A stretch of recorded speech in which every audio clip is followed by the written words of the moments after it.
The urban management is coming. The urban management is coming. It was unclear who shouted those few words, but chaos erupted beneath the overpass. People hurriedly gathered their belongings, while some fled in haste. Zhao Dabao, hurry up, the urban management is here. Upon hearing this, the newcomer grabbed a burlap sack and began to sprint. Zhao Dabao, who was packing her things, glanced up at the two vans at the overpass entrance and quickened her pace. With dexterous hands, she rolled up the cloth from her stall, stuffed it into her burlap sack, zipped it up, slung it over her shoulder, took a deep breath, and started running. This was not the first encounter Zhao Dabao had with the urban management. She was quite adept at navigating her escape from the overpass and swiftly darted into a nearby residential alley. We've told you countless times, we must be law-abiding citizens. This is a public space, a public space. No street vending allowed. A few individuals donned in red armbands shouted through megaphones beneath the overpass, while some unfortunate souls, caught off guard, were lectured. You can set up your stalls in the farmer's market, yet you insist on being here. We understand everyone is trying to make a living, but maintaining the city's order is also our responsibility. Can we not understand each other? In this sweltering heat, I've worked up a bucket of sweat. You must not set up stalls here again. Do you understand? A man caught in the act, with a thick Shaanxi accent, nodded repeatedly. I understand, I understand. That's good to hear. Now off you go, and remember, no more stalls here. The man, visibly relieved, hurriedly left with two large denim bags in tow. Once the urban management had departed, Zhao Dabao, who had been hiding in the alley, finally breathed a sigh of relief, tightening the strap of her burlap sack as she headed home. There would be no further opportunities to set up her stall today. The world was becoming increasingly challenging to navigate. Casting her gaze upward towards the blazing sun, a tinge of melancholy washed over her. Her family was not particularly impoverished. She had resorted to street vending only because her previous company had gone bankrupt and she had yet to find another job, seeking merely a bit of pocket money. She was a workaholic who felt unfulfilled without engaging in some form of activity, and without something to occupy her, she grew restless. Alas, this year had seen an economic downturn, making everything a struggle. Sigh, life indeed feels as lonely as snow. Just as Zhao Dabao was lost in her melancholic thoughts, a small advertisement suddenly slapped against her face. Who is this wretched soul, distributing flyers everywhere without any sense of decency? With a swift motion, she removed the advertisement from her face and scanned the area for any suspicious figures. But alas, on this scorching day, the alley was devoid of a dog in sight, let alone a person. Feeling a bit embarrassed at her fruitless search, she noticed a nearby trash bin and, considering herself a good citizen, reached to toss the flyer inside. Wait! Recruitment? Recruitment company. Anything you need, limited liability company. Address: the world of nothingness. Whenever you need us, we shall be at your service. What on earth is this? Zhao Dabao picked up the flyer and scanned it again, finding no additional information. Just where is this world of nothingness? Perhaps it was a scam, she mused, continuing her walk while remaining oblivious to the changes in her surroundings. As she walked, Zhao Dabao eventually sensed something amidst the silence enveloping her was unsettling. Before her stood not a road, but a grand building, and she found herself standing at its entrance. Thinking she might be hallucinating, she rubbed her eyes vigorously. Upon opening them again, the building remained. She continued to rub her eyes, and lo and behold, it was still there. Zhao Dabao lifted the recruitment flyer, revealing only 4 words: welcome. Could this truly be the world of nothingness? Instinctively, she glanced up at the sign above the building's door, where she indeed saw, anything you need, limited liability company. Feeling somewhat disoriented, she pinched her thigh sharply, the sudden pain jolting her back to reality. Adjusting the strap of her burlap sack, Zhao Dabao stepped through the grand entrance. Upon entering, the atmosphere buzzed with life. A sea of heads crowded the space, easing her tension, as at least it indicated this was not some sort of pyramid scheme. Rising onto her toes, she finally spotted the reception desk at the far end of the hall, which was divided into three sections, two labeled reception and the smallest corner labeled recruitment. The two reception areas had long queues, while the recruitment desk had only 4 or 5 individuals waiting. Noticing the lack of competition, a smile spread across Zhao Dabao's face as she maneuvered through the crowd towards the recruitment counter. Just as she was struggling through the throng, she felt a gentle shove from behind. Though the force was not great, it successfully propelled her backward. As she prepared to scold the intruder, she turned to find a rotund woman adorned in shimmering gold, aggressively parting the crowd as she advanced towards the reception desk. Seeing the fierce demeanor of the woman, Zhao Dabao swallowed her words. The woman forcefully removed a massive gold bracelet from her wrist, slamming it onto the counter with a resounding thud. Her presence was reminiscent of a character from a drama, and by Zhao Dabao's estimation, that bracelet weighed at least half a kilogram. My goodness, what a display of extravagance! The hall fell silent, all eyes turning towards her. The hefty woman, noticing the lack of response, proudly lifted her chin and addressed the receptionist behind the counter. I demand my Xiao Chui be revived. Why must the male lead always end up with the female lead? I want the male lead with Xiao Chui. With that, she removed another gold bracelet from her other wrist and pushed both onto the counter. After completing her demands, the woman awaited a response from the receptionist, expecting a smile and confirmation of her order. Instead, the receptionist merely cast a disinterested glance at her and produced a walkie-talkie. Security, we have someone cutting in line, please come and escort them out. The receptionist's words drained all color from the woman's face. Zhao Dabao curiously observed as security approached, but to her astonishment, the hefty woman simply vanished into thin air. The receptionist placed a sign on the counter that read, "Please queue respectfully." Sir, how may I assist you today? I would like a piece of tofu personally crafted by Shishir in exchange for 5 kilograms of gold. Very well, sir. Your order has been successfully placed. We will procure the tofu within 1 hour. Please keep your order receipt safe, and thank you for your support of our company. Listening to the exchange at the reception desk, Zhao Dabao felt something was amiss, yet she couldn't articulate what precisely troubled her. Enough pondering, let's focus on the interview first. Chapter 2, Receptionist Number 38. The hall was still teeming with people, and Zhao Dabao exerted considerable effort to squeeze her way to the recruitment counter. She tidied her disheveled hair and tightened her grip on the snakeskin bag, approaching the counter with an expression of calm determination.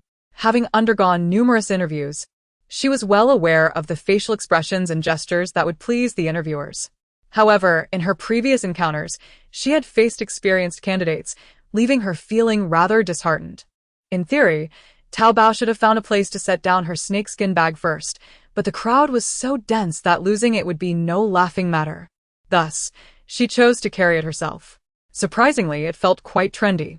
Feeling quite self-assured, as a seasoned candidate, she had developed a thick skin. The 4 or 5 individuals who had been ahead of her had already departed, and she approached the counter. Before she could utter a word, the receptionist spoke first. Name, gender, age. The counter was rather high, preventing Zhao Dabao from seeing the expression of the person inside. After a moment, a sign was pushed out from the window. This is your numbered card. Please proceed to the lounge and wait. We will announce the selected candidates in half an hour. Thank you for your support of our company. The voice was clear and resonant, unmistakably male. It was only then that Zhao Dabao realized the receptionist was a man. She took the numbered card from the counter. Glancing at the number, 38, a wave of disappointment washed over her. Departing from the counter, she searched for the lounge, scanning every corner of the hall until she finally spotted a small sign indicating the lounge on the second floor. Climbing the stairs, she contemplated the rather peculiar way this company operated. She had merely provided her name, gender, and age, and it seemed the interview was already concluded. Given the height of the counter, they probably did not even know what she looked like. Was such a hasty process truly acceptable? Moreover, the nature of the company's operations appeared rather strange. As these thoughts lingered, Zhao Dabao entered the lounge and was taken aback. According to her numbered card, There should have been 37 others waiting ahead of her, yet only 6 individuals occupied the lounge. Not only were there few people, but they also exuded a rather odd aura. The lounge, aside from the entrance where there were no seats, was surrounded by resting chairs. On the left sofa sat an elderly couple, holding hands intimately. Across from them, a man clad in a flowing white robe, reminiscent of a celestial being from a drama, sat upright with his eyes closed, appearing either to be asleep or in deep meditation. 2 women on the right sofa wore headbands adorned with fox ears, which, despite Zhao Dabao's inability to see how they concealed them, made it seem as though the ears sprouted directly from their heads. Engrossed in each other's hands, they were completely lost in their own world. A figure stood by the door, draped in a long black robe, topped with a pointed black hat, and possessed a ghostly pallor that startled Zhao Dabao. Upon her entrance, the other 5 individuals paid her no mind, with the only exception being the black-robed figure, who greeted her. "Hello there, are you here for the job as well?" He smiled amiably, yet his ghastly visage rendered the gesture far from welcoming, instead emanating an unsettling aura. Despite his frightful appearance, he had the courtesy to initiate conversation, and Zhao Dabao managed to maintain her composure, responding with a standard 8-toothed smile. "Yes, my name is Zhao Dabao. Are you involved in the cosplay community, sir? Your look is quite impressive." Her tone conveyed admiration as she nodded in approval towards the black-robed man. The man, seemingly bewildered by her compliment, replied, "I'm not part of that cosplay circle. I work in the underworld, responsible for collecting souls. Since it's a peaceful era, the underworld is quite idle, so I'm looking for a part-time job." "Oh, everyone likes to call me Black Wuchang, but you can call me Xiaohei."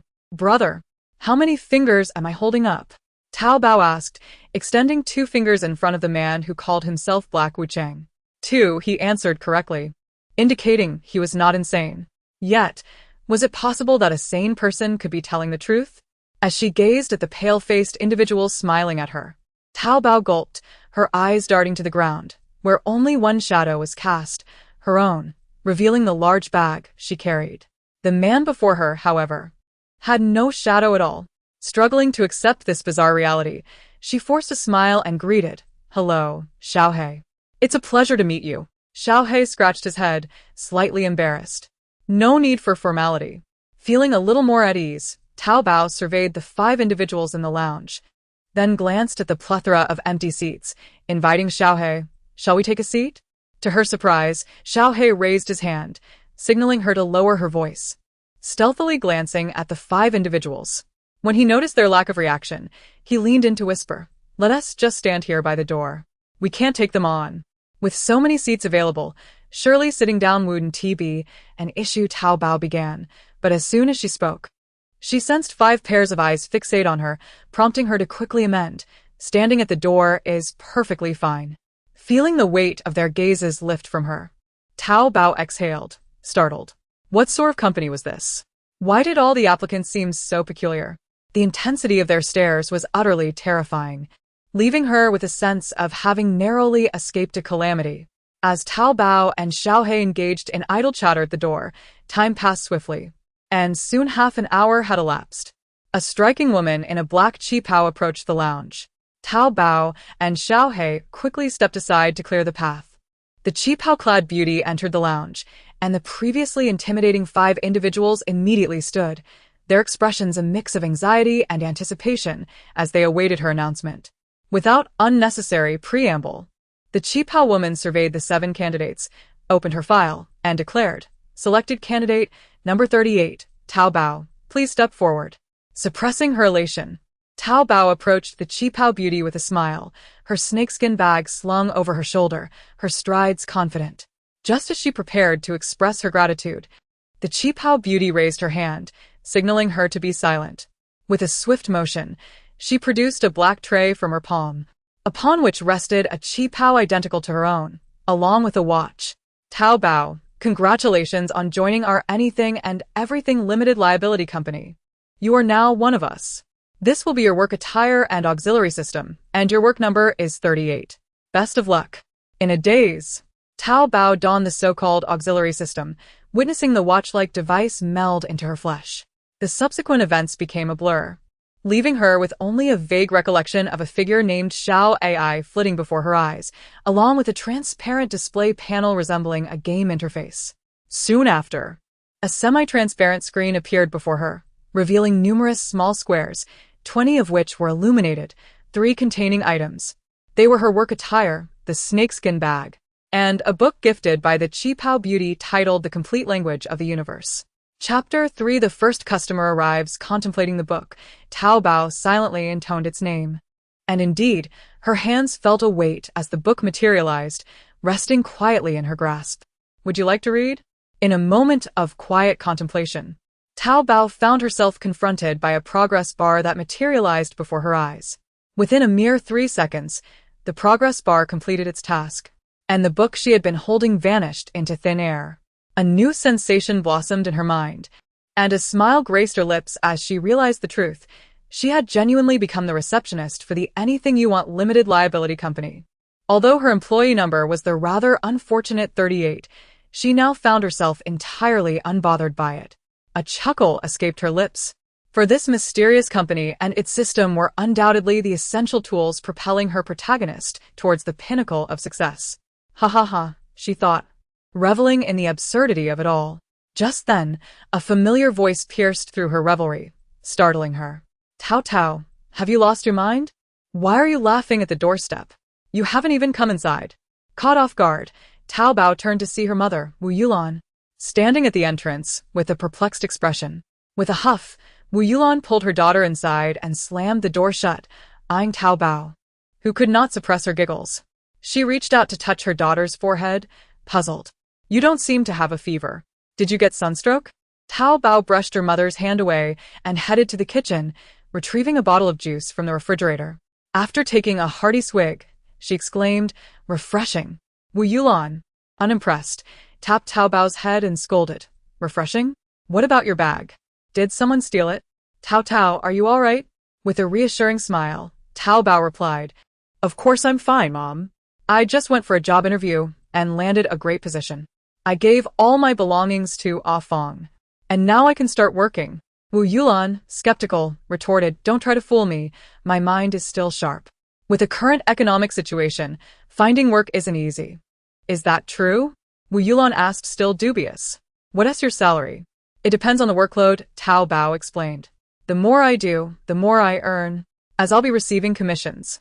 Of course, she withheld the truth from her mother. Her income was not traditional.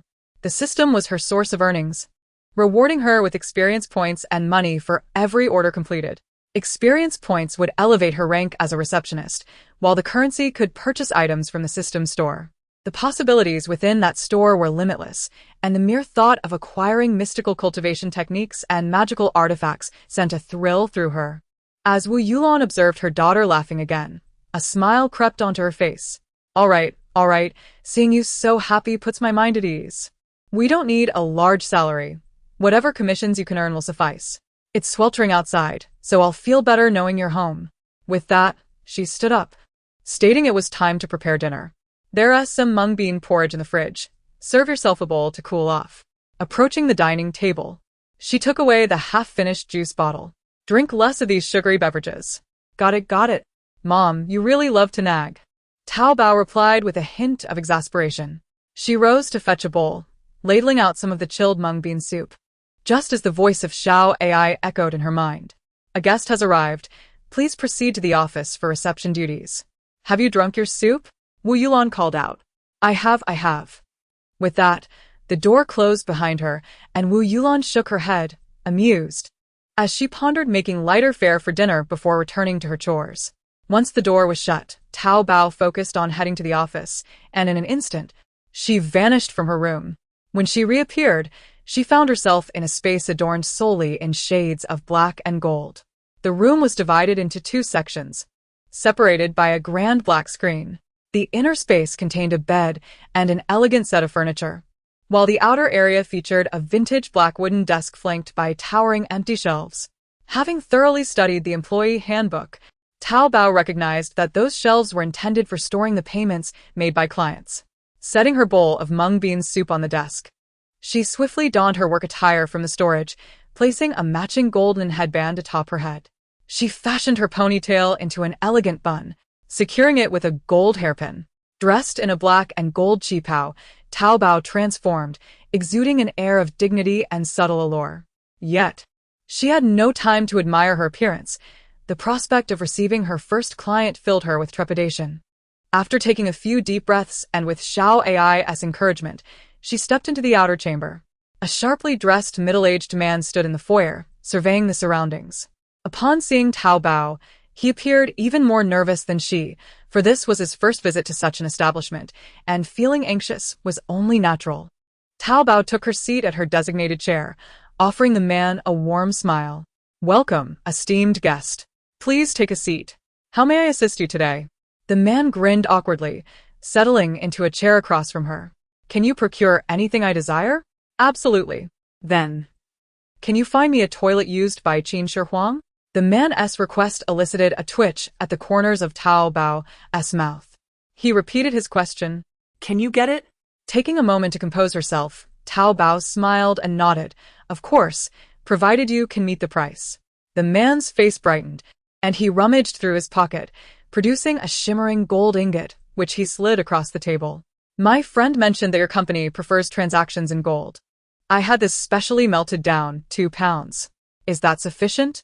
Zhao Dabao stared at the gold before her, momentarily speechless. If it were up to her, she would have declared it more than enough, but with Xiao Ai's silence, she could not respond. Observing her hesitation, the man smartly retrieved another gold ingot from his other pocket. Order placed successfully. Zhao Dabao swallowed hard, calming her excitement at encountering such wealth for the first time. She grabbed the pre-filled receipt and handed it to the man. "Sir, your order has been successfully placed. We will deliver the requested item to you within half an hour. Here is your receipt. Please keep it safe. Thank you for supporting our company." With the receipt in hand, the man left, and the office fell silent, leaving only Zhao Dabao behind. She picked up the 2 gold ingots and placed them in a tray, depositing the money into the storage cabinet. The moment she did, the items vanished, and Xiao Ai's voice resonated once more. Chapter 4, Employee Privileges. Order placed successfully. Please check your orders immediately. Zhao Dabao silently willed the system interface to appear, and a translucent display emerged before her. It was divided into sections: current attributes, system store, announcements, order bar, storage, and the gateway to all realms. The orders section blinked with a warning red light, and without hesitation, Zhao Dabao followed Xiao Ai's prompt to open it. "Mr. X requires a toilet used by Qin Shi Huang. Task completion reward, 50 experience points, 50 currency. Please accept the order within 2 minutes, or the system will automatically classify it as a failure. Failure will result in a random deduction of currency. If your balance is negative, employee number 38 will be terminated." Xiao Ai's reminder sent a shiver down Zhao Dabao's spine. She could not afford to lose this opportunity. Hastily, she clicked to accept, and immediately, Xiao Ai's cold voice chimed in once again. "Please choose to enter the task world in half an hour or to step in immediately. However, number 38. As a level 0 receptionist, you do not possess the option to wait for half an hour. Thus, the system has opted for you to enter the task world at once."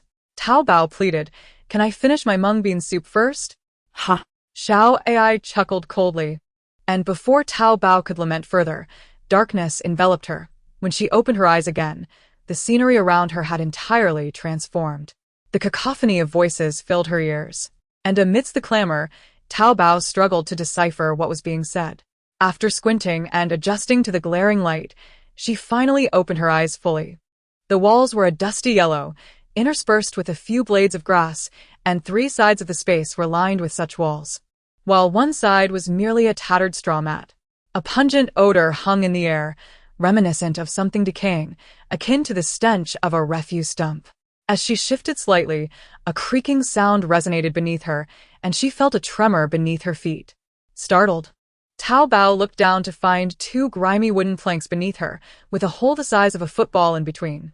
Inside the hole was a murky, yellowish liquid that bore a peculiar hue, instantly connecting with the unpleasant smell wafting through the air. In a fit of disgust, she hastily lifted the tattered mat and bolted outside. "Xiao Ai, what grievances do we share? Why have you thrust me into a latrine, of all places?" After shouting a couple of times, she could no longer suppress her retching. It was simply too revolting. Having lived in the countryside during her childhood, she was accustomed to wooden plank toilets, but back then, her grandmother would often clean them with water, making it bearable. However, the wooden planks she had just encountered were far from clean. After scraping her foot against a stone to rid it of whatever filth it might have picked up, she surveyed her surroundings. It was a small courtyard, featuring the aforementioned open-air latrine and a collection of miscellaneous items strewn about. The surrounding walls were low, and one side was an entrance made of thatched grass. As the ruckus from the thatched door reached her ears, Zhao Dabao adjusted her attire and proceeded towards the entrance. Her black high heels possibly soiled. It was not that she wished to remain in her current clothing. Company regulations mandated that she wear her uniform during the task, which served as both her permit and a safeguard in this world.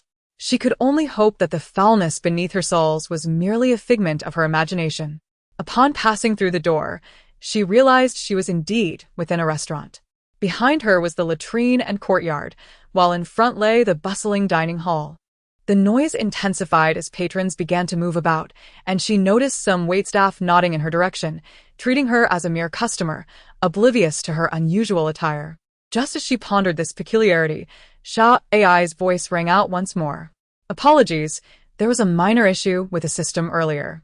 As your assistant, number 38, allow me to explain the fundamental details. Zhao Dabao nodded silently, seeking a corner in the hall where she knelt to listen. You have now entered the task world. The arrival point for receptionists is random. From the moment you stepped into this realm, time in the real world will cease to progress. The uniform must be worn to ensure the legitimacy of your identity as a receptionist and for your own safety. That concludes the basic information. Do you have any questions? Number 38? Zhao Dabao sensed a hint of impatience in Zhao Dabao's tone, yet some inquiries needed clarification. What do others perceive the uniform as? She wondered internally, a question that had long piqued her curiosity. It is an attire befitting this world. Should you feel uncomfortable, you may purchase a set of clothing that aligns with the local fashion to wear over your uniform. This does not contravene company regulations. Nodding in understanding, Zhao Dabao asked, Will I be able to return here after completing my task? After a brief pause, Zhao Dabao replied, Yes, during your task. You may travel back and forth between the real world and the task world, as well as between other worlds and the task world. Upon completion, this task world will be accessible to you, allowing you to traverse through the portals to any task world you have previously visited. Following this somewhat ominous warning, Zhao Dabao fell silent. Zhao Dabao contemplated, what about traveling to other task worlds during my assignment? Does time in the real world still stop? This would be my final question, truly. Zhao Dabao detected a hint of frustration in Zhao Dabao's voice as she responded. Time does not count unless it is halted in the real world. I initially thought you were rather straightforward, yet it seems there are many complexities within you. Well, I have divulged all that needs to be said, so please refrain from further inquiries. Zhao Dabao chuckled inwardly, exhilarated by the information Zhao Dabao had provided. The more tasks she completed, the more task worlds would become available to her. Although the implications of this rule remained unclear, her 5 years of experience in marketing led her to believe it would prove exceedingly beneficial. Esteemed guest, what would you like to order? A voice interrupted her thoughts, and she looked up to find a man dressed as a waiter. Observing the midday sun shining brightly outside, she realized it was likely dinner time at home, and her stomach began to rumble with hunger. Just as she contemplated placing an order, it suddenly struck her. She had no money. Oh no. Isn't currency in the Qin Dynasty some form of knife coins? Where am I to acquire such a thing? Zhao Dabao lamented her predicament. The waiter regarded the elegantly dressed woman with confusion, noticing her dazed expression. Would you like to dine, esteemed guest? He queried hesitantly. The waiter was uncertain, but upon observing the opulence of her attire, he nodded. Yes, but we find it difficult to provide change for precious items. Understood. No need for change. Just bring me a bowl of noodles. Zhao Dabao waved her hand dismissively. She had a plethora of diamond-encrusted accessories in her bag, enough to afford a simple bowl of noodles. With no sense of embarrassment, she eagerly awaited the waiter to fetch her meal. Esteemed guest, we do not serve noodles here. Would you care to choose something else? The waiter stammered, visibly anxious. Then please prepare 2 dishes for me. scrambled eggs with tomatoes and stir-fried greens. These dishes should be inexpensive, and Zhao Dabao felt confident she could afford them. However, to her astonishment, the waiter shook his head, looking distressed. "We do not have the dishes you mentioned. I have never heard of them before. Could you please select something else?" The waiter was terrified that this seemingly noble woman would become irate. He surmised that the scrambled eggs with tomatoes and stir-fried greens must be delicacies reserved for the upper class. Perplexed as to why a woman of such status would dine in their humble establishment, fearing her wrath should he fail to prepare her requested dishes, he quickly knelt before her, pleading, "Please do not be angry." This act left Zhao Dabao utterly dumbfounded. Reacting instinctively, she hurried to assist him. But the waiter recoiled in fright, as if confronted by a ghost, and retreated while still on his knees. "Please, esteemed guest, do not be upset," he exclaimed loudly. The commotion grew louder, drawing the attention of everyone in the small establishment. Patrons paused their conversations, glancing between the kneeling shop assistant and the bewildered Zhao Dabao, adorned in her elegant attire. At that moment, Zhao Dabao felt as though a stampede of wild horses had surged through her. What sort of abominable uniform had she been assigned? How had she managed to conjure such a scene without lifting a finger? Would she even be able to enjoy her meal now? Fuming internally, she maintained a polite facade and addressed the shop assistant with utmost courtesy. "Good sir, might you rise? Even if you lack tomato scrambled eggs and stir-fried greens, I shall make do with whatever you have available. Please, you must stand. We have matters to discuss." Her tone was so excessively polite that it nearly bordered on pleading.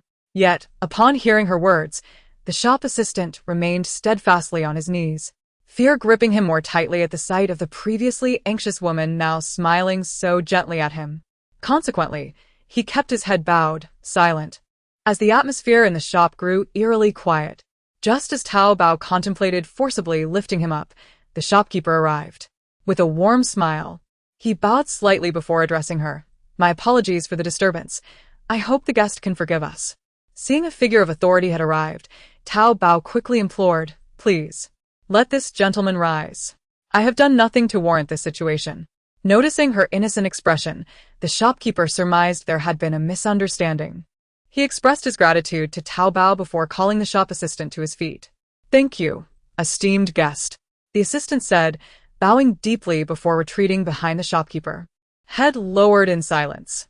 Turning to the shopkeeper, Zhao Dabao asked, "What culinary delights do you offer?" Time was of the essence. Her task had yet to commence, and she feared that Xiao AI might be keeping track of her delays. "Is there anything else?" "None." The shopkeeper's negative response left Zhao Dabao incredulous. What on earth did people in the Qin Dynasty consume? What was this corn cake nonsense? Out of curiosity, she feigned nonchalance. "I will have a serving of corn cake, with a side of meat sauce, and please add extra chili, thank you." "Ah, esteemed guest, we have no chili, only Sichuan pepper. Would you care for some?" The shopkeeper replied with a forced smile. At this point, Zhao Dabao had little hope for her delayed dinner. She nodded and waved the shopkeeper away. Since these individuals were inexplicably respectful, it would be a waste not to utilize this to her advantage.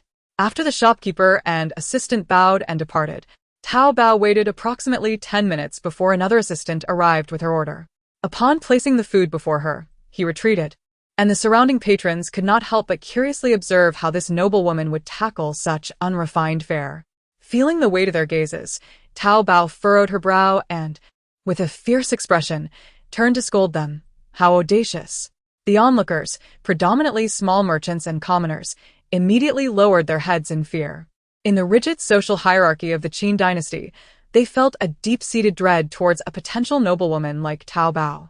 Initially emboldened by her amiable demeanor, they now quaked at her anger, averting their eyes in trepidation. Seeing her intimidation tactics had taken effect, Zhao Dabao paid little mind to their fear and curiously examined the corn cake before her. It was dark yellow, conical in shape, resembling a traditional steamed bun but made from cornmeal, with grains visible on its surface.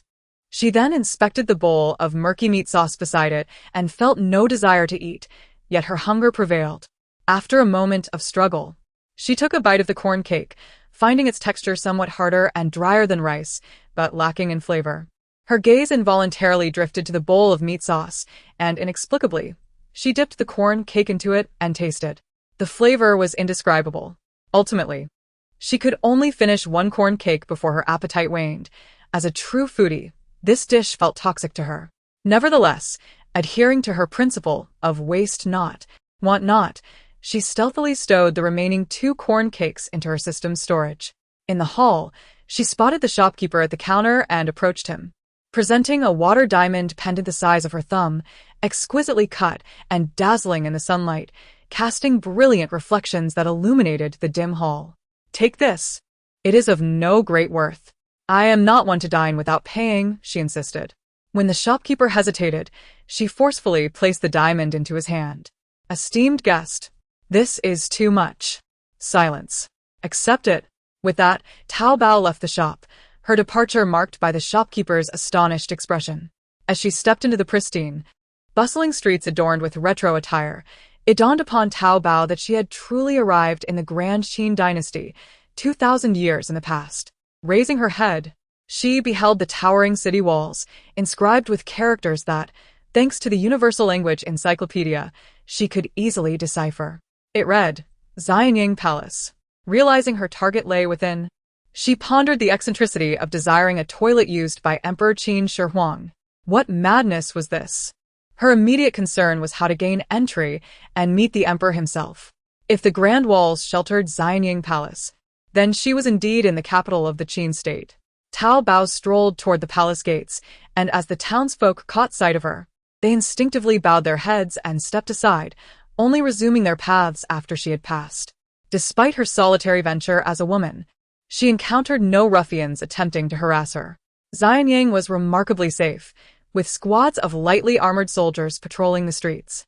Upon seeing Zhao Dabao, they would nod respectfully before continuing on their way. Initially, she felt trepidation at their presence, uncertain how she was perceived, but soon adapted, her thick skin shielding her from discomfort. As she ambled toward the palace gates, a commotion erupted nearby.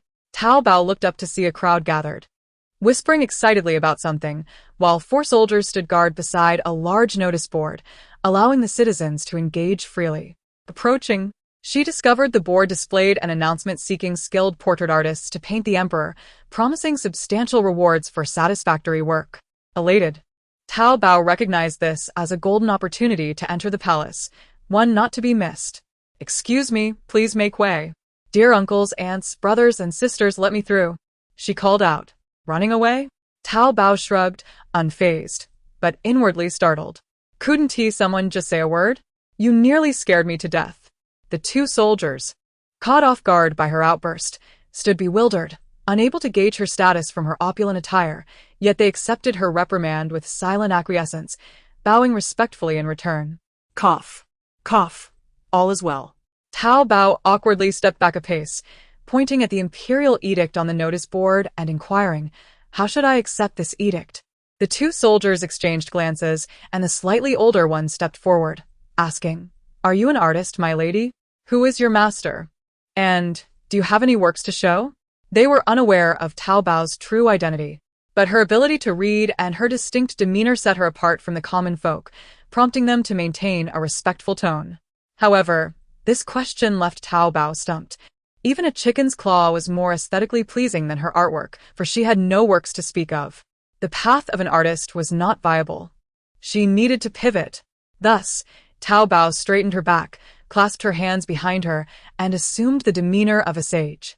"In truth, I am not an artist. I have journeyed from Earth, having heard of the might of the heavenly empire and the extraordinary capabilities of His Majesty the Emperor. I have brought rare treasures to visit His Majesty of the Qin Kingdom as a gesture of goodwill between our nations." Zhao Dabao believed her words were quite persuasive, and logically, the soldiers should have greeted her with utmost reverence and invited her inside. Instead, she was met with the raised spears of 4 soldiers. What on earth is happening? Who goes there? They concluded that her incoherent speech indicated she was a spy from a fallen nation. Zhao Dabao felt like crying without tears. Yet she had initiated the charade. She had no choice but to continue. Otherwise, if she were to be killed here, her mission would be deemed a failure. Maintaining her facade of a lofty sage, she retorted, "Is this how the Qin Kingdom treats friendly envoys from other lands? I had believed Qin to be a grand and benevolent nation, but how mistaken I was. If this is the case, I shall shatter the treasures sent by my country's leader. While the soldiers were momentarily bewildered, a palm-sized, circular object appeared in Cao Bao's hand. In a display of indignation, she raised it high and brought it crashing down to the ground. Crack! The force startled the four soldiers, who instinctively recoiled, gazing in astonishment at the shattered remnants. The object, once whole, now lay in several gleaming fragments. One soldier stepped forward to investigate, nearly fainting from shock. What sorcery is this? How can there be a person inside? The older soldier who had previously questioned Cao Bao approached for a closer look. Leaning down, he noticed a figure emerging from the shards. The soldier jumped back in fright. After a moment's pause, emboldened, he leaned closer. Inside, a woman with a crooked bun and dressed in light blue armor stared back at him, and as he raised his hand, she mirrored the gesture. Her eyes wide with surprise and fear. Overcome with terror, the soldier collapsed to his knees, prompting the other three soldiers to swallow hard as they regarded Cao Bao with suspicion. One even hurried away, presumably to summon reinforcements. Yet Cao Bao felt unperturbed. Seeing the soldier kneeling beside the mirror emboldened her. The previously frightened soldier returned, attempting to help the older soldier to his feet, but the latter clutched his hand tightly. Trembling as he declared, this object is indeed a treasure, something you have likely never encountered before. It reflects people and hair with crystal clarity. The treasure is shattered. You have committed a grave offense. Upon hearing the older soldier's words, the other two gasped in horror, exclaiming, "How could this be?" Seizing the moment, Cao Bao raised her chin haughtily and let out a derisive snort.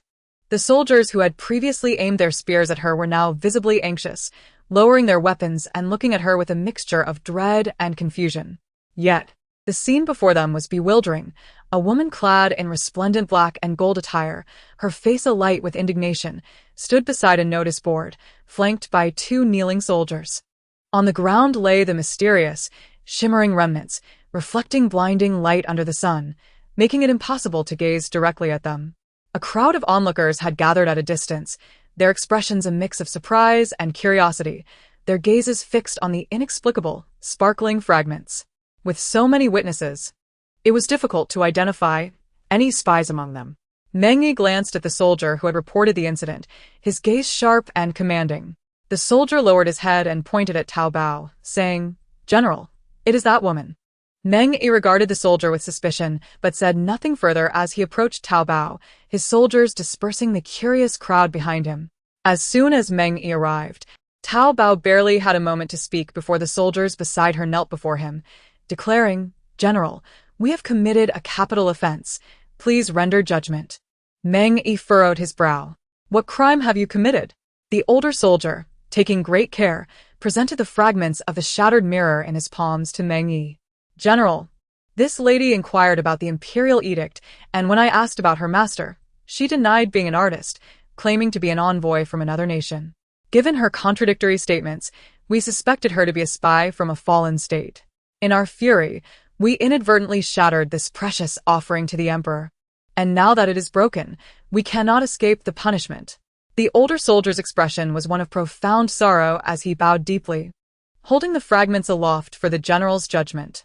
Meng Yi scrutinized the three kneeling soldiers, then turned his gaze to the still furious Cao Bao, finally resting on the shards in the older soldier's hands. Upon closer inspection, even the battle-hardened Meng Yi was taken aback, yet he maintained his composure, studying the pieces intently, his astonishment growing. "This object is truly remarkable. It is the first time I have encountered such a treasure." He instructed the older soldier to raise it higher, gazing in wonder at his own reflection, captivated by the clarity of the image. "This is indeed a rare treasure. Alas, it is broken. What a pity." Seeing the general shake his head in regret, Cao Bao let out a loud scoff to assert her presence. "I have journeyed far to present gifts from my nation's leader to the Emperor of Qin, yet you treat me as a spy? How disappointing it is to see such hospitality towards envoys in the Qin kingdom. Such words should not be spoken lightly. Our Qin kingdom has always maintained amicable relations with our neighbors. It was merely a misunderstanding that has upset you, and I, Meng Yi, apologize on behalf of these men."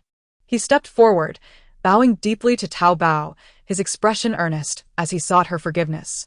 Zhao Dabao lifted her chin and cast a haughty glance at him. And who might you be? Her knowledge of history was lacking, and she truly did not recognize him. Though she recalled a general with the surname Meng in the Qin kingdom, but his name did not seem to be Meng Yi. I am Meng Yi, the younger brother of General Meng Tian. Pride radiated from Meng Yi's face at the mention of his brother. Zhao Dabao was aware of Meng Tian's reputation, but she had not anticipated that Meng Yi would be his younger brother, who appeared rather dashing. However, now was not the time for infatuation. She had to maintain her act. The conversation did not continue, as she feigned regret, gazing at the shards the soldier held with a look of disappointment. With a heavy heart, she turned away, taking a step forward. Please wait, Meng Yi called, detaching his token and summoning a subordinate to take the mirror fragments into the palace for further examination. All of this was done in front of Zhao Dabao, meant for her eyes only. Meng Yi doubted that the envoy truly came bearing only a single treasure. If this individual were to leave without consequence, he would be unable to bear the emperor's wrath should it arise. Moreover, this woman arrived alone, suggesting she was no ordinary character. If she were allowed to depart, she might spread disparaging tales about the Qin state to neighboring countries, which could lead to dire repercussions. Thus, it was imperative that she remained and was treated with utmost respect. Zhao Dabao discerned Meng Yi's thoughts, estimating them with a fair degree of accuracy. This was precisely the strategy she desired. Otherwise, how could she gain entry to the palace? She declared that once the performance commenced, there would be no halting it. Very well then, General. In light of your sincerity, I shall accompany you to meet the sovereign. Thankfully, our esteemed leader has prepared another treasure. Upon hearing of the additional treasure, Meng Yi's eyes sparkled with excitement, and he courteously led Zhao Dabao through the gates of the Xianying Palace. In the Grand Hall, where Qin Shi Huang conducted his daily affairs, the emperor was seated at the center, with Meng Tian reporting military matters below, while Zhao Gao knelt beside him, organizing documents for the emperor. Suddenly, a voice called out, "Report." Qin Shi Huang lifted his gaze to see two soldiers hastily entering. The leading young officer immediately knelt and announced, "Your Majesty, an envoy from the Earth Kingdom has arrived bearing significant treasures. General Meng Yi has escorted the envoy into the palace and has sent me to report." An envoy from the Earth Kingdom? I have never heard of such a thing. Why has this envoy arrived unexpectedly, and how many accompany her? Upon hearing the emperor's barrage of questions, Meng Tian inwardly chastised his brother for his recklessness. If this were an enemy spy, the emperor would be in grave danger. Just as he was about to intercede on his brother's behalf, the young soldier hastily interjected, holding up several shards. "Your Majesty, the envoy is a woman who has come alone." Due to a misunderstanding at the palace gates, the envoy was quite angered. An older soldier quickly recounted the events that had transpired at the palace entrance before kneeling with the shards in hand. Realizing the envoy was but a single woman, Qin Shi Huang felt a wave of relief and curiosity washed over him. He gestured to Zhao Gao, instructing him to present the shards for inspection. "Yes." Zhao Gao complied, rising to approach the soldier, producing a piece of white cloth to cradle the shards. Once all the fragments were placed within, he brought them closer to the emperor, saying, "Your Majesty, please take a look."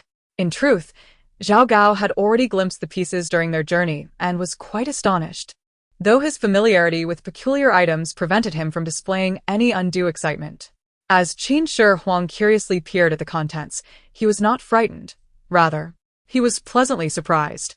For the first time, he clearly beheld his own visage reflected in one of the larger fragments, where a dignified and handsome man stared back.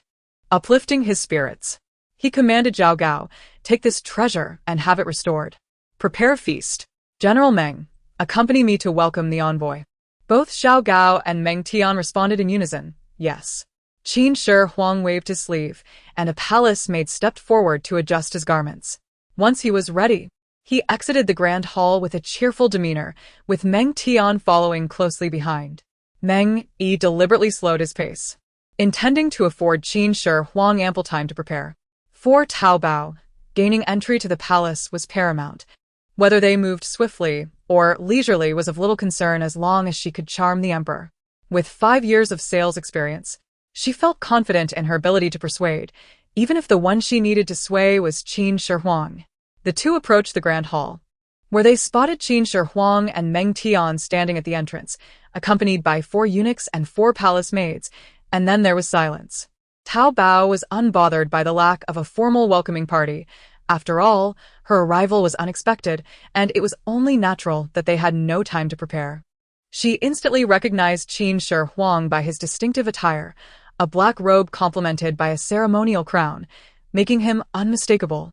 However, Qin Shi Huang appeared much younger than she had envisioned. She had anticipated meeting an elderly man, but instead, she found a middle-aged, handsome figure. With a gentle smile adorning his face, he stood at the entrance of the hall, exuding an aura of regal authority that felt surprisingly approachable, akin to that of a friendly neighbor. Zhao Dabao's preconceived notions of a ruthless monarch crumbled in that instant. As Meng Yi and Zhao Dabao reached the final step leading into the Grand Hall, Meng Yi hurriedly approached Qin Shi Huang and bowed respectfully. "Your Majesty, the envoy has been brought forth."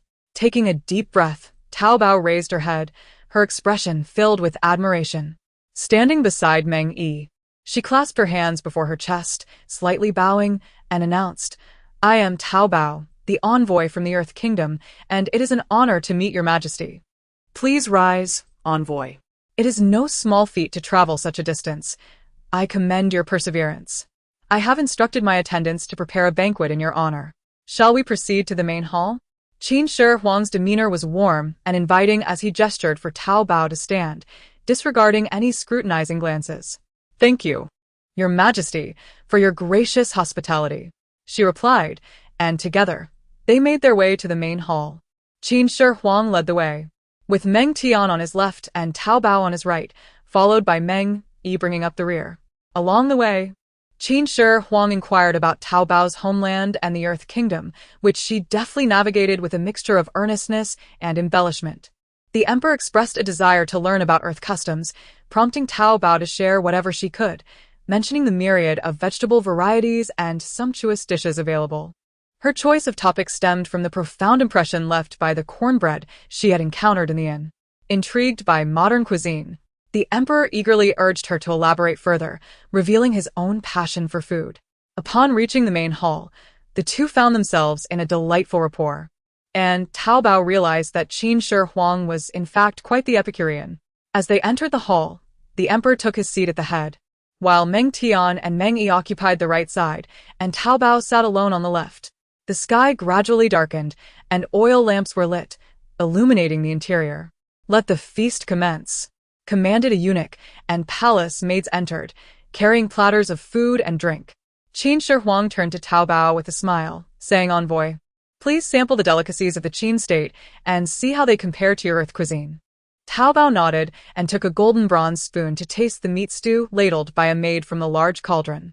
It was smooth and tender, a delightful texture, though somewhat lacking in complexity, primarily savory with little else to distinguish it, perhaps due to minimal seasoning.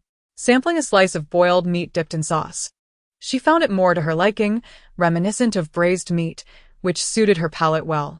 However, while it was enjoyable, it still could not compete with modern fare, revealing a stark contrast of 2 millennia. Yet, to preserve the Emperor's pride, she begrudgingly praised the cuisine as superior to that of Earth, eliciting hearty laughter from Qin Shi Huang. In ancient dining etiquette, it was customary to refrain from conversation once the meal commenced, leading to a focus on the act of eating, primarily meat. As the feast progressed, Zhao Dabao knew it was time for her to take the stage. Concealed behind a low table, she retrieved her instant camera from her system's repository and stepped into the center of the hall. Qin Shi Huang understood her intentions without needing to speak, gazing at the square box in her hands with keen interest. That is the outer packaging of a Polaroid camera. After Zhao Dabao won this prize, she never opened it, intending to sell it, but now it seems unsellable. She wonders if this item can be exchanged for the task items she requires. "Your Majesty, our president has commissioned me to pay a visit and has brought 2 precious gifts for your Majesty. One is a mirror, which I accidentally shattered due to a misunderstanding. Now, I have another item to present to your Majesty." Zhao Dabao held the paper box with both hands, her demeanor exceedingly respectful. The brothers Meng Tian and Meng Yi gazed curiously at the box, wishing they could open it themselves to discover its treasures. With the mirror in hand, Emperor Qin Shi Huang showed great interest in the box Cao Bao held, instructing a nearby eunuch to bring it forth for his inspection. However, even after examining it, he could not discern its nature. "What treasure is this? I have never seen such a thing before," he inquired. Cao Bao replied with a smile. "This item is called a Polaroid. It captures any object, scene, or person in an instant, producing an image that is remarkably accurate." Noticing the emperor's keen interest, Cao Bao offered, "Shall I demonstrate it for your majesty?" With a resounding clap of his hands, the emperor exclaimed, "Excellent." The eunuch then brought forth the Polaroid, and Cao Bao prepared the film, addressing the eagerly anticipating emperor, "Your majesty, please strike a pose for me, and I shall capture your likeness. What pose should I assume?" The emperor pondered, lacking experience. Cao Bao gestured toward a wooden rack beside the emperor, pointing to a sword displayed there. "Your majesty, how about holding the sword? It would surely convey a powerful image."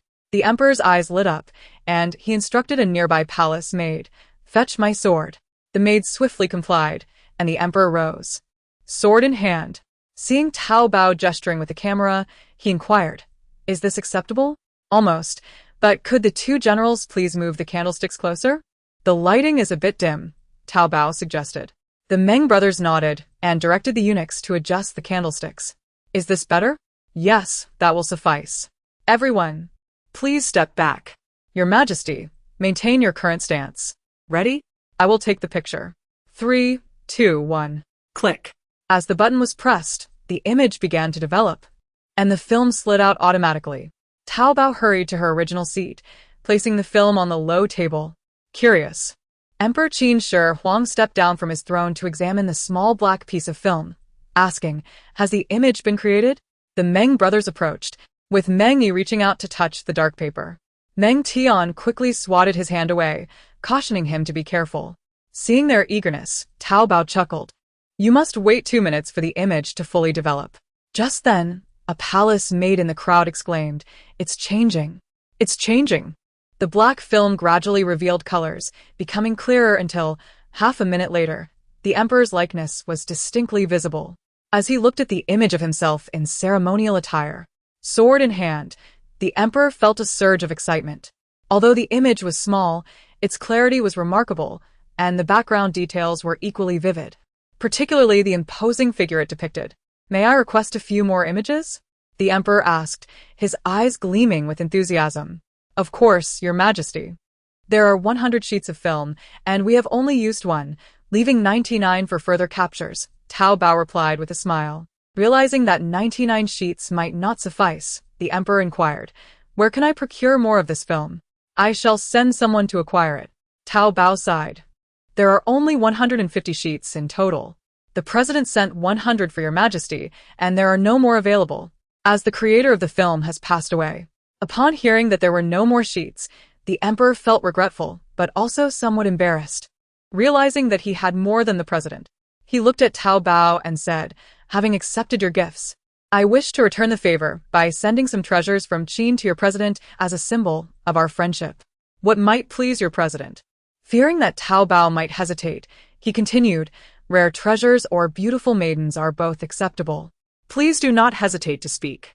Cao Bao had been waiting for this opportunity and, having pondered her words, expressed, "Your Majesty's generosity is greatly appreciated on behalf of our president."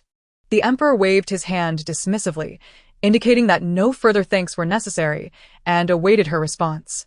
In our country, it is customary to show respect and admiration for an individual by requesting a personal item they have used, which is then displayed prominently at home. "I hope your majesty can bestow upon us an item you have personally used, allowing our citizens to revere it." Cao Bao spoke earnestly, her eyes filled with admiration, causing the emperor's vanity to swell.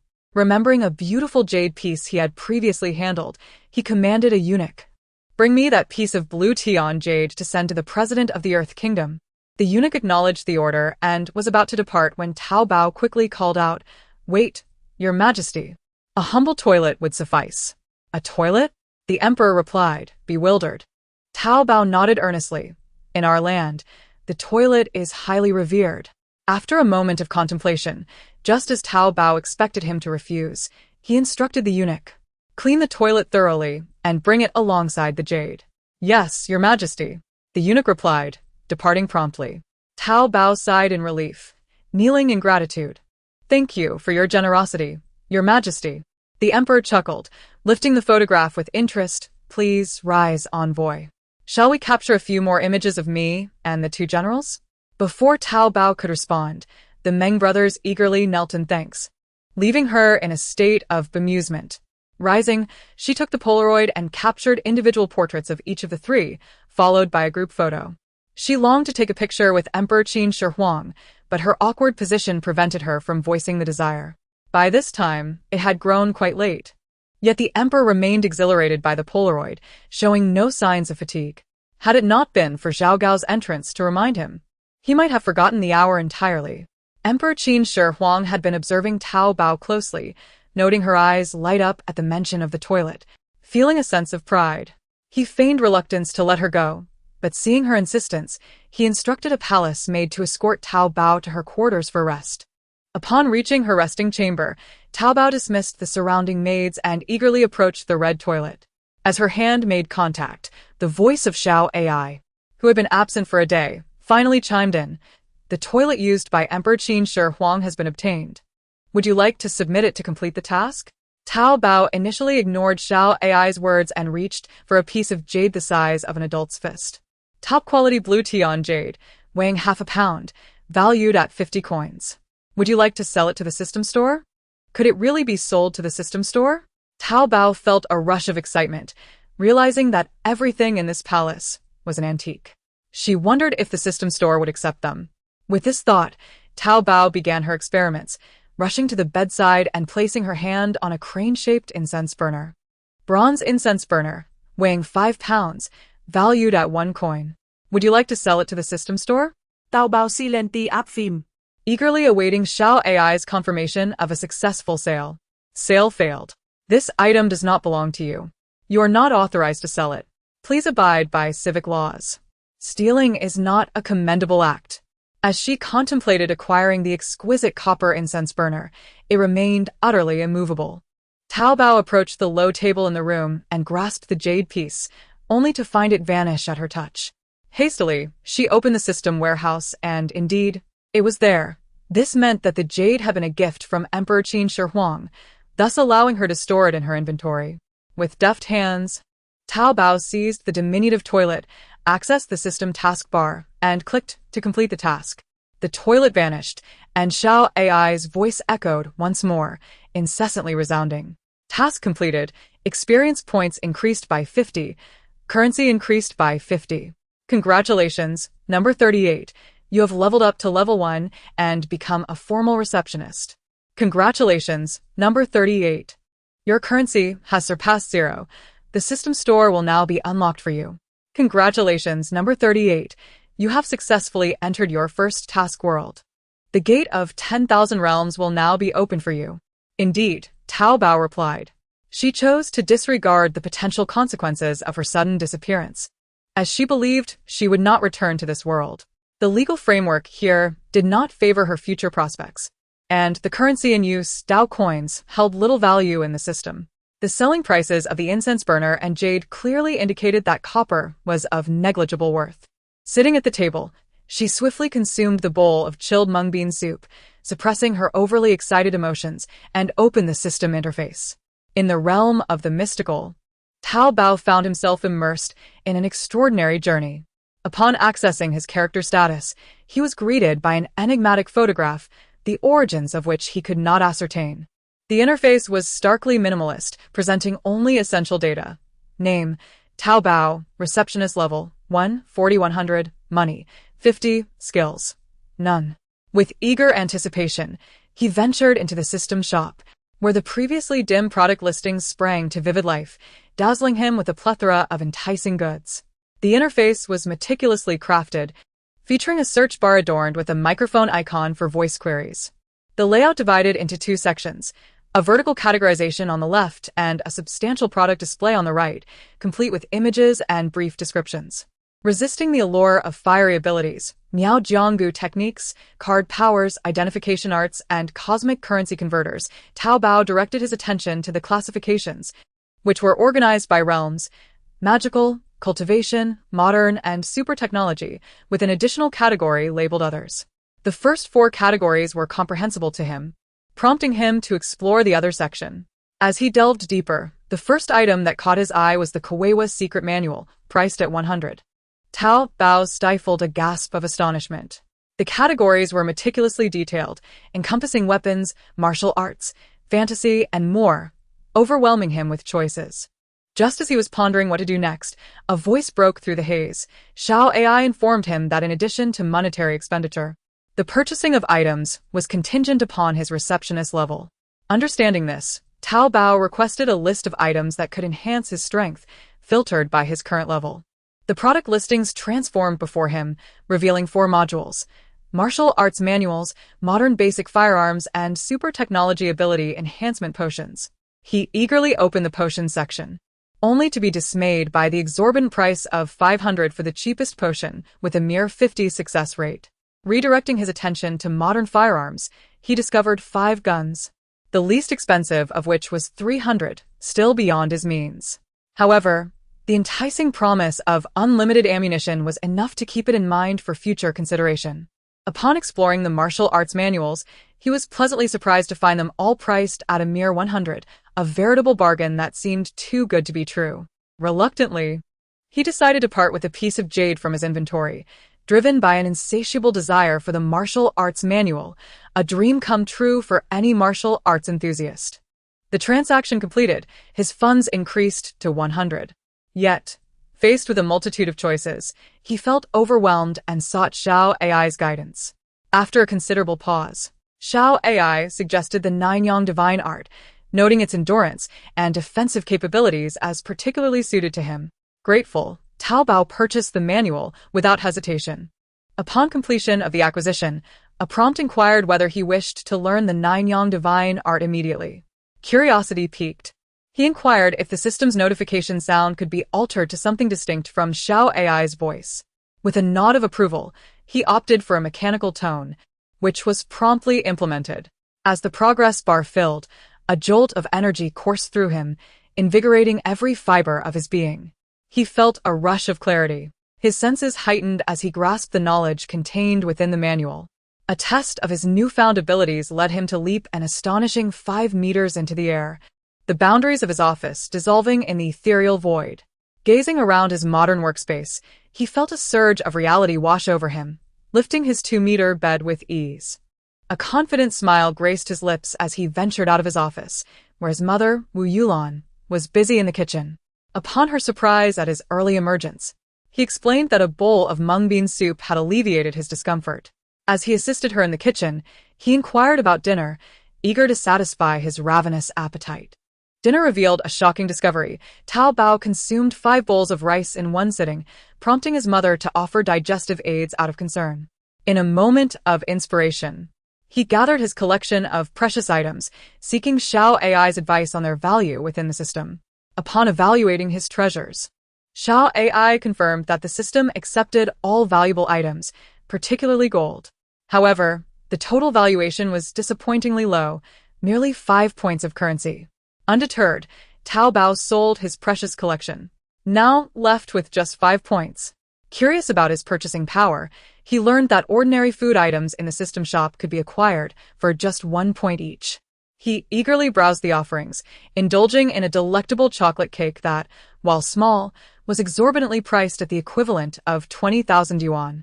Determined to find ways to earn more, he contemplated the allure of the system shop and the treasures it contained. On the morning following the distribution of flyers in the underworld, Tao Bao had just finished her breakfast when the system announcement chimed. Stealing a glance at her mother, who was diligently watering the flowers, Tao Bao seized the opportunity to access the system, knowing that apart from her mother, no one else could see what she was doing. The announcement and task panels were flashing red, and upon opening the announcement panel, she found a continuously scrolling message. All staff members with nothing to do are to immediately go to the task panel to claim their tasks. Upon opening the task panel, she read, Due to a recent decline in our company's new business, receptionists are required to distribute flyers for 10 hours through the gate of all realms, promoting the company. Completion of this task will reward 100 experience points and 10 currency. With a sigh about the meager payment, she accepted the task. As soon as she did, a familiar voice from Xiao AI echoed, "Please choose to enter immediately or enter after half an hour." The interface was no longer blank. It displayed 3 doors labeled Netherworld, Celestial Palace, and the Qin Dynasty. Noticing that the door to the Netherworld was open, Zhao Dabao understood that today's work location would be there. After finishing her breakfast, she dressed quickly, for the task indicated it would take 10 hours, correlating to real time, meaning the Netherworld counted as part of the real world. She had to leave her house. Otherwise, her mother would surely grow suspicious if she remained locked in her room for 10 hours. "Mom, I have to go to the company for a bit," she announced, grabbing her bag and preparing to leave. "Wait a moment," Wu Yulan called out, putting down the watering can and rushing to the kitchen to retrieve 2 baked sweet potatoes. "I made these using a recipe I found online. Take them with you as a snack." Zhao Dabao hesitated to refuse but was concerned about wasting time, so she accepted and went downstairs. Once outside, she discreetly stored the sweet potatoes in the system warehouse. She then entered the community restroom, found an empty stall, closed the door, and accessed the office. After all, there was no place safer than a restroom, with its constant foot traffic and absence of cameras. Quickly changing into her work attire, she easily carried a stack of flyers from the system warehouse and clicked open the gate to the Netherworld. As she stepped through the towering door, she was greeted by the sight of a river with red waters churning dangerously while she stood amidst a cluster of vibrant flowers. Taking in her surroundings, she noticed an elderly woman sitting on a small stool with a spoon in hand, a basket of bowls at her feet, and a large bucket before her. As passers-by approached, she ladled soup from the bucket into their bowls. Approaching the old woman, Zhao Dabao set her stack of flyers down and smiled. "Excuse me, may I distribute flyers here?" The elderly woman looked her over and asked, "Which company do you represent?" "Yes, our company has been struggling lately, and the boss has sent us out to distribute flyers," Zhao Dabao replied, handing her a flyer. "Here, take a look. It might be useful." The old woman shook her head, refusing the flyer. No, give it to the passing spirits. I don't need it. Just distribute them in front of me. Otherwise, those spirits who drunk my mengpa soup won't pay you any mind." "Thank you, Granny. By the way, my name is Zhao Dabao. You can call me Tao Tao," she said, feeling a warm familiarity with the old woman, who resembled her own grandmother. The elderly woman nodded. "I understand, dear. You go on with your work. I still have to serve these spirits soup. All right, I won't disturb you any longer." Zhao Dabao began distributing flyers to the wandering spirits crossing the bridge. Remarkably, the flow of spirits on the Naiha Bridge was quite good. Within 2 hours, she had already distributed a third of her flyers. After another 2 hours, feeling uncomfortable standing, Zhao Dabao perched herself on the bridge railing. She handed flyers to nearby spirits and tossed them to those further away, aided by her inner strength, making each throw precise. After an additional hour, she felt hunger pangs and, not wanting to purchase food from the system store, she pulled out the still-warm baked sweet potatoes from her warehouse and peeled one. The sweet aroma wafted up, making her mouth water as she took a generous bite. It was delectably sweet, truly a taste of paradise. As she savored the treat, she sensed something was amiss. Looking up, she found a group of spirits staring intently at the half-eaten sweet potato in her hand. Zhao Dabao nervously wiggled the sweet potato, swallowing hard. "Would you like some?" What happened next startled her. These seemingly clueless spirits eagerly nodded, their eyes filled with longing as they fixed their gaze on her snack. Overwhelmed by their fervent stares, she was about to offer the sweet potato to the spirit closest to her when an aged hand snatched it away. "Delicious. I haven't tasted human food in ages. So good. Tao Tao, do you have more?" The elderly woman, now munching on the half she had taken, looked at Zhao Dabao expectantly. Dumbfounded, Zhao Dabao instinctively retrieved the last sweet potato from her warehouse and handed it over. With a gulp, the gathered spirits watched as the old woman finished the last of the sweet potato, their eyes wide with desire. While the spirits were captivated by the old woman consuming the sweet potato, Xiaohe approached, leading a middle-aged male spirit. Upon seeing the crowd obstructing the Naiha bridge, he assumed another spirit was causing trouble by refusing to drink the Mengpa soup and swung his whip, commanding the spirits to disperse. "Make way for me, Mengp. Is there another spirit causing a ruckus?" As Xiao Hei's voice rang out, the spirits trembled and hurried to the side of the bridge, fearful of being struck by his whip. Zhao Dabao, astonished by the sight of the old woman, who seemed neither ghost nor deity, enjoying her sweet potatoes, suddenly recognized a familiar voice. Turning, she spotted the tall figure wearing a black pointed hat. Elated, she waved her hand. "Xiao Hei, what a coincidence." Surprised to see Zhao Dabao waving at him, Xiao Hei approached with the male spirit in tow. "Zhao Dabao, I didn't expect to see you here, in the underworld. What is that delightful aroma?" Curious, Xiao Hei followed the scent to find the old woman finishing her last bite of sweet potato, immediately understanding why the spirits were gathered on the bridge. It turned out they were drawn by the tantalizing fragrance of human food. In the realm of spirits, even the specters indulge in roasted sweet potatoes. "Thank you, dear grandmother," Dabao expressed as she accepted the bowl of dark broth, yet despite her efforts, she found herself lacking the courage to sip it. Mengpa, unfazed, smiled at Dabao and greeted the little black spirit before ushering the assemblage of souls across the Naiha bridge to partake in her soup. The line of spirits orderly reformed as they traversed the bridge, which had become significantly less crowded. Noticing the little black spirit and the middle-aged male ghost tethered by an iron chain behind him, Dabao handed them each a flyer. "Just take a glance. It might be of use," she remarked with a smile, feeling no embarrassment. The little black spirit merely held onto the flyer, without perusing it, unable to resist inhaling the lingering sweet aroma, and shot Dabao a wink. "What's the matter?" Dabao leaned in, understanding his gesture. The little black spirit, with one hand clutching the male ghost and the other holding Dabao, led them to the banks of the Wangchuan River. Ensuring no other spirits were eavesdropping, he produced a hefty gold ingot from seemingly nowhere and thrust it into Dabao's arms. "What is this for?" she questioned, pushing it away, aware that she should not accept rewards without effort. "This isn't a gift.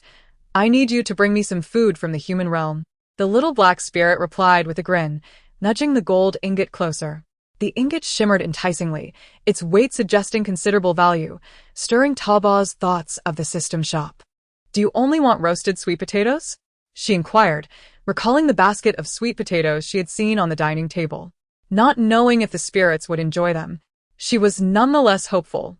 The little black spirit nodded vigorously. "Of course. That would suffice. Just ensure they are warm." "Let's clarify. I don't have many. Would a dozen be enough?" Dabao asked. "That's more than sufficient for just myself and Xiaobai," he assured her. "Okay, I'll fetch them, but..." Dabao's gaze drifted to the stack of flyers on the bridge, and the little black spirit understood.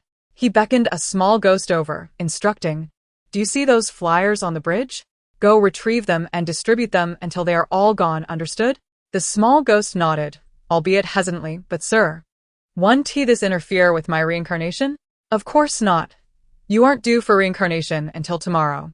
Do you think I'm unaware?" he chided, urging the ghost to hasten. Yes, I'm going." The small ghost quickly floated to the bridge's edge and began distributing the flyers with fervor. Upon entering her home, Dabao found her mother watching television and eagerly asked, "Mom, how many of those sweet potatoes you roasted this morning are left? Is work done already?" Wu Yulan glanced at her phone, noting it was just past noon. She looked up at Dabao in surprise. "Where did you get that outfit? It looks quite nice." Realizing she had forgotten to change out of her work uniform, Dabao casually replied, "It's a company uniform."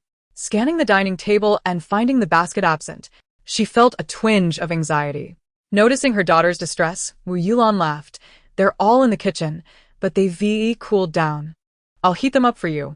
Pleasantly surprised by the popularity of the roasted sweet potatoes made using an online recipe, she felt a bit of joy. Once Wu Yulan warmed the sweet potatoes in the microwave, Dabao eagerly took the entire basket. As her daughter left with the sweet potatoes, Wu Yulan beamed and hurried online to provide feedback to the original poster. On the Naiha bridge, Meng Po was serving her soup while a little ghost distributed flyers. And the little black spirit continued to wait with the chained middle-aged ghost. Spotting Dabao approaching with a cheerful demeanor, the little black spirit eagerly met her. "So, did you bring the goods?" Dabao nodded and, wishing to avoid drawing attention from the other spirits on the bridge, guided the little black spirit towards the 3 live stone. Once safely hidden behind the stone, she retrieved the basket from her storage. Seeing the warm, roasted sweet potatoes, the little black spirit quickly tucked them into his sleeve before beaming at Dabao. "Thank you. Next time you visit the underworld, remember to bring me more earthly delicacies. Knowing your kind fondness for gold, we can continue this trade." Dabao was delighted by the prospect of earning money and readily agreed. "All right, until we meet again. I must personally escort this ghost for his reincarnation." The little black spirit bid farewell. Dabao nodded. "Okay, but may I ask, is the ghost you're tethering a malevolent spirit?" Her curiosity piqued. She noted that the little black spirit had not released his grip on the chain, indicating the ghost was indeed special. Seeing her interest, the little black spirit replied, "He once belonged to a blissful family, but fate turned against him. His wife passed away, leaving behind a daughter, and he himself was short-lived. When his daughter was merely 10, he died, consumed by thoughts of her. Somehow, he evaded the underworld's reapers and lingered in the mortal realm for 5 years. Upon witnessing his daughter's death, he returned to the underworld for reincarnation. I personally ensure he does not escape again." As the little black spirit finished speaking, he promptly led the male ghost away. Just as the sound of Dabao's task completion echoed, causing the flyers in her storage to vanish. With fewer spirits on the Naiha bridge, Dabao pulled out the remaining roasted sweet potatoes she had set aside earlier and offered them to Mengpa. "Grandmother, next time I come, I'll bring you other delicacies. For now, here are 2 roasted sweet potatoes to satisfy your cravings." Mengpa paused her actions, accepting the sweet potatoes into her bowl, and continued to serve the little ghosts her soup with an air of nonchalance. Hearing her words, Dabao couldn't help but smile. In the office, Dabao, while changing out of her work attire, opened the current status of her character. Name: Dabao, receptionist level 2, 4200, money 64, skill 9 Yang divine art.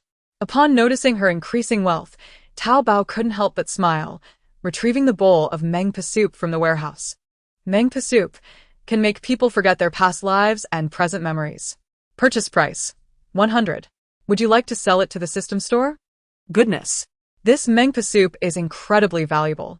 Remembering the large barrel before Mengpa, Dabao felt a surge of excitement, but unfortunately, she couldn't take it with her. She initially refrained from selling it to the system and instead searched for Mengpa soup in the system store, disregarding the label indicating it was currently unavailable for purchase, and glanced at its price. A bowl of Mengpa soup was priced at 200. What a scam! The system actually marked it at double the purchase price. Gritting her teeth, Dabao decided to sell the bowl of soup she had obtained. After all, she was currently impoverished and needed to save money. Besides, she could always visit the underworld again in the future and exchange food for it. Watching her money decrease to 164, Dabao left the public restroom with a mix of pain and joy. "All right, Mom, please continue watching television," she muttered with a smirk. Is it really necessary to be so engrossed in a melodramatic soap opera? With a light-hearted complaint, she took out the dishes warming in the rice cooker, served herself some rice, and began to eat. After a good night's sleep, she woke up at 7, stretched lazily, and gazed at the rising sun outside. Taking a deep breath, she thought, another beautiful day. After washing up in the bathroom, she noticed her mother's door wide open and assumed she had gone out to buy groceries. Dabao opened the fridge and grabbed a bottle of milk. Just as she took a sip, a voice from Xiao AI echoed, "A guest has arrived. Please proceed to the office for reception." Someone was already waiting. Dabao sat down and looked at the visitor, startled when she recognized him. The man before her was floating and appeared very familiar. He was the male ghost who had been tied to Xiaohe. "Oh, sir, what a coincidence to see you here." Dabao gestured for him to take a seat. Seeing him sit down nervously, she smiled and asked, "May I know your name, and how may I assist you?" "My surname is Lin, given name Ru Hai. I wish to change my daughter's fate. Is that possible?" Lin Ru Hai asked cautiously, feeling quite out of place in such an unfamiliar setting. Although Dabao found the name somewhat familiar, she didn't dwell on it and continued with the procedure, asking, "What is your daughter's name? What fate would you like to change for her?" "My daughter's name is Lin Daiyu. I hope she can live happily and joyfully. During her 5 years in the mortal realm, I watched helplessly as she wept for an unworthy man, leading to her untimely demise. I regret sending her away to the family. I regret so much more than I can express. Seeing Lin Ruhai's expression full of regret, Zhao Dabao quickly realized that this man was the father of Lin Daiyu, coming to seek help in changing her fate. She smiled and said, "It is indeed possible to alter your daughter's fate, but it primarily depends on whether you can afford the compensation."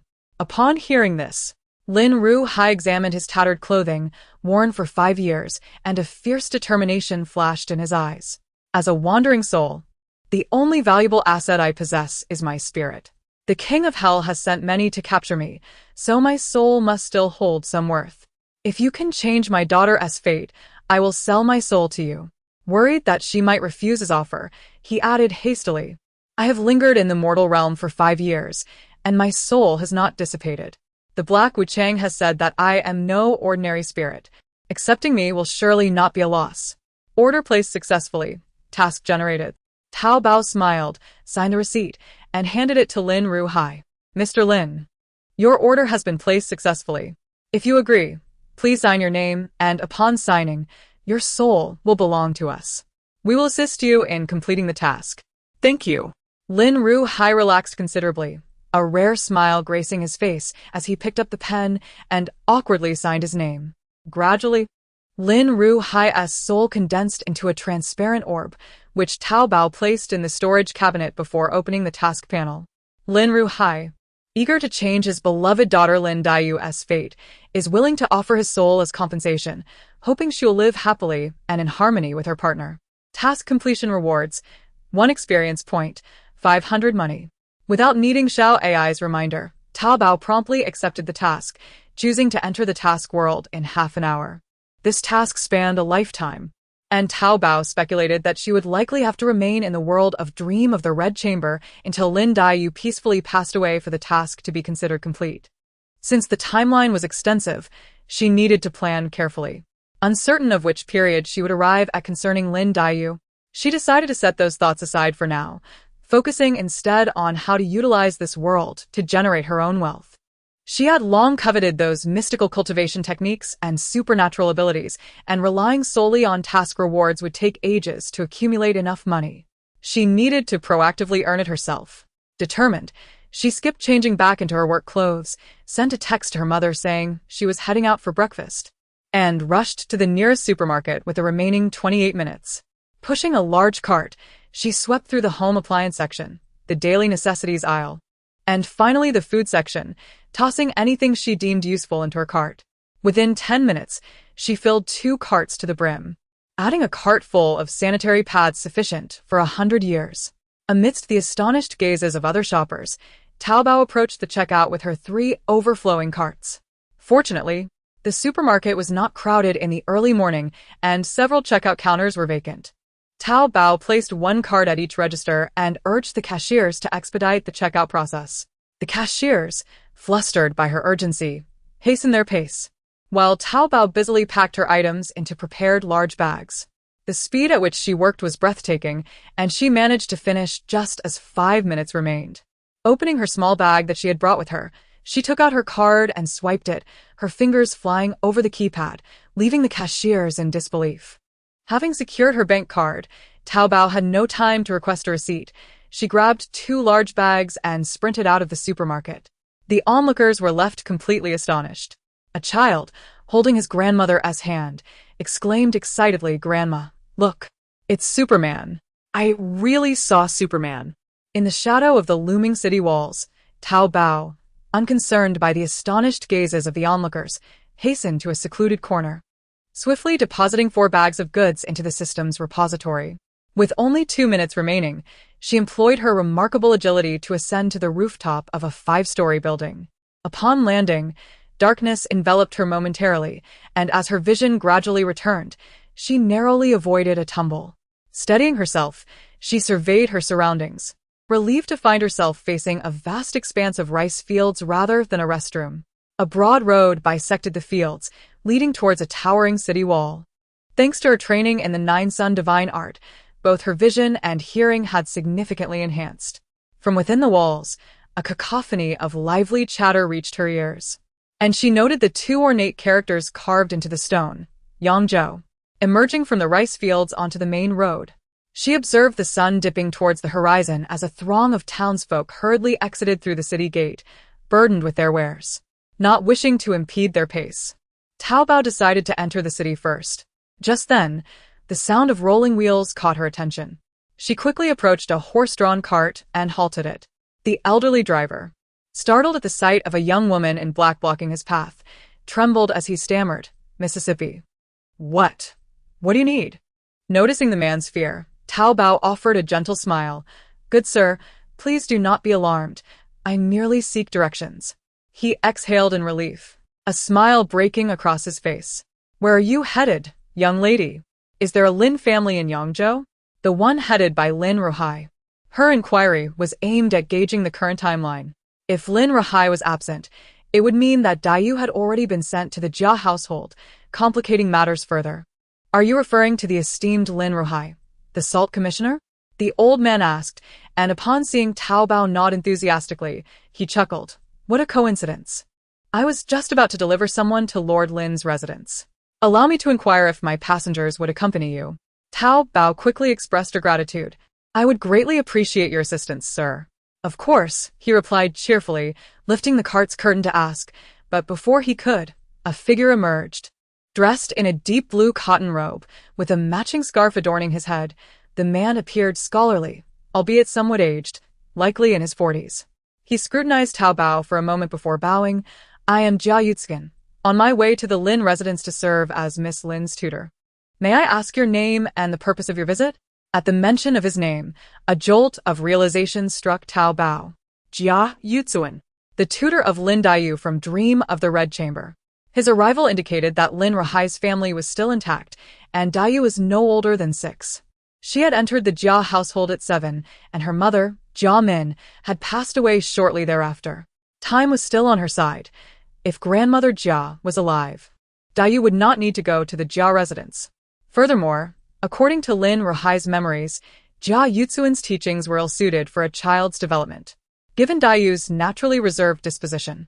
Having such a rigid tutor could exacerbate her melancholic tendencies. Thus, it was imperative that Jia Yutskin be dealt with promptly, before she could voice her alarm.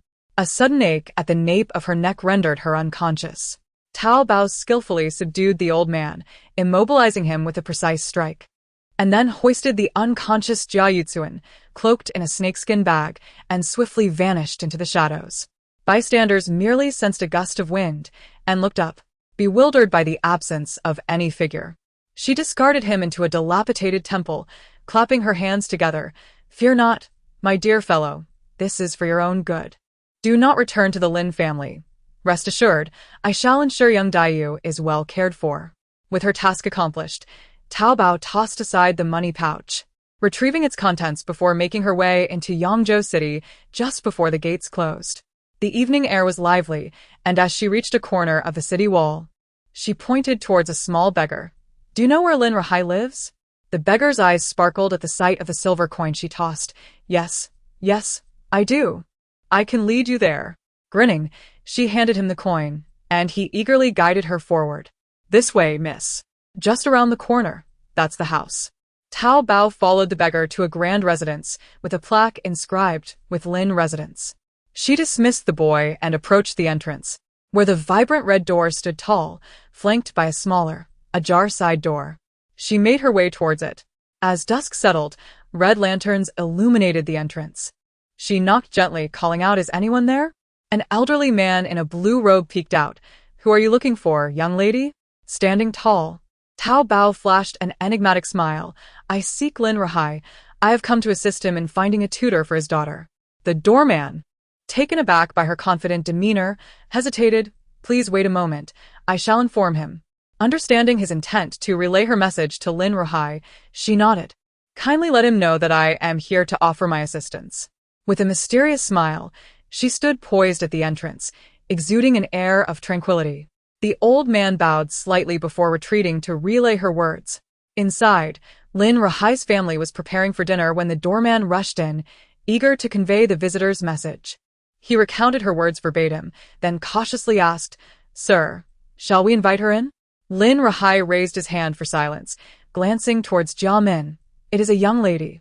You should accompany me to see who has come." In the silence of the moment, both parents speculated about the visitor's identity. Lin Rahai suspected she might be a secret envoy from the emperor, while Jia Min pondered if she might be a messenger from her family. Upon reaching the entrance, they were both unprepared to find a figure like Zhao Dabao, dressed in dark attire, her appearance shrouded in the dimming light, reminiscent of a shadowy assassin. Considering her gender, Jia Min stepped forward, inquiring, "Miss, may I ask who you are?" Zhao Dabao smiled gently. "I am Zhao Dabao, though you may call me Tao Tao. I have come uninvited, having heard that you are seeking a tutor for your daughter. I hope you do not mind." The couple exchanged puzzled glances. They had not disclosed their search for a tutor, leaving them to wonder how she had learned of their need. However, it was not the time to inquire further, and they ushered her inside. Upon entering, the couple immediately regretted their decision. This young lady was utterly unconventional. She left them behind, taking the lead and commenting on her surroundings. "This flower is quite lovely, isn't it?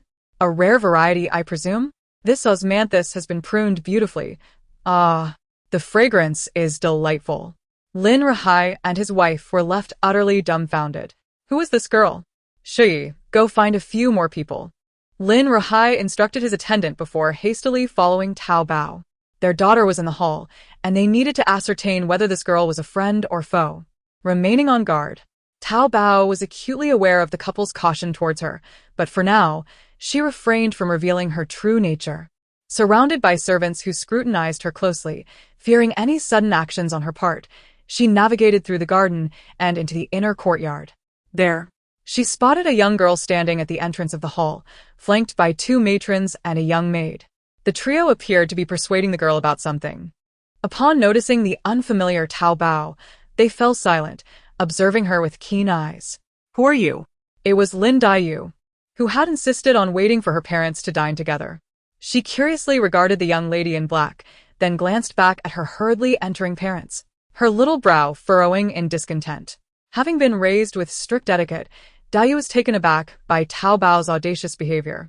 She frowned at Zhao Dabao and, after greeting her parents, inquired, "Father, mother, who is this young lady?" Casting a surreptitious glance at Zhao Dabao, she clearly disapproved of her demeanor. Zhao Dabao noticed Dayu's subtle gestures and internally scoffed at the girl's rigidity. It was peculiar. Had this been anyone else barging in, she would have dispatched them immediately. Yet today, she found herself hesitating, as if it were inappropriate to dismiss this girl. Lin Rahai found it strange, glancing again at Zhao Dabao, who was now shaking her head at his daughter with an expression of discontent, akin to a teacher's displeasure with a student. This inexplicable dissatisfaction piqued Lin Rahai's curiosity. Seeing her father silent, Dayu turned to her mother. "Mother? You are Lin Dayu?" Zhao Dabao inquired, meeting Dayu's gaze at eye level from the corridor. With a disdainful curl of her lip, Zhao Dabao thought, "What a little old woman this girl is. Don't you feel exhausted? Look at this child, barely 6 years old, and see what you have taught her. Her speech is so stilted, adhering to rules all day long. Doesn't he find it tiring? But I feel weary just watching her. At 6 or 7, one should be innocent and carefree. Since I arrived, she hasn't smiled once. Can't you parents see that she's unhappy? Look at that pale little face, devoid of color. What a frail condition she must be in. With all the restrictions on her behavior, it's no wonder her health is poor. My students are never like this. They are all lively and adorable. Don't say my words are harsh, but at this rate, she is bound for an early demise." Zhao Bao's rapid-fire comments left Lin Rahai and his wife utterly bewildered, their mouths agape, unable to utter a word. The entire family was left speechless, and all the servants in the courtyard stood in dumbfounded silence, unsure of how to react.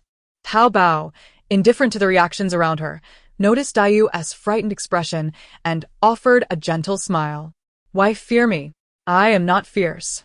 "Not fierce? Who is it that just yelled at her?"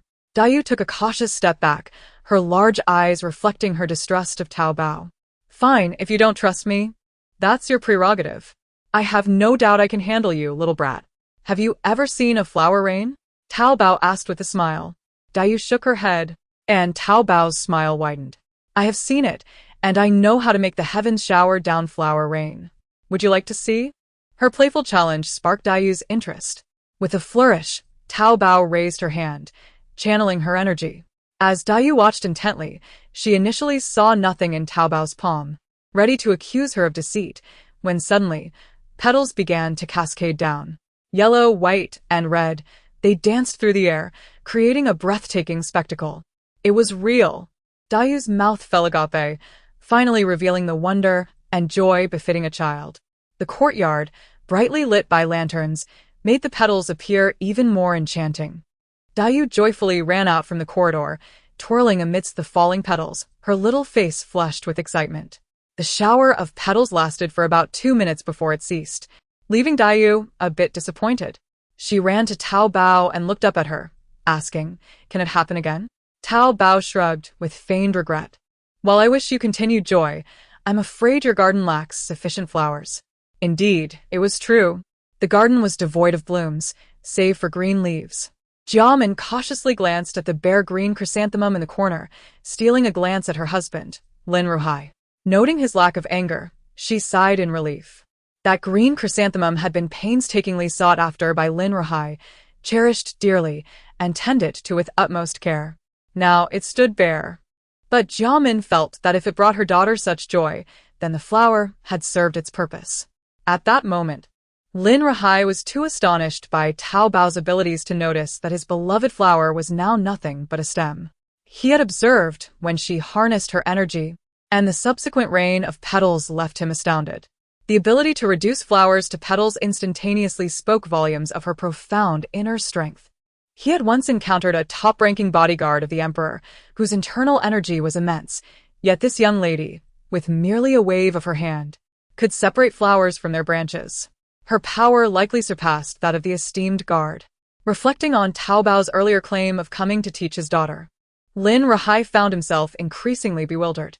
The only certainty he possessed was that this young lady was not an enemy, but her true intentions remained a mystery.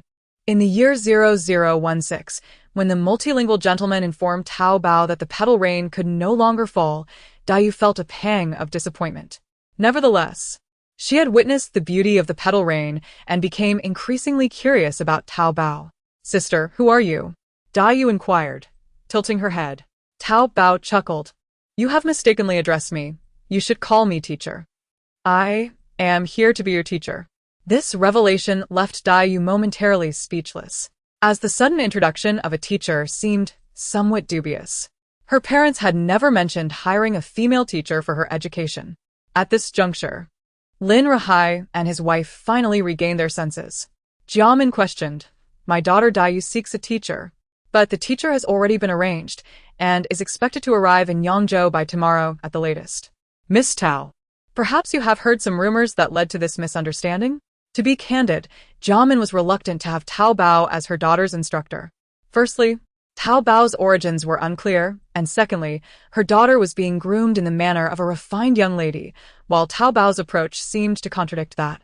Although Tao Bao had remarked that being overly rigid was unwise, the reality was such that Jiamin did not wish for her daughter to suffer the consequences of societal norms when she entered her husband's family.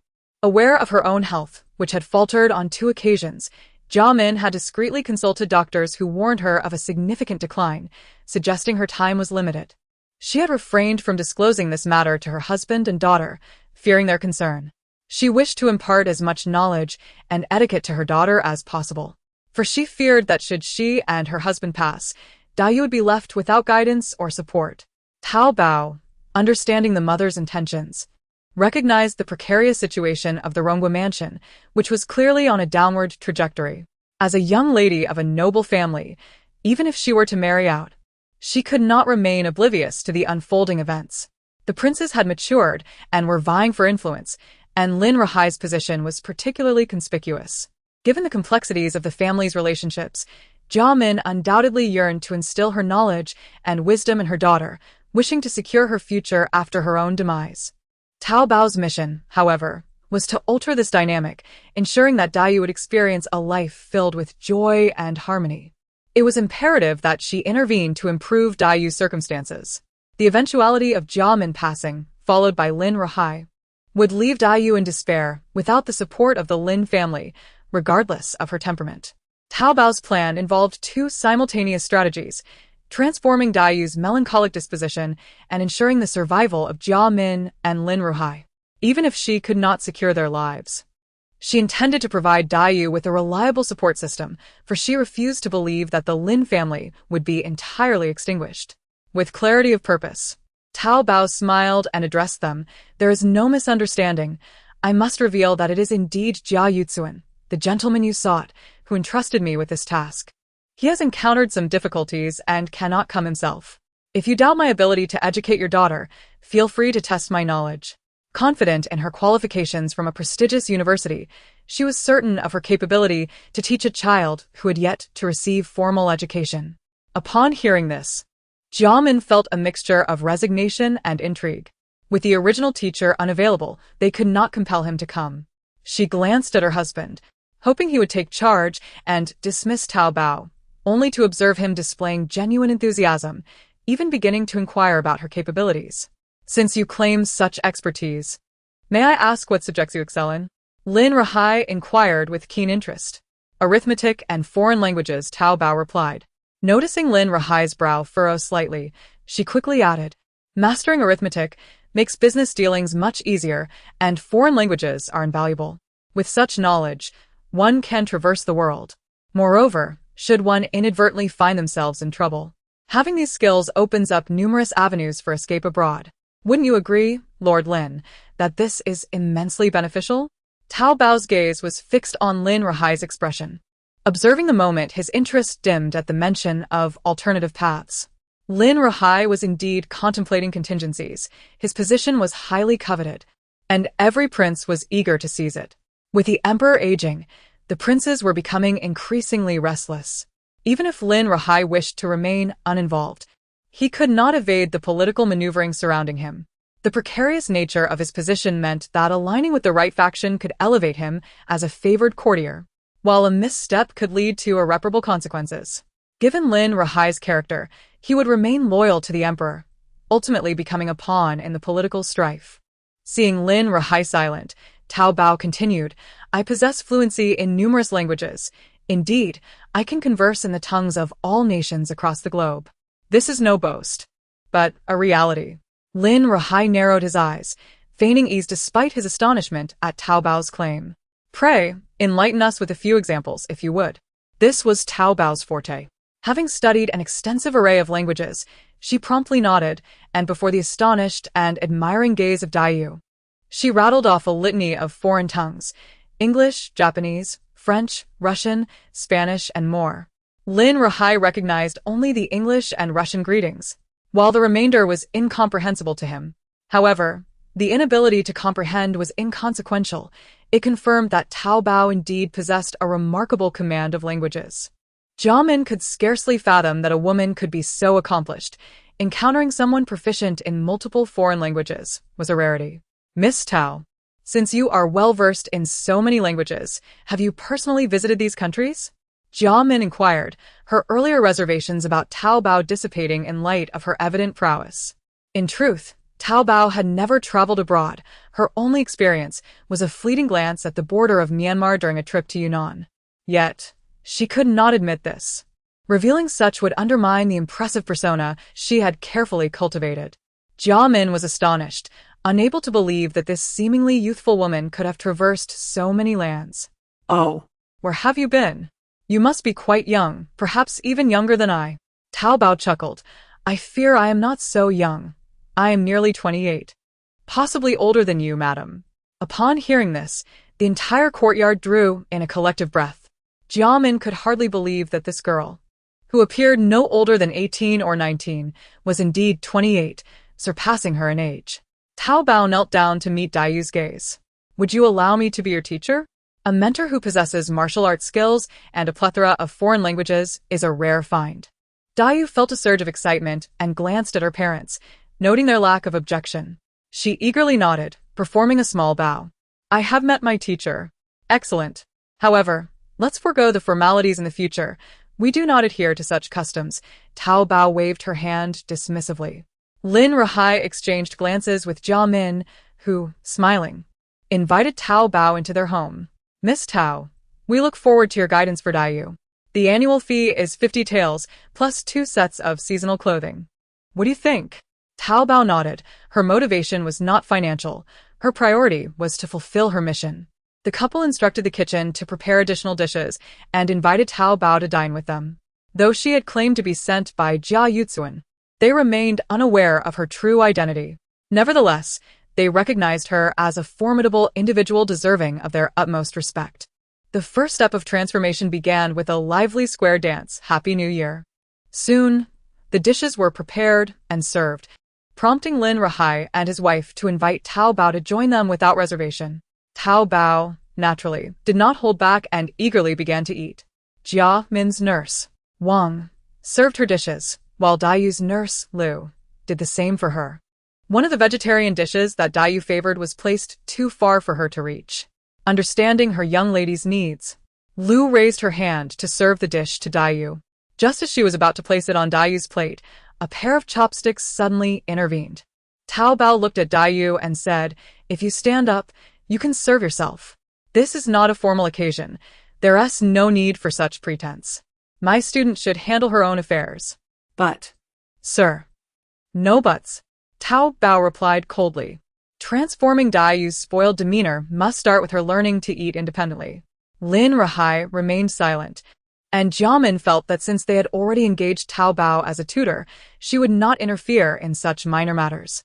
Seeing her parents' silence, Dayu felt it was beneath her dignity as a young lady to perform such menial tasks. However, upon noticing Tao Bao's stern expression, tears welled in her eyes as she stood up to serve herself, swallowing her pride. "Children should not speak lightly, Miss Tao." Lin Rahai set down his utensils, gazing at Tao Bao with a calm demeanor. Jia Min added, "Miss Tao, your words are rather harsh." Seeing the couple's concern, Tao Bao smiled. "Do you truly believe I speak without reason? Some matters in this world are preordained. The timing of our births, our trials, illnesses, and even our demise are all determined. There exists a realm of spirits and a celestial court, as well as our human world. It was only when I became a receptionist that I began to comprehend these truths. I used to dismiss the notion of spirits, but now I cannot deny their existence." To be frank, Tao Bao realized that her presence in this world of the Red Chamber came with significant risks. If the fairy in charge of the lifelines of the women in the Red Chamber discovered that Dayu's fate had been altered, she might obstruct her mission, leading to potential failure. Observing Tao Bao's cryptic musings, Lin Rahai maintained a furrowed brow, indicating his discomfort, while Jia Min grew anxious at the seriousness of Tao Bao's words. Did tears truly have a predetermined course? Tao Bao turned her gaze to Dayu, who had begun to eat, and then turned back to Jia Min, asking earnestly, "Do you recall the monk who visited when Dayu was born? What did he say?" "Miss Tao, how do you know?" Jia Min was genuinely startled, as very few were aware of that monk's words. "Lord Lin and Lady Lin, do not be alarmed. Let us enjoy our meal for now. We can converse more thoroughly later. Rest assured, my intentions for Dayu are genuine," Tao Bao stated, before resuming her meal.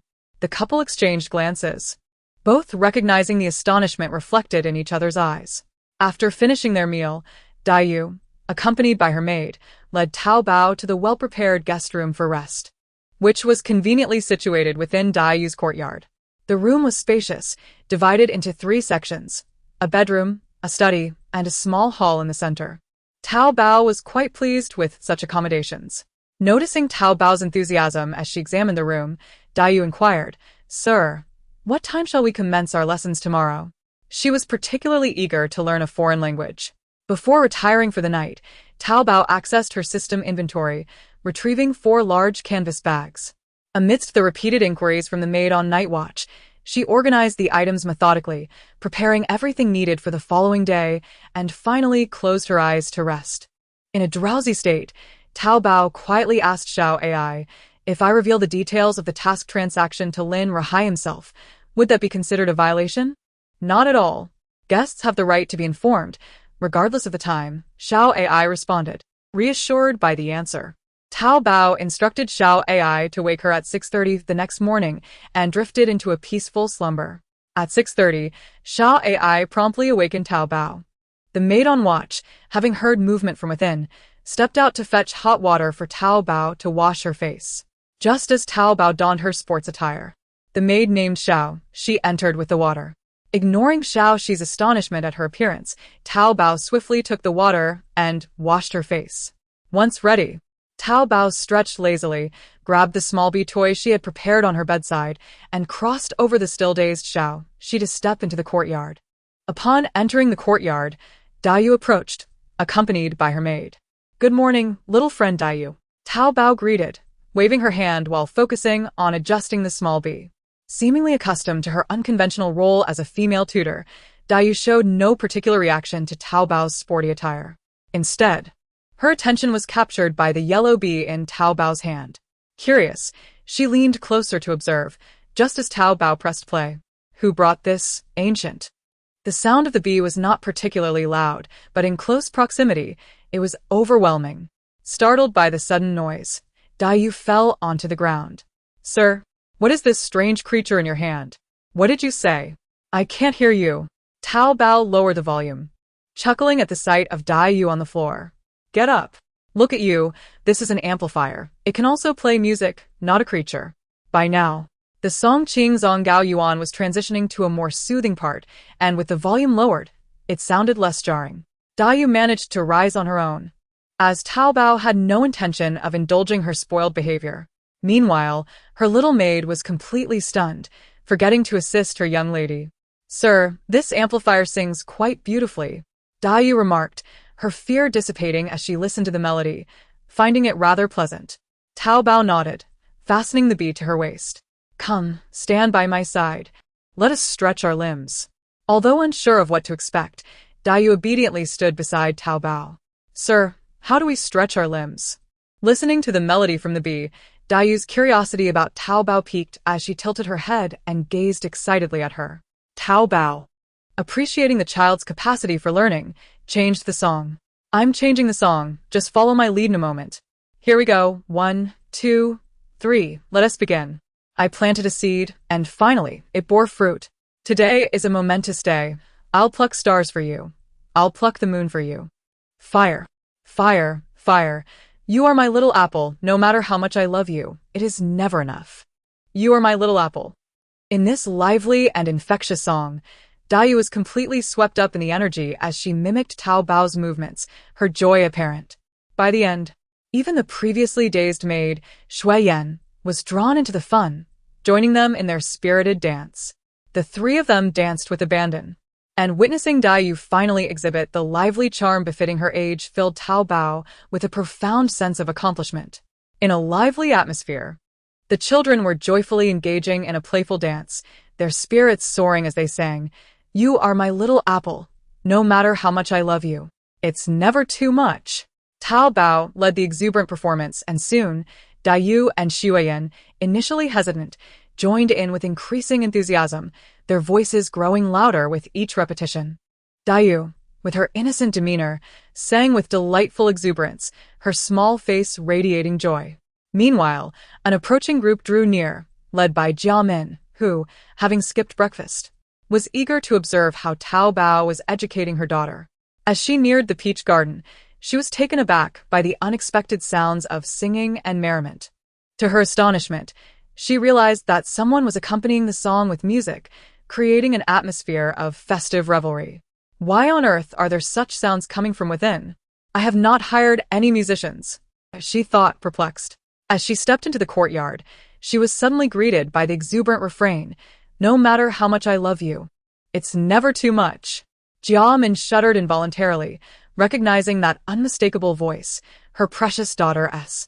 "What kind of decorum is this for a young lady?" she scolded, rushing into the yard, intending to reprimand Dayu. However, the sight before her nearly caused her to faint. Madam. Wang Mama quickly supported her mistress, her eyes wide with disbelief as she beheld the scene of the young lady gleefully dancing with her sleeves rolled up. Heavens! This is utterly inappropriate. Stop at once. And tidy those sleeves, Shuiyan. Hurry. Wang Mama's heart raced with anxiety, fearing the consequences of such behavior if it were to spread beyond the walls of their home. She frantically patted Jia Min's back to soothe her while ordering the servants to remain silent. Dayu was equally startled by her mother's unexpected arrival, her heart a tumult of embarrassment and a hint of exhilaration. As she noticed her mother's pale face, she hurried over, her voice small and concerned. "Mother, are you all right?" Guilt washed over her as she gazed at her mother's distressed expression.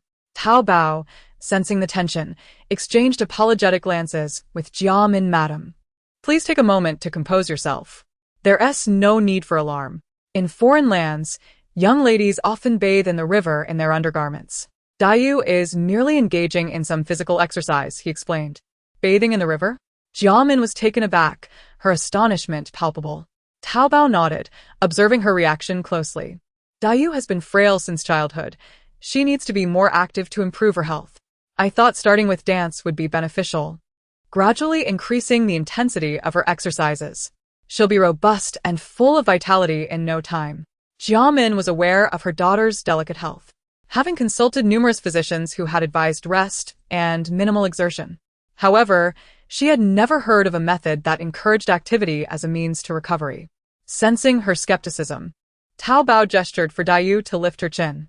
"Madam, do you not notice how much healthier Dayu looks today?" he asked, noting the slight flush on her cheeks. Indeed, Jia Min observed the improvement in Dayu's complexion, though her concerns lingered. "While her appearance has brightened, I worry about her health." Zhao Dabao reassured her. "Rest assured, Madam, the exercises I have her perform are low-impact aerobic activities. They require minimal exertion. Ask Dayu herself if she feels tired after dancing all morning." Jia Min turned to her daughter, who nodded enthusiastically, recognizing that she enjoyed the activity. Reflecting on Zhao Dabao's travels abroad and his broader perspective, she began to reconsider his approach. Curious about the previous sounds, she inquired, "What was that noise earlier, Miss Tao?" With a knowing smile, Zhao Dabao activated a gentle melody from the small device, satisfying Jia Min's curiosity before silencing it once more. As the music played, Jia Min noticed the spark of interest in Dayu's eyes and felt a pang of warmth at her daughter's happiness. She decided to impose only a few guidelines for the future, instructing them to keep the volume down and maintain proper attire. "Breakfast is ready. Please join us, Miss Tao," Jia Min said, her tone softening. "Of course, madam. We shall change and be there shortly," Zhao Dabao replied with a smile. As Jia Min walked toward her private chamber, she sensed Wang Mama's hesitance. "Speak your mind, Wang Mama," she urged. "Madam, I believe Miss Tao's methods of teaching may not be wholly appropriate," Wang Mama stated candidly. Jia Min furrowed her brow. "What do you find objectionable?" Wang Mama, sensing her mistress's displeasure, fell silent, her head bowed in contemplation. Yet, seeing her daughter so joyful made her reluctant to dismiss Zhao Dabao's approach entirely. She believed there might be merit in it, and concerning decorum, she had her own plans. "Wang Mama, after breakfast, please invite Mama Zhao from the estate to teach Dayu proper etiquette. The lessons can commence after her midday rest. I will inform Miss Tao. I trust she will have no objections." "Yes, madam, that is an excellent plan. I feel reassured," Wang Mama replied, relieved. Mama Zhao, having come from the Rongwa mansion, was a retired palace maid, renowned for her strict adherence to propriety. Jia Min nodded, falling into contemplative silence. When Zhao Dabao and Dayu joined her for breakfast, she shared her intentions regarding the new tutor. Zhao Dabao anticipated this development, having no objections to Dayu learning etiquette, provided it did not stifle her spirit or intellect. However, he chose to remain agreeable, sensing that any dissent might displease Jia Min. "If it pleases you, madam, then so be it. You truly are understanding, Miss Tao. Please enjoy the meal and partake in the dishes," Jia Min said, her demeanor brightening. This arrangement seemed to bring harmony. Dayu would improve her health while adhering to the standards of propriety. Jia Min felt content, unaware that Zhao Dabao's compliance was merely superficial. In the room, Dayu sat on a stool, her curiosity piqued as she watched her master, Zhao Dabao, rummaging through a large bag he had dragged out from beneath the bed. All the servants had been sent outside, leaving only the two of them in the chamber, which was why Zhao Dabao felt at ease to reveal the mysterious sack. "Is this your luggage, sir? When did you bring it into the manor?" Dayu inquired, approaching Zhao Dabao with eager anticipation, her eyes glancing at the snakeskin bag. hoping he would produce something intriguing, much like the amplifier he had shown her earlier that morning. Zhao Dabao did not disappoint her. He began to extract various toys from the bag and laid them out on the table. This is a drawing board. You can use it to practice your art. And here is an extraordinary, colorful chemistry book that you should occasionally peruse. Oh, and this globe, I'll teach you how to read the latitude and longitude. Our foreign language studies will commence with this globe. Then, he fished out a set of Barbie dolls, seemingly stuffed into the bag without much thought, and placed them on the table. This set of Barbie dolls is a gift for you. When you find yourself bored, you can sew clothes for her, treating it as a practice in feminine crafts. The set was modest, consisting of a single doll and 6 outfits. Yet for Dayu, who had never encountered such a commonplace toy in the modern world, it was utterly captivating. She set aside the globe and examined the Barbie doll with great fascination. "Master, do you truly mean to give me this doll?" Dayu asked, her eyes sparkling with wonder, momentarily forgetting her curiosity about how Zhao Dabao had acquired these items. It was evident that the allure of the Barbie doll held an immense power over the young girl. "Of course, do not merely gaze at it. Open it and play with it," Zhao Dabao chuckled, observing Dayu's enthralled demeanor. "Could you please help me open it?" Dayu shyly requested, unsure of how to do so. "Go ahead and give it a try. The box is already damaged. You can have someone make a new box for the doll to keep it safe," Zhao Dabao suggested, clapping his hands and taking a seat to guide Dayu on how to change the doll's clothes. Dayu displayed a deep affection for the Barbie doll, handling it with utmost care, as if it were a living being, fearful that any rough movement might cause it pain. She often spoke to the doll, asking, "Why is your hair golden? And your eyes are blue, nothing like mine. Now let me dress you. Which outfit do you prefer, the blue one or the white one? This outfit leaves your arms exposed. Should I ask the maid to make you 2 more dresses?" Watching Dayu's innocent delight, Zhao Dabao felt relieved, believing that while she was still young, there remained a significant chance to foster a lively and cheerful personality within her.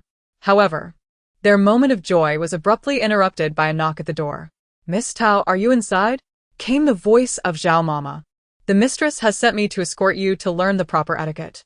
Upon hearing Zhao Mama's voice, Zhao Bao's mood soured instantly. He did not rush to open the door but called out, "I understand. I will be there shortly. Please wait a moment." "Understood. Old servant is aware," Zhao Mama replied from outside. By now, Dayu had neatly arranged the doll's clothes and gazed at it with reluctance before rising to bid farewell to Zhao Dabao. Dayu, "Tell me, do you think I treat you well?" Zhao Dabao asked. Dayu nodded, her smile bright. "You are exceedingly kind to me," she replied, casting a glance at the Barbie doll on the table. Zhao Dabao smiled softly, murmuring, "Then should you heed what I say?" Unaware that Zhao Dabao was setting a trap, Dayu obediently nodded. "Of course, I should listen." "Then pay close attention. When Zhao Mama comes to teach you, do not heed her words. Simply mimic her actions, understood?" Dayu looked puzzled. But that wouldn't be learning proper etiquette. That would be deceit. Zhao Dabao crouched down to meet her gaze, his expression serious. "It's only a little deception. If you pretend not to learn today, she won't come back tomorrow. Besides, this isn't truly lying. It's merely feigning ineptitude. Didn't I say you should listen to your master?" It's not virtuous to contradict oneself. As Dayu pondered whether to agree with her master, Zhao Mama's voice urged from the doorway again.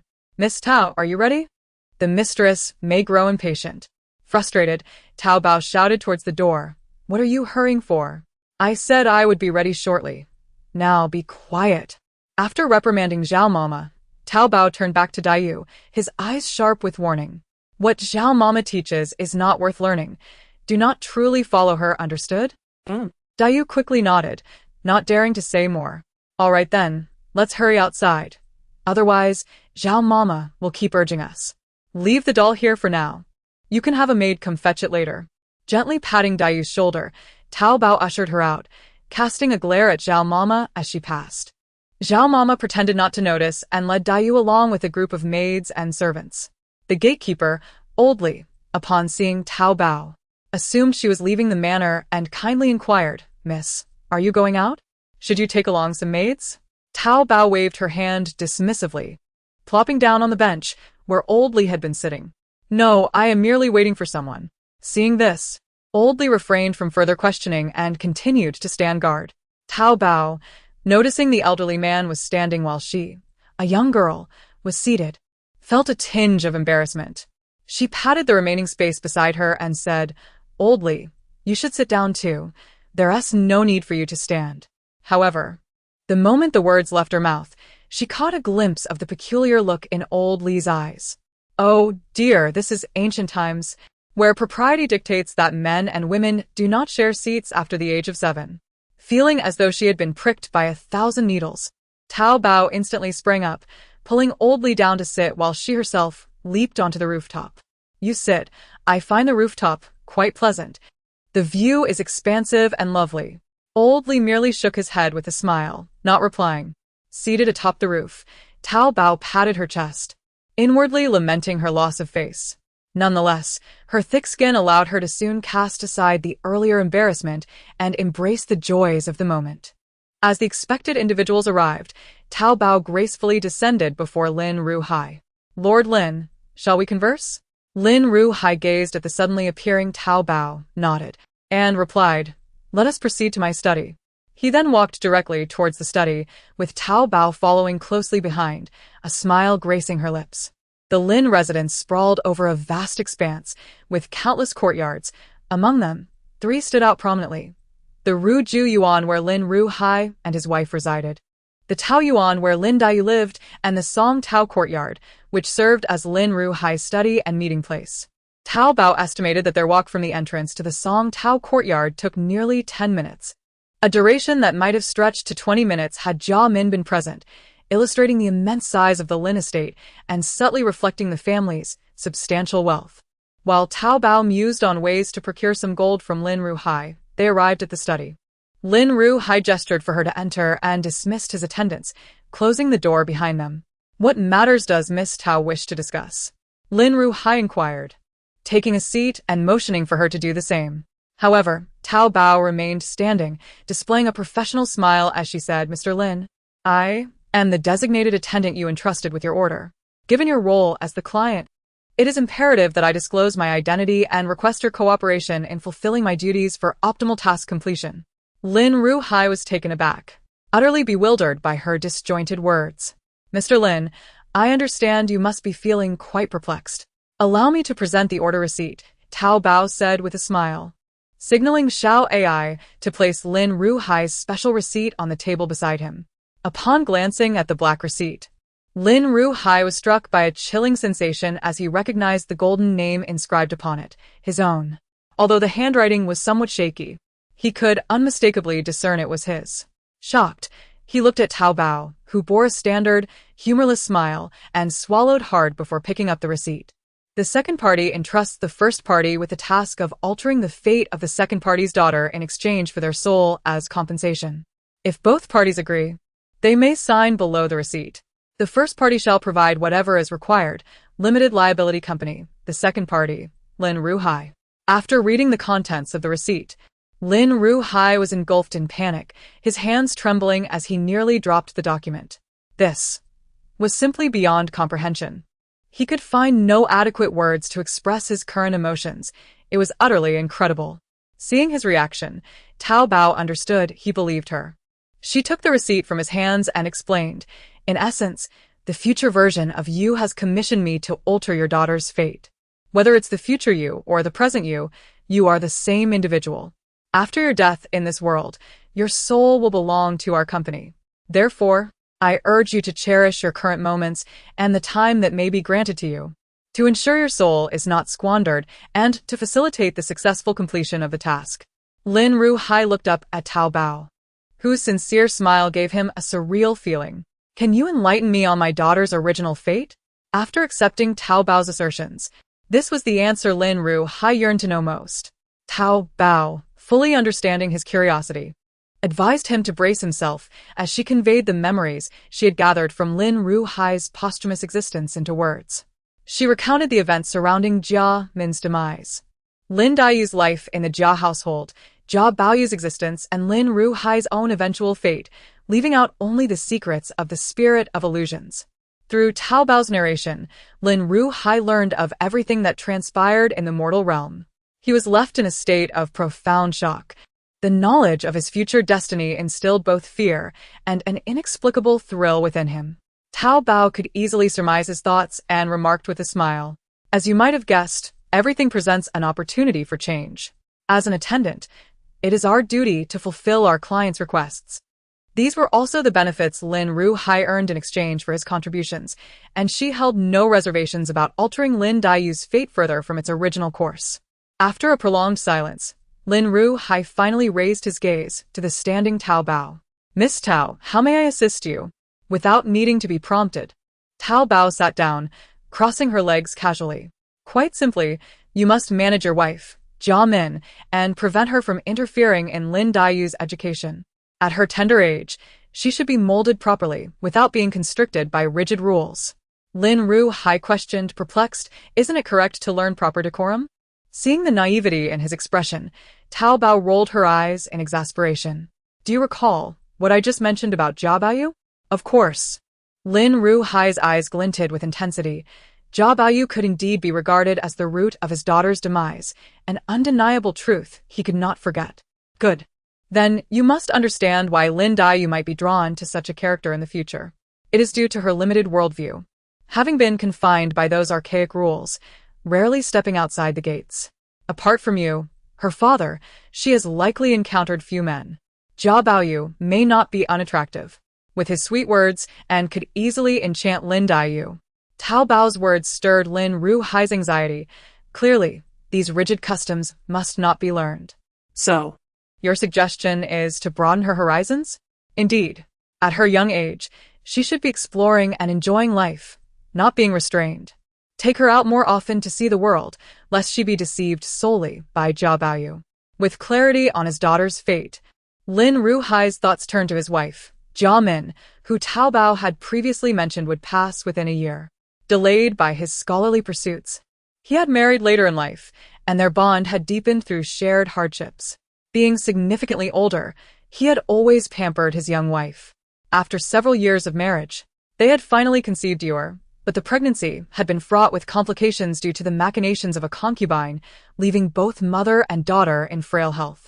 Despite punishing the concubine and dismissing the others, Jia Min's health had been irreparably damaged. While outwardly she seemed fine, internally she suffered greatly. The thought that his wife might succumb to illness within a year filled Lin Ruhai with dread.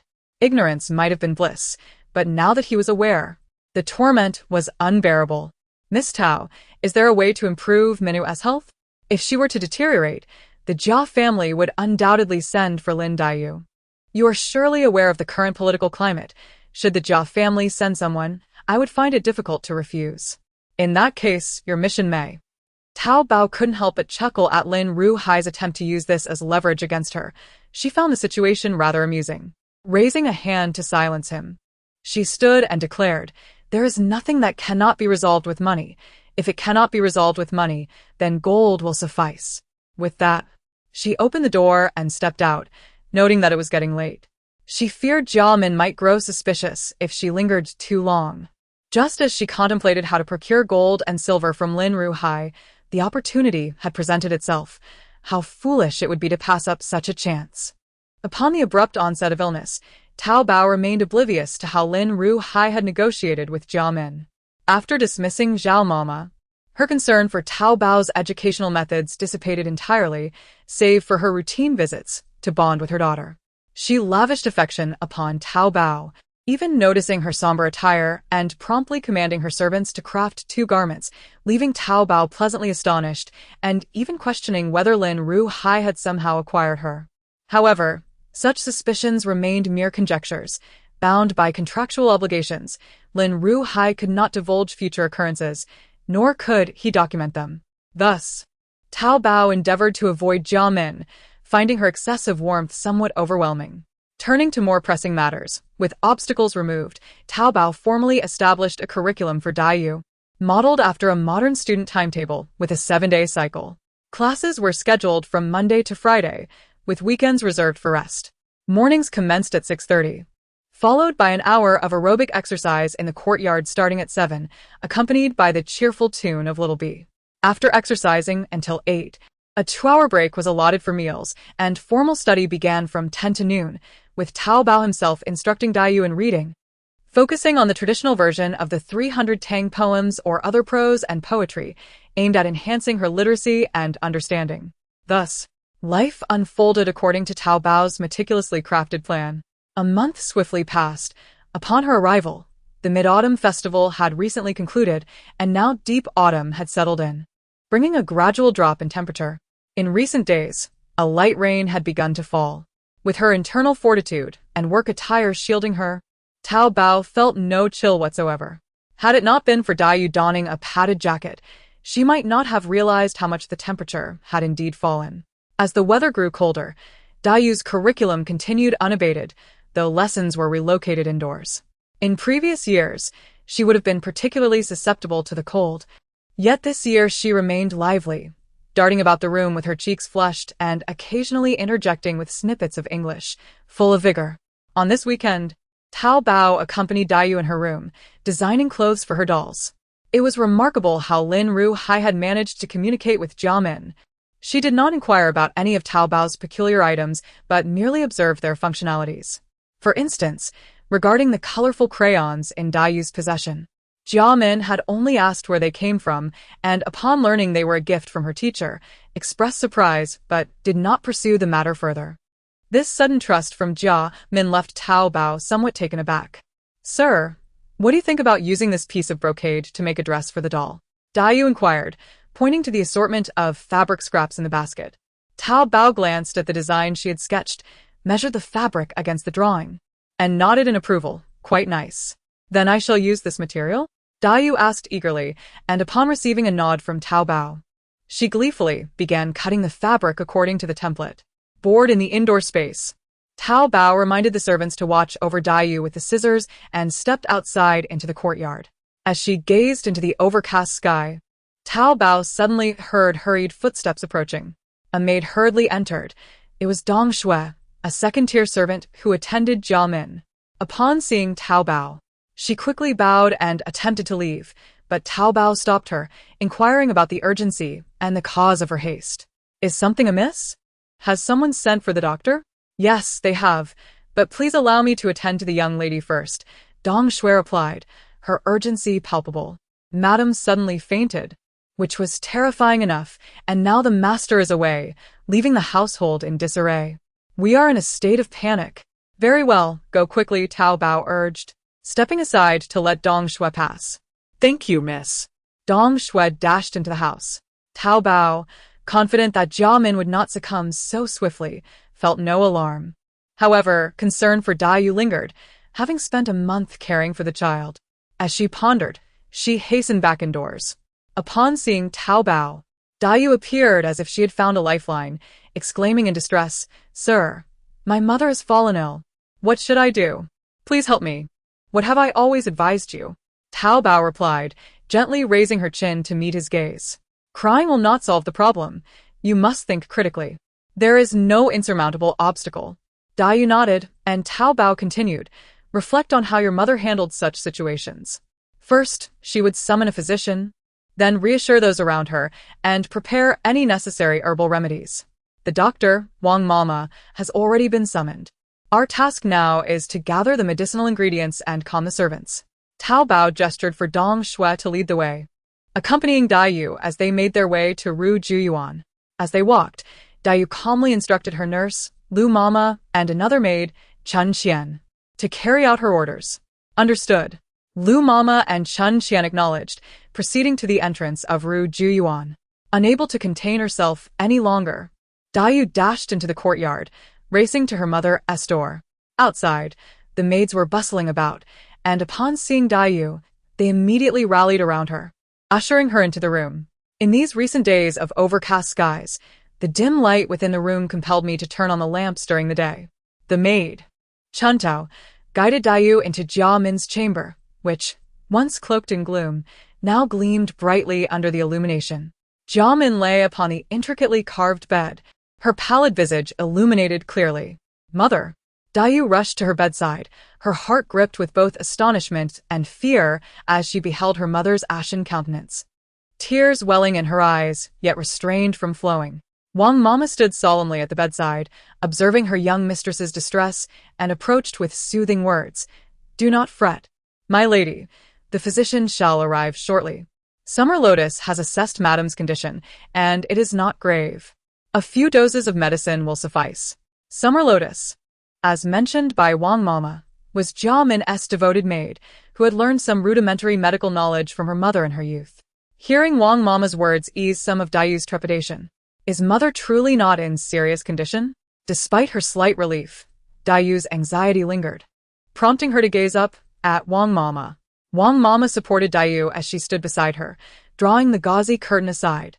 The physician, a middle-aged man adorned with a goatee, entered the room and promptly unpacked his medical kit, retrieving his instruments to take Jia Min's pulse through the veil. The onlookers in the room remained silent, fearing to distract the doctor, their expressions tense as they watched intently. Before long, the physician confirmed the pulse, tidying his tools as he addressed Dayu. "Your lady's condition stems from a deficiency of vital energy and blood, exacerbated by excessive worry, which has led to her sudden fainting.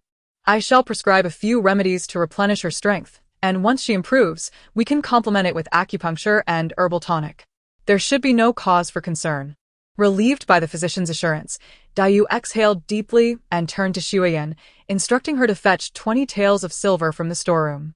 After relaying her orders, she turned back to the physician with a respectful bow, expressing her gratitude. "Thank you, doctor. I appreciate your diligent care for my mother."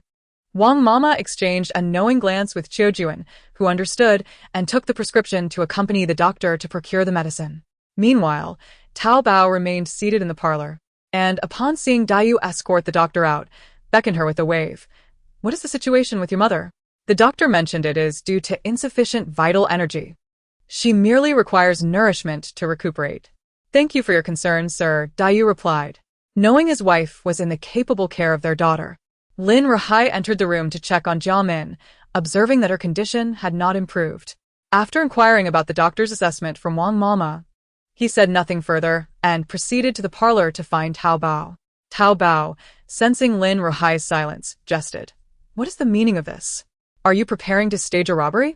Lin Rahai frowned in response, taking a seat at the head of the table. He drained a bowl of tea in one go before stating, "Miss Tao, name your price." "What price?" Tao Bao feigned ignorance.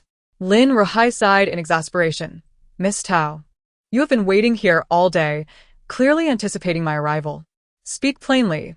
How much silver would you require to save my wife?" "Oh, you've seen right through me. I need not ask for much, merely 1,000 taels of gold," Tao Bao replied with a grin. Lin Rahai's expression darkened. Such a demand was exorbitant. Selling all his assets might not even yield 1,000 taels of gold, though 1,000 taels of silver could be feasible. Observing Tao Bao's teasing demeanor, he realized she was toying with him.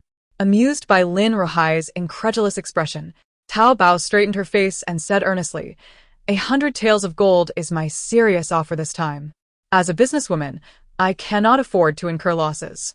The system's rate for gold acquisition was 100 points per pound, and given that 10 taels contained approximately half a pound, 20 taels equated to 1 pound, while 100 taels amounted to 5 pounds, yielding 500 points when sold to the system. The remedy needed to restore Jia Min's health, the 10 complete nutritional pills, was priced at 200 points, perfectly aligning with what she could procure at her current level of hospitality. Ultimately, she had to profit, otherwise, it would not be a genuine business transaction. Without hesitation, Lin Rahai agreed, sealing the deal. He possessed exactly 100 taels of gold, neither more nor less, gleaming brilliantly before Tao Bao, casting a golden hue upon her face. As she reached out to touch the pile of gold ingots, the system's notification chimed, 5 pounds of gold, valued at 500 points. "Would you like to sell it to the system store?"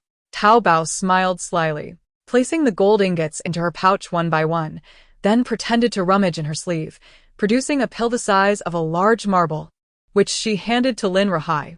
"This is the 10 complete nutritional pill. Dissolve it in a bowl of water for her to drink, and I assure you, it will work wonders. However, I advise against hastening her recovery. A few extra days of rest would be beneficial, allowing Dayu to learn some management skills in the meantime." Lin Rahai carefully wrapped the unadorned pill in a handkerchief and tucked it away, smiling. That sounds reasonable. I shall speak with my wife shortly. I wonder what sort of physician Qiujuan has found, as Minner has shown no signs of improvement after taking that medicine. Truly a quack. Having concluded a profitable transaction, Zhao Dabao felt elated, and noticing Lin Rahai's demeanor, reassured him. He speaks truthfully, though perhaps not entirely. Herbal remedies do take time to show effects. By the way, Sir Lin, you have served in Yangzhou for several years now. Have foreign merchant fleets been navigating the Grand Canal? Would you care to share your insights? She was well aware that during the Qing Dynasty, European capitalists were experiencing rapid development, and opportunities abounded everywhere. The most lucrative ventures involved import-export trade, where worthless glass beads could be exchanged for valuable slaves in Africa, only to be sold elsewhere for 4 or 5 times the profit. Though she had no intention of engaging in the slave trade, Zhao Dabao recognized the potential at her disposal, supported by her linguistic skills and the system's assistance. She felt compelled to seize the moment, lest she squander such favorable conditions. Besides, she doubted she would encounter the scoundrel Zhao Dabao again if she took Dayu abroad. Witnessing the gleam in Zhao Dabao's eyes, Lin Rahai felt a sense of unease. In recent years, maritime restrictions had intensified, permitting only foreign vessels in the 3 provinces of Guangdong. Other ports were off-limits. Yangzhou fared somewhat better, but taxes consumed 35% of the profits. Miss Tao, should you wish to pursue maritime trade, you must consider this carefully. Beyond the heavy taxes, there are pirates and treacherous sea routes. Without a heavily armed fleet, crossing the ocean could cost you dearly, Lin Rahai cautioned. Zhao Dabao had contemplated these matters, yet with her all-encompassing system store, she had no concerns regarding ships or routes. Only financing, which was insufficient. It appeared she would need to deliberate further. One could not expect to achieve grand ambitions overnight. For now, she would proceed with caution and observe the unfolding events. In the year 0023, a foreigner poured the gold ingots from his money pouch onto the bed and opened the system panel, intending to assess his personal assets. Lin Rahai had provided him with 10 gold ingots, which he had just sold to the system store in exchange for a complete set of restorative pills. Currently, his personal panel displayed a remaining balance of 14 gold coins, alongside 90 taels of gold on the bed and a haphazard collection of items in the system's warehouse.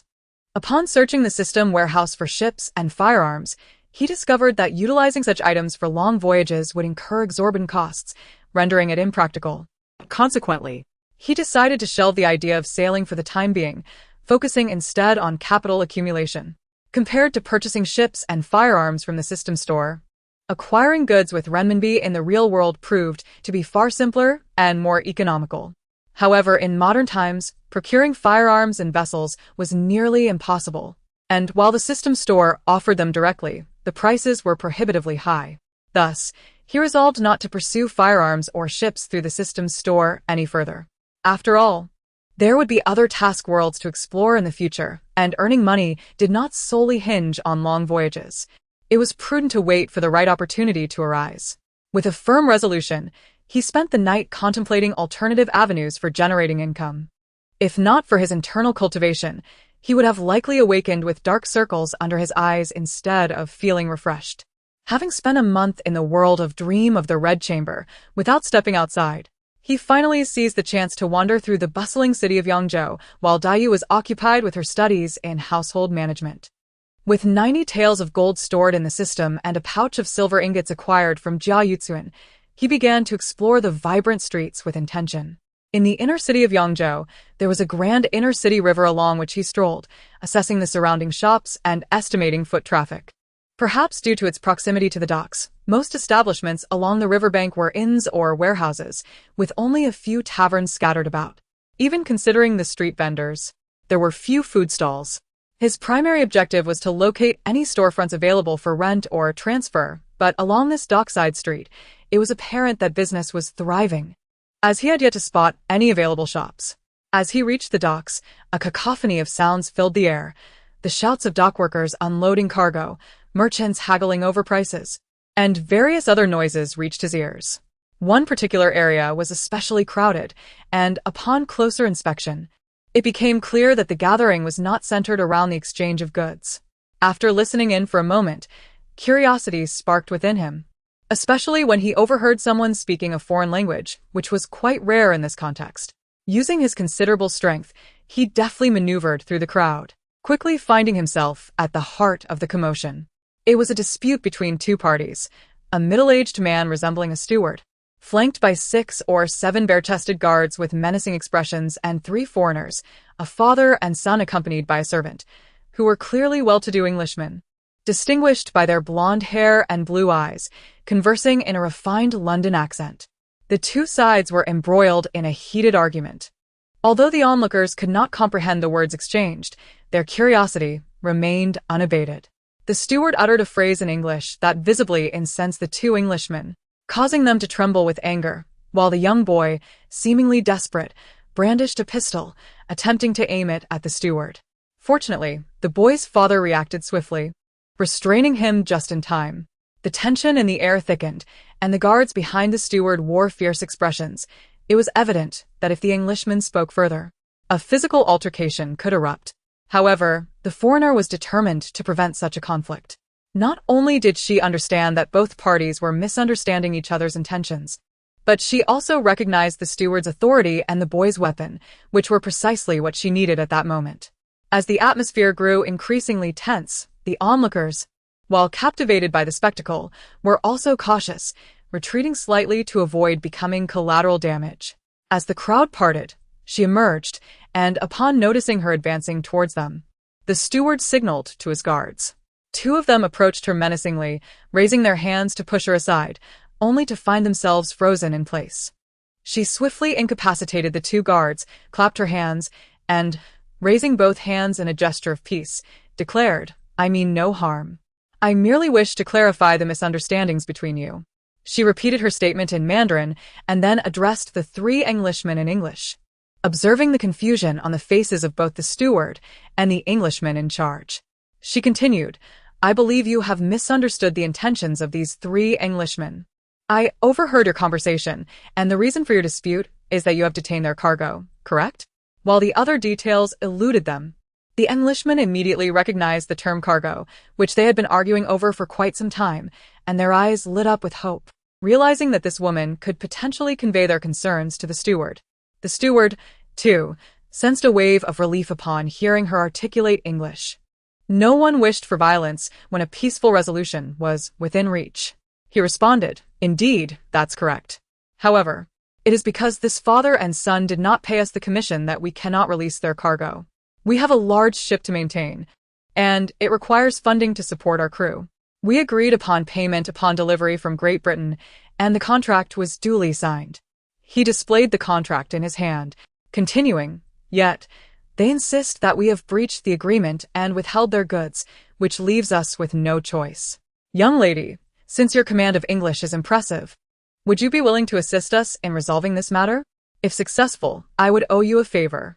Seeing the steward's anxious expression, she nodded and explained to the 3 Englishmen, "You have indeed signed a contract, and it was expected that you pay the steward before retrieving your goods.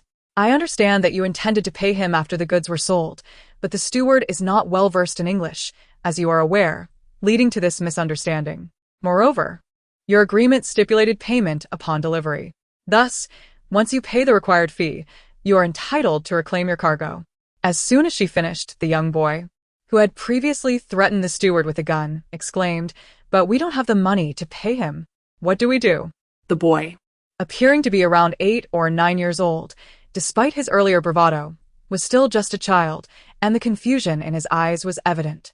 "What amount do you owe the steward?" she inquired, now realizing that the steward had not intentionally deceived them, but rather had misunderstood their intentions.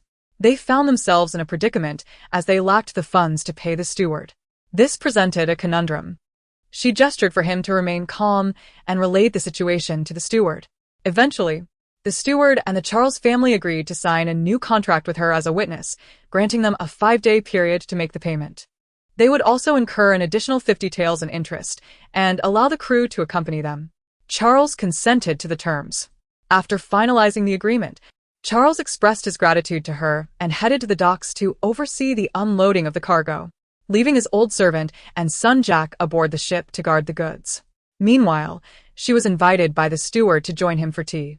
At the highest three-story restaurant near the dock, Zhao Dabao and Gao Wu sat by the window, sipping tea and engaging in conversation. As Gao Wu observed the bustling scene at the dock, he casually inquired, "Miss Tao, do you often venture out without any guards?" Zhao Dabao retrieved a chopstick from a bamboo holder on the table, deftly manipulating it between her thumb and index finger, and replied, "It's easier for one person. Having guards would only hinder me." As he watched the chopstick slowly penetrate the table, Gao Wu's lips twitched. He realized she was no ordinary individual. Having previously subdued his subordinates and now demonstrating such prowess with a simple chopstick, he recognized her as a master of internal martial arts. Gao Wu nodded in agreement. "Indeed. For someone like you, Miss Tao, guards are unnecessary. Your command of English is remarkable. You must have visited Great Britain. Which fleet do you belong to?" "I belong to none. I merely accompany other fleets as I travel," Zhao Dabao responded. "I visited Great Britain only once in my childhood with my grandfather. I wonder how it has changed." "Mr. Gao, you just returned from there. Could you enlighten me?" Her innocent curiosity resembled that of a young girl. Yet her proficient English raised Gao Wu's suspicions. "There hasn't been much change. It remains quite similar to before. By the way, Miss Tao, since you're alone, have you considered joining a fleet? After all, constantly relying on others' fleets can be perilous," Gao Wu joked. Those who could speak foreign languages were rare, especially among fleets, and someone with both linguistic skills and martial prowess was a rarity even among the prominent merchants of Guangdong. Naturally, Gao Wu wished to recruit her for his fleet. Zhao Dabao shook her head. "I'm accustomed to freedom. Joining a fleet would be too confining for me. However, I am keen to explore the outside world. Mr. Gao, when does your fleet depart next? And where is it headed? I would love to learn the ways of commerce." Although she declined his invitation, Gao Wu found value in her interest. "Our fleet is part of the Xin family and has 2 ships, primarily for personal use, with limited cargo space. Our next journey is scheduled for next year, post-New Year, but the specifics of the route remain unclear. However, the destination will still be Great Britain. What goods do you intend to bring? Too much cargo may not fit. Rest assured, it won't be excessive." "How much is the fare?" Zhao Dabao inquired. "The entrance tax is covered by us, and the shipping fee depends on the distance and amount of goods. Generally, for £100, we charge 200 taels. If you bring more personnel, there will be additional charges," Gao Wu explained clearly. Zhao Dabao understood. It was feasible to travel with other ships, even if it meant starting with small ventures to accumulate capital and familiarize herself with the routes. "There won't be many of us, just myself and perhaps 2 others. I would appreciate it if you could reserve a spot for me, as I intend to go after the new year," Zhao Dabao said earnestly. "That's no problem. Miss Tao, your foreign language skills are commendable. I may need your assistance then. Our crew has very few who can communicate in English, and their proficiency is quite lacking, often relying on gestures." Recalling something amusing, Gao Wu couldn't help but laugh heartily. Zhao Dabao raised her teacup, saying, "That's no issue. I may not boast about many things, but speaking foreign languages is my forte. Just come find me when the time comes." Gao Wu raised his cup in return, sharing a laugh with her as they both downed their tea. It was his first experience drinking tea this way, and it felt quite peculiar. "How does it taste?" Zhao Dabao asked, provoking another bout of laughter from Gao Wu, drawing the attention of nearby diners. After finishing a pot of tea, they descended the stairs together. Once on the main street, Gao Wu gestured for Zhao Dabao to stop and inquired with a smile, "I reside with the Lin family." "The Lin family?" Gao Wu's eyes widened in surprise. "Are you a miss of the Lin family?" He then chastised himself, realizing that a true Miss Lin would still be quite young. "I am a tutor for Miss Lin. Once the date is confirmed, please send someone to notify me at the Lin residence," Zhao Dabao said with a smile. Gao Wu finally understood, recalling his previous remark, and awkwardly chuckled before hastily departing. Zhao Dabao shook her head in exasperation and, seizing the opportunity while it was still early, sought directions to a pawn shop. "I have some jewelry to pawn. Could you please evaluate its worth?" Zhao Dabao placed a small bag on the tall counter before her, awaiting the proprietor's appraisal.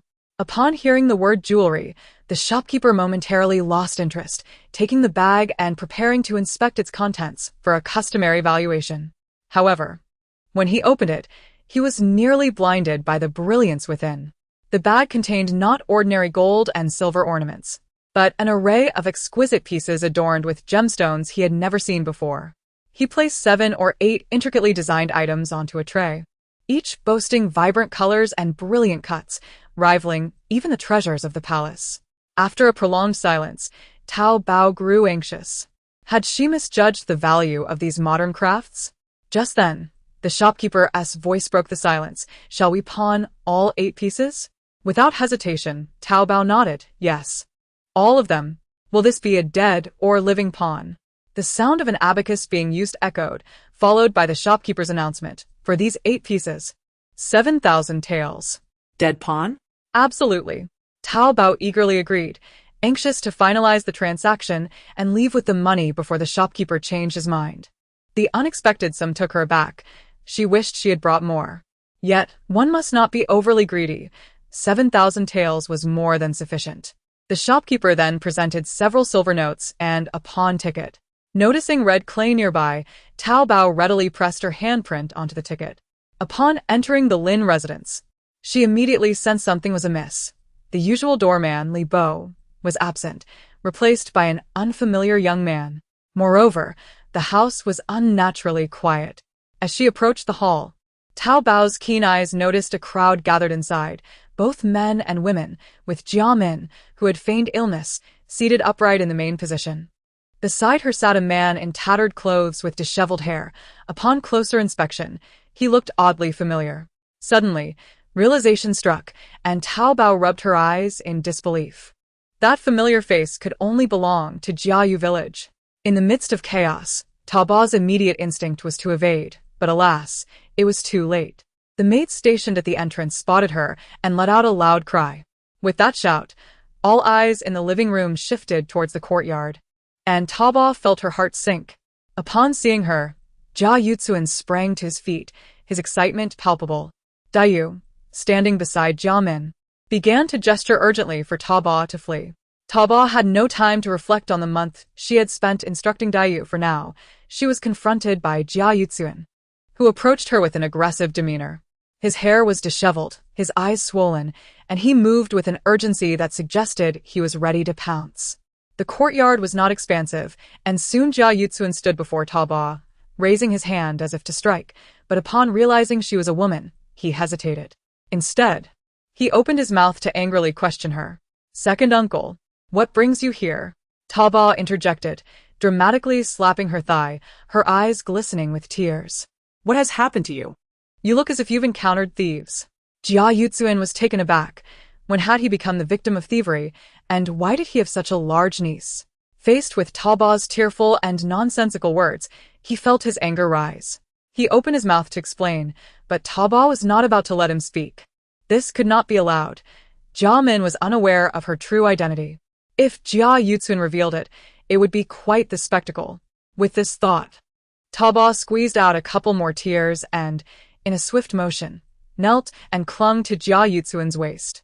"Second uncle, what has caused you to be in such a state? Surely you should have just written to me if you missed me. Why come all this way without a servant? Goodness! Why are you silent? Have you sustained an injury?" Zhao Dabao exclaimed, her concern apparent as she prepared to check him for wounds. Jia Yuxuan, feeling humiliated, pushed her hands away and retreated several steps. "Ah, you shameless wretch!" he exclaimed, momentarily stunned into silence. Memories of being knocked unconscious and thrown into a temple flooded back, driving him to the brink of madness. He realized he had been ensnared again by this audacious woman. As he contemplated the possibility of once more being a victim of her schemes, Zhao Dabao, having effectively silenced him, felt a wave of relief. Seeing Jia Yuxuan desperately scratching at his throat, she rushed to his side, her expression filled with concern. "Second uncle, what's wrong? Are you unwell?" Jia Yuxuan, unable to articulate his thoughts while feeling utterly humiliated, shook his head in frustration. Zhao Dabao's grip was surprisingly strong, and despite his efforts to free himself, he found it impossible. Tears threatened to spill from his eyes as he lamented his misfortune.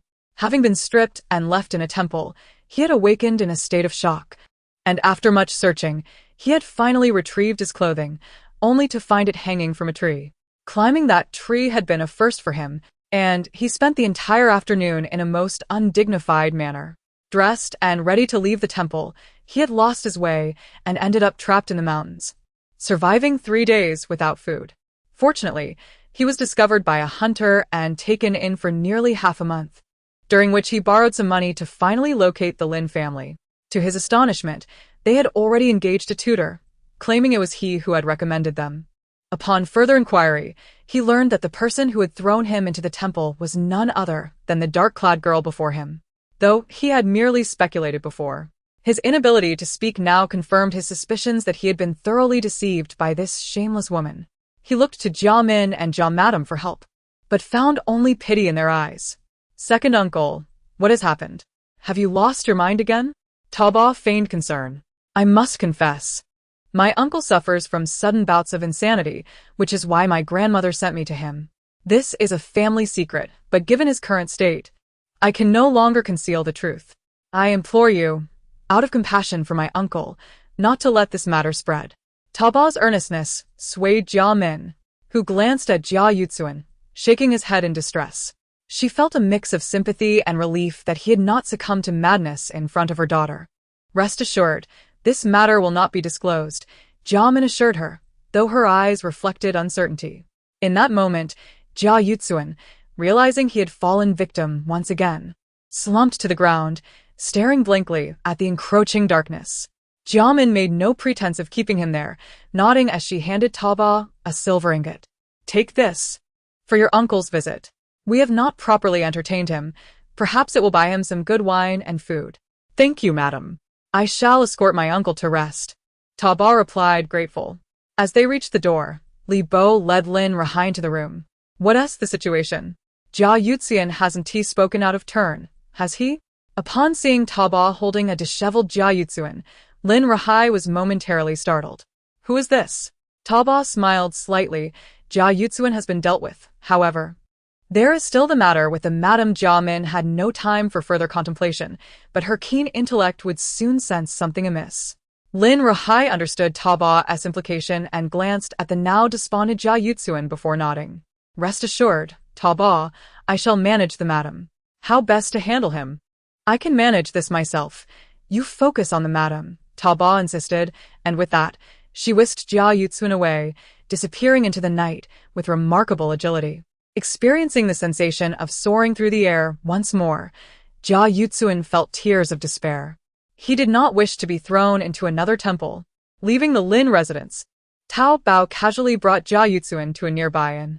After dismissing the innkeeper and securing the door, he placed a silver ingot, which Jia Min had given him, onto the table before Jia Yuxuan with a resounding thud.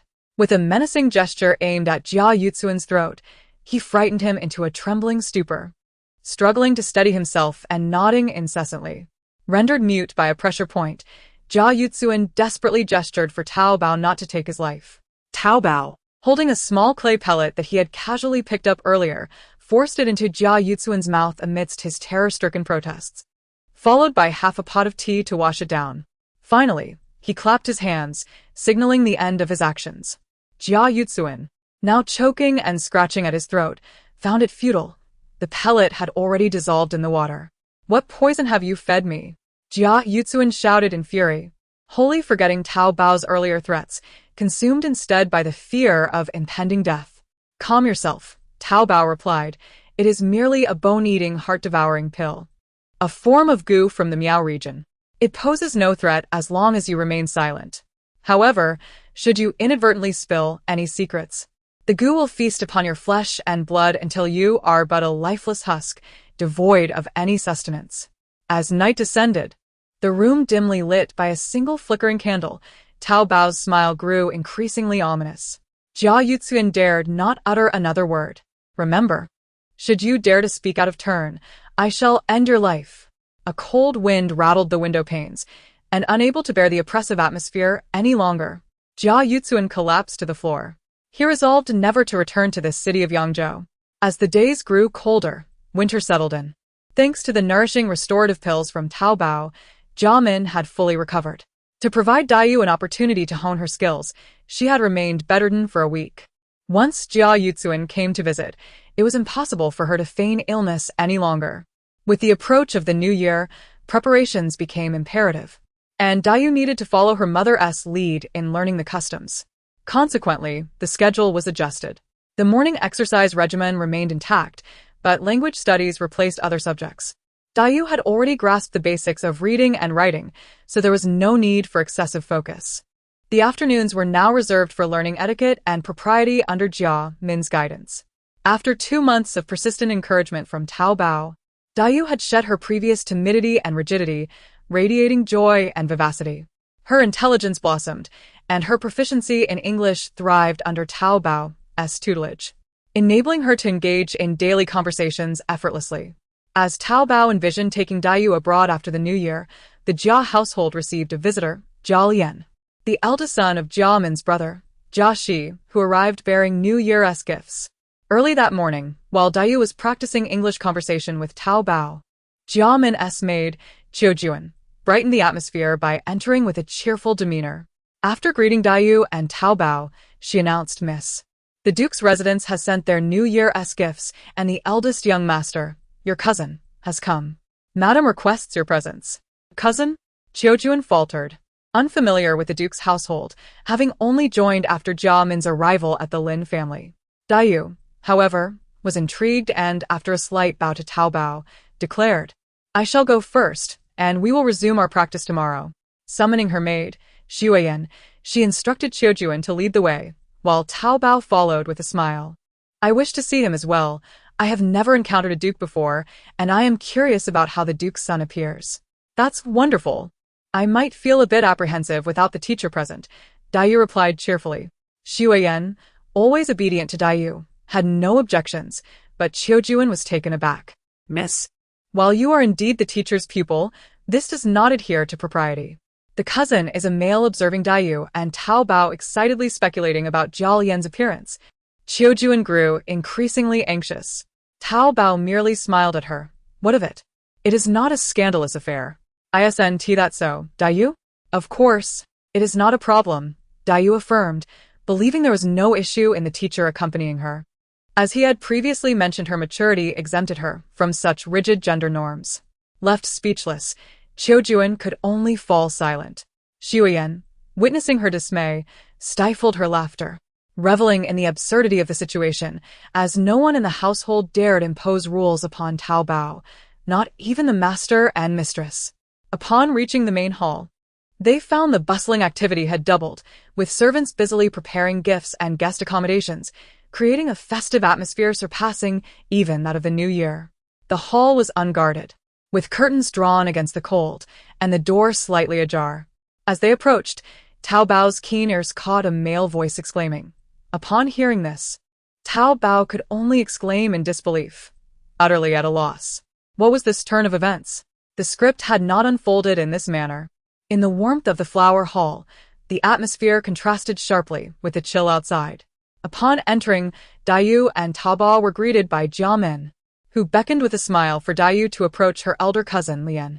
Jia Lian, rising quickly, remarked on Dayu's resemblance to her mother, noting her striking beauty at such a tender age, suggesting she would surpass her mother in allure as she matured. With a shy smile, Dayu humbly acknowledged the compliment, attributing it to her cousin's kindness. As Jia Lian observed Zhao Dabao, he noted the lack of a servantly demeanor about her, prompting him to bow slightly in recognition.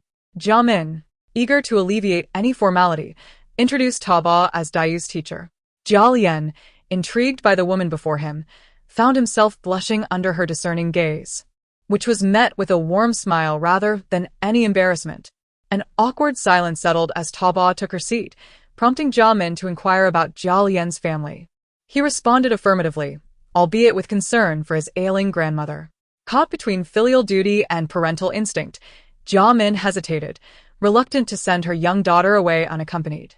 Sensing her uncertainty, Jia Lian reassured her, stating he had hired skilled bodyguards for their journey, ensuring safety along the way. Jia Min, respecting her daughter's autonomy, sought Dayu's opinion on visiting the capital. Dayu's response was mixed. She wished to go, but only if her mother accompanied her. Zhao Dabao silently worried about the unpredictable dynamics that might arise should Dayu encounter Jia Baoyu. Just then, A cheerful voice broke the tension. Lin Rahai had arrived with New Year's gifts, his jovial demeanor lightening the mood. Upon seeing Dabao, a silent understanding passed between them. They were resolute in preventing Dayu from going to the Jia household. As Lin Rahai engaged with Jia Lian, the latter expressed his respect, and Lin dismissed the formality, reminiscing about the swift passage of time since their last meeting.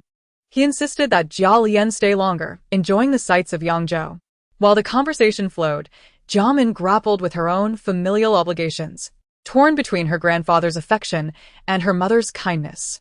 Lin Rahai, aware of the delicate situation, recognized that Jia Lian's reluctance stemmed from a desire to protect Dayu. Yet, he could not afford to yield easily, knowing the stakes involved. As the discussions continued, the air was thick with unspoken concerns, highlighting the complexities of familial ties and the weight of expectations as dinner was served. After returning to her room and finishing the meal that Xiao Xiang had brought, Dabao sat on her bed, drawing the curtains as she began to contemplate the system. She sold all 9 remaining gold ingots to the system shop, watching her funds swell to 464, which left her feeling invigorated. However, as she surveyed the available items in the shop, she found herself conflicted.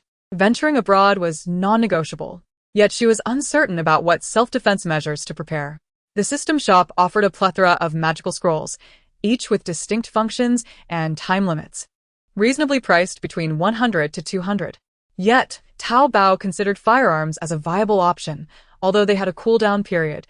They boasted an impressive capacity of 30 bullets per use. The dilemma weighed heavily on her, as she lacked proficiency in using a gun. Rolling around on her bed in frustration, she inwardly called out, "Xiao AI, are you asleep? What is it?" Xiao AI's projection appeared above her chest, her expression one of mild exasperation. After all, she was not human and did not require sleep. Disregarding Xiao AI's bemusement, Dabao whispered, "Could you offer me some advice?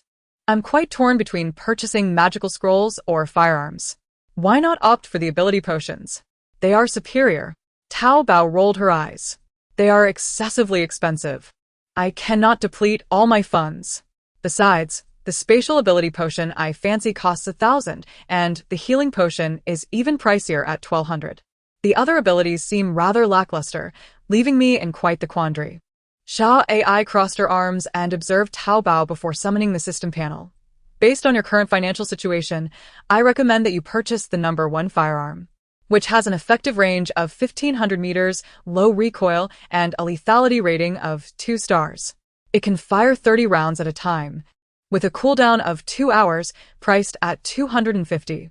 I also suggest acquiring a firearms manual for 100. That is all." "Why is the manual so expensive? I've seen many potion recipes that are much cheaper." Following Xiao AI's recommendations, Dabao made the purchases.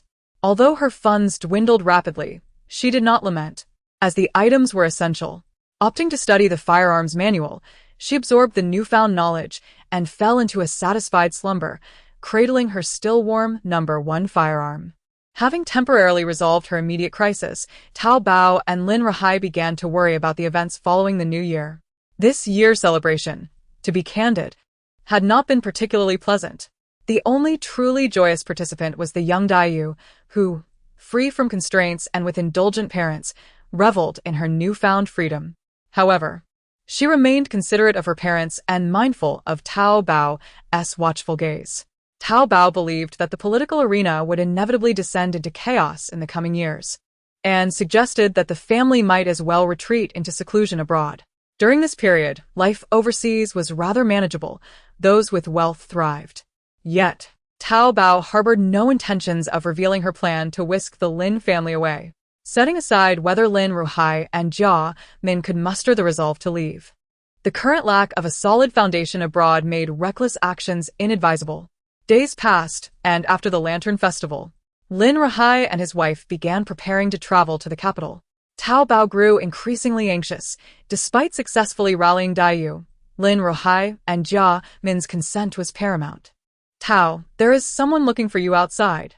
Amid her anxiety, Xiao Xiang's voice pierced through. Considering the timing, Dabao surmised it might be news from Gao Wu and hurriedly exited her room. "Who is looking for me?" Dabao inquired. "The Shun family?" Gao Wu had mentioned their fleet belonged to the Xin family. Overjoyed, she urged, "Please take me to them." Of course. Though Xiao Xiang found Tao Bao's sudden joy perplexing, she dutifully led her to the back door. Two unfamiliar young men guarded the rear entrance, seemingly well acquainted with Xiao Xiang.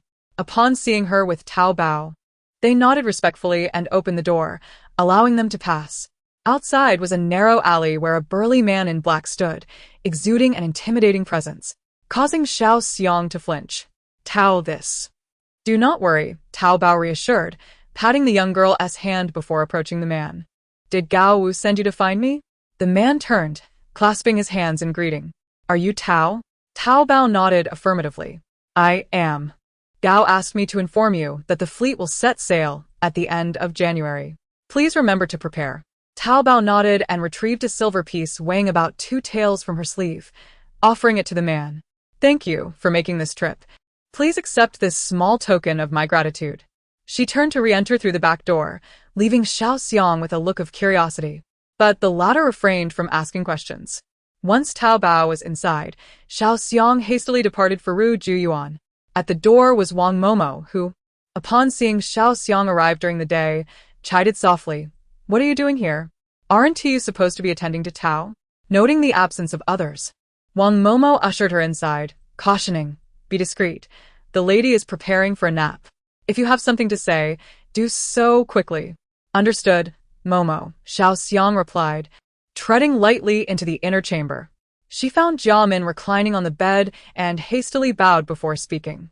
"Madam." A man in black from the Xin family came looking for Tao, informing her to prepare for the ship set to sail at the end of January. "I sensed something amiss and hurried back to inform you." Jia Min straightened, frowning as she asked, "The Xin family? What do they want with Tao?" Xiao Xiang shook her head.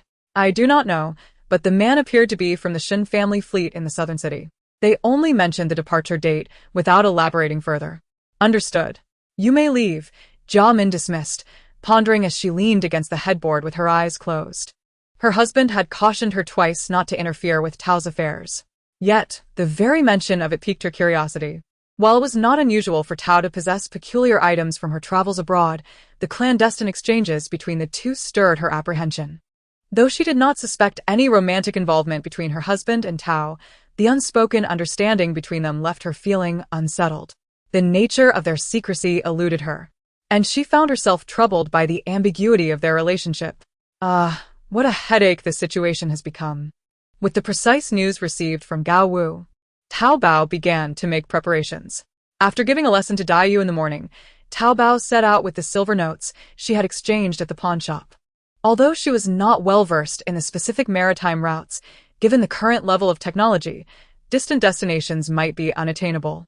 If the destination were England, the most logical path would involve traversing the Indian Ocean, passing through the Red Sea, and subsequently reaching the Mediterranean Sea, before navigating through the Strait of Gibraltar to arrive at the eastern coast of the Atlantic Ocean.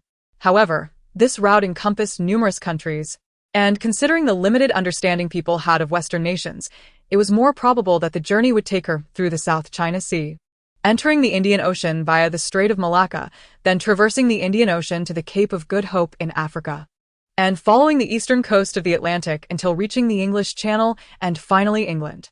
This alternative route involved fewer countries, allowing for minimal delays aside from necessary resupply stops. Tao Bao decided to prioritize silk, as porcelain was particularly susceptible to damage during transport. She would acquire some porcelain, but not in large quantities. Additionally, she intended to purchase various embroidered items to test the waters, believing that decorative pieces like screens and figurines made from embroidery would certainly pique the interest of capitalists. With a systematic warehouse at her disposal, she felt assured that her goods would remain safe during transit. Resolute in her plan, Tao Bao first visited the largest embroidery workshop in Yangzhou City to place an order for small decorative items and exquisite embroidered pieces such as handkerchiefs and pouches. She spent 1,000 taels of silver, bringing great delight to the shop owner. Subsequently, she traveled to a pottery kiln outside the city, ordering 5 pairs of half-meter-high blue and white porcelain vases, along with 10 sets of bowls and dishes. These items were intended for storage in her systematic warehouse to avoid unnecessary burden. After spending another 500 taels of silver, Tao Bao arrived at the largest silk store in Yangzhou, the Wu family silk shop, with contracts and the 500 taels she had set aside. This establishment was vast, with its entrance on the main street to the left, while the right side housed retail shops, with residences and weaving workshops behind, forming a comprehensive production line that integrated manufacturing and sales. Besides the official weaving factories, Wu's silk shop was the largest in the area.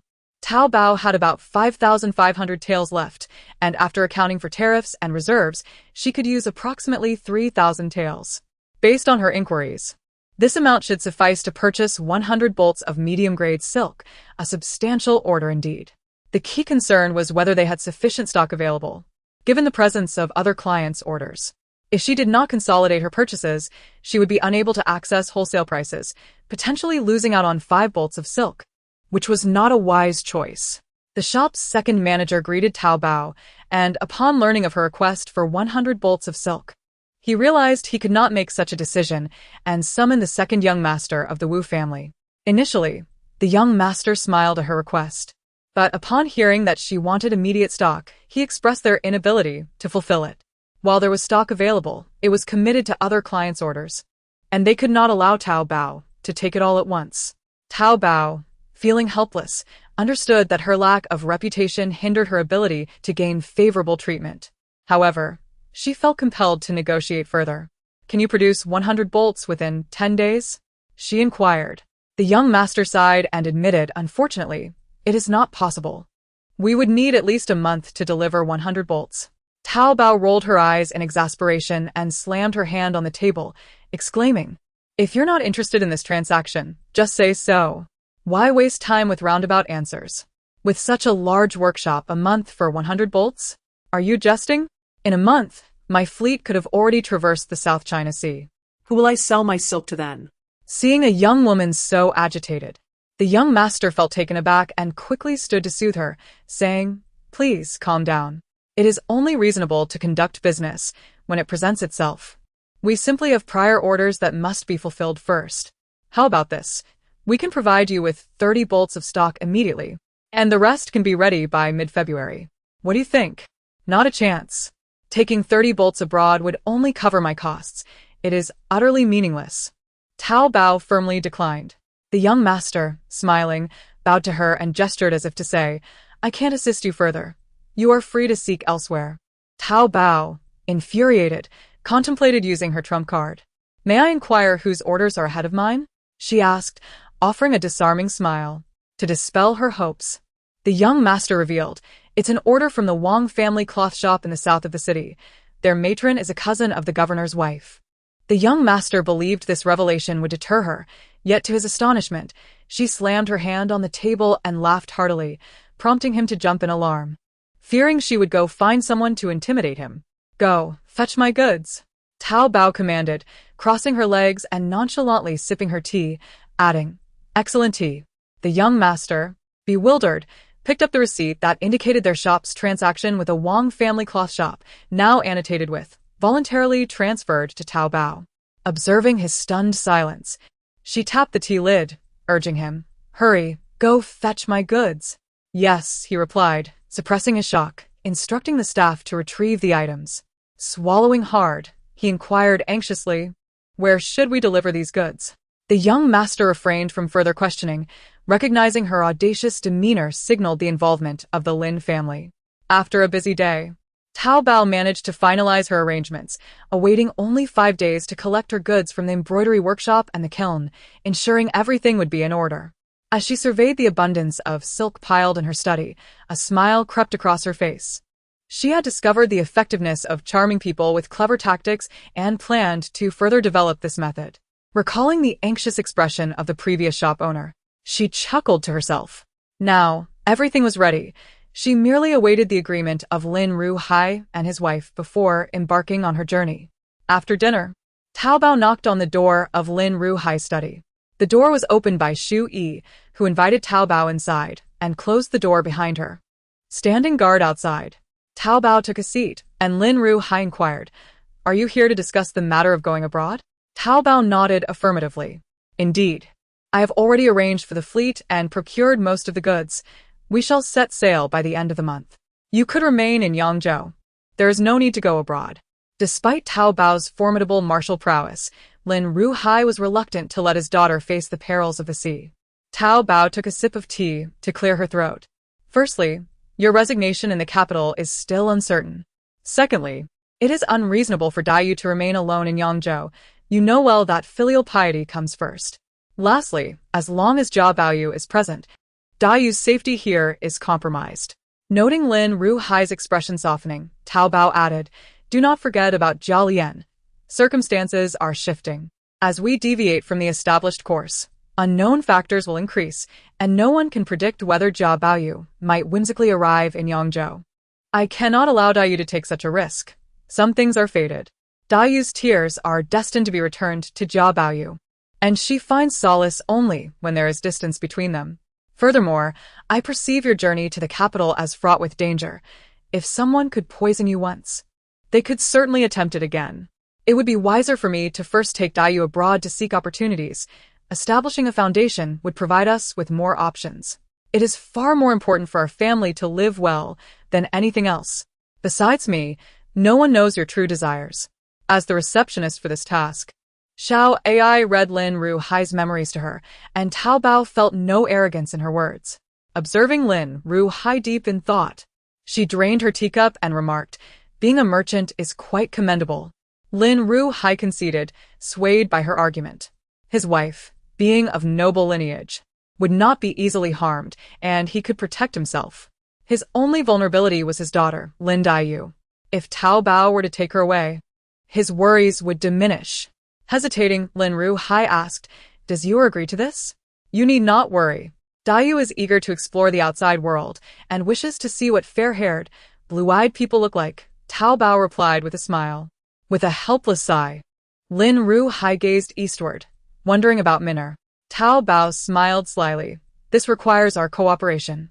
Raising an eyebrow, Lin Ruhai inquired, what do you mean?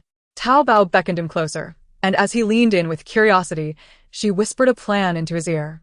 The more she spoke, the brighter Lin Ruhai's eyes grew, and he clapped softly, approving.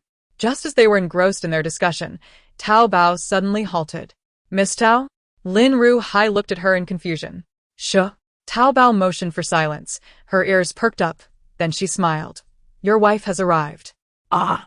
Lin Ruhai was perplexed as Shu Yi's voice, emphasizing her tone, came from outside. Madam, you are here. Lin Ruhai's heart sank, prompting him to distance himself from Tao Bao and sit up straight, awaiting the door to open. What are you doing, my lord? I thought I heard other voices inside. Who is it? Upon hearing Jia Min's sharp inquiry, Tao Bao shot Lin Ruhai a disapproving glance and whispered, you did not reveal anything to her, did you? Not at all, Lin Ruhai replied honestly, having only informed his wife that Miss Tao was exceptional, urging her not to meddle in Tao Bao's affairs. Very well, we shall proceed as planned. Tao Bao waved her hand, dismissing further discussion. Just as the two settled back into a casual demeanor, Jia Min entered, her eyes narrowing at the sight of Tao Bao. She commanded her maid to wait outside, closing the door behind her as she approached. Are you and Miss Tao discussing something? Jia Min asked with a cordial smile. Tao Bao smiled back at Jia Min and signaled Lin Ruhai to begin, a gesture that Jia Min caught, stirring a pang of jealousy within her, causing her smile to falter slightly. Lin Ruhai quickly rose to assist his wife to the main seat, then explained, indeed, we were discussing some matters. I must confess, I had kept something from you regarding Miss Tao, and we were just deliberating on how to communicate this to you. Jia Min's expression shifted to one of surprise as she glanced from the ever-smiling Tao Bao to her husband, astonished that they were revealing such matters so openly. After regaining her composure, she turned to Lin Ruhai and asked, what is it? Is it about you? Why have you concealed something from me? Lin Ruhai nodded. Noticing his wife's eyes welling up with tears, he quickly reassured her, it is not as you fear. It is indeed about you, but it does not concern her health. Relieved, Jia Min asked, then what is it and why are you telling me now? Her tone carried a hint of reproach. Lin Ruhai chuckled helplessly. I must tell you now, as Miss Tao intends to take you abroad for a journey. What? Jia Min gasped, her body trembling in disbelief. Abroad? What do you mean?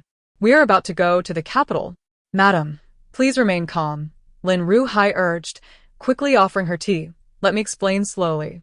How can I remain calm? She is my daughter. I understand. That is precisely why I am here to discuss it with you, Lin Ruhai said, his tone a mix of exasperation and humor, casting a glance at Zhao Dabao, who was watching the scene unfold with amusement, thinking her a master deceiver. Once Jia Min calmed down after sipping her tea, Lin Ruhai recounted the agreed-upon explanation to her, adopting a resigned demeanor as he awaited Zhao Dabao's response. The tides had turned. Initially, Jia Min had confronted Lin Ruhai, but now her focus shifted to Zhao Dabao.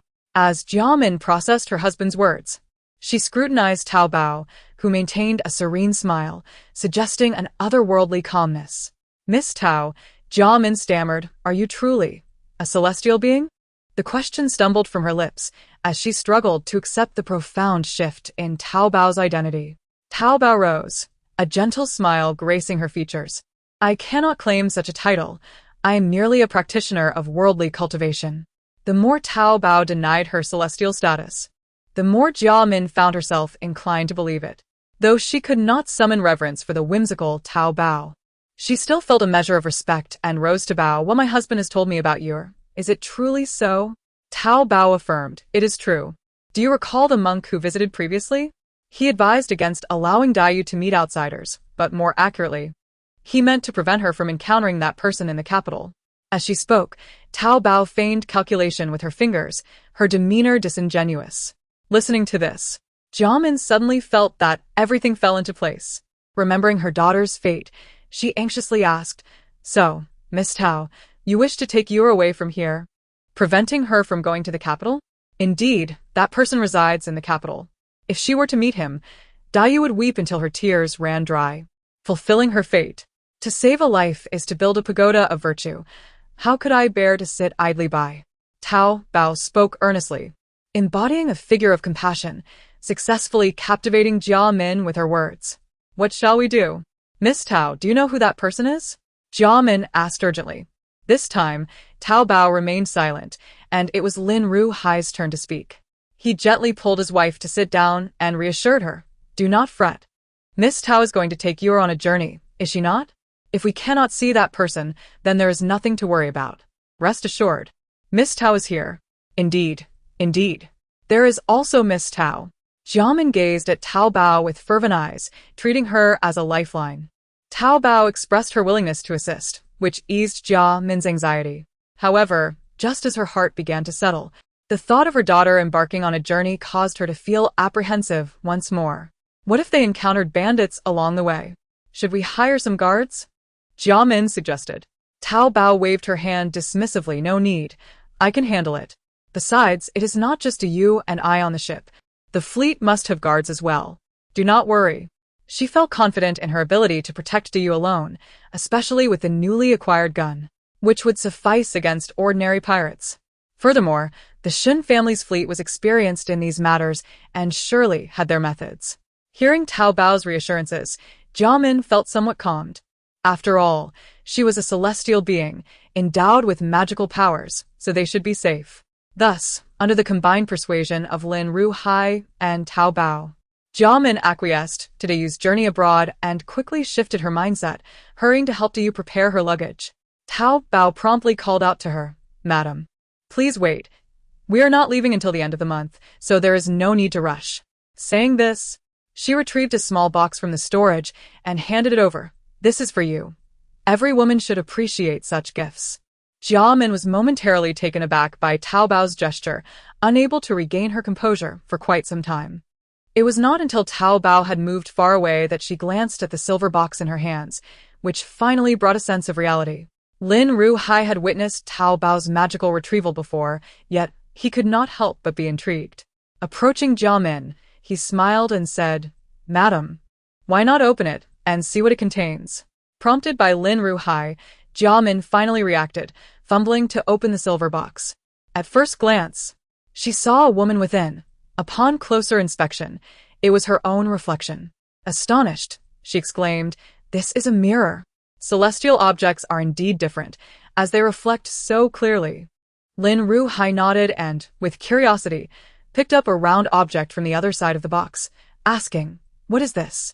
Jiamin, slightly annoyed, snatched the object from Lin Ruhai's hand, carefully placed it back, and playfully admonished, "What business do you, a man, have being so curious about a woman's cosmetics?"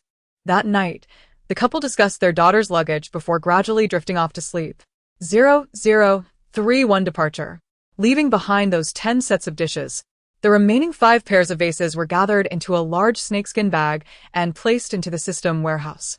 Thus, only 2 spaces were left in the system warehouse. Taobao decided to take everything out, reorganize the items, and set aside those that could be used, while dividing the rest into 4 large bags. The warehouse appeared more spacious, leaving 6 empty slots. After tidying up the porcelain, Taobao rushed to the embroidery workshop before dusk, collecting 10 small ornaments, over 20 handkerchiefs, more than 30 purses, as well as 2 sets of the most expensive folding screens, each less than a meter high.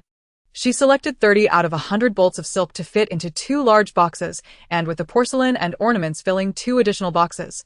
She called for 2 horse-drawn carts to transport everything.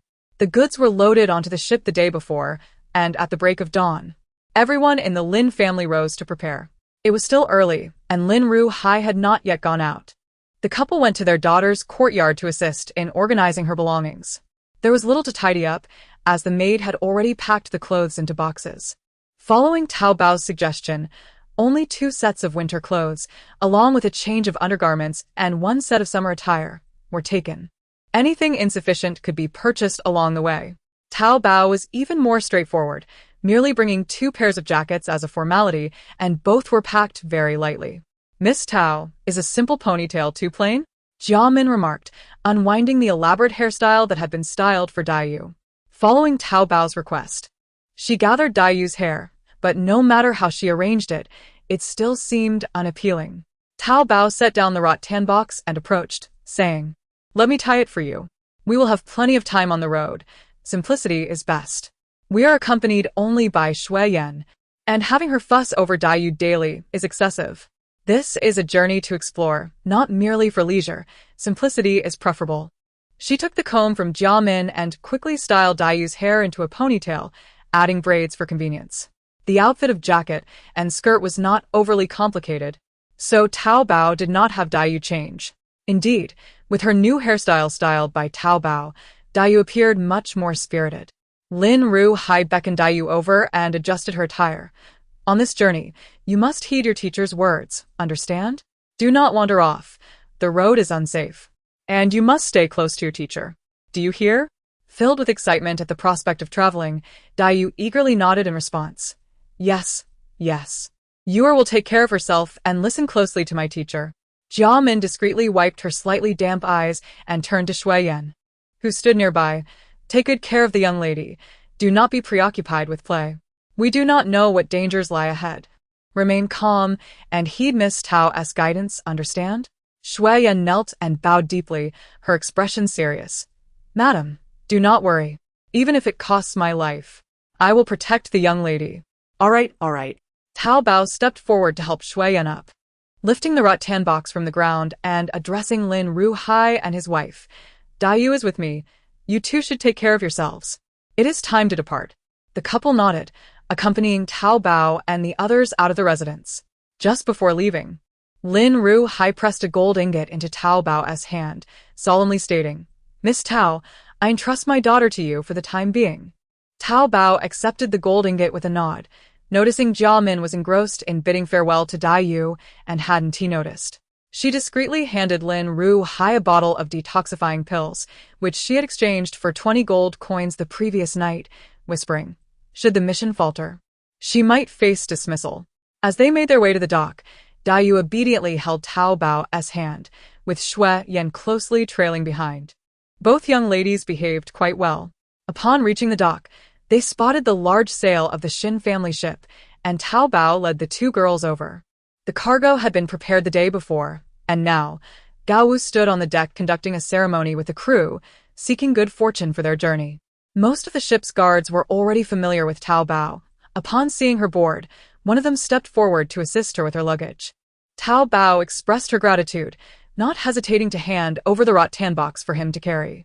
Raising her gaze to scrutinize the guard, she found him somewhat familiar. After a moment's thought, she recalled that he had come to the Lin residence to deliver a message for her. What do you go by, good sir? It seems we have crossed paths before, she inquired with a smile. Tao Bao glanced down at the rather pale-faced Dai Yu and Shui Yan, unable to suppress a chuckle. Look at how frightened these two young ladies are. Uncle Joe is merely teasing you. Do not worry, I have prepared medicine to prevent seasickness. She had specifically gone to the pharmacy to procure remedies to ensure Dai Yu wouldn't suffer from motion sickness. Hearing her assurances, Shinjio laughed heartily at Dai Yu. Little girl, do not take offense. Your uncle is just joking. Once we leave the bay, the sea will be visible. A brilliant blue, undoubtedly more beautiful than anything you have ever seen. Dai Yu curiously asked, is it more beautiful than the lake? Far more beautiful. Vast without end. Truly magnificent. Shinjio intentionally left her in suspense. You will understand once you see it. Miss Tao, your room is ready. The steward has arranged a private chamber for you, albeit rather simple.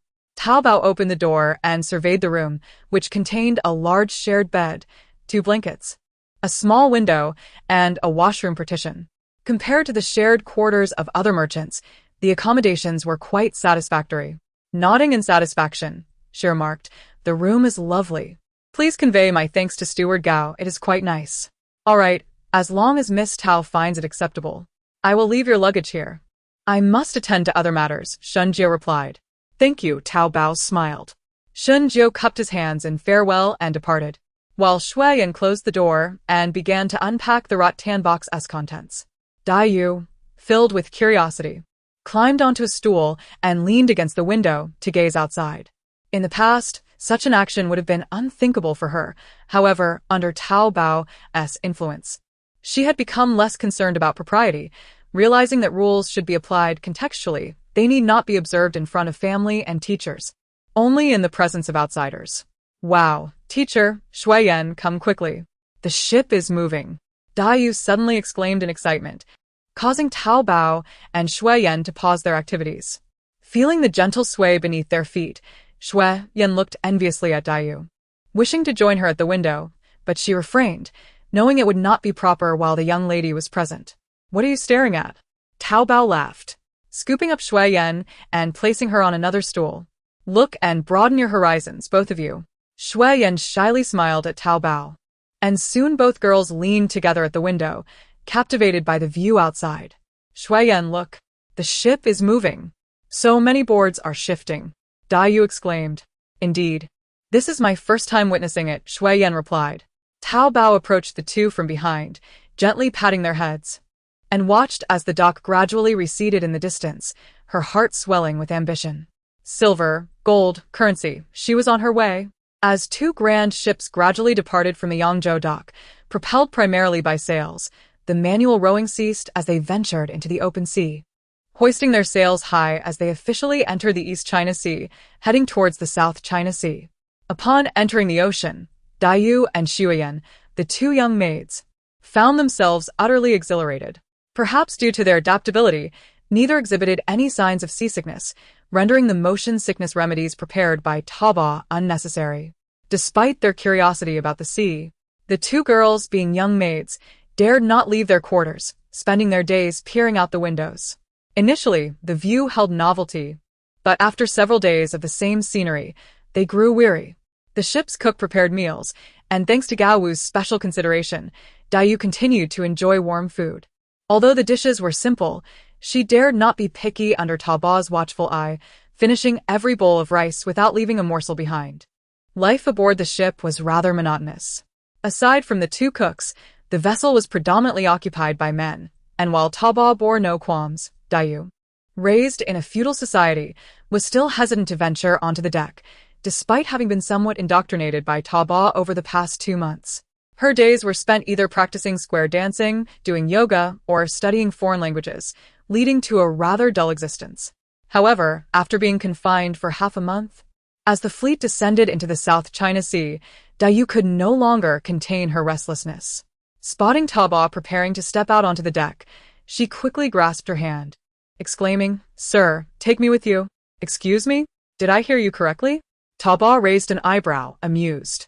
"You can't possibly be bored already. This journey will last several months. Come with me to the deck, It will be interesting to listen to everyone chatting. With that, she extended her other hand to Xuyen, who gazed on enviously, and led the two girls out of their cabin. Though it was not yet spring, the weather outside had turned pleasantly warm. As they traveled southward, the climate became increasingly temperate, and by the time they approached the equator, Dayu and Xuyen would need to don veils when they ventured out. "What is the equator, sir?" Xuyen inquired, tilting her head in confusion. "I know what it is," Dayu interjected proudly, raising her hand. She had seen a globe and had been informed about it by Dabao. Xuyen eagerly prodded. "What is the equator? Please tell me, miss." Dayu frowned slightly. "Xuyen, we are both now sir students. Referring to yourself as a maid is incorrect. Sir mentioned we should refer to each other as equals, so why do you keep forgetting?" Dabao found Dayu's earnestness amusing. Since boarding the ship, she had ensured that Xuyen kept pace with Dayu in both English studies and yoga practice. Not only to assist Dayu but also because Xuyen was indeed a diligent student. She had encouraged both girls to abandon their mastermaid titles, and it was delightful to see Dayu remember this. Feeling slightly embarrassed by Dayu's reprimand, Xuyen scratched her head. "I understand now, miss. Please don't be upset." Dayu, in a haughty manner, huffed but soon burst into laughter, and after composing herself, she explained what the equator was. After reciting the information Dabao insisted she memorize, she glanced at Xuyen, who appeared bewildered, and sighed. "To be honest, I don't quite understand it either. Sir just made me memorize it." Dabao chuckled and pinched Dayu's cheek playfully. "You clever little thing. As we journey further south, the sun will become increasingly fierce. So remember to cover your face with a veil to avoid sunburn." "Understood, sir." Both Dayu and Xuyen chimed in unison.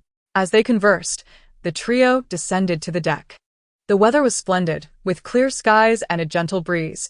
Having grown bored in the cabin, everyone had gathered on deck to bask in the sun. Some merchants had prepared for games, with 4 players participating while 5 or 6 onlookers cheered them on.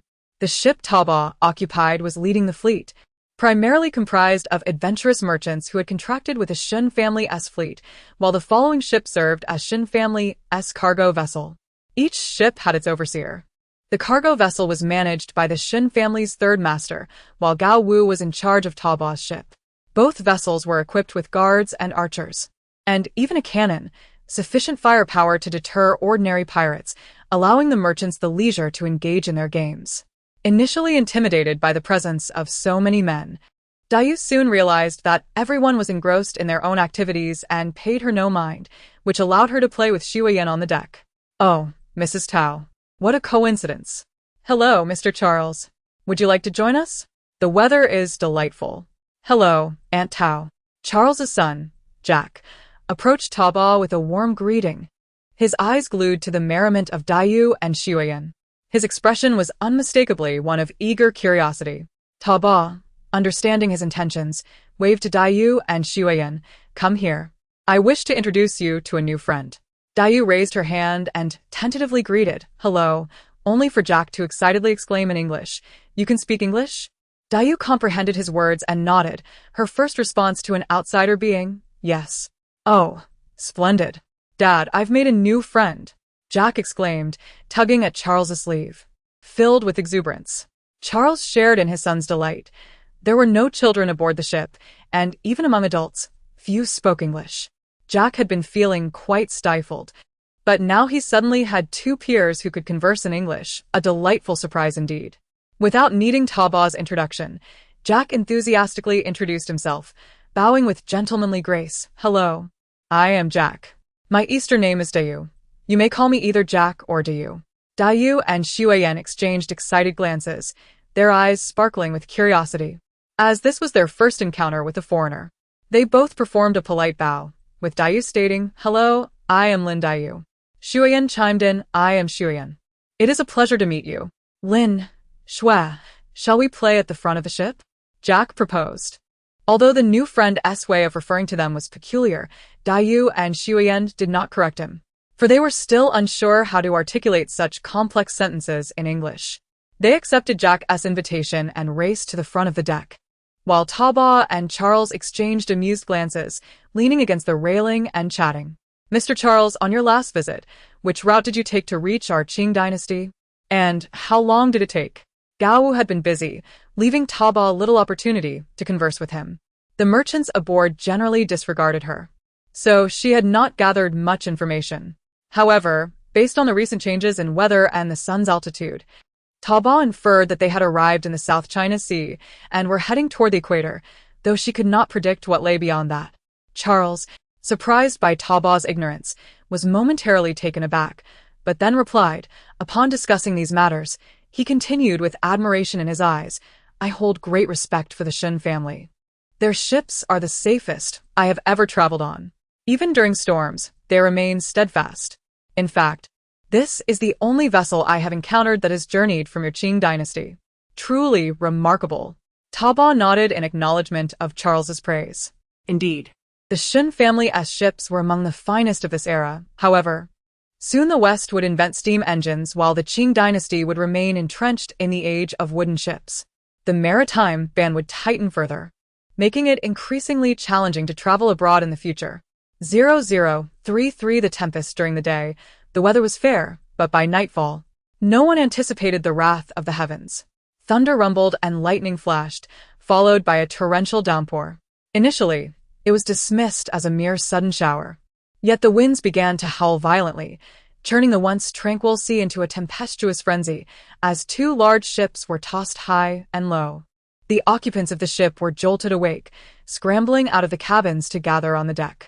A blinding flash illuminated the sky, accompanied by a deafening clap of thunder, leaving the crowd pale with fright. A colossal wave surged from the distance, and at the forefront of the deck, Gao Wu raised his hand and shouted, Hold on to the railing and steady yourselves. The wave crashed against the hull, causing the ship to tilt dangerously. The crew struggled to maintain their footing, toppling in all directions, drenched to the skin. Yet this was only the beginning. The true test lay ahead. The winds roared. The sails flapped violently, and the mast creaked ominously. After scaring the merchants nearly to death, Gao Wu bellowed to the stern-faced guards on deck, Adieu. Take 10 men to manage the sails. The rest head to the hold to row. Stay in formation. Supplies aboard were running low, and had the journey proceeded smoothly, they could have reached Siam, the ancient name for Thailand, in just a few days. However, the unexpected storm posed a grave threat. Any deviation from their course could spell disaster for all aboard. Upon receiving Gao Wu's orders, Shun Jiu swiftly organized the crew. Those managing the sails took to their task while others descended to row. The merchants, following Gao Wu's instructions, retreated into the cabin as the situation unfolded with methodical precision. Yet the heavens were unforgiving. The winds howled without relent, and the rain fell incessantly. The rain pelted their faces, making it nearly impossible to keep their eyes open. Shunjiu stood at the rear, gripping the thick hemp rope tied to the sail, squinting as he called out commands. 1, 2, 3, pull. 1, 2, 3, pull. Against the torrential rain and howling winds, 10 muscular men exerted their strength, gradually altering the direction of the sails. The ship began to stabilize, though it still swayed perilously, avoiding the terrifying tilt it had previously endured. The towering waves persisted, but the leading ship slowly maneuvered to evade the oncoming deluge. With a resounding crash, a massive wave struck the ship's stern, the force spinning the vessel a full 180 degrees. Oh my heavens, this is perilous. Hold onto the railing, and do not let go. The intense sensation of weightlessness nearly hurled the crew overboard, but fortunately, Gao Wu had previously ushered the merchants into the hold, preventing them from being thrown into the sea. The merchants inside the cabin were shielded from being flung into the ocean, yet those outside, including Xinjiu and his group, were not so fortunate. The overwhelming force, coupled with a violent impact, sent them soaring before they lost their footing and fell onto the deck. Hold tightly to the rope. Do not let go. Gao Wu clutched the railing, his eyes wide with fear as he witnessed Xinjiu and his men being tossed into the air. If they lost their grip, they would surely plunge into the depths of the sea, with no hope of rescue in such dire circumstances. The strongmen understood the gravity of the situation, holding onto the ropes with all their might, yet Xinjiu, positioned at the rear, faced a more precarious fate. As those ahead of him faltered, the downward force bore down upon him, causing his palms to bleed from the strain. The wind intensified, rendering it impossible for them to stand, and the sail began to veer off course. The leading ship was tethered to the one behind it, and such a deviation could potentially capsize them, endangering the vessel trailing behind. Shunjiu fought to regain his footing, but just as he managed to stand, a tremendous force yanked the ship backward, sending him crashing back to the deck, unable to regain control of the sails. The ship rocked violently on the tumultuous sea, and another wave threatened to overturn them. As the wave subsided, the crew's faces turned ashen, some succumbing to seasickness. Yet Gao Wu had no time to attend to the merchants. He steadied himself and rushed to the stern. The two ships of the Shin family were tethered by a 500-meter-long thick rope for mutual support, and the immense force they had just experienced stemmed from this connection. Gazing at the taut hemp rope, Gao Wu felt a surge of anxiety. The ship behind was undoubtedly in distress. Where there had once been flickers of light, now only darkness loomed. A flash of lightning illuminated the scene for a brief moment, revealing the harrowing sight of the trailing ship, which had been turned askew, completely spinning 360 degrees, yet miraculously, it had not capsized. However, with both ships now misaligned, trouble was imminent. What are we to do? At that moment, the ship stabilized slightly, and someone lit a torch, illuminating the panicked faces of the crew, who looked helplessly to Gao Wu. They wished to survive, and the only hope lay with the guards under Gao Wu's command. Although Gao Wu initially intended to head to the top deck, he halted, scanning the cabin in alarm. He realized he had not seen Miss Tao or the foreign father and son. Could they have fallen overboard? He was acutely aware of the little girl accompanying Miss Tao, and the loss would be a burden his family could not bear. Frantically, he inquired, "Have any of you seen Miss Tao? Where is she? And what of the foreign father and son?" The merchants exchanged glances, shaking their heads, since the storm had begun. They had not laid eyes on either the girl or the foreign family. A chill ran down Gao Wu's spine as he summoned the dazed cook, instructing her to check Miss Tao's quarters before hastening out of the cabin. The ship belonging to the third master could not change course.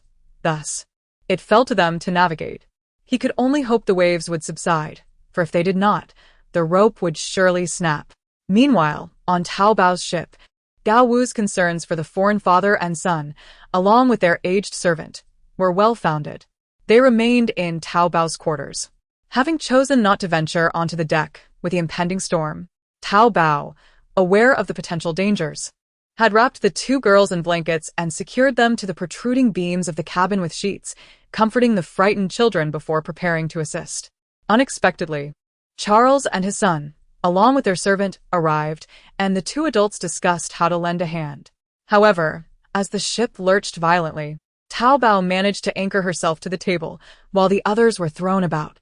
In a hurried attempt to secure Charles and his companions, Tao Bao grabbed a length of rope from the wall, instructing them to stay put before she finally opened the door to assess the situation. With her formidable inner strength and sturdy work attire, the ship's tumultuous movements did not hinder her as she swiftly navigated the corridor, making her way to the ship's main hall, where she encountered the cook sent by Gao Wu. "Wang Ma, what brings you here? How is it outside? Can Gao manage the situation?" But before she could receive an answer, another massive wave struck, causing the ship to sway violently. Tao Bao grasped Wang Ma with one hand while clutching a beam with the other, barely maintaining her balance. "I must assist, you stay safe," she called, racing toward the deck. The force that had just pulled them backward was no mere wave. The situation was likely far more perilous than anticipated. In the midst of peril, Tao Bao hurriedly navigated through the ship's cabin, her high-heeled work shoes clicking against the floor. She found no sign of Gao Wu, and, under the incredulous gazes of the merchants around her, she made her way steadily to the deck.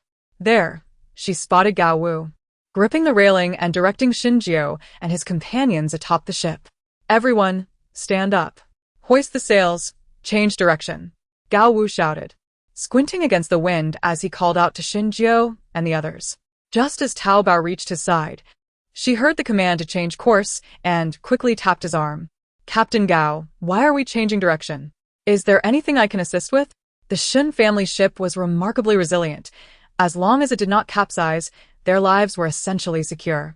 Tao Bao could not fathom the need for a change in direction. Shouldn't they be stabilizing their course instead? Upon hearing her voice, Gao Wu turned in surprise. "Miss Tao, you're unharmed. Thank goodness." After a moment of relief, his expression hardened. The third master's ship has been knocked off course by the waves, and we lack sufficient manpower on their side to adjust the sails. We must redirect our ship. Otherwise, the ropes will snap, and both vessels will drift apart, which could lead to dire consequences in this weather. With one hand gripping the railing and the other shielding his face, Gao Wu surveyed Xinjiao and the others. Rain lashed down, and heavy waves crashed against the ship. Aside from a single torch flickering in the cabin, all other light sources had extinguished. Leaving Gao Wu unable to clearly see the situation among Xinjiao's crew, they were relying entirely on shouts for communication. Jiao, have you all risen? We're up. The waves have calmed here. Secure the sails and change direction. Xinjiao's voice rang out, and Cao Bao felt a surge of anxiety. Captain Gao, if we alter our direction, we'll be heading back into the larger waves, which could be even more perilous. Gao Wu interpreted her concern as a selfish desire to save herself at the expense of those on the other ship, and he felt a twinge of frustration. His tone turned colder, losing the warmth it had held before. Cao Bao was oblivious to the underlying dissatisfaction. There was no time to clarify the misunderstanding amidst the relentless storm. This situation was compounded by the presence of rowers. While they had a decent number of rowers, they were also responsible for navigating, leaving limited hands available for sail management. If they focused solely on the sails, they would find themselves ineffective. I'll go help, Cao Bao declared. What? Gao Wu thought he had misheard her and asked again, Did you just say you would go? His disbelief was palpable as he stammered. You can't possibly swim over there. The distance was 500 meters, and even in calm waters it was a challenge. Now, with the raging winds and monstrous waves, it seemed impossible. Is there a 500-meter rope? Cao Bao inquired. There is, but do you truly intend to swim over? Gao Wu found it hard to believe. Although Miss Tao was exceptionally skilled, this was not solid ground. Could she really fly from one ship to another? I want to swim. I'll fly over. Captain Gao, instruct Xinjiao to stabilize the ship while we quickly retrieve the rope. We are short on time. With that, Cao Bao dashed towards the stern, moving with an agility that astonished Gao Wu, who took a deep breath and decided to take a gamble. Jiu. Do not change direction. Maintain our current course and stabilize our ship. What about the third master's ship? Gao Wu shouted. Listen to me. Stabilize first. Miss Tao has a plan. We must take this risk. Understood. The rope was taut now, no longer submerged but fully suspended in the air. On the small deck at the stern, a massive rope lay coiled, appearing quite heavy. The sky was dark, and Gao Wu could only see a petite figure darting about. Miss Tao? Gao Wu ventured. As Cao Bao untangled the rope, she instructed, I'll be untying the rope. You hold the end for me. I'll secure it and then traverse the rope between the two ships. Gao Wu was incredulous. Miss Tao, the winds are so fierce. You'll be blown away. Cao Bao tied one end of the rope around her waist and handed the other to Gao Wu. Hold the rope tightly, or I might fall into the sea, and no one will be able to retrieve my body. Seeing the determination in her eyes, Gao Wu fell silent, firmly grasping the rope and nodding in agreement. Cao Bao had sold the 20 gold ingots handed to her by Lin Rahai before departing and purchased a magical scroll valued at 100 points. Defense scroll. Duration 10 minutes. Within this time, it can deflect all attacks under 2 stars. Would you like to use it immediately? Cao Bao silently affirmed its use. The scroll vanished, enveloping her in a transparent shield. Outside, thunder roared and the wind howled, yet she felt no chill nor raindrops on her face. With only 10 minutes to work, she was determined not to waste a moment. She retrieved a flashlight from her system storage, activated it, and leaped onto the rope, swiftly utilizing her lightness skills to traverse it. In such conditions, slowness could easily lead to a loss of balance. The beam of the flashlight illuminated the rope as Cao Bao sprinted forward, her feet deftly finding traction on the now fully surfaced rope. With the defense scroll protecting her, the only resistance she felt came from the rope swaying beneath her. In scarcely a minute, she reached the stern of the third master's ship. The sudden light caused the crew to squint, and as Cao Bao approached, they realized an unfamiliar woman had boarded their vessel. With no time for explanations, she called out, I'm here to help you change direction. Whereas the third master. Despite the cacophony of waves, her voice carried. Zhao Dabao noticed a figure unsteadily making their way toward her and quickly jumped onto the deck, illuminated by her flashlight. With a straw hat atop his head, his clothes soaked and clinging to his form, he grasped the ship's ropes for balance. "Are you the third master?" she asked. "I am. How did you come over, young lady?" His voice, surprisingly youthful, contrasted with her expectations. However, there was no time to ponder this. Zhao Dabao jumped beside the third master. "This isn't the time to discuss my arrival. Let us turn the ship around first. I'll assist in hoisting the sails." No sooner had she spoken than a massive wave crashed upon them, tilting the ship violently. The third master, struggling to maintain his grip, nearly lost his footing, and Zhao Dabao instinctively caught him. She could feel his body tense for a moment, but without hesitation, she easily lifted the much taller third master and brought him to the bow of the ship. "Stay here, third master. I'll help them with the sails." With that, she hastily made her way to the deck, leaping onto the rigging with unerring precision, completely oblivious to the astonished expression on the third master's face. With 7 minutes remaining on the defense shield, Zhao Dabao was intent on maximizing every second. On the deck, 6 men were struggling to hoist the sails, but their efforts were yielding little result. When they noticed Zhao Dabao's arrival, they merely cast a quick glance her way before resuming their task. They had no time to assess what this woman intended to do. 1, 2, 3, pull. With Zhao Dabao joining, the total count became 7, and they exerted their strength together, managing to shift the sails despite the fierce winds. The 6 men exchanged glances with Zhao Dabao, feeling a renewed surge of strength within them, and they instinctively continued shouting commands while pulling on the sails. Zhao Dabao possessed extraordinary strength, her inner energy profound, and with no hindrance from the tempest, her force was akin to that of 10 men combined. The bow of the large vessel gradually turned, propelled by the strength of the ship ahead, slowly navigating away from the tumultuous expanse of towering waves. As the wind gradually subsided and the rain ceased, the oppressive blackness of the sky slowly faded away. Before him, the hemp rope descended gently, leaving Gao Wu both astonished and elated. The slackness of the rope indicated that the 2 boats were drawing nearer, and he could hardly believe that this remarkable girl, Tao, had audaciously traversed 500 meters to the other vessel with such ease. Had he not witnessed it himself, who would dare to believe such a feat? The sea returned to a tranquil state as both grand ships set sail in their predetermined direction. Whether hoisting the sails, rowing, or tending to the merchants aboard, everyone exhaled in relief as the sun rose. The storm had passed, and they were alive once more. With the rain gone and daylight breaking, the weary crew, drenched from a night of toil, sat down to rest, too exhausted to change their wet garments. A few individuals busied themselves with spoons and bamboo brooms, clearing the accumulated water from the cabin. Shen and observed as Zhao Dabao threw away the flashlight before approaching her. "Thank you, young lady, for your assistance. I am most grateful." Shen and clasped his hands in appreciation. Alas, he lacked martial skills. "There's no need for such formality. If you truly wish to show your gratitude, simply wave my fare," Zhao Dabao replied with a smile, dismissing the idea of feeling embarrassed for seeking compensation. After all, she had expended the gold ingot given to her by Lin Ruhai. Although her actions were to save herself, the Shen family stood to gain the most from it. Thus, asking for a reward seemed entirely reasonable. Shen raised his gaze to the charming woman before him, increasingly convinced of her extraordinary nature. Her formidable martial prowess and composure were not attributes one would typically associate with an ordinary woman. Noticing that the third master merely regarded her in silence, his eyes flickering with a look that seemed to say, "Ah, woman, you have captured my attention," Zhao Dabao felt a slight twitch at the corner of her mouth. "May I ask, Master Shen, how old are you?" Zhao Dabao inquired, suppressing her disbelief with a smile. "I am 23.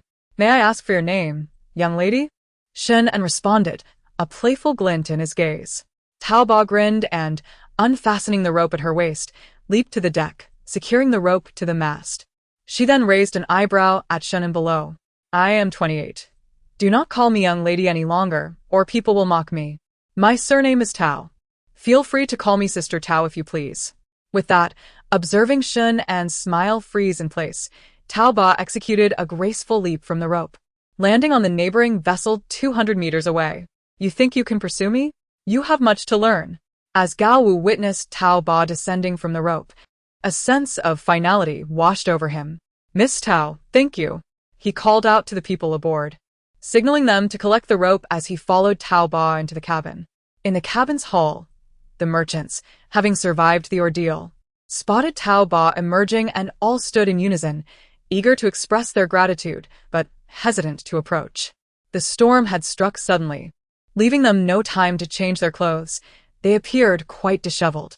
Tao Ba, amused by their expressions, nodded at Gao Wu and made her way through the hall. The kitchen staff had vanished, and with no one around, Tao Ba took out a mirror to inspect herself. She was pleasantly surprised to see her reflection in her qipao, looking quite dry despite her tousled hair. Although Xiao Ai's voice did not sound, a new interface appeared before her, resembling a full-length mirror. In it stood a woman clad in black attire, her face resembling Tao Ba's, yet her figure was entirely different. Tao Ba marveled at the capabilities of the system. Feeling reassured, she opened the door to find Charles and his son, along with their old servant, untying ropes and assisting Dai Yu and Shui Yan in removing the sheets. Tao Ba smiled gently, stepping forward to help the two girls. As soon as she freed them, they rushed into her embrace. Sir, their simple call melted Tao Ba's heart. She gently patted their heads, asking, Were you frightened? Are you feeling unwell?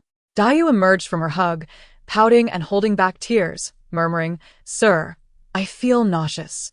Ah. Dai Yu, you are such a brave girl. You didn't cry this time. What remarkable progress. Tao Ba praised, stroking Shui Yan's head, noticing her pale complexion. She led the two girls to a separate compartment. Take your time. If you feel sick, do so in the toilet. You will feel better afterward, she instructed. Understood. Sir, are you all right? Dai Yu asked, her concerned gaze scrutinizing Tao Ba's face. Indeed, Tao Ba replied with a nod, witnessing Dai Yu's spirits lift immediately. Knowing that she was waiting for the two girls, Tao Ba tidied up a stool for Jack to rest. I will tidy the room. Jack, please sit and take a moment to relax. As Jack obediently nodded and sat down, Tao Ba began organizing the room.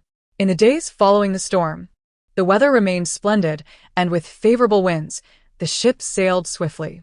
Finally, on the evening of the third day, they docked at Siam, a tributary state of the Qing Dynasty, modern-day Thailand. The fleet would remain here for a full day to resupply, allowing all merchants to disembark freely before the nightfall of the following day. Charles and his son needed to procure some local goods, and thus did not accompany Tao Ba and the two girls. Upon disembarking, Dai Yu and Shui Yan were utterly astonished. It was their first time witnessing women dressed so lightly. Not only were their arms exposed, but many women were barefoot. Numerous women at the dock were engaged in labor, matching the men in number. One woman, balancing a large basket, passed by Tao Ba and the girls, leaving them speechless. Sir, why are the women here dressed so scantily? Won't they get hurt? Dai Yu pondered, her worldview seemingly crumbling, leaving her unsettled. Amut, Tao Ba pinchet za yêu sở chết. Every place has its customs. Here, women support the family while men enjoy a life of leisure. Unlike us, who are bundled tightly, how can one move freely? Dai Yu remained perturbed, her spirit shaken, as she and Shui Yan curiously and nervously observed their surroundings. This dock was evidently accustomed to outsiders, and the locals paid little heed to Tao Ba and her companions, allowing Dai Yu and Shui Yan to relax slightly. Following the crowd, Tao Ba trailed behind the merchants to the entrance of a hotel. Sawadee Ka. At the entrance, two welcoming ladies adorned with floral garlands bowed slightly, joining their palms before Tao Ba and her companions. Sir? Dai Yu looked at Tao Ba helplessly, unable to comprehend their words. Tao Ba found the situation rather amusing. Who would have thought that Lin Dai Yu would accompany her abroad, and even to Thailand? The mere thought filled her with a sense of accomplishment. Leading the two curious girls into the establishment, she exchanged silver coins obtained from the merchants for a room and ordered some local delicacies, allowing them to rest temporarily at the hotel by the dock. Although the day was spent merely wandering near the dock, it profoundly impacted Dai Yu's psyche. She realized that women could venture out to work, often outperforming men in their endeavors. Walking barefoot was of little consequence, and revealing one's arms and legs held no shame. Upon returning to the ship, Dai Yu began to compose a letter to her father, Lin Rahai, using the signature pen gifted by Zhao Dabao. Zhao Dabao adjusted the candlelight to facilitate Dayu's writing and reminded Xu Yan to keep a close watch on the young lady before exiting the room. Before boarding the ship, Gao Wu had mentioned that Master Shen San wished to see her, and she felt compelled to pay him a visit. After disembarking, Zhao Dabao made her way to Shen An's boat at the rear. The bustling atmosphere on and off the vessels was lively, with merchants aboard discussing how Master Shen San had procured a new batch of spices from Siam, presumably for unloading. Standing on the deck, Shen An greeted Zhao Dabao with a warm smile. "Miss Tao, you've arrived. How are you adjusting to the liberal customs of the Siamese?" Zhao Dabao glanced at Shen An, who was dressed flamboyantly, akin to a Christmas tree, and replied with a teasing smile, "Quite accustomed, indeed. It's rather amusing. If only the women of the Qing could be so liberated." Such boldness. "I've seen ladies in bikinis. You must try harder to impress me," she jested, raising an eyebrow. "Did you seek me out for my commission refund?" Shen An's smile faltered, and he cleared his throat awkwardly. His attendant, understanding the situation, presented a box to Zhao Dabao. "Oh. "What is this?" she exclaimed, stepping back in surprise. "This is a gift for you, Miss Tao, from Siam, filled with various spices. I wasn't sure of your preference, so I brought a selection," he explained, opening the box to reveal 6 exquisitely wrapped sachets that clearly reflected a significant expense. "Do you like them?" Shen An inquired with a grin. "Achu." Zhao Dabao stepped back again, unable to suppress a sneeze, rubbing her nose apologetically. "I'm terribly sorry, but I am allergic to spices. I must take my leave. We'll talk another day." With that, she waved her hand dismissively and hurried away. Watching his attendant gawking at the empty box, Shen An, filled with indignation, tossed it into the sea and stormed off. "Wait for me, master," the attendant called, glancing longingly at the spot where the box had sunk. The following morning, the fleet set sail once more, departing the bay. 5 days later, they traversed the Strait of Malacca and entered the Indian Ocean, heading south towards the Cape of Good Hope. 3 months later, as the Shen family's fleet reached the African coastline, the letter Dayu had sent arrived in the capital. Zhao Dabao had addressed the letter to the Lin family in Yangzhou. 2 months prior, it had reached Yangzhou, where Li Bo personally took it to the capital and delivered it to the Jia household. Lin Rahai had already arranged accommodations in the capital, but unexpectedly, the matriarch insisted on personally meeting them at the dock, leaving them with no choice but to comply.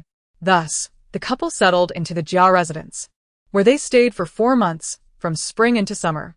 When Li Bo arrived with the letter, Lin Rahai had just returned from court and was enjoying the cool breeze in the garden pavilion with 2 of his brothers. However, the letter was delivered to another part of the garden, where Jia Min was present. Li Bo had been intercepted en route by one of Wang Shifeng's maids, who assumed that finding her mistress was akin to seeking out her husband and, eager to gain favor, brought him to the garden.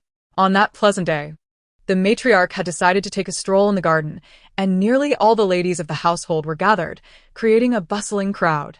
Only Zhao Dabao stood apart, surrounded by women. Upon seeing the commotion, Li Bo felt a pang of anxiety. Jia Min, recognizing Li Bo, asked in surprise, "Has something happened at home? Why are you here instead of seeking the master?" Li Bo lowered his head, unable to meet anyone's gaze, feeling utterly exposed among the throng of women. Just as he was about to report to his mistress, the maid who had brought him spoke up, smiling and hoping for a reward. However, she was met with a piercing glare from Jia Min. "That maid needs to be properly managed." Jia Min snapped. "Wang Momo, please take Li Bo to the front yard to find the master. We don't want him overheating in this sweltering weather." Jia Min's expression darkened as she shot a fierce look at the maid, signaling Wang Momo to escort Li Bo away. As Wang Momo led him out, Wang Shifeng quickly exchanged glances with Zhao Dabao. Understanding her cue, he stepped forward, blocking Wang Momo's path. "Please stop, Momo. Since this old man has brought a letter, why not allow him to leave it first? I believe grandmother would want to see it," he proposed. Receiving a nod from her nephew, Lady Wang joined Jia Min. "Since the letter has arrived, dear sister, let us keep it for everyone to see what our cousin has experienced abroad." As she spoke, Lady Wang cast a glance at her son, eager to witness how the proud cousin would respond. The commotion caught the attention of Grandmother Jia, who, supported by her granddaughters, approached to inquire, "What is going on?" Why is everyone obstructing the way? She scanned the faces of those present before settling on Zhao Dabao. My dear grandson, whom are you blocking? This is quite improper. Though she chastised him, her expression betrayed amusement, indicating she wasn't genuinely upset, but rather jesting. Without needing further encouragement from his mother, Zhao Dabao eagerly replied, Grandmother, this old man has brought a letter from my cousin. While my aunt wanted him to leave, I thought it best to keep the letter, so you could see if she has mentioned you.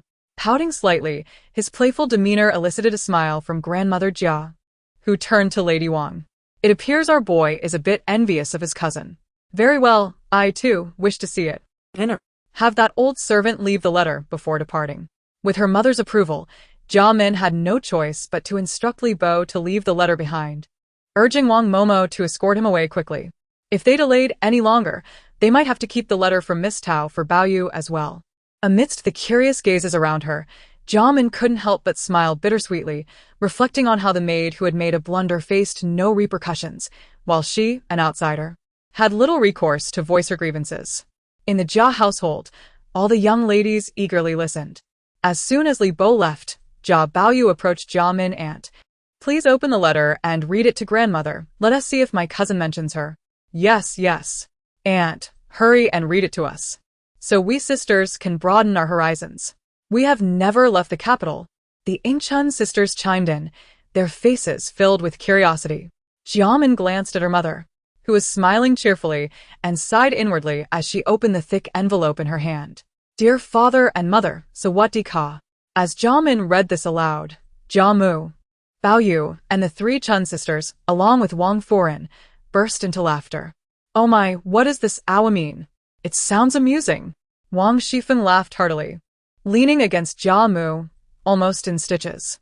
Seeing her niece's exaggerated reaction, Wang Foran waved a handkerchief at her, playfully scolding, You silly girl, have you no decorum? Laughing so heartily in front of our ancestor, what would happen if she were offended? Jia Mu affectionately stroked the giggling Bao in her arms, saying, No worries, no worries. I am still strong enough. However, noticing Jia Min's discomfort as she covered her mouth and ceased laughing, she turned to the three Chun sisters and said, All right, enough giggling. Aunt is asking you, Minner, what does this ka mean? Upon hearing this, Wang Shifeng could not suppress a chuckle and, noticing Jia Min's displeasure, quickly apologized. Aunt, please forgive me. It's just that I am unacquainted with such peculiar phrases and couldn't help myself. Please don't hold it against me. With so many laughing, Jia Min felt it would be unfair to single out Wang Shifeng, so she suppressed her displeasure and smiled lightly. It's all right. I found it amusing as well. Yue explained in her letter that it is a greeting from Siam. Understanding dawned on Jia Bao, who clapped his hands in delight. So that's what it means. Siam is truly intriguing. Aunt, please continue reading. Seeing her grandson's eager and adorable expression, Jia Mu affectionately patted his head, saying, Do not rush. Your aunt is about to read more. With a slight smile, Jia Min resumed reading the letter. Dear father and mother, you have certainly never seen the sea. Let me tell you about it. The sea is vast and boundless, a brilliant blue, more beautiful than the finest gemstones. I also saw a large fish. The teacher said it was called a shark, enormous, bigger than a ship. It was quite daunting, but fortunately, it didn't travel in the same direction as us, so I wasn't eaten, haha. We encountered a storm on our journey. The waves rose as high as city walls, and the wind was so fierce. At this point, Jia Min deliberately paused. Xiaohi, Bring me a cup of tea. I need to moisten my throat. This letter is quite thick, and there is much more to read. Xiaohi promptly went to brew tea in the pavilion, leaving Jia Mu and the others in suspense, eager for more. Bao anxiously pressed, How strong was the wind? Aunt, please continue. Could it overturn a house? Just then, Xiaohi returned with the tea, and Jia Min chose to sip her tea instead of answering, relishing the moment. Knowing that if they laughed at Yue, she would not let those sisters-in-law off lightly. Leisurely sipping her tea, no one dared to rush her, building anticipation among the listeners. After handing the cup back to Xiaohi, Jia Min shook the thick stack of letter papers on her lap and continued. The wind was so strong that it nearly capsized the ship. There was thunder and lightning, and the boat rocked continuously. The The teacher wrapped me in a quilt and tied me to the wall to prevent me from being thrown overboard. But now, there is no need to worry, mother. You can rest assured. The teacher is quite capable, and neither Xueyan nor I have suffered any harm. Father, mother, I miss you both. The teacher gave me a fountain pen, saying that when I think of you, I should write down my experiences on the road. By the time you receive my letter, the teacher and I should have arrived in Africa. He says the people here are darker than coal, and when I see them, I will draw their likenesses to send to you.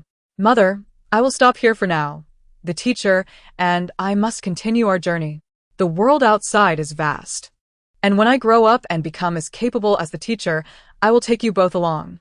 Mother, a little secret. I have made a new friend named Jack, who is British. Father and mother, I am doing well, so do not worry. As Jamin finished reading, she wiped the corners of her eyes with a smile and lifted the drawing paper attached to the letter for further inspection. Bao, curious, leaned in, exclaiming, "What kind of paint was used for these? They're beautiful.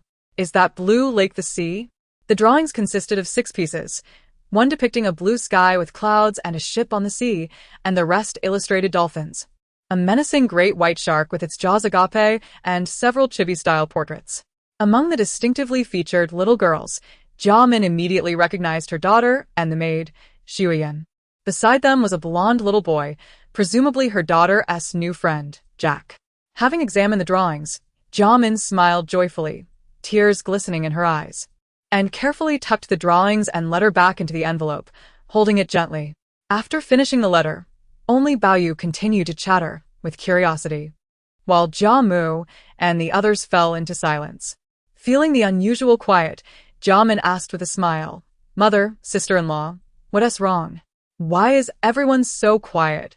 I'm not used to it." Hearing Jamin's question, Jia snapped back to reality, sighing softly. One grows old and inevitably becomes nostalgic. I remember when I was a young girl, riding horses across the vast grassland with my father. The sky was blue, and the grass was green. Ha ha ha. Now I'm old indeed.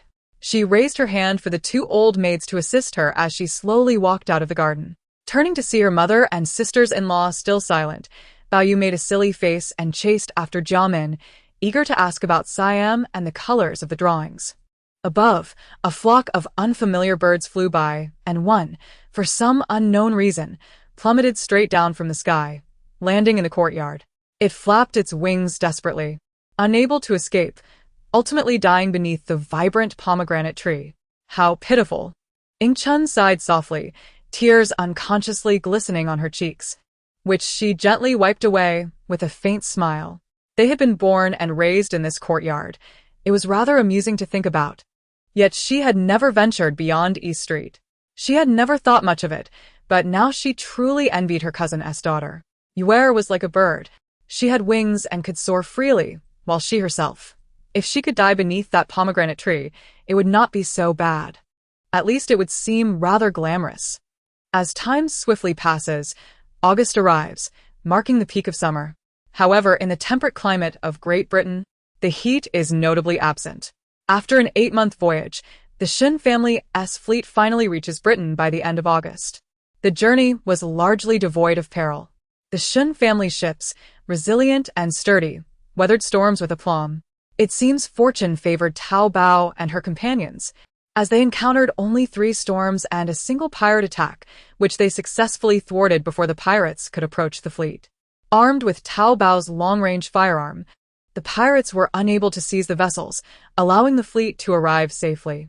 Upon entering the country, customs duties amounted to a total of 1,000 taels, and after deducting an additional 100 taels for various expenses, Zhao Dabao finds herself with 1,400 taels remaining.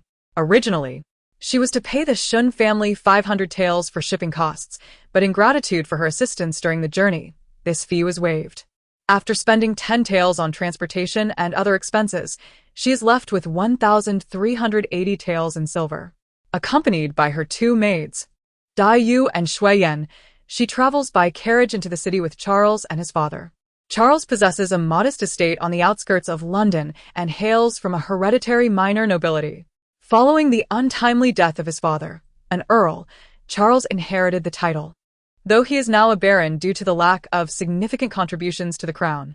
His wife, the daughter of a wealthy merchant, passed away shortly after giving birth to their son, Jack, leaving Charles to raise him alone.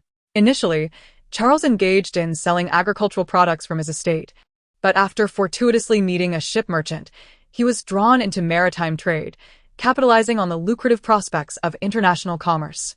Charles operates a small shop in London, originally intended for selling goods from his estate, but now serves as a marketplace for items sourced from various countries.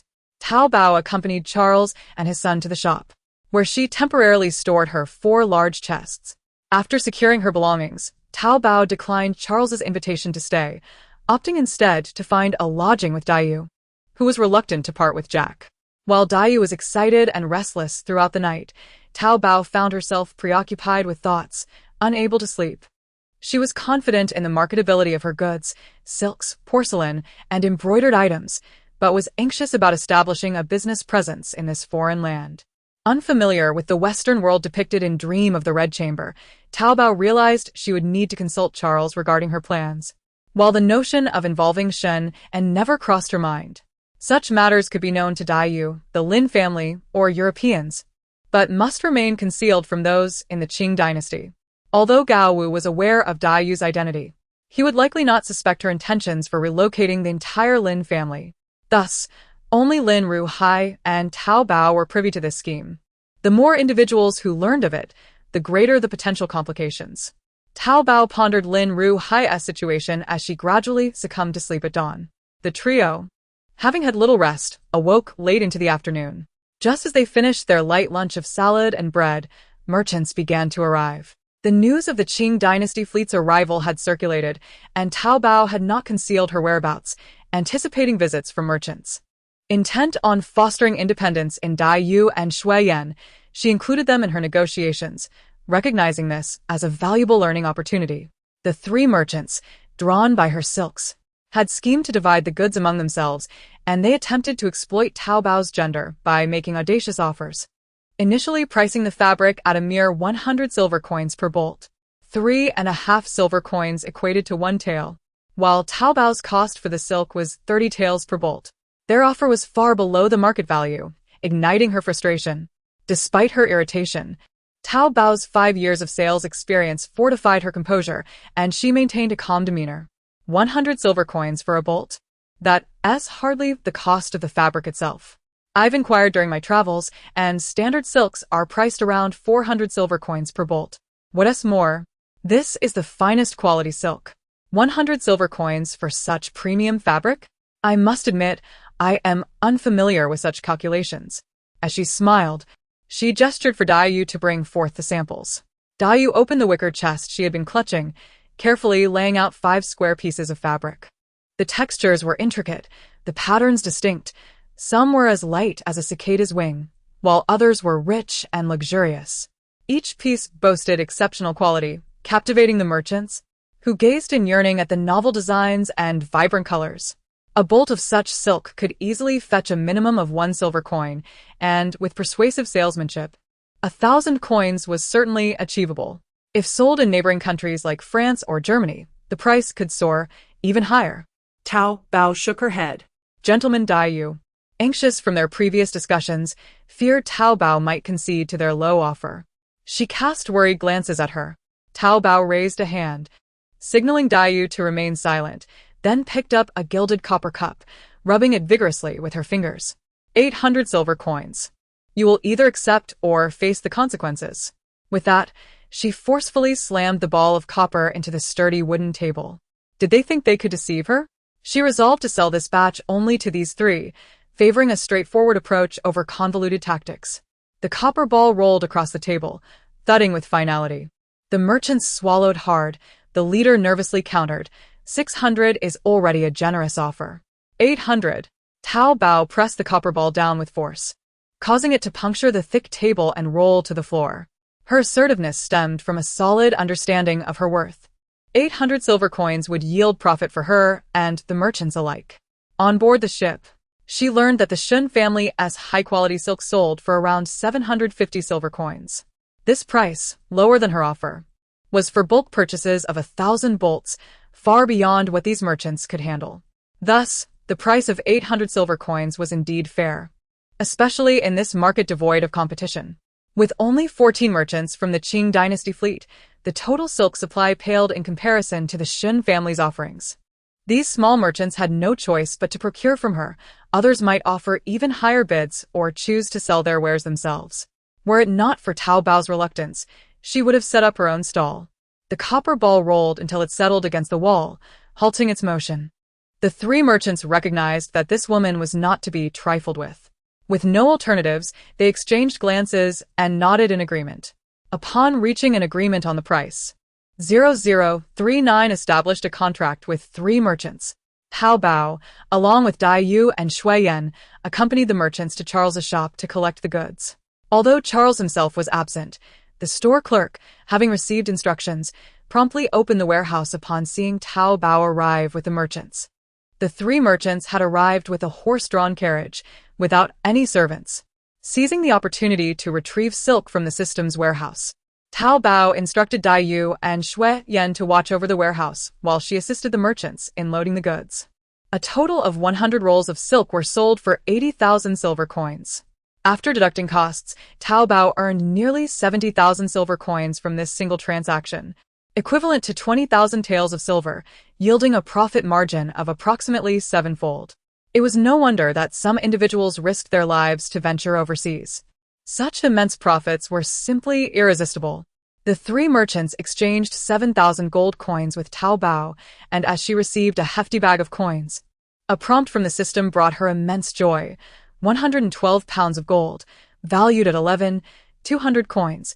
Do you wish to sell to the system store? Now alone in the warehouse, Zhao Dabao glanced at Dai Yu and Shui Yan, who were dutifully guarding the entrance. She silently contemplated selling 62 pounds of gold. 62 pounds of gold sold successfully. System currency increased by 6,200. Observing the suddenly lightened bag of coins, she smiled with satisfaction. Storing the bag in the system warehouse, which now displayed a remaining total of 125 gold coins, equating to 50 pounds of gold. Based on this figure, Zhao Dabao swiftly calculated that each gold coin contained 8 grams of gold. With an abundance of funds, she refrained from hastily purchasing items from the system store, opting instead to accumulate more wealth before acquiring her most desired possessions. At present, she possessed sufficient means to survive in this world. Noticing 2 empty boxes in the warehouse, Zhao Dabao retrieved 5 pairs of blue and white porcelain vases from the system warehouse and placed them inside. Once organized, she beckoned Dai Yu and Shui Yan to come in, presenting them with a prepared pouch containing 100 gold coins. Understanding that this was a practice fund from her master, Dai Yu nodded with excitement. Thank you, master. I will keep meticulous accounts and ensure no losses. She had inquired with Jack, who had previously taken many glass products to trade in their homeland which, while not particularly valuable in Great Britain, were treasures back home. She was confident in her ability to grow her capital from this 100 gold coins. Seeing Dai Yu's confidence, Zhao Dabao nodded with satisfaction, pleased to witness her transformation into a decisive young lady. Half a month later, carrying a pair of blue and white porcelain vases and a set of folding screens, Zhao Dabao rented a carriage and set off with Dai Yu and Shui Yan to visit Charles's estate. Jack was even more delighted by their visit than his father, eagerly taking Dai Yu to tour his family's estate, while Shui Yan, concerned about her mistress's antics, followed closely behind. The Charles household also included an elderly lady, Jack's grandmother. Zhao Dabao first went to greet her, presenting the folding screens. With her charming words, she brought joy to the old lady's face. Learning that her grandson was showing Zhao Dabao's disciple around the estate, she half-jokingly remarked, "This is the first time I've seen Jack treat someone so well. Soon he will be 10 years old and capable of engagement. Miss Tao, your disciple is just 2 years younger than him. They seem quite compatible." Zhao Dabao quickly responded that the children were still young, merely playing as friends, and politely dismissed the overly enthusiastic grandmother before proceeding to Charles's study. Upon learning of Zhao Dabao's intention to acquire property and a shop in the area, Charles expressed his astonishment, but once he got over his surprise, he granted Zhao Dabao his approval. "Miss Tao, foreigners can acquire property here, but a guarantor is required. I can act as your guarantor, and the fees are not particularly high. I believe the proceeds from your goods will cover these costs, but I wonder where you wish to establish your property? Zhao Dabao replied with a smile. I wish to acquire that garbage dump in the city center. The garbage dump? That land is rather undesirable. It is surrounded by slums and is quite small. It is not suitable for building houses or shops. Charles attempted to dissuade her from purchasing the land, but Zhao Dabao was adamant. She could not afford or desire anything else. Although the land was unsuitable for buildings or shops, it was perfectly suited for a factory.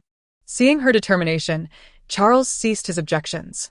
He had always regarded Zhao Dabao as a friend, and he would certainly assist a friend in need. Furthermore, his instincts told him that this friend could bring him unexpected fortune. Before proceeding, Charles inquired, May I ask what you plan to do? To build a factory, a large assembly line factory. If you're interested, I would be thrilled to have you join me, Zhao Dabao replied with a smile. How honored I would be. They exchanged smiles, and the matter was settled.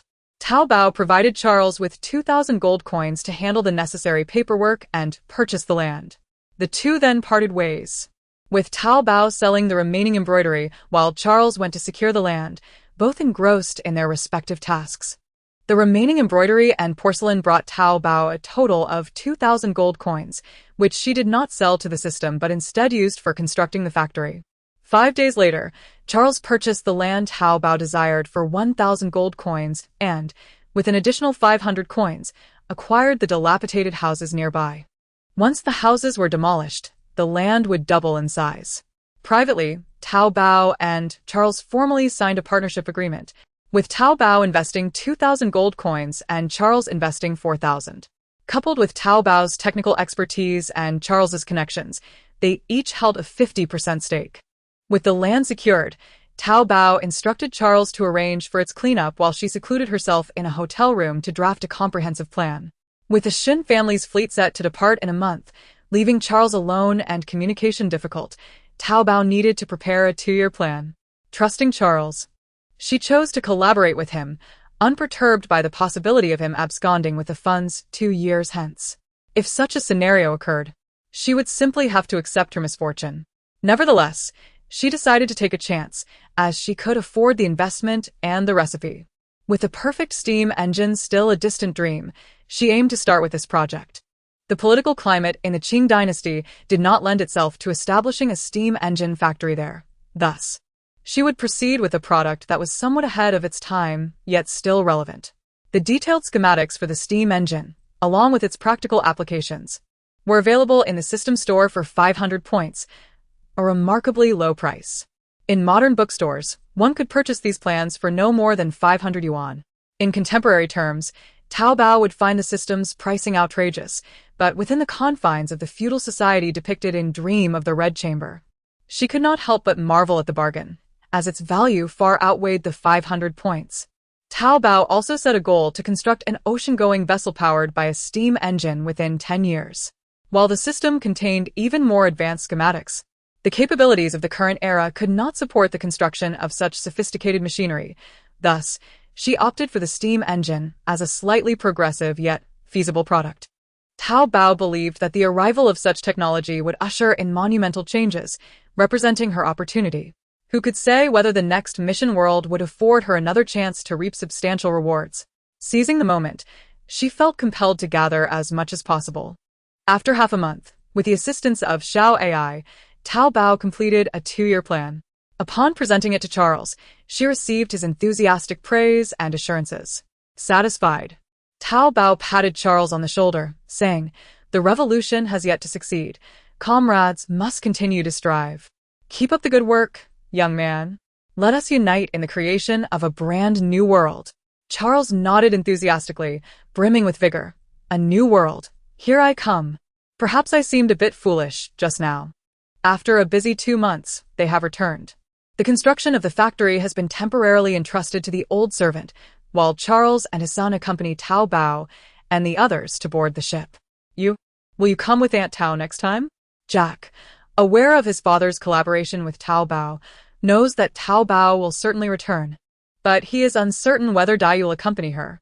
As he faces the imminent separation from his companions, he feels a deep sense of reluctance. Noticing Jack's disheartened state, Dayu lifts the music box in her hand, her smile radiant. I will come again, this time with the master. I also want to become a great merchant like him. We promise to cooperate, and there's no turning back. With a playful wink, she gives Jack a gentle hug before releasing him. All right, the master is waiting for me. Jack, see you next time. As Dayu steps onto the deck, Jack shouts, You, wait for me. I will come to find you. Dayu nods emphatically, waving her hand. The sound of the sailor's shouts fills the air as the ship, laden with cargo, slowly departs from the port. Zhao Dabao glances at Charles, who is continuously waving goodbye, and, smiling, leads Dayu into the cabin.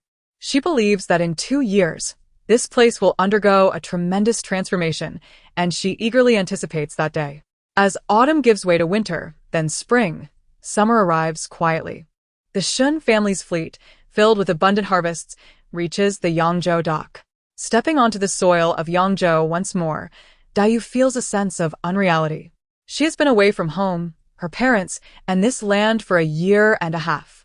During this time, she has witnessed the vastness of the outside world and the various customs and conditions of other countries. No longer content to remain at home as a young lady, her horizons have broadened.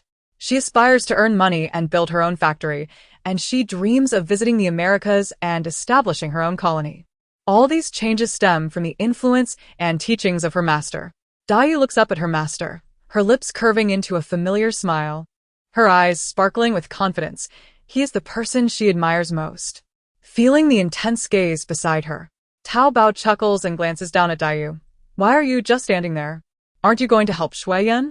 Hearing her name, Shui Yan, who is about to find someone to unload the cargo, looks curiously at Zhao Dabao. Master, did you call me? Dayu playfully sticks out her tongue, bouncing over to Shui Yan's side. The master didn't call you. Go to the residence and report. I'll find someone to unload the cargo. Shui Yan glances at Zhao Dabao and then at the young lady beside her, nodding in a daze. With the master watching, the young lady should be safe. Thinking this, Shui Yan hands the money pouch to Dayu and jogs off to inform the Lin residents. After Zhao Dabao and Dayu secured a cart for the cargo, Shui Yan returned with Li Bo and several servants. Feeling a bit disappointed at not seeing her parents or their close attendants, Dayu assumes they must be busy and doesn't dwell on it. Upon returning to the residence, she finds it surprisingly empty, and Zhao Dabao privately worries about the situation. Are they still in the capital? Still at the maternal grandfather's house? Dayu calmly inquires. Observing the composed young lady before him, Li Bo reflects on how different she has become. Had this occurred before, she might have sulked and felt wronged, but now, she is resolute. Dayu scans the empty courtyard. Where is everyone? Ultimately, she is still a child under 9, and while she understands some matters, the complexities of political affairs have not been explained to her by Lin Ruhai. The letter written by Lin Ruhai is straightforward, stating that he cannot leave for the time being detained in the capital, and instructing Zhao Dabao to take care of Dayu in the residence. Zhao Dabao clicks his tongue, burns the letter, and lies down to rest.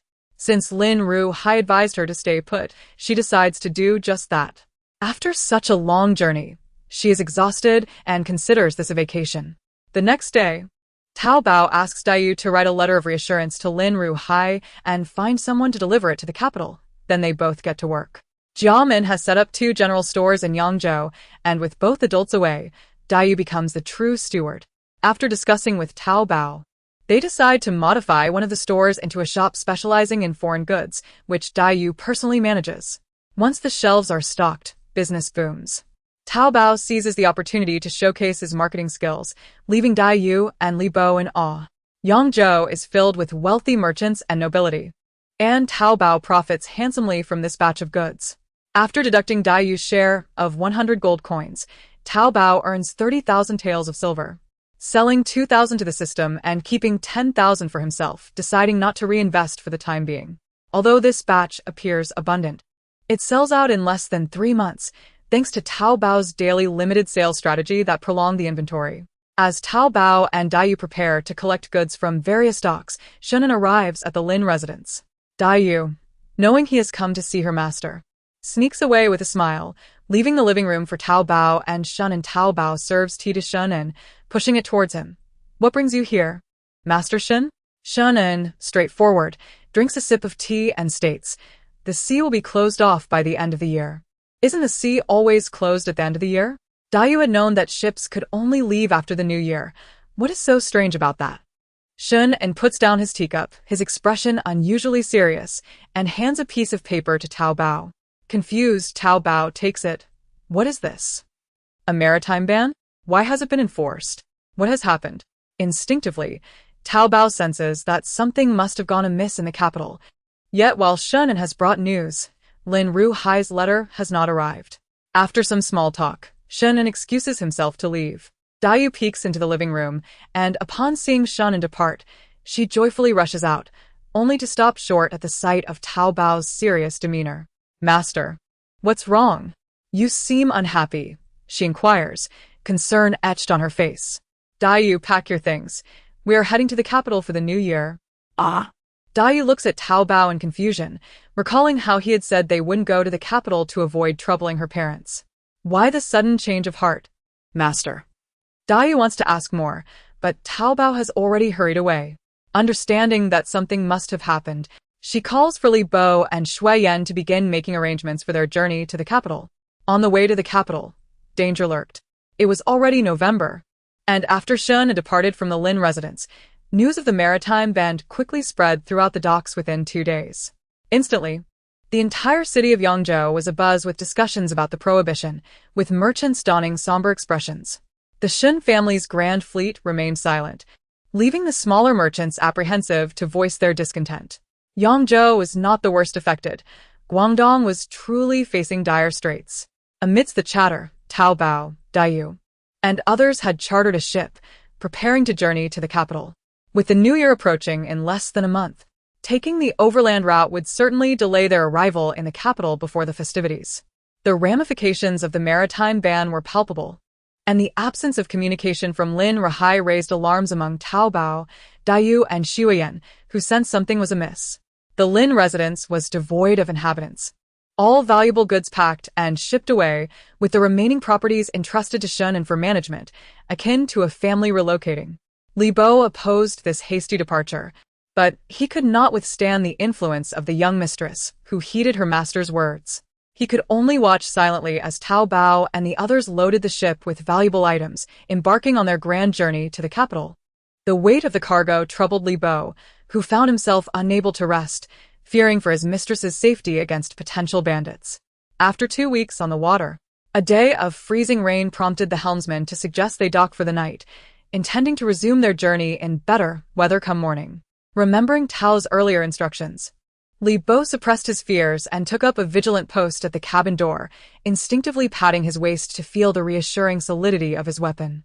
The November rain fell, accompanied by a biting night breeze that sent shivers through Li Bo. Suddenly, a chilling voice pierced the air, commanding silence and threatening violence. Startled, Li Bo trembled as he was questioned about the whereabouts of the Lin young lady. With a blade pressed ominously against his neck, he hesitantly gestured towards the cabin, fearing for his life.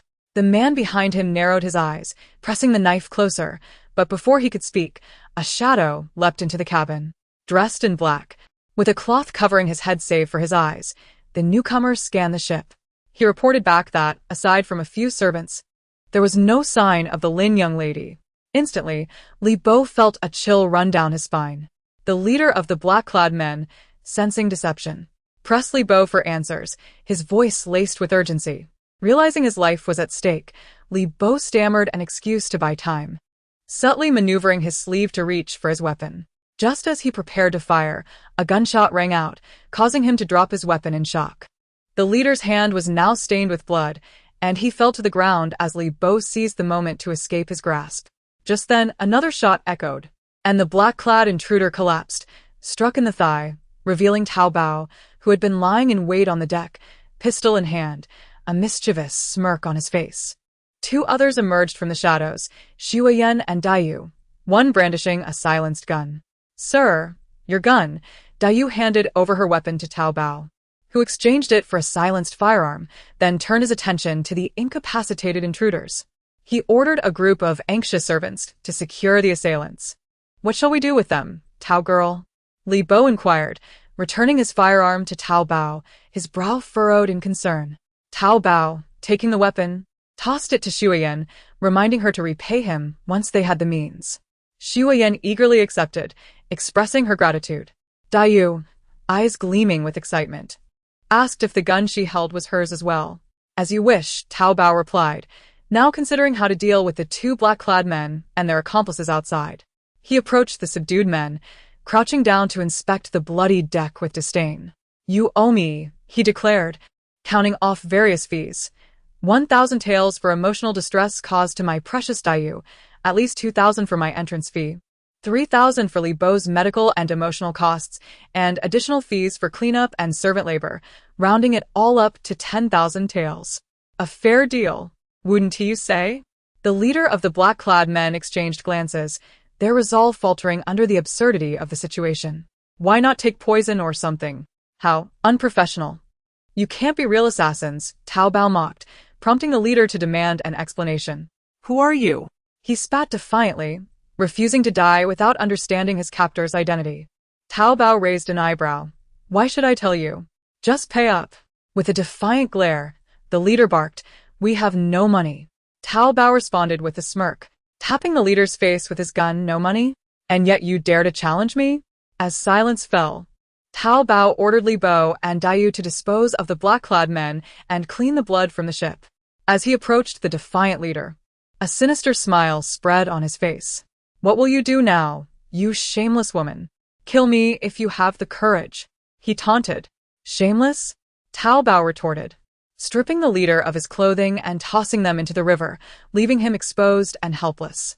The black-clad men, witnessing the absurdity of their predicament, realized there was no escape as their captor continued to rummage through their belongings, only to find nothing of value.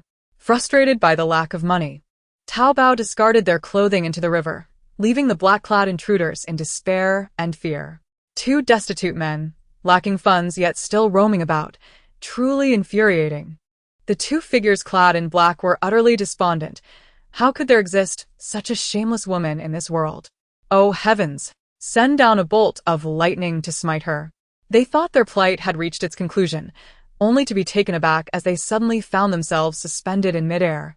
Lai Phét Bi Tao Bao. With one in each hand, Zhao Dabao gracefully glided towards the great willow tree by the riverbank. Woman, miss, maiden, heroine, we were mistaken. Won't you even inquire about our identities? The interrogation is not yet complete. Regardless of who you are, I have no interest, Zhao Dabao retorted, clapping her hands with satisfaction as she gazed at the two black-clad figures bound to the willow. She then turned and walked away. The two men were left in a state of utter confusion, desperately wishing someone would enlighten them about the identity of this unexpected woman. After casting everyone aside by the river, the next day, when the rain ceased, the boat continued its journey towards the capital. The matter concerning the man in black was tacitly avoided by all on board. However, the glances directed at Zhao Dabao transformed into a mixture of awe and subtle admiration. Indeed, Zhao Dabao's words now held more weight than those of Dayu. On the 13th day hence, on the 28th day of the 12th month, Zhao Dabao and the others finally arrived in the capital. This time, Dayu did not send a letter to inform her parents, partly due to time constraints, and partly because Zhao Dabao had advised against sending any messages. Nevertheless, the black-clad figure still appeared, indicating that those surveilling the Lin family remained in Yangzhou and had not completely relocated to the capital alongside Lin Ruhai. Fortunately, no harm befell Dayu. Li Bo rented 5 horse-drawn carriages to accommodate the various boxes from the ship, leaving one carriage free for Dayu and Zhao Dabao. Personally driving the carriage, he led the procession, laden with goods and accompanied by 9 household servants, towards Lin Ruhai's modest courtyard on East Street. Passing by Rongguofu, Zhao Dabao lifted the carriage curtain to glance at the opulent vermilion gate before signaling Li Bo to continue. In this city, where every inch of land is precious, Lin Ruhai had brought limited funds and, unable to afford a large mansion, procured a modest 2-courtyard residence near Rongguofu. The carriage halted at the entrance of a narrow alley, and Dayu, curious, urged Zhao Dabao and Shui Yan to leap down. Before them stood a residence, less grand than Rongguofu and smaller than the Lin estate in Yangzhou.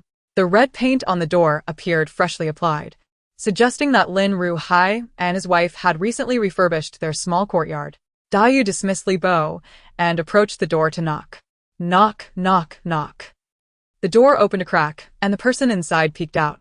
Upon seeing Dayu standing there, they were taken aback and quickly opened the door wide. Miss Tao, what brings you to the capital so suddenly? Wang Mama exclaimed, signaling the young gatekeeper to announce their arrival while staring in astonishment at the 4 heavily laden carriages outside. Momentarily speechless. Wang Mama, what troubles you? Dayu asked, amused, tilting her head at Wang Mama. Wang Mama swallowed hard and bowed to Dayu. Why have you come to the capital without a word? If I had known, I could have sent someone to greet you. I wish to surprise my parents for the new year, Dayu replied, casting a furtive glance at Zhao Dabao, who nodded in approval, prompting her to continue with her playful banter. I was worried about thieves, so I brought all the valuables with me, hee. Wang Mama, not a fool, recognized her jest, and stood up to inquire about Zhao Dabao. Just then, Jia Min and Lin Ruhai hurried over, forcing her to retreat to assist Li Bo in organizing the mountain of belongings. Upon seeing Dayu and Zhao Dabao, Lin Ruhai, a grown man, could not help but feel his eyes moisten, and Jia Min, hearing Dayu's voice from afar, rushed over in tears, momentarily hesitating upon seeing the now graceful young lady. How much you've changed. You've grown taller, and your demeanor is entirely different, she thought, marveling at the composed smile adorning Dayu's familiar face, now radiating confidence and charm. Noting the 3 of them standing in silence, Zhao Dabao broke the ice. Are you all planning to remain petrified at the door? Shouldn't this be a joyous occasion? Madam, why are you crying? Dayu, go comfort your mother. With Zhao Dabao's interruption, Jia Min's tears turned to laughter as she embraced the rushing Dayu, examining her daughter closely. It's been 2 years, and you've grown so much. Have you had fun out there? Did you cause any trouble for your teacher? How is everyone at home? Why did you suddenly come to the capital without a word? I could have come to fetch you, Jia Min lamented, her gaze falling upon the 4 carriages filled to the brim, causing her to gasp. Dayu, did you bring all that? Do you really have so much luggage? At Jia Min's exclamation, Lin Ruhai stepped outside to inspect the overflowing carriages. Upon seeing the abundance of goods, he turned his gaze to Zhao Dabao, who raised an eyebrow and smiled, suppressing his curiosity, and urged Li Bo and the others to begin unloading. Noticing her husband's unusual expression, Jia Min refrained from asking further questions. She nodded at Zhao Dabao, guiding Dayu inside, while Lin Ruhai lingered behind, awaiting Zhao Dabao. Instructing Li Bo and the others to unload gradually, Zhao Dabao glanced into the corner of the alley, where she caught a glimpse of a garment disappearing. As suddenly, she comprehended the situation. The entire courtyard was under surveillance. Lin Ruhai's demeanor had hinted that he was aware of this, explaining the absence of any letters. He had been watched. Yet, she remained uncertain about who was behind this watchful eye. Zhao Dabao chose not to inquire further, exchanging a knowing nod with Lin Ruhai as they entered together, proceeding directly to his study. The courtyard was small, and it took only a few steps to reach the study. Without any pleasantries, they began discussing matters at hand. Lin Ruhai expressed his confusion first. Miss Tao, were we not to wait for you in Yangzhou? Why have you brought all these belongings? There's been a maritime ban, Zhao Dabao revealed. I received prior notice from the Shin family, and your silence indicated something had gone awry. Lin Ruhai sighed, revealing his concerns through a gesture as he dipped his fingers into the tea, writing a single character on the table. Heaven, what happened? Zhao Dabao inquired, her brow furrowing. She sensed that something significant had transpired, leading to the sudden maritime ban. Lin Ruhai flicked the tea from his fingers, speaking in hushed tones. There was an assassination attempt. Thankfully, my life was spared. Now the Crown Prince is governing. The individual has been bedridden for 2 months. A month ago, he summoned me, and my resignation was entirely dismissed, resulting in a promotion. Now, the courtyard is swarming with people, and I cannot discern who is who. He chuckled bitterly. Never mind, my priority is to protect my wife and child. Everything else can be left to their chaos. I cannot fathom why they would target someone as insignificant as a salt inspector. By the way, Miss Tao, why have you brought all your belongings? Finally recalling the matter, Zhao Dabao smiled. I came specifically to safeguard your family's lives, lest I fail my mission. What do you mean by that? Lin Ruhai asked, puzzled. Do you know what we encountered on our journey? Had I not taken precautions, you would have been at their mercy by now, Zhao Dabao explained. Seeing Lin Ruhai still confused, she clarified. There were attempts to abduct Daiyu on the road. Do you understand now? This place is not safe. You must stay together. Otherwise, I cannot save you all at once. If anything were to happen to you, Daiyu would surely suffer, and my mission would fail.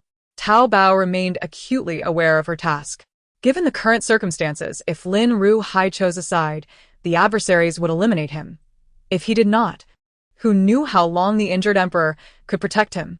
Originally, Lin Ruhai had been terrified at the thought of his daughter nearly being abducted. However, upon learning of Zhao Dabao's intentions, he couldn't help but feel both amused and exasperated. Miss Tao, do you have any insights? Lin Ruhai asked casually, not expecting Zhao Dabao's immediate seriousness. What is the nature of his injury? Is he recovering or still in a critical state? Zhao Dabao pressed. Taken aback. Lin Ruhai exclaimed, Miss Tao, are you planning? Do you have medicine? You must first tell me how severe his injuries are, Zhao Dabao insisted. Lin Ruhai was overjoyed. His inquiry suggested that there was indeed a remedy. Suppressing his excitement, he meticulously recounted the emperor's injuries to Zhao Dabao. Upon hearing Lin Ruhai's words and observing his sparkling eyes, Zhao Dabao glanced at the magical healing potion in the system shop valued at 200. He couldn't help but find Lin Ruhai's demeanor rather lecherous. Lin Ruhai gazed eagerly at the sleeve of Zhao Dabao, aware that it concealed the item he desired. Indeed, Zhao Dabao did not disappoint him. A magical healing potion was placed on the tea table. My dear Lin, could you kindly fetch me a vial? Zhao Dabao commanded without hesitation. Once Lin Ruhai dutifully retrieved an empty porcelain bottle, Zhao Dabao poured the potion into it and handed it to him.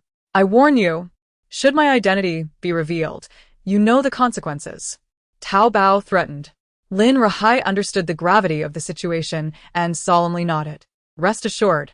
Tomorrow I shall visit the Temple of Origin to pray for the divine elixir, and I will not divulge a word. The monks at that temple owed him a favor, which was now fortuitously convenient. Seeing Lin Ruhai's assurance, Zhao Dabao's expression softened somewhat. Just then, Jia Min's messenger arrived, summoning them. The two quickly tidied their belongings and adjusted their expressions before heading to the living room for dinner. As Daiyu entered the Jia residence, having just finished lunch, Wang Mama led a maid dressed in purple into the room. Seeing that Lin Ruhai and his wife showed no particular reaction, Zhao Dabao felt reassured and decided to remain in the parlor. Master, Madam, Miss Yuanyang has arrived, announced Wang Mama as she performed her greetings and took her place beside Jia Min. Yuanyang bowed respectfully, saying, I have come to pay my respects to my esteemed aunt and uncle. Upon catching sight of Daiyu seated between Jia Min and her husband, she offered another bow, adding, and greetings to the esteemed cousin. Jia Min gestured for Yuanyang to rise, but her heart was troubled. Why had the old lady summoned her?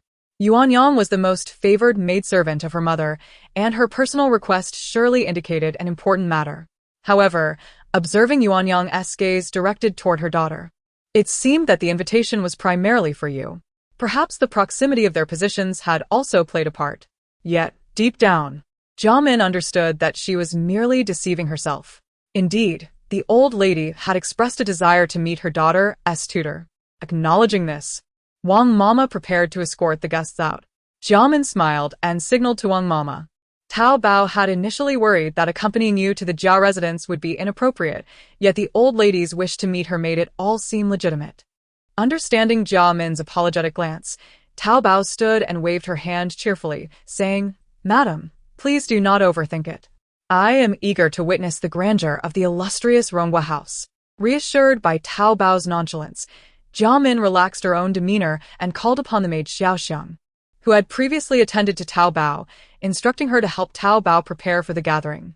Daiyu was no longer the same girl she had been 2 years prior. This visit to the Jia residence marked a significant turning point. Zhao Dabao was fully prepared. Should any chemistry arise between Daiyu and Jia Baoyu, she would swiftly whisk Daiyu away, ensuring the Lin family's safety. The invitation from Yuanyang indicated that this was a gathering of women, and naturally, Lin Ruhai would not attend. Once Jia Min and Daiyu were ready, the three of them took a sedan chair to the Ronghua house. Upon entering through the side gate, They were guided by two matrons into the inner courtyard, where a throng of maidservants and matrons soon surrounded them. As they descended from the chair and walked into the inner courtyard, Zhao Dabao marveled at the pavilions, rockeries, and water features along the path, reflecting on the grandeur that a family of such lineage possessed. Yet, beneath this surface splendor, subtle cracks marred the walls. Although Jia Min was still alive, and Lin Rahai was under scrutiny, he still held his position as the salt inspector, and his rank had even risen. Dayu had not become an orphan. It had merely taken her a year longer to enter the Jia residence. Zhao Dabao's interference had drastically altered the original narrative of Dream of the Red Chamber, with only the pivotal character of Jia Baoyu remaining. Once that hurdle was overcome, Dayu would essentially escape the confines of the original tale, awaiting her peaceful demise, thereby ensuring Zhao Dabao's mission was accomplished. As she pondered over Jia Baoyu, Zhao Dabao found herself less inclined to observe the Ronghua house, which had been extensively described in the original text.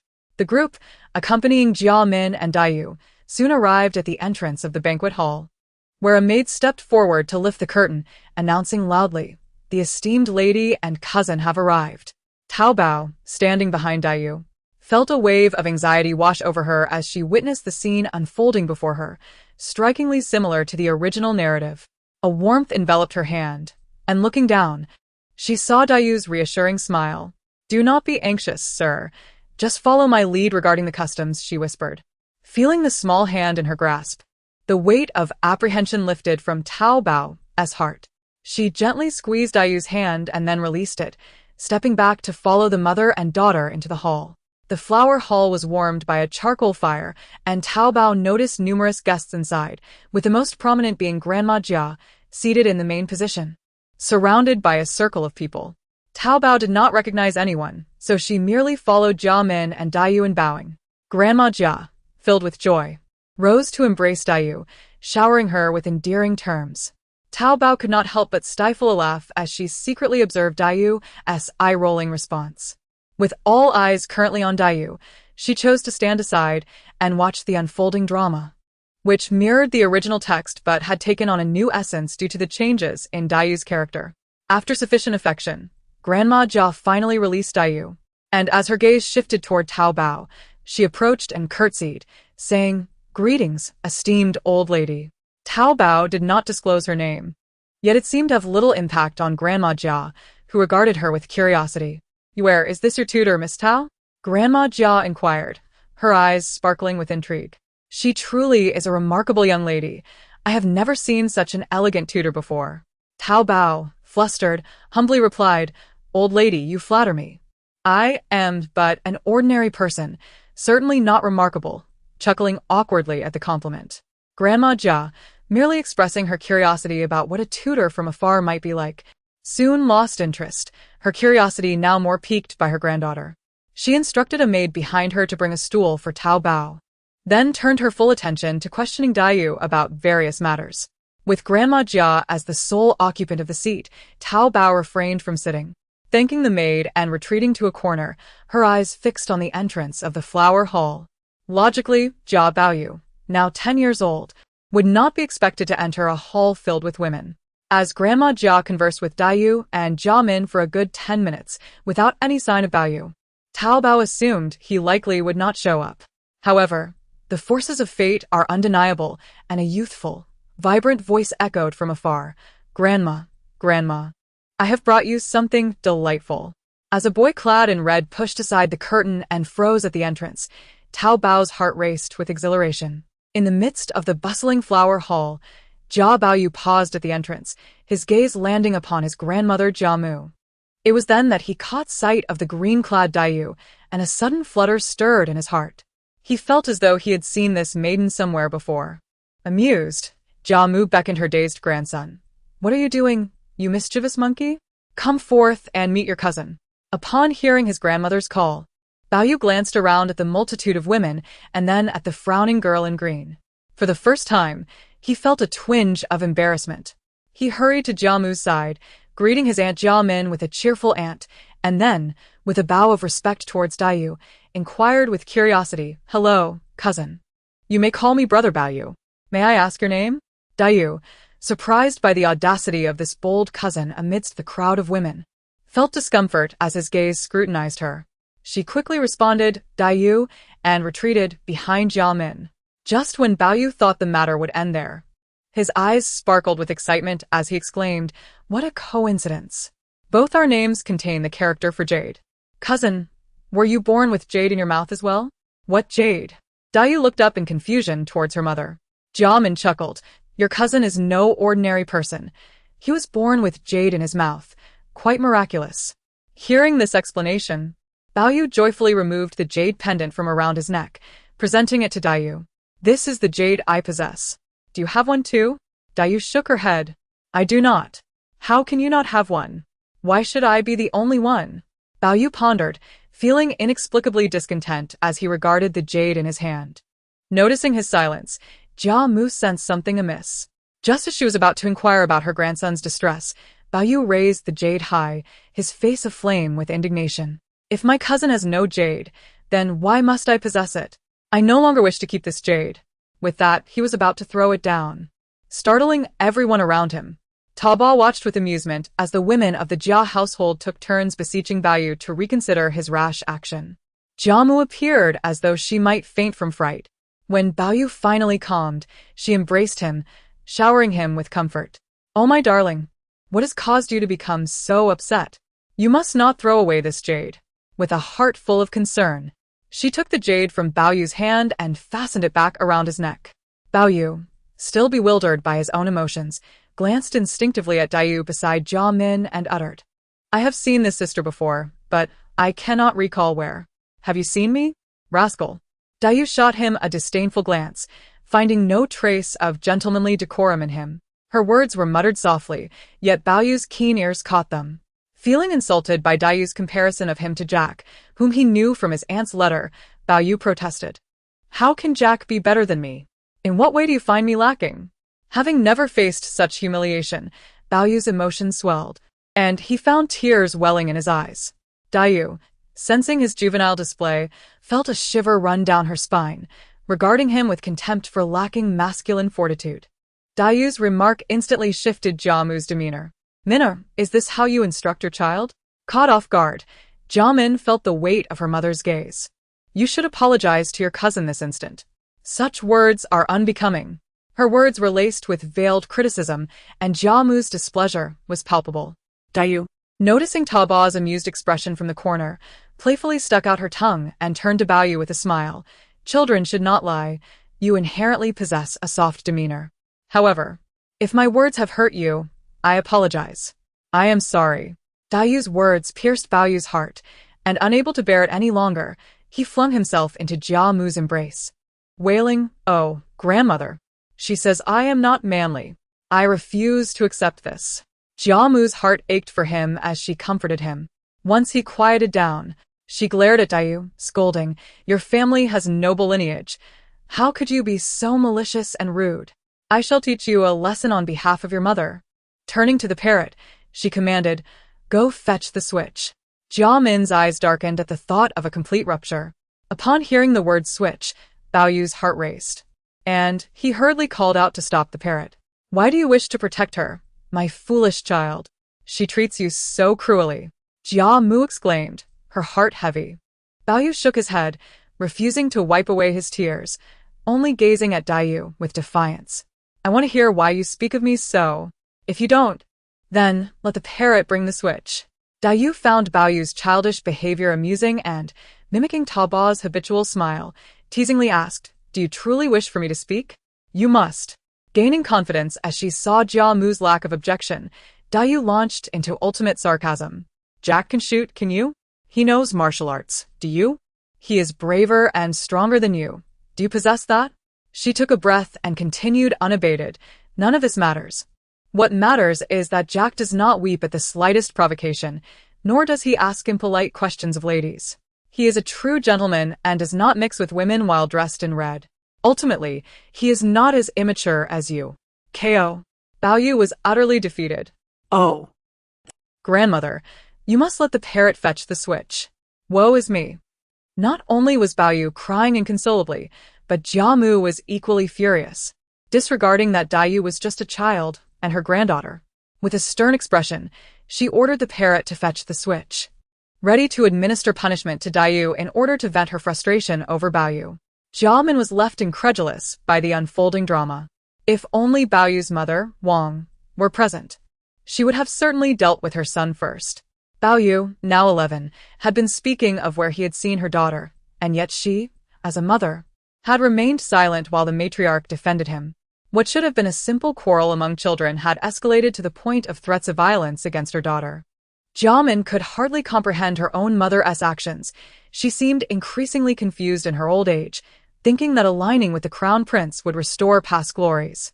The crown prince had only been regent for less than 2 months, yet the Ronghua house behaved with such arrogance while the emperor still lived. And her husband remained alive as well. If you do not consider me your daughter, then I need not regard you as my mother. As the parrot approached with the switch in hand, Jiamin rushed forward to snatch it away. What are you doing, you old fool? Ah! Jiamin forcefully slapped the parrot away and fixed a fierce gaze upon grandmother Jia. Elder madam, this is my Lin family's daughter. There is no need for an outsider like you to instruct her. Children do not lie by nature. Our Yuer speaks nothing but the truth. Your precious grandson ought to be reprimanded. He is nearly 12 years old and spends his days mingling with a throng of maids in your backyard. As a member of the Jia family, I feel quite disturbed by these matters should they circulate beyond these walls. Noticing the fluctuating color of grandmother Jia's face, Jiamin turned her back and, taking Dayu by the hand, strode towards the door. Regaining her composure, grandmother Jia bellowed, "Stop those unfilial grandchildren." Jiamin had only brought 2 maidservants and Wang Mama with her, while the flower hall was now filled with a dozen or so maids and old women, all of whom gradually closed in on Jiamin and her companions, leaving only the silent San Chun. Wang Mama and the others were truly incapable of handling the situation. However, Dayu exhibited no fear. Instead, she turned to smile at the forgotten Tao Bao in the corner, her gaze filled with anticipation. Tao Bao understood it was her moment to shine. Ahem, now, since we are all women here, let us be mindful of our image. Please step aside, otherwise it may not bode well for any of you should I resort to force. As she clapped her hands and approached Jiamin and the others, she rolled up her sleeves, maintaining a cheerful demeanor while attempting to pacify the encroaching maids. Yet it was evident that no one heeded Tao Bao's words. Rather than retreating, they pressed forward. With a resigned sigh, Tao Bao declared, "Very well. Since you refuse to yield, I shall have no choice but to resort to violence. 1, 2, 3, here I come." As her words echoed, grandmother Jia and Jia Baoyu watched in astonishment as Tao Bao effortlessly pushed aside all the maidservants. Gazing at the chaotic scene of moaning and groaning servants sprawled on the ground, grandmother Jia pointed in the direction Jiamin had taken, her vision darkening as she succumbed to a fit of rage. Meanwhile, the previously tearful Jia Baoyu, witnessing Tao Bao's fierce demeanor, was so startled that he forgot to continue weeping, standing there in a daze, staring at the fallen servants. Fortunately, San Chun remained upright and, upon regaining her senses, dashed out to summon help. Thus, the rift between the Lin family, represented by Jia Min, and the Jia family was irreparably widened. On the 29th day of the 12th lunar month, to prevent any unforeseen circumstances, Tao Bao personally accompanied Lin Ruhai and his family to the Shangyuan temple to offer incense and pray for blessings. On New Year's Eve, Lin Ruhai entered the palace for a banquet and found an opportunity to hand over the magical healing potion to the emperor. In the afternoon, he left the palace to celebrate the new year with his family. As for the events that transpired on the 28th, the Jia family made no comments, and the Lin family enjoyed a peaceful new year. The Lin family's distant relatives resided in Suzhou, and with Lin Ruhai far away in the capital, there was no need for visiting relatives. The Jia family had already severed ties with the Lin family. Jia Min harbored resentment towards her mother for attempting to harm her daughter, and thus, even the customary New Year's gifts were not sent. Jia Min would no longer acknowledge a mother like Jia Mu, as she had grown up beside her grandfather, who had facilitated her marriage. Her mother had only cared for her second son, neglecting her entirely. Now that the facade of civility had been torn, she felt relieved not to have to navigate the complexities of her husband's family any longer. After the new year, life was quiet and the Lin family began to enjoy their leisure at home. Zhao Dabao seized the opportunity to invite Dai to teach Lin Ruhai and his wife daily English. Ignoring the pets lounging in the corners of the roof, their days were indeed leisurely. This tranquility persisted until the arrival of spring in February. Were it not for the daily language lessons and simple martial arts practice with Zhao Dabao, Lin Ruhai might have found it unbearable to remain idle. Jiamin was unaware of the crown prince's true intentions, but she sensed the somber atmosphere in the Rongwa mansion from 2 alleys away. With the emperor in good spirits, the princes seemed to settle down, yet Zhao Dabao understood this calm was merely temporary. The true competition for power was imminent. Throughout the entire year, until its end, the Lin family remained at home, avoiding danger. Apart from Lin Ruhai attending court, the servants went out to buy groceries, while Jiamin and Dai did not step outside their courtyard. Visitors were turned away, and they did not host guests. Moreover, with Zhao Dabao keeping watch, any suspicious figures in black were promptly dispatched. On the 20th day of the 12th lunar month, a shocking incident occurred that shook the nation. The crown prince cruelly murdered 7 innocent young women, one of whom was a legitimate daughter of a high-ranking official. Once this was reported, officials collectively petitioned for the crown prince's deposition. After intense deliberation, on the 28th day of the 12th month, the emperor issued an edict to depose the crown prince. Rongwa Mansion had bet on the wrong horse, and Jiamin, seated in the warm room, felt immense relief at having cut ties with the Jia family. With the crown prince deposed, the discussion of appointing a new crown prince was on the agenda. Yet the emperor revealed no hints of his intentions, stating, "I am still in my prime. Why the urgency to appoint a crown prince?" Upon hearing this, no one dared to mention the matter again. Finally, Jiamin and Dai could go out shopping, and Lin Ruhai began preparing to resign from his official position. With the crown prince deposed, the other princes were restless, and the court was rife with undercurrents. He did not wish to remain entangled in such turmoil. From Zhao Dabao, he had learned of the general trends for the next 3 years. After 3 years, the emperor would pass away, and the 4th prince would ascend the throne. While he knew who would ultimately prevail, he did not want to confine himself to this increasingly desolate place. He longed for a life of freedom with his wife and children. The current situation in the court seemed stable. Yet Zhao Dabao was troubled by the continued enforcement of the maritime ban. Over 2 years had passed, and she wondered how Charles's factory was faring. The plan was only intended to last 2 years, and she questioned whether Charles could cope. Just as Zhao Dabao fretted over the maritime restrictions, she received a letter from Charles, brought overland by his old servant through Thailand and Myanmar. The letter stated that the factory was completed, the steam engine had been produced, and inquired about Zhao Dabao's next plans and when she would be able to come over. Relieved, Zhao Dabao kept the old servant for 3 days and worked through the night to draft a plan, commissioning Charles to arrange for a ship to fetch her. After writing the letter and providing the servant with ample travel expenses, and with the approval of Shui Yan, she arranged for 2 people to join a caravan traveling to Thailand, where they would board a ship bound for Great Britain. The wait was long, and 2 years swiftly passed. Lin Ruhai's resolve to resign was firm, and the emperor, wearied by his persistence, granted him a plethora of rewards and allowed his resignation. Of this bounty, Lin Ruhai gave half to Zhao Dabao, who graciously accepted, knowing she was entitled to it. Without her magical healing potion, the crown prince would still be in power. With his resignation, Lin Ruhai felt unencumbered, and the family began preparing to depart for Europe alongside Zhao Dabao once Charles's people arrived. With less than a year left until the coup, Zhao Dabao was incredibly anxious, fearing that land routes would be closed off, preventing Charles's people from entering or them from leaving. Fortunately, fate smiled upon them, and Charles's people arrived, led by none other than Jack. Upon meeting, Dai and Jack were enveloped in a rosy haze. While Jiamin found this young man far superior to the reckless Zhao Dabao and felt no discontent. However, Lin Ruhai found fault with Jack at every turn. Had it not been for Zhao Dabao and Jiamin's encouragement, he would have preferred not to accompany them to Europe. After a brief exchange of pleasantries, Zhao Dabao inquired about the factory's progress. Jack beamed and replied, "Aunt Tao, our factory's steam equipment is now utilized by mineral companies across the entire European continent. Isn't that wonderful? Moreover, my father has prepared a surprise for you." Curious, Tao Bao asked, "What kind of surprise?" Jack merely shook his head, teasing that she would have to see for herself. With great anticipation, Tao Bao and the others hurriedly packed their belongings, dismissing the reluctant servants. Accompanied by Li Bo, Wang Mama, Xiao Xiang, Dayu's maid Chen Qian, Lin Ruhai's attendant Xu Yi, and Jia Min's 4 maids, they departed the capital in grand fashion. After half a year of arduous travel, they arrived in Thailand, where Tao Bao beheld the surprise Jack had mentioned, the first steam-powered ship.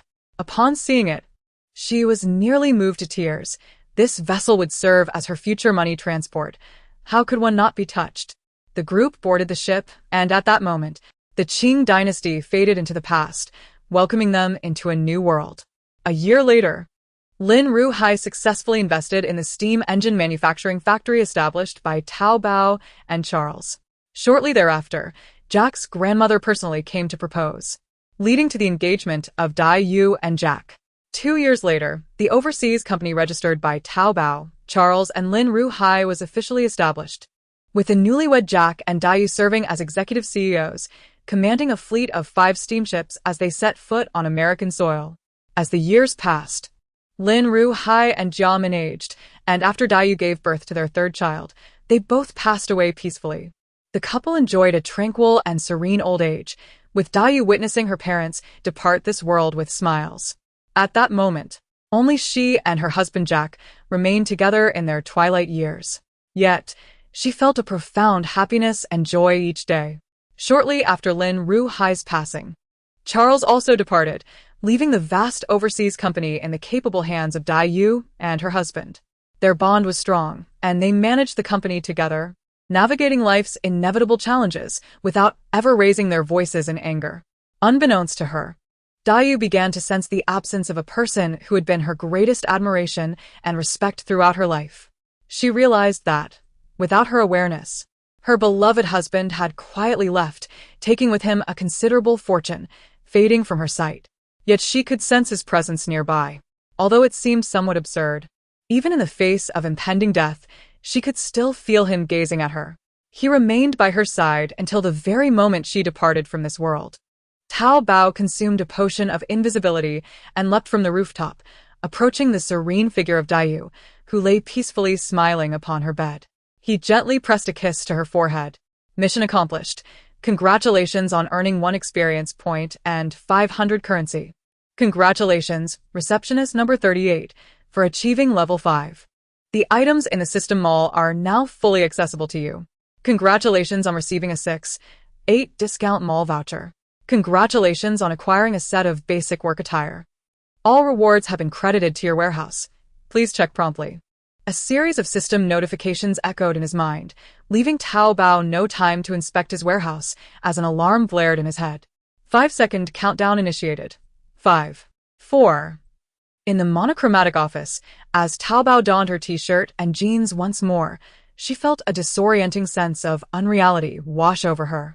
It wasn't until Xiao AI's image appeared before her that she regained a semblance of clarity. Tasks like this might arise again in the future, possibly even decades from now, and she hoped that she could adapt swiftly. Surprised to hear Xiao AI offering her comfort, Tao Bao was momentarily taken aback. Noticing Tao Bao's silly expression, Xiao AI disdainfully rolled her eyes before stating seriously, "First of all, congratulations on becoming a level 5 receptionist. The company has rewarded you with a discount card for 6/8. Would you like to use it now?" Upon Xiao AI's reminder, Tao Bao excitedly rubbed her hands together and accessed the system panel. She first glanced at her character status. Name, Tao Bao, receptionist level, 5 44800, money, 205, 200. Skills, 9 Young Divine Skill. Seeing her wealth reach 200,000, Tao Bao felt an overwhelming sense of bliss as she opened the system warehouse. All 20 backpack slots were filled, and in the last empty space lay a gleaming card, the size of a typical hotel membership card. She retrieved it. 6/8 discount card, applicable for purchases in the system mall, can be used for consumables and accumulative. Note: the discount card will expire in 48 hours. Wow. The company is quite generous. Fortunately, I didn't purchase anything before. Otherwise, I would have missed out. Tao Bao exclaimed. By the way, Xiao AI, is there a discount card for every 5 levels? As Tao Bao excitedly rummaged through the contents of her system warehouse. Xiao AI coldly reminded her, this office belongs to the company, not your personal domain. Please refrain from leaving your personal items here. Though slightly disappointed to learn that such rewards were not guaranteed, Tao Bao remained enthusiastic as she quickly organized her system warehouse, eagerly opening the system mall. Now, She could purchase anything available in the store as long as she had sufficient funds, with no level restrictions to hold her back. As she surveyed the array of enticing items in the mall, Tao Bao could hardly contain her excitement. It was not that she lacked ambition. Rather, these items were simply too alluring. After considering her overflowing system warehouse, she decided to buy a few additional backpack slots. The pricing for backpack slots was tiered, with each tier consisting of 10 slots. The first tier cost 100 gold for 1 slot, the second tier 200, and the costs increased geometrically thereafter. Tao Bao opted for 20 additional backpack slots, then added a space-enhancing potion, intending to utilize the space for various miscellaneous items while reserving the system warehouse for larger items. Subsequently, she opened the section for cultivation techniques, her eyes sparkling as she beheld rows of mystical arts. After much deliberation, she suddenly recalled an important matter. Xiao AI. Does the company offer free spiritual root testing? Tao Bao asked with a charming smile. no. Tao Bao pouted. If not, I'll just buy one. She then added a 1 gold spiritual root measuring device to her cart and continued her search. Spiritual roots of all 5 types were available, as well as various elemental and exotic roots, not to mention the rare mixed elemental root. After counting the zeros on the mixed elemental root's price tag, she decisively disregarded it. 1 million gold was beyond her reach. Most of the other roots were priced under 1 million, and she focused only on those she could afford. Throughout her selection process, Xiao AI remained silent, offering no guidance unless prompted. Ultimately, Tao Bao chose a single water elemental root and a cultivation technique called the water condensation technique, which had only 1 unique spell.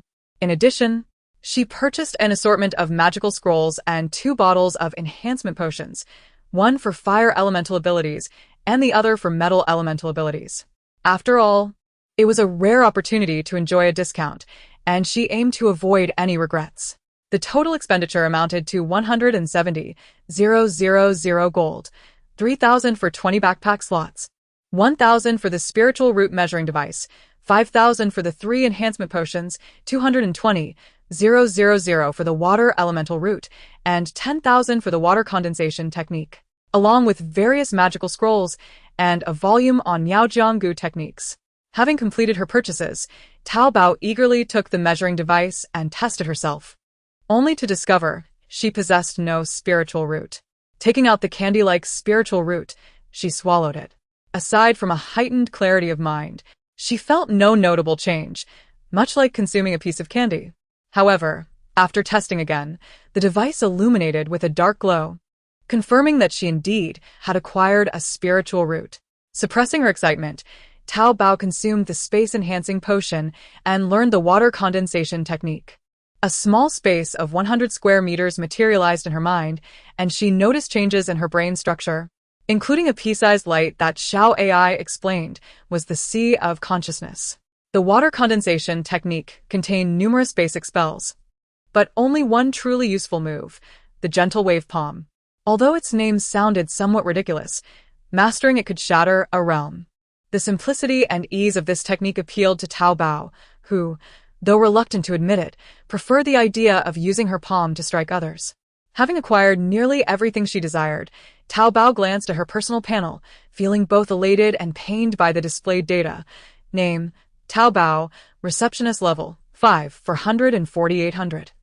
Money, 35, 200, skills, 9 Yang Divine Skill, Water Condensation Technique, 09, Space Ability, Level 1. With her hard-earned wealth reduced to a mere fraction, she pondered the difficulty of encountering another lucrative world like the Red Mansion. Carefully, she folded her new work uniform and placed it on her desk before exiting the office. Returning to the rooftop she had entered, Tao Bao took her phone from her bag to check the time, realizing it was now 8:50 in the morning, which startled her. Xiao AI, ISN, tea time supposed to be frozen in the office? When I last entered the task world, it was only 8:20. Please check the date on your phone, Xiao AI replied with a hint of frustration. Tao Bao glanced at her phone's date, only to find all the numbers displayed as 0. Perplexed, she asked, "How could this happen? Did you forget you brought this bag into the task world?" Xiao AI's voice was tinged with irritation. Realization dawned on Tao Bao. Her phone had malfunctioned in the task world. "So, what time is it now?" Xiao AI's figure appeared before her, and she opened the system store interface, smiling. "You can purchase the number 7 phone from the mall. It automatically adjusts to the time in both the real world and the task world. Currently, it's on sale for only 80 of the original price.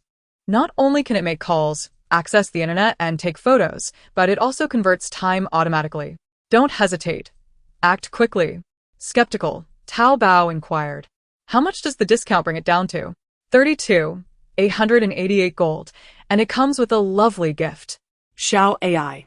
"I can't shake the feeling that you're trying to trick me," Tao Bao remarked, her remaining gold almost matching the price. She suspected she was being lured into a trap. Xiao AI remained silent. Displaying her wit, Tao Bao chose not to make the purchase. Instead, she descended the stairs and visited a second-hand phone shop, where she bought a used imitation phone that could make calls and access the internet, boasting an extended battery life, all for a mere 388 gold, an exceptionally good deal. In the year 0047, Tao Bao aspired to open a grocery store. Upon entering, she was greeted by her mother, Wu Yulan, who was busy preparing breakfast by selecting vegetables. Tao Bao affectionately hugged her mother's neck, playfully nuzzling against her. "Mom, I really missed you. Goodness, what's this all about?"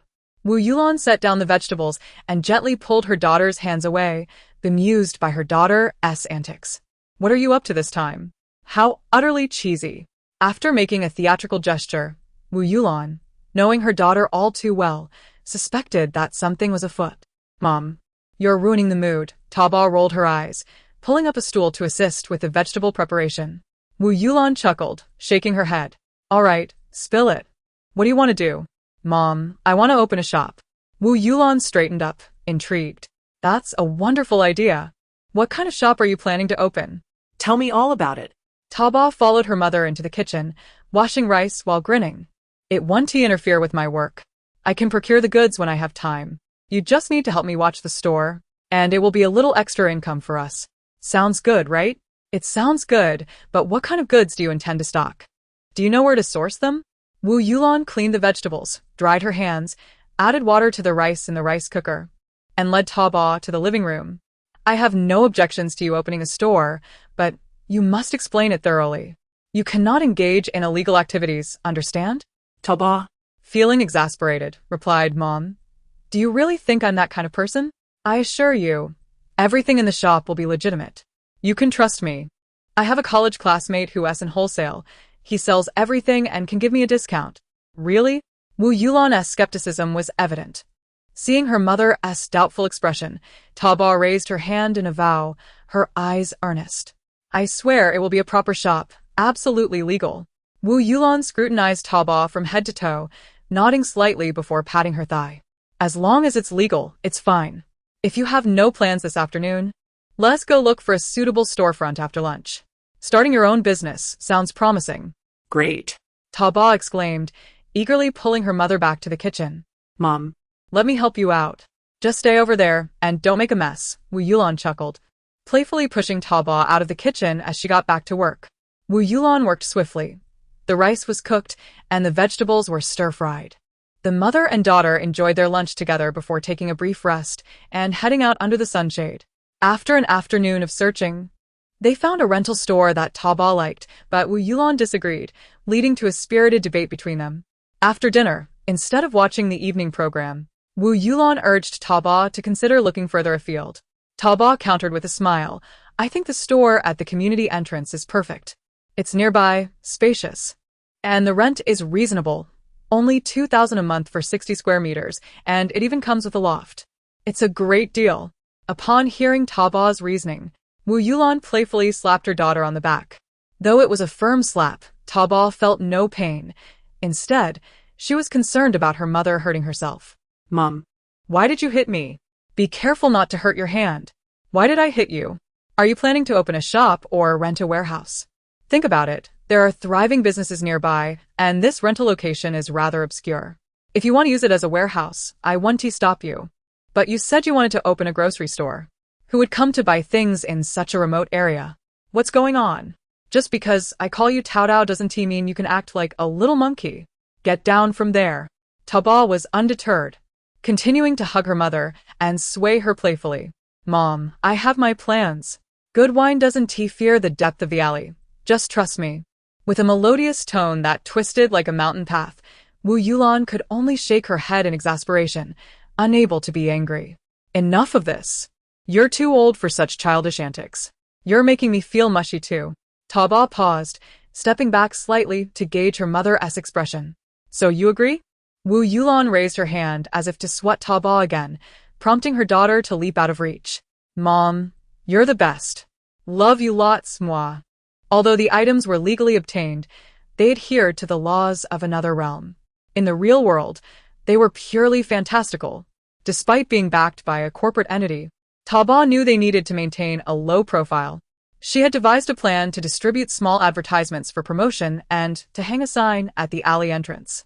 The more discreet the secrets, the less suspicion they would attract. Dabao intended to genuinely run the shop like a grocery store, even choosing the name Dabao Grocery Store.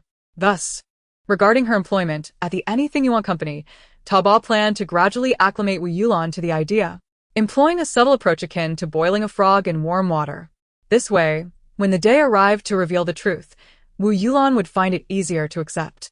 Having contemplated numerous scenarios and finalized her basic plan, Dabao surprisingly forewent sleep that night, opting instead to practice her cultivation technique. She understood that the challenges ahead would only grow more daunting, and she needed to enhance her abilities to accomplish every task. The benefits of this job were too good to pass up. Perhaps due to severe pollution on Earth, spiritual energy was alarmingly scarce. Despite having a single spiritual root talent, Dabao spent an entire night cultivating without sensing any spiritual energy. Exhausted from her efforts, she eventually fell asleep in the early hours. Understanding that becoming a cultivator was not an instantaneous feat, Dabao did not give in to fatigue. She woke up promptly at 7:30, had breakfast with her mother, and then headed to the bank. 0048 Dear daughter, is this really not against the law? Upon arriving at the bank, Dabao withdrew her entire savings of 100,000 yuan, which she had accumulated since elementary school. As she hastily stuffed the money into her small bag while glancing at her daughter, Wu Yulan lectured her at length. However, Dabao paid no heed to her mother's words. Feeling helpless, Wu Yulan cautiously surveyed her surroundings, resembling a startled bird. Dabao sighed in exasperation. Mom, aren't you just blatantly signaling to thieves that we have money? Isn't that inviting trouble?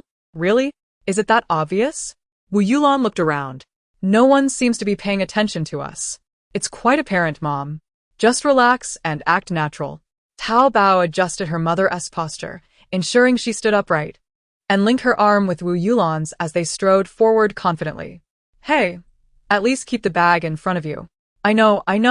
Dabao moved the bag to the front, shooting her mother an exasperated glare to silence her incessant chatter as they made their way. The shop had long been vacated by the landlord, and there was nothing left to move. Seeing Dabao's promptness and that she was paying in cash, the landlord beamed with delight. After receiving the shop's keys, Wu Yulan went to clean up after lunch, while Dabao headed to the Industrial and Commercial Bureau to apply for a business license. A university classmate of hers worked there, and after paying the fees and explaining that she was selling decorative goods, she acquired the license without any legal issues. Before leaving, her old classmate specifically warned her that the Bureau would conduct regular inspections, urging her to be cautious. Dabao was speechless. It seemed her classmate shared the same concerns as her mother, both believing she was embarking on a dubious venture. Did she really have such a poor reputation? Shaking her head in resignation, Dabao boarded a bus to the second-hand market to procure some usable shelves. The newly rented store was bare, and she had to set up the shelving herself. Thankfully, the interior had already been painted, and the floor was pristine white tiles. She had no time for elaborate renovations. A few shelves to hold her items would suffice. After rummaging through the second-hand market for an entire afternoon and leveraging her exceptional negotiation skills and unparalleled audacity, she managed to acquire 3 large shelves and a stylish glass display case for less than 5,000 yuan, despite the materials not being top-notch. However, the shelves were solid wood, far superior to composite boards. She hired a truck, provided the driver with the address, and called her mother to remind her to receive the goods. With the daylight still bright, Zhao Dabao ordered 1,000 flyers. Passing by a lumber yard, she spontaneously purchased a wooden board and then bought a bottle of Wuliangya liquor and some ink at a nearby supermarket. She found Mr. Wang in the community fitness area and had him inscribe a few characters for her sign, achieving her goals swiftly and simply. Upon returning to the shop, the 3 large shelves and the glass display case had been arranged as instructed by Zhao Dabao. Wu Yulan was busy polishing the glass display when she asked, "Where have you been? What do you need that wooden board for?" "Isn't it a bit thin for a cutting board?" Zhao Dabao shook her head and proudly lifted the board. "Mom, look at these characters. I specifically got Mr. Wang to write them for me. It cost me a bottle of Wuliangya. What is this?" The store was somewhat dim, and as Wu Yulan approached, she took the wooden board outside to inspect it. Upon seeing the 5 large characters, her expression became quite animated. "Taobao grocery store? The writing is nice, but this board hasn't even been painted. Don't tell me you plan to use this as a sign." Wu Yulan was somewhat irritated. Her daughter had hurriedly acquired the shop, rushed to set up the shelves, and now she was creating such a quirky advertisement. "Zhao Dabao, tell me what you are doing. Opening a store is one thing. Is it necessary to be so frivolous?" Wu Yulan exclaimed, patting her chest in frustration. "Mom, don't be upset. I'm serious. This is not a joke. You see, people nowadays love this eclectic decorating style. It adds an air of mystery. This is a Taobao store. It needs to evoke a treasure-hunting feeling. The more unusual, the more it attracts people." As she spoke, Zhao Dabao pretended to look down on her mother. "You're getting older. You can't keep up with the younger generation's thinking, so just let it be." Wu Yulan looked at the wooden board displayed on the shelf, feeling conflicted. Did young people really enjoy this kind of aesthetic? Just as she was about to push Wu Yulan out, her mother didn't resist and allowed herself to be guided. Zhao Dabao nodded vigorously, and finally, Wu Yulan walked away, muttering to herself. The tastes of today's youth truly are quite distinctive. Watching her mother's figure disappear, Zhao Dabao stepped into the store, decisively pulled down the rolling shutter, and entered the back room. She switched on the lights and retrieved a large assortment of items from the system warehouse: porcelain vases, embroidered screens, European-style glass lamps, antique Qing Dynasty furniture, and exquisitely crafted tableware. Over 100 pieces in total, all collected by Zhao Dabao from the world of Dream of the Red Chamber. She took out the string tag she had bought at the supermarket, labeled each item with its name and price, then tied them onto the corresponding objects, meticulously organizing everything. She also moved the prepared office furniture to the wall outside the partition, intending to use this space as her office area in the future. Early the next morning, the mother and daughter arrived at the store. Upon seeing the shelves filled with vases and tableware, Wu Yulan rubbed her eyes vigorously. "Tao, I'm not imagining this. Am I? Where did all these things come from?" Before Wu Yulan could inquire further, Zhao Dabao grabbed the sign and went next door to borrow a ladder. After a while, Wu Yulan finally calmed down, convincing herself that these items must have been sent by her daughter's friends the previous night, and she resumed arranging the merchandise. Casually glancing at the price tags, Wu Yulan furrowed her brow in confusion. Just then, Zhao Dabao returned, hung the sign, and approached her while holding a small vase. "Tao, did you make a mistake with this price? It should be 20 yuan, but it says 200,000. You've written the unit wrong. Hurry and fix it." Zhao Dabao examined the tag and smiled. "It's 200,000. No mistake there." "Really?" Wu Yulan looked incredulously at the 20-centimeter tall blue and white porcelain vase, her eyes widening in disbelief. "This vase should be worth at most 200. Tao, don't be reckless with your pricing." Zhao Dabao felt a tension rise. How could she explain that it was a Kamshiera porcelain vase? Surely her mother wouldn't believe that. As her mind raced, she suddenly smiled and said, "Mom, this is an artwork, not just an ordinary vase. The value varies for individuals. Those who appreciate it might feel it's worth 200,000. Wu Yulan found her daughter's reasoning sound, yet she couldn't shake off her unease. With a pitiful expression, she looked at Zhao Dabao. "Dear daughter, is this really not against the law?" Zhao Dabao couldn't help but roll her eyes. Was she breaking the law?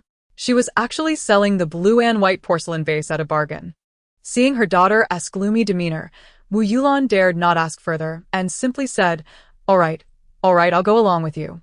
Zhao Dabao instructed her mother to oversee the shop before heading out to the printing house to distribute the flyers. In the narrow alley, Taobao shop owner Zhao Dabao received a flyer and began his journey from the city center to the alley's entrance. Two individuals alighted from a vehicle, one being a robust man clad in a black suit with a buzz cut, and the other, a gentleman adorned in a pink shirt and white trousers, sporting a trendy retro middle-part hairstyle and blue-tinted sunglasses. With a smirk, he removed his sunglasses and disdainfully huffed, prompting the suited man behind him to hastily offer a flyer from his pocket. The gentleman examined the flyer, noting the location: Sunshine Garden, Unit 3, Door 38. The Taobao General Store, and declared, "Let this young master wait." "Master Gong Yao, is it really necessary to take this so seriously? There are flyers everywhere. If the young master finds out, I cannot bear the consequences," Qin Feng expressed, apprehensive about the potential fallout. However, upon hearing Qin Feng's words, Gong Yao's temper flared, crumpling the flyer in his grip. "Not take it seriously? What a joke. I must teach this person about civility." Infuriated by the audacity of having a flyer thrust in his face, Gong Yao angrily discarded the crumpled paper and proceeded towards their residential complex. Qin Feng, glancing at the crumpled flyer on the ground, mused to himself about the frightening nature of a man scorned, particularly one who had been rejected, certainly not to be trifled with. Concerned that Gong Yao might truly vandalize the shop, Qin Feng quickly followed. The mere thought of being rejected by a woman, compounded by the humiliation of having a flyer thrown at him, fueled Gong Yao's rage. As he searched for the shop, he counted the numbers: 20, 36, 37, and finally 38. Upon seeing the establishment, he was taken aback. The shop with a roll-up gate was indeed a Taobao store? Surely, this was a recycling station. Inwardly deriding the shop, Gong Yao stepped back and scrutinized the unpainted wooden sign that read Taobao General Store. With a dismissive gesture, he prompted Qin Feng to lift the half-open roll-up gate. "Apologies, we haven't officially opened yet. Purchases can only be made in a couple of days," Wu Yulan said cheerfully as she emerged, assuming they were there to sell items. Noticing that she was an older woman, Qin Feng exchanged glances with Gong Yao, uncertain about how to initiate the conversation, feeling it improper to bully a woman. Gong Yao, however, shot him a scornful look, stepped forward, and appraised Wu Yulan with his striking, upturned eyes before entering the store. Wu Yulan, assuming Gong Yao was merely interested in the merchandise, turned on all the lights inside. "If you're interested, feel free to browse. The items are nearly arranged," she said kindly. "Let me get you a glass of water. It's quite a task to come out here in this heat." As she spoke, Wu Yulan went to the office area, returning with a colorful enamel kettle filled with water. She offered a glass to Qin Feng first. "Here you go. Have a drink. It must be hot out." "Thank you, Auntie," Qin Feng replied awkwardly, glancing at Gong Yao, who was admiring the glass display. He wondered how much the compensation would be if his young master broke anything. Wu Yulan shook her head, signaling Qin Feng to relax, and continued toward Gong Yao. "Young man, you should have some too." Gong Yao squinted, turning his head. Qin Feng assumed he was about to act aggressively and hurried over to intervene, but unexpectedly, Gong Yao accepted the cup and whispered his thanks. Qin Feng was taken aback, bewildered by his master's unexpected demeanor. Wu Yulan, oblivious to Gong Yao's initial intentions, noticed him gazing intently at a pair of porcelain vases and inquired, "Do you like those vases? Would you like me to take them out for you?" Gong Yao shook his head, turning toward the office area where he examined a set of rosewood furniture and the enamel cup in his hand. His curiosity piqued. This shop was indeed peculiar. Not only the vases on display, but even the cup he held was intriguing. "This is enamel porcelain. My uncle cherishes a broken bowl from this type immensely. If he saw this complete tea set, he would surely be overjoyed." As he reflected on the genuine items he had encountered, uncertainty crept in regarding the shopkeeper's knowledge. Perhaps these were merely well-crafted replicas. regardless of authenticity. The urge to destroy the shop dissipated, and Gong Yao's anger had subsided. "How much for that set of tea utensils?" he queried, indicating the enamel tea set on the rosewood table. Wu Yulan placed a set of plain white porcelain cups on the table, inviting Gong Yao to examine them. Not one to insist on a sale, Gong Yao set down the enamel cup and turned his attention to the white porcelain set. The set included 1 teapot and 6 hexagonal cups, the porcelain dense and highly translucent, with a pure white glaze that gleamed. "May I touch them?" Gong Yao asked. Wu Yulan smiled and nodded. "Of course, just don't break anything." With her consent, Gong Yao felt at ease, tapping the cup lightly and leaning in to listen. Wu Yulan internally critiqued the peculiarities of modern youth, finding it odd that someone would scrutinize a tea set so meticulously. Feeling her gaze, Gong Yao straightened, clearing his throat. "Auntie, how much for this porcelain set?" "I'll check the price for you," Wu Yulan replied, gleefully lifting the teapot lid to reveal the tag. To her astonishment, "It's not expensive at all, just 200,000 as the price registered." Wu Yulan was stunned. But the real shock came when Gong Yao waved his hand decisively and declared, "I'll take it. Qin Feng, pay up." "Of course." Qin Feng responded eagerly. Relieved as long as his master did not destroy the shop, 2 million was nothing to worry about. Producing a credit card, Qin Feng smiled at Wu Yulan. "Auntie, I'm short on cash. Can I use a card?" "Ah." "Yes, but wait. I don't have a card reader," Wu Yulan stammered, bewildered. "You're really buying it?" "I thought it was just 200. Just then, Zhao Dabao returned from lunch, oblivious, and called, "Mom, come eat. By the way, why is the door open and the light so bright?" Setting down his takeout, Zhao Dabao looked up to find 3 pairs of eyes fixed on him, momentarily freezing before quickly donning a smile as he approached Wu Yulan and the 2 young men. Upon noticing the exquisite Dehua white porcelain set on the table, the extravagantly dressed Gong Yao, and his mother's astonished expression, Zhao Dabao swiftly processed the situation. Pulling Wu Yulan behind him, he smiled at Gong Yao. "Sir, this set of tea utensils is authentic Dehua white porcelain. Its elegant and simple design, along with its historical value, perfectly complements your demeanor. The price is reasonable at 2 million. Today as grand opening, and if you decide to purchase, I'll throw in a MASU embroidery handkerchief as a bonus. What do you think?" Upon hearing Zhao Dabao's precise identification of the origins of the white porcelain tea set, Gong Yao understood that this was indeed the rightful owner. He had intended to purchase it all along. Coldly, he nodded at Zhao Dabao and gestured for Qin Feng to proceed with the payment. Qin Feng approached with his credit card in hand. "Excuse me, we do not have sufficient cash. Is it possible to pay by card?" Aware that the transaction was inevitable, Zhao Dabao proceeded to pack the tea set while replying, "Please issue me a check. The store does not possess a card reader." Qin Feng, feeling somewhat awkward, glanced at Gong Yao, uncertain of what to do as he had not brought a check. Gong Yao, too disinterested to even cast a disdainful glance, retrieved his phone and handed it to Zhao Dabao. "You accept Alipay, correct? Please allow me to scan the QR code." Understanding that Qin Feng had forgotten his check, Zhao Dabao nodded in comprehension and produced his own imitation device. After setting the price, he offered it to Gong Yao for the transaction. Soon, 2 million was transferred, and Zhao Dabao collected his phone, retrieving a MASU embroidery handkerchief from a nearby compartment, which he placed alongside the tea set before handing it to Qin Feng. With the handkerchief already placed in the box, he warmly remarked, "We welcome your next visit." Gong Yao merely grunted in response and beckoned Qin Feng to leave. Zhao Dabao found the entire encounter rather perplexing, but as the sale had concluded, he chose not to dwell on it. With a clap of his hands, he transferred the funds from Alipay to his bank account and called out to the dazed Wu Yulan to join him for a meal.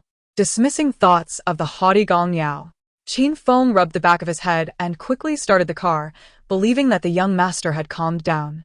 It was indeed strange. He had seemed so composed in the store, yet outside, his temperament appeared to flare up once more. Qin Feng found himself perplexed, as did Gong Yao. Upon entering the shop, an inexplicable sense of unease washed over him. The place felt oddly peculiar, and the shopkeeper's daughter, despite her smile, exuded an unsettling aura. It was akin to a little rabbit wandering into a den of wolves. Moreover, he suspected that at least 80% of the items within were genuine. The shop seemed to harbor some hidden background. Ah, never mind, he thought, dismissing the need for contemplation, which was not his forte. The important thing was that he had acquired the desired items. As he pondered, Gong Yao glanced at the box encased in a red plastic bag, his emotions swirling in complexity. Big guy, please step out shortly and fetch me 2 more aesthetically pleasing bags. Certainly, young master. After the departure of Gong Yao and the others, Wu Yulan remained in a state of bewilderment, munching on her food and incessantly muttering, "Today's children truly waste money. 2 million just for a set of tea utensils." Zhao Dabao understood that it was futile to reason with her mother in such a state, so she stayed in the shop, keeping a watchful eye on her. Finally, at 5 in the afternoon, Zhao Dabao closed the store and took her self-absorbed mother out for a hot pot meal. Having just earned 2 million, It was only fitting to treat themselves. Wu Yulan successfully engaged in self-hypnosis, no longer fixating on why someone would spend 2 million on a tea set. With a sweeping gesture, she ordered an array of high-protein, high-fat foods she usually craved but was typically denied by her daughter. Zhao Dabao, wanting to see her mother happy, did not intervene and joined her in the feast. "Shall we begin the learning process?" Zhao Dabao silently contemplated as the progress bar completed, filling her mind with a wealth of information about the goo insects. With a sense of assurance, she settled cross-legged on her bed to continue sensing her spiritual energy. Having resolved to pursue cultivation, she would no longer indulge in laziness. With perseverance, she would inevitably draw energy into her body and embark on her path to enlightenment. As the clock approached midnight, just as Zhao Dabao was about to drift into slumber, Xiao Ai's voice pierced through the silence, startling her awake. She slapped her face to regain her composure and hurried into the office, quickly changing into her new work attire. Outside the office, a figure lay sprawled on the ground, clothes tattered and soaked in blood, faint breaths escaping her lips. Thank goodness it wasn't a ghost, Zhao Dabao thought, adjusting her clothing before approaching the dying woman. Madam, how may I assist you?" Zhao Dabao knelt beside the woman, torn over whether to help her. Upon hearing her voice, the woman slowly lifted her head, squinting instinctively before breaking into a smile as she sat up. "Gold. Jewelry for you? Please save me. My daughter, Sarah, she's wearing a red dress, with golden hair and the most delightful smile." A violent cough erupted from her lips, blood spilling forth uncontrollably. Zhao Bao's gaze sharpened as she noticed multiple bloody wounds on the woman's body, evidently gunshot wounds.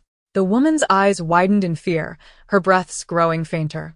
Beneath her lay a small, blood-stained wooden box, no larger than a palm. Ignoring the woman's penetrating stare, Zhao Dabao swiftly grabbed the box and opened it, anxious that any delay might mean the woman's demise. Inside lay a set of exquisite jewelry, the centerpiece being a coiled necklace of gold.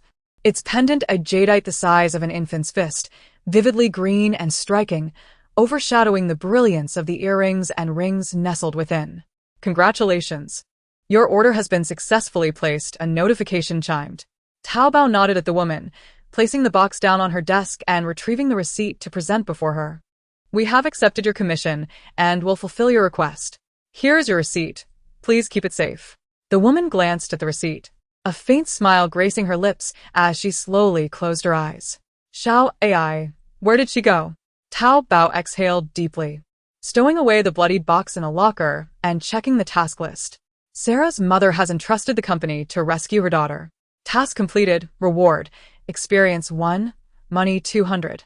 Task hint, target is the little girl in the red coat from Schindler's List. It dawned on her that this little girl was the solitary splash of color in the otherwise monochrome film. The movie depicted the heinous atrocities committed against the Jews by Germans during World War II, with the protagonist, Oskar Schindler, a German businessman, single-handedly saving over 1,000 Jews. The haunting image of the little girl in red appears amidst the horrors at the Plassau concentration camp, pushing a cart laden with corpses before being thrown into the crematorium. Though Zhao Dabao had only watched snippets of the film, the memory of the woman in the office lingered, and the thought of entering such a world sent shivers down her spine. Yet, she had little time to acclimatize. The countdown was nearing its end. The surroundings were dimly lit, the air thick with the stench of blood and the sounds of hurried footsteps. The rumble of car engines echoed ahead, beams of light cutting through the darkness. The ground was smeared with blood and littered with bodies. Fully alert now, Zhao Dabao gripped her silenced pistol, scanning her surroundings and spotting a staircase to hide behind as the cars approached. In her frantic dash, she nearly stumbled over a corpse, regaining her balance with a deep, steadying breath. The entrance was heavy with a metallic scent of rust, causing her stomach to churn violently. The headlights of a car illuminated the corner wall, prompting her to cover her mouth with one hand while clutching her gun with the other, carefully stepping through the sticky mess to conceal herself beneath the staircase. "Are we all set?" Lieutenant Gus inquired. "The hounds are fully equipped. Everything is ready for your arrival. This stench is unbearable. Can someone close the car roof?" "Yes, Lieutenant Gus." The vehicle rolled through the blood-soaked ground, and the voices inside faded away, punctuated by distant gunfire. Unable to contain herself any longer, Zhao Dabao retched violently, expelling the contents of her stomach. As the gunfire mingled with her heaving, she vomited profusely, until, at last, there was nothing left to purge, not even bile. Were it not for the mission at hand, she would have gladly succumbed to unconsciousness. Moreover, had she not been clad in work attire that shielded her from the blood, she could scarcely have endured another moment in such a wretched place. The scene did not strike her as terrifying, yet a tingling sensation crawled up her spine, a shiver that made her insides quiver with dread. Grabbing a bottle of water, she gulped it down only to expel it moments later. Forcing herself to confront the gruesome sight before her, she steeled herself for 2 minutes, then leaped onto the rooftops, determined to locate the archway where the little girl from the film had entered. This was written out of a heartfelt wish for a different fate for the little girl in red, hence, this story is purely fictional. Any resemblance to actual events or persons is coincidental. In the midst of a game of hide-and-seek, Zhao Dabao recalled the building from the film where the little girl had entered. The entrance below was arched. If her intuition served her right, the girl in the red dress, Sarah, should be inside. However, Zhao Dabao's optimism was unwarranted, for in the Jewish quarter of Krakow, there were several such arched doorways. With only 2 streets to traverse, she counted 5 or 6 of these archway buildings, sinking into a profound melancholy. Remembering the conversation she had overheard in the stairwell, Zhao Dabao realized that the hunt was about to commence. She had no time to linger. With agile movements, she leapt across the rooftops, reaching the square that was most illuminated, observing the soldiers below, prepared for action, along with the frenzied barking of their hounds. Cautiously, she descended into a shadowed corner, swiftly opening the door behind her and slipping inside. The corridor was enveloped in darkness, illuminated only by the sporadic sweep of light from outside. Paying no heed to adjusting to the gloom, she dashed up to the 2nd floor. On the 2nd level, 3 rooms awaited her inspection. Starting from the left, she entered the first room, which lacked a bed, and after a fleeting glance, she hurried to the 2nd. In this eerily silent chamber, Zhao Dabao's keen ears picked up the sound of breathing. Filled with hope, she rushed to the sole bed in the room, bending down to peer underneath. Nothing.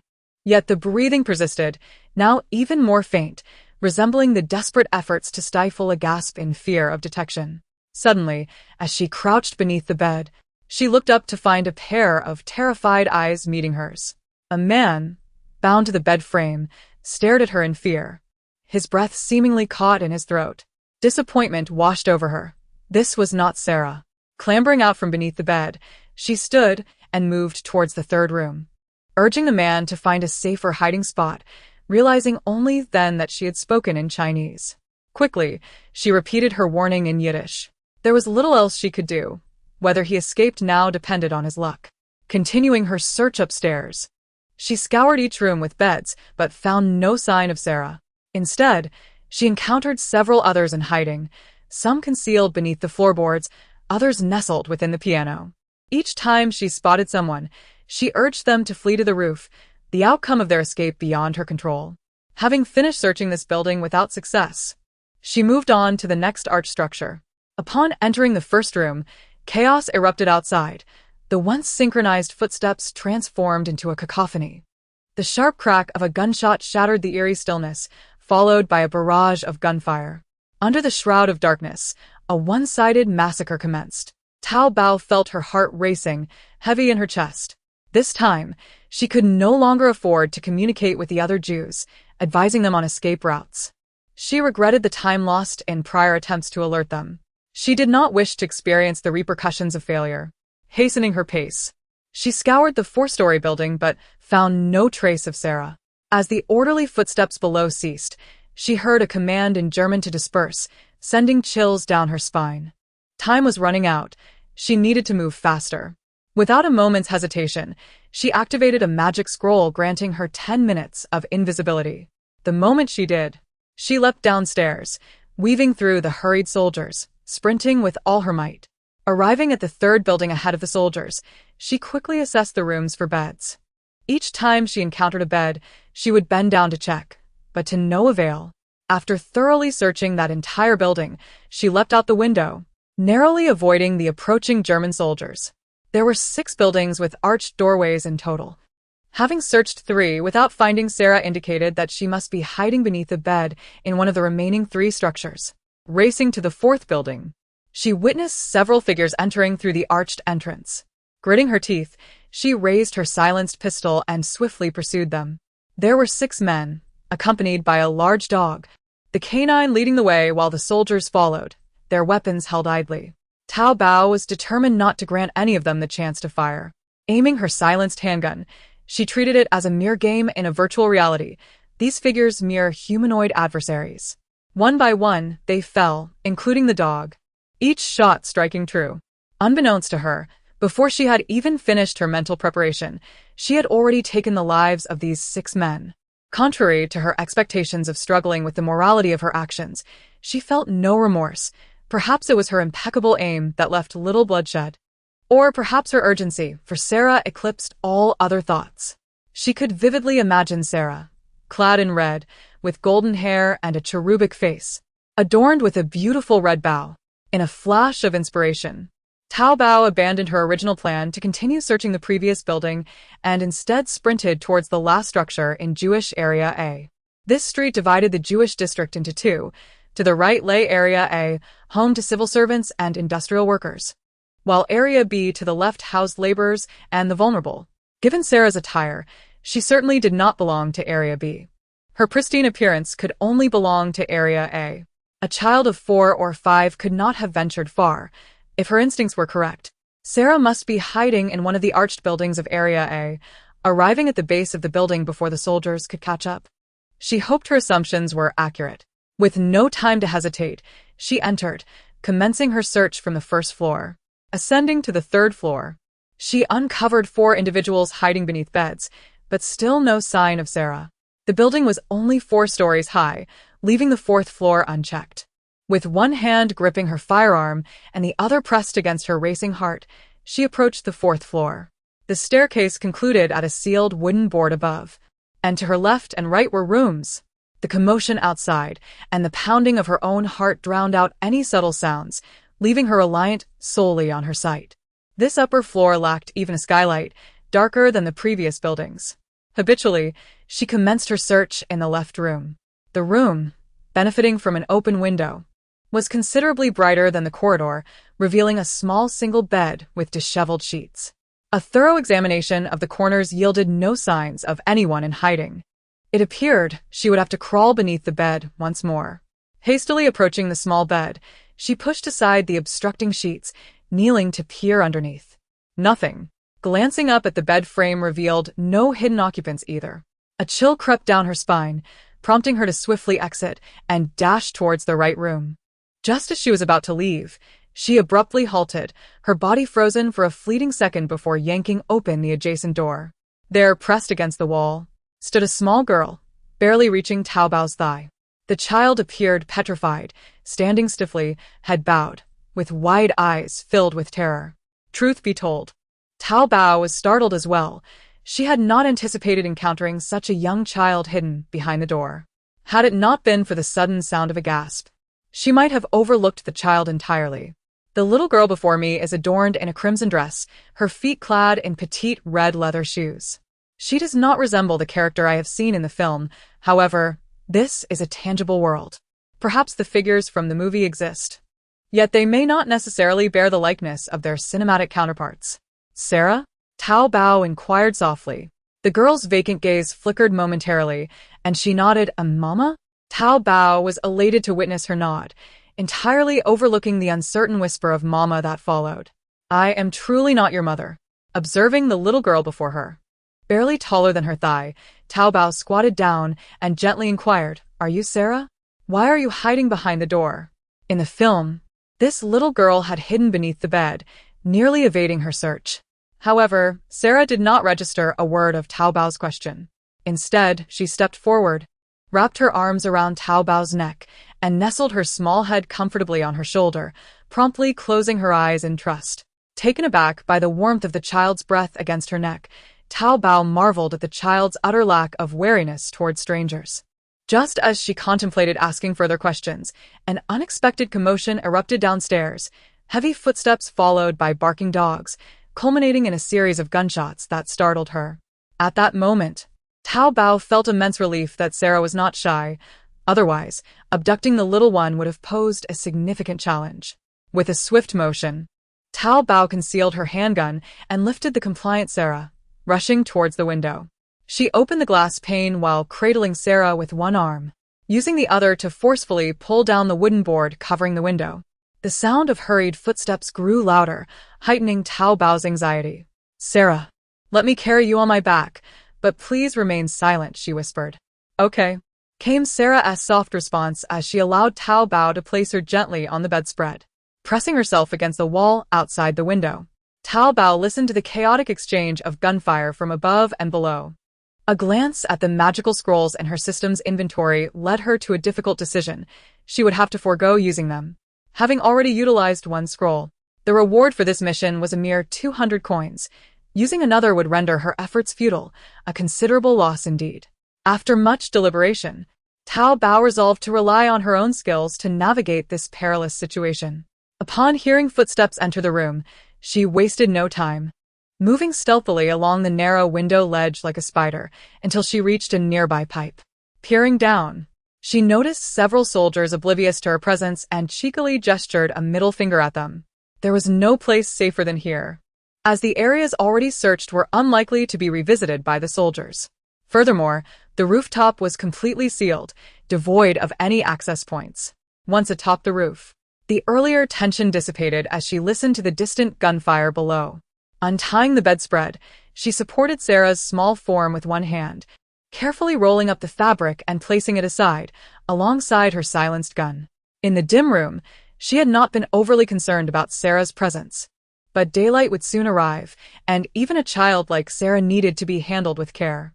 Having settled the gun, Tao Bao attempted to place Sarah down, expecting her to stand on her own. To her surprise, the child seemed too weak to support herself, prompting Tao Bao to quickly lift her once more. Sarah opened her eyes, clouded and gazing at Tao Bao, whispering, Mama? Clearing her throat, Tao Bao replied, Sarah, you mustn't call me that. Just call me sister, okay? She assumed the child simply misidentified her, feeling a bit embarrassed. Seeing Sarah's frail demeanor, she decided to sit down on the bedspread, cradling the child in her arms. Looking down at Sarah, who appeared utterly drained, Tao Bao surmised that the child might be hungry. Hastily, she retrieved a bottle of 8 treasure porridge from her inventory, pretending it was pulled from beneath the bedspread, and raised it to Sarah, exclaiming, Tada, look what I have, Sarah. Are you hungry? Sarah merely stared at Tao Bao without responding. Clearing her throat again, Tao Bao awkwardly opened the porridge, scooping a spoonful to feed Sarah, coaxing gently, Come on, Sarah. Open your mouth. Good girl. As Sarah obediently swallowed the porridge, Tao Bao prepared another spoonful, but just as she was about to feed it to her, Sarah grimaced and suddenly vomited. Oh dear, hold on, let it out slowly. It's all right, Sarah, she reassured her. Sarah leaned over Tao Bao's knee, retching painfully but refraining from tears, large drops rolling from her eyes. Despite her small stature, she understood that crying would attract the bad people. She did not want to end up like her father, lying motionless on the cold floor. That thought terrified her. The sight of Sarah's pitiful state tugged at Tao Bao's heartstrings. Realizing her oversight, Sarah must have felt unwell even in the room, and she had been oblivious to it. Not knowing what was ailing Sarah, she could only gently pat her back, no longer daring to offer her the porridge. Once Sarah had finished vomiting, the bedspread was ruined. and Zhao Dabao had no choice but to carry her in one arm while gripping her gun with the other, relocating to a different spot. With no bedspread beneath her, Zhao Dabao was too distracted to care. She gazed at Sarah, pale and wide-eyed, watching her intently. "Sarah, are you feeling any better? Would you like some water?" she asked tenderly. "Mama, can Sarah talk now?" came the soft, kitten-like voice, her eyes cautiously fixed on Zhao Dabao. The look in those eyes stirred something deep within Zhao Dabao, who nodded. "You can speak now. We are safe, and I will protect you, so do not fear." Seemingly puzzled by Zhao Dabao's self-reference, Sarah tilted her head weakly. "Mama?" Zhao Dabao felt a wave of embarrassment wash over her. She had yet to marry. So where could this child have come from? Gazing down at the frail little girl, Zhao Dabao reiterated, "I am truly not your mother, Sarah. You may call me sister. Now tell me what hurts." Sarah was still able to speak, her mind appearing relatively clear. Given the circumstances, she was faring better than Zhao Dabao had anticipated. "Mama, my head hurts, my stomach hurts, and I feel cold."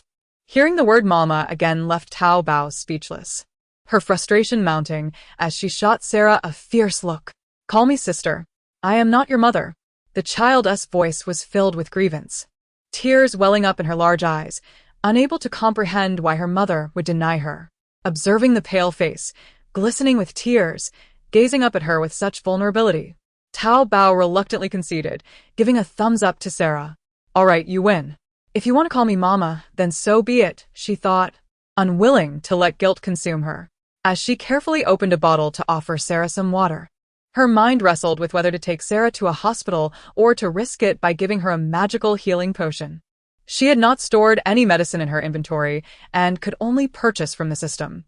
Specialized remedies were inexpensive at 50 coins, but the dilemma lay in not knowing what affliction Sarah suffered from.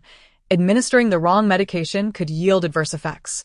The more generalized healing potion required 200 coins, which would leave her in a significant deficit, a truly vexing situation. However, her internal conflict did not last long, as Zhao Dabao could not bear to witness the child enduring such torment any longer. Just as she was about to purchase the magical healing potion, a timid voice interrupted her thoughts, causing her hand to freeze. This child likely suffered from a parasitic infection. The hospital's spiramycin could cure her. Almost instantaneously, Zhao Dabao grasped her firearm and pointed it behind her, demanding, "Who is there?" "Step forward." Behind her stood merely a chimney, square in shape, too narrow for any adult to squeeze through. Thus, she had previously paid it little heed. To her astonishment, not only was there someone concealed within, but they had been silently observing her for an extended period, sending a shiver down her spine. From the chimney emerged a pair of grimy hands, followed by a head. As a remarkably gaunt man crawled out, he raised his hands high, signaling that he posed no threat. "Madam, we have met before under the bed.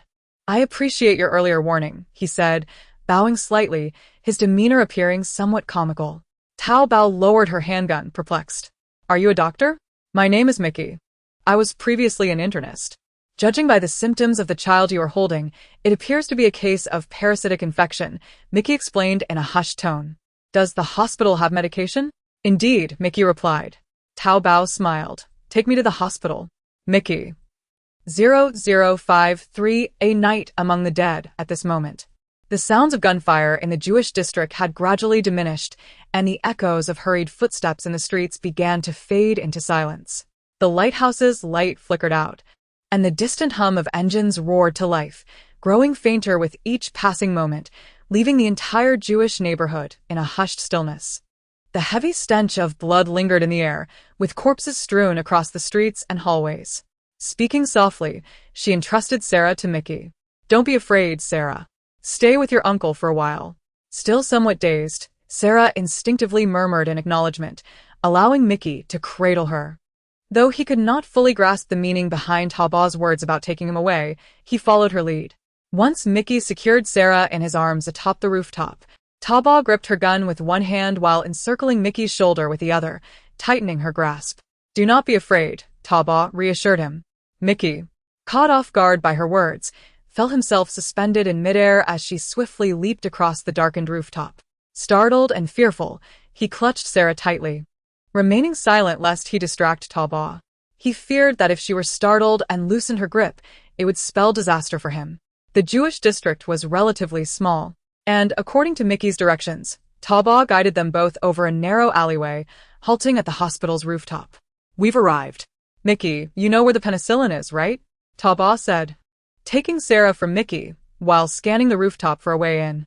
Mickey lightly tapped his foot, trying to shake off the disorienting feeling, and cautiously made his way toward Dabao's figure. I'm not entirely sure, but the hospital isn't very large, so we should find it quickly. Mrs. Dabao. The roof has a skylight. You should check there. He squinted in the darkness, struggling to see. Dabao nodded, listening intently to the sounds around them.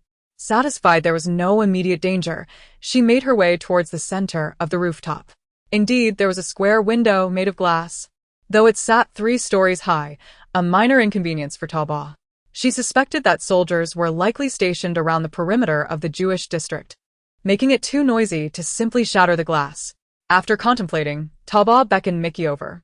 Help me hold Sarah while I break this window. Okay. Mickey approached her, taking the already sleeping Sarah into his arms, standing quietly beside Dabao. She feigned searching her person, and in the cover of darkness, Mickey could not see her pull out a roll of tape from her space, which she affixed to the glass. Focusing her internal energy into her palm, she struck the glass. With a muffled thud, the window shattered, most of the shards sticking to the tape, with only a few small fragments falling inside without making a sound. She tore away the glass clinging to the tape and, cradling Sarah, jumped down. Mickey jumped down. I'll catch you, Dabao called softly. Mickey, standing on the rooftop, swallowed hard and replied, okay. Dabao helped him count down. On the count of 3, you jump. All right. All right. Mickey's voice trembled slightly. 1, 2, 3, jump. As he plummeted, Dabao lightly sprang from the ground, catching Mickey and gently lowering him. Once Mickey was safely on the ground, Dabao turned to lift Sarah, ready to head back up. Mrs. Dabao, the pharmacy is on the 1st floor, Mickey hurriedly called out, halting Dabao's misdirection.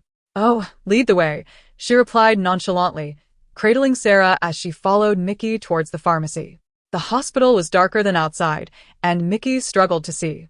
Dabao, wary of attracting soldiers' attention with lights, refrained from turning on any illumination, opting instead to verbally guide Mickey, who directed her on where to go. Together, they approached a door at the end of a left corridor on the 1st floor, which stood ajar, revealing a disheveled interior. Fortunately, the medicine cabinet still had supplies. It had not been entirely ransacked. Dabao stepped inside, noting that it was a windowless room with only a door. She quickly ushered Mickey in, closed the door, and found a switch to turn on the lights. With illumination filling the room, Dabao urged Mickey to search for medicine while she gently placed Sarah on the sole small bed. Mickey, give me the water, Dabao requested, watching as he handed her a bottle of mineral water from his pocket. She accepted it, uncapped it, and fed Sarah a sip. The little one still frowned, her lips pale, restless in her sleep, suggesting her stomach remained troubled. Mickey, with a healer's compassion, understood Sarah's discomfort and swiftly rummaged through the chaotic pharmacy for medicine. Realizing he had also brought a stethoscope, Mickey approached Dabao, signaling he intended to examine Sarah, prompting her to step aside. Indeed, Sarah had parasites in her belly. Mickey pressed gently on her abdomen, eliciting a soft groan from Sarah, though she did not awaken. What's the matter? Dabao inquired, settling beside Sarah and soothingly patting her back. It's okay, Sarah. You'll feel better soon. Mickey began mixing medicine at the table. The child has a slight stomach ailment. This should remedy it. I'll start with a painkiller to ease her discomfort, then administer a shot of spiramycin. After some time, she'll recover. Dabao nodded, accepting the painkiller Mickey handed her. Noticing he had donned a pair of gloves, she playfully remarked, You are quite dedicated. A doctor's pay should be better. Why aren't you in District A? As she opened the mineral water bottle, using the cap to measure, Dabao propped up the groggy Sarah, dissolving the pill in the water and coaxing her to drink. Seeing Sarah grimace at the bitterness of the medication, Dabao quickly offered her another sip of water, finally managing to administer the medicine. Mickey, with a wry smile, said, I can't leave my father, so I went with him to District B. I am truly grateful to you, Mrs. Dabao. Mickey's gaze was filled with appreciation, without her timely warning, he too would likely be lying among the corpses outside. Dabao shook her head, smiling. No need to be overly polite. Just give me gold when you're able. Mickey assumed she was joking, encouraging him not to take it seriously, silently praising her resolve. As the effects of the medication took hold, Sarah fell into a deep slumber, and the room was enveloped in a heavy silence between Mickey and Dabao. Gurgle. Dabao felt embarrassed. She was hungry, but with Mickey watching, how could she procure something to eat?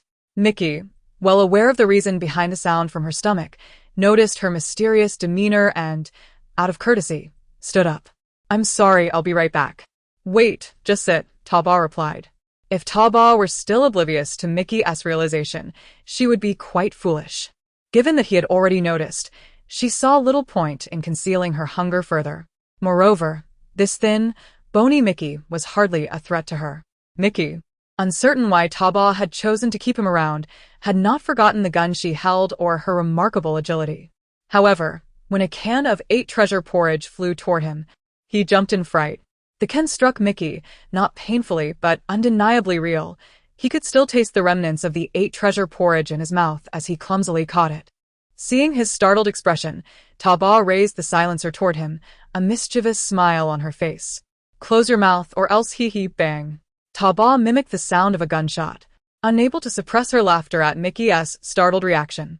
After laughing enough, he finally set down his weapon and opened the bowl of 8 treasure porridge to indulge himself, occasionally feeding a drowsy Sarah a spoonful, entirely unbothered by their grim surroundings. Noticing that Dabao was merely scaring himself and had no intention of actually firing the gun, Mickey wisely refrained from inquiring further. Instead, he mimicked Dabao's actions, savoring the porridge with deliberate slowness. Once they had finished their meal, Dabao took hold of the gun and lay down beside Sarah, drifting into slumber. Mickey rose to extinguish the light, then settled into a chair, resting his head on the table. Thus, that night, Dabao slept amidst the desolate remnants of the Jewish ghetto. As the clock struck 5 a.m, Zhao Ai dutifully awakened Dabao. Glancing at the dimly lit corridor beyond the door, Dabao focused her internal energy to clear her mind, then rose from her bed to gather her belongings.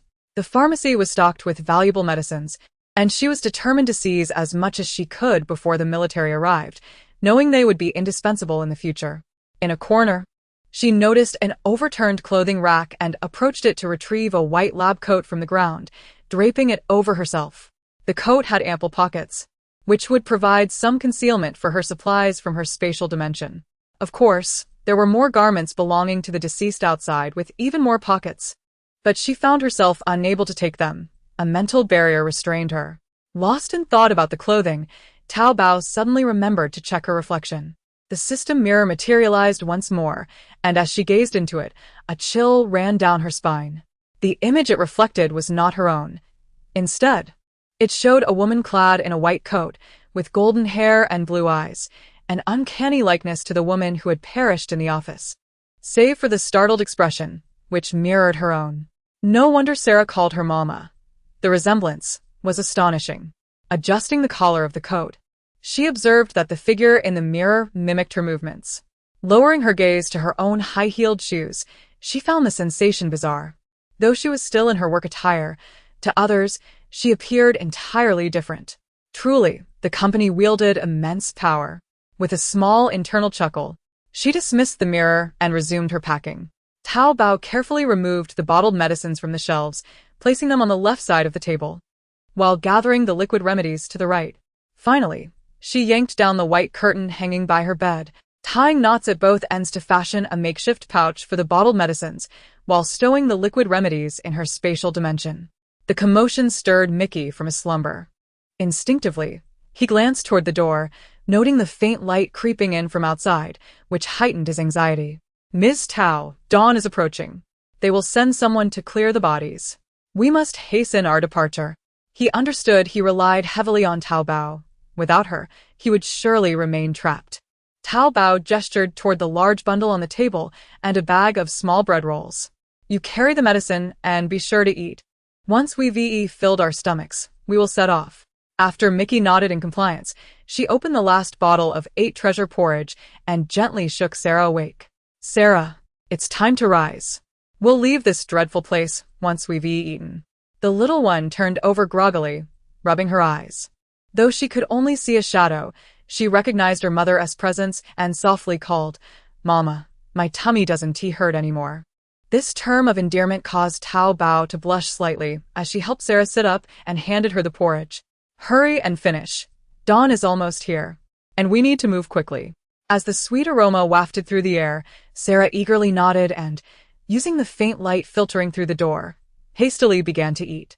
Once she noticed that Zhao Dabao had finished her meal, she seized the bottle with both hands and began drinking, resembling a little hamster as she occasionally smiled at Zhao Dabao. The sight of her squinting with satisfaction melted Zhao Dabao's heart. Indeed, children are endearing creatures. After Sarah had eaten, Zhao Dabao wrapped her in the bedsheet and strapped her to her back for ease of movement. Perhaps due to their previous experiences, the not-yet-5-year-old Sarah had already learned to conceal herself effectively. She understood the need to cooperate with adults, gently poking Zhao Dabao's back to indicate her compliance and silence.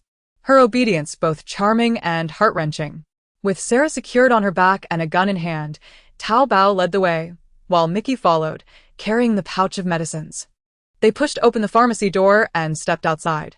A faint glimmer of light shone from the window at the other end of the corridor, allowing Mickey to discern the path ahead without needing Zhao Dabao's guidance. They swiftly made their way to the hospital lobby, where dried blood and several bodies lay scattered. Their clothing appeared relatively intact, a stark contrast to the more brutal scenes witnessed on the streets. The hospital's main entrance was barred with a heavy chain, seemingly locked by soldiers. However, as it was a wooden door, Zhao Dabao knew she could kick it open with ease. "Ms. Tao, could you wait a moment?"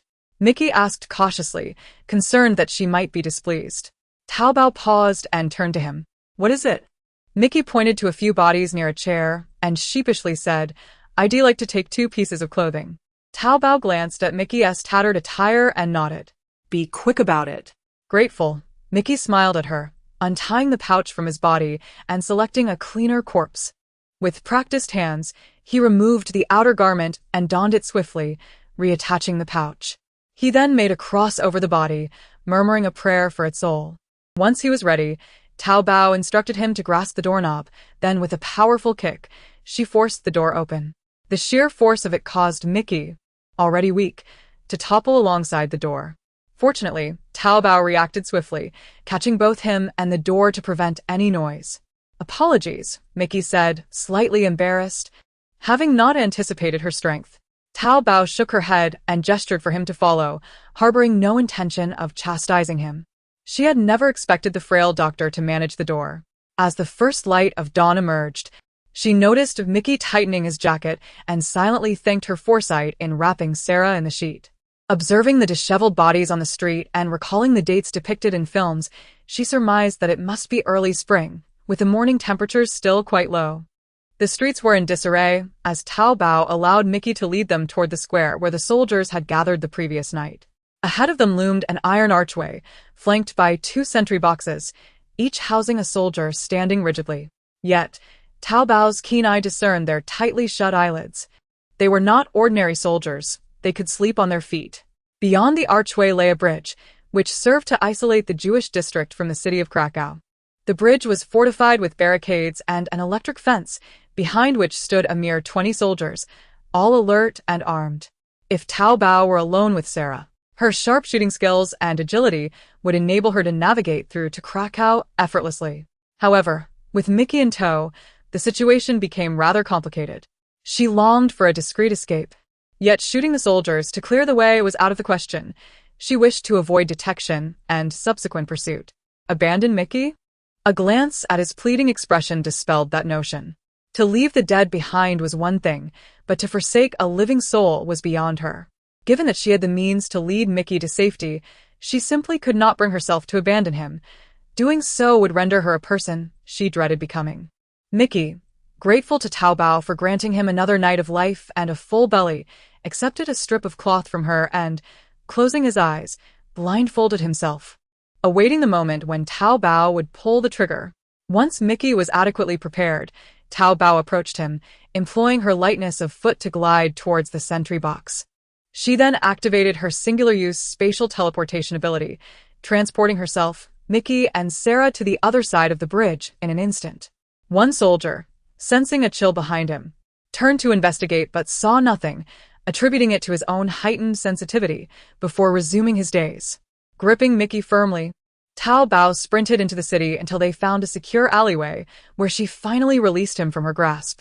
She patted her chest and shook her head, attempting to dispel the dizziness that accompanied the spatial journey. It took a full 2 minutes of internal focus before the disorientation subsided. To think that she could only teleport a mere 5 meters. Had it not been for her swift reflexes, employing her lightness skill to hastily evade, she would have undoubtedly been riddled with arrows by now, resembling a honeycomb. It was indeed a close call. By the way, why is there not a sound behind me? Sarah, are you alright? Feeling a slight poke from behind, like the gentle prod of a tiny finger, Zhao Dabao finally breathed a sigh of relief. In the dim light of the church, Zhao Dabao gently unwrapped the bedsheet and laid Sarah down. The child, still adjusting to the surrounding changes, clutched Zhao Dabao's garment with her small hands, her large eyes darting curiously as she observed her mother tearing the sheet. After a moment, finding her mother's actions uninteresting, she tilted her head to gaze at the tear-streaked face of Mickey beside her. Tugging at Zhao Dabao's clothes to gain her attention, Sarah pointed toward the weeping Mickey, signaling for Zhao Dabao to look. Zhao Dabao affectionately ruffled Sarah's tousled hair, readying her bow with tenderness, and softly reassured her, "He is fine, Sarah. We are free now. From this moment on, you can speak freely." Sarah's eyes sparkled with joy as she gazed at Zhao Dabao. "Really, Mama? I don't have to hide anymore?" With a firm nod from Zhao Dabao, Sarah's delight overflowed, akin to a playful kitten, as she wrapped her arms around Zhao Dabao's leg, nuzzling against her in glee, thrilled at the prospect of newfound freedom. Meanwhile, Mickey had recovered from his tears, drying his face as he observed the smiling Zhao Dabao comforting Sarah. He opened his mouth several times, yet no words escaped.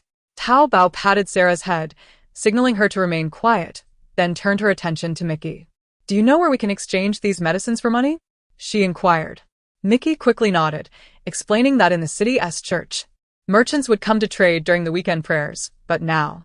His gaze shifted toward the Jewish quarter, leaving his sentence unfinished. Sighing, Zhao Dabao resolved to give it a try, wondering if today was indeed the weekend. "Today is Sunday," Mickey confirmed, noting the timing was just right. If merchants were still attending the church, they could sell the medicines for money. However, they needed to be cautious, as the Germans would soon hand them over to the military. Zhao Dabao understood Mickey's concerns, but believed they must at least attempt to trade. As she surveyed their surroundings, she realized they were in an alley, flanked on one side by a high wall and on the other by the back of a building. Observing the garments fluttering above her, a smile crept across Zhao Dabao's face.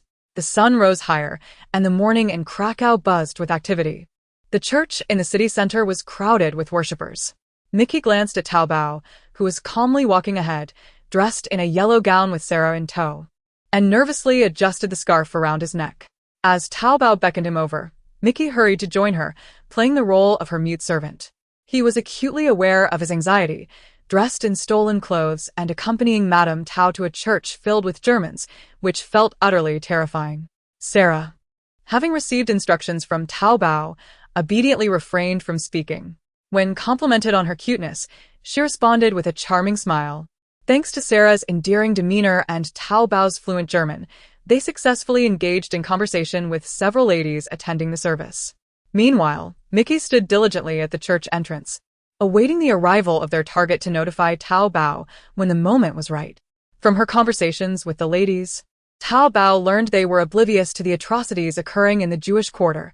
They remained unaware of the gruesome reality that lay beyond their sheltered existence. Zhao Dabao felt a sense of numbness wash over her. The world had become too chaotic, and she resolved to focus on her mission. Before long, the church fell silent as the priest led the congregation in prayer. A man wearing a flat cap entered, and Mickey, who had been waiting at the door, waved him over. Upon seeing Mickey, the man approached, taking a seat next to Zhao Dabao and assuming a posture of prayer. "Madam, are you looking for me?" His voice was low, yet audible enough for Zhao Dabao to comprehend. He cleared his throat, pulling his hat lower. 1,000 marks. 2,000 marks. The man inhaled sharply, And Tao Bao sensed his internal struggle, knowing she had struck the right chord. This batch of medicine would not yield less than 2,000 marks. After a brief pause, he offered 1,500. His tone was resolute, and Tao Bao understood that if she pressed further, the deal would fall through. She quietly revealed the location for their transaction. The man departed first, and 2 minutes later, Tao Bao excused herself, claiming that the child needed to use the restroom. Bidding farewell to the ladies and signaling Mickey to leave the church with her.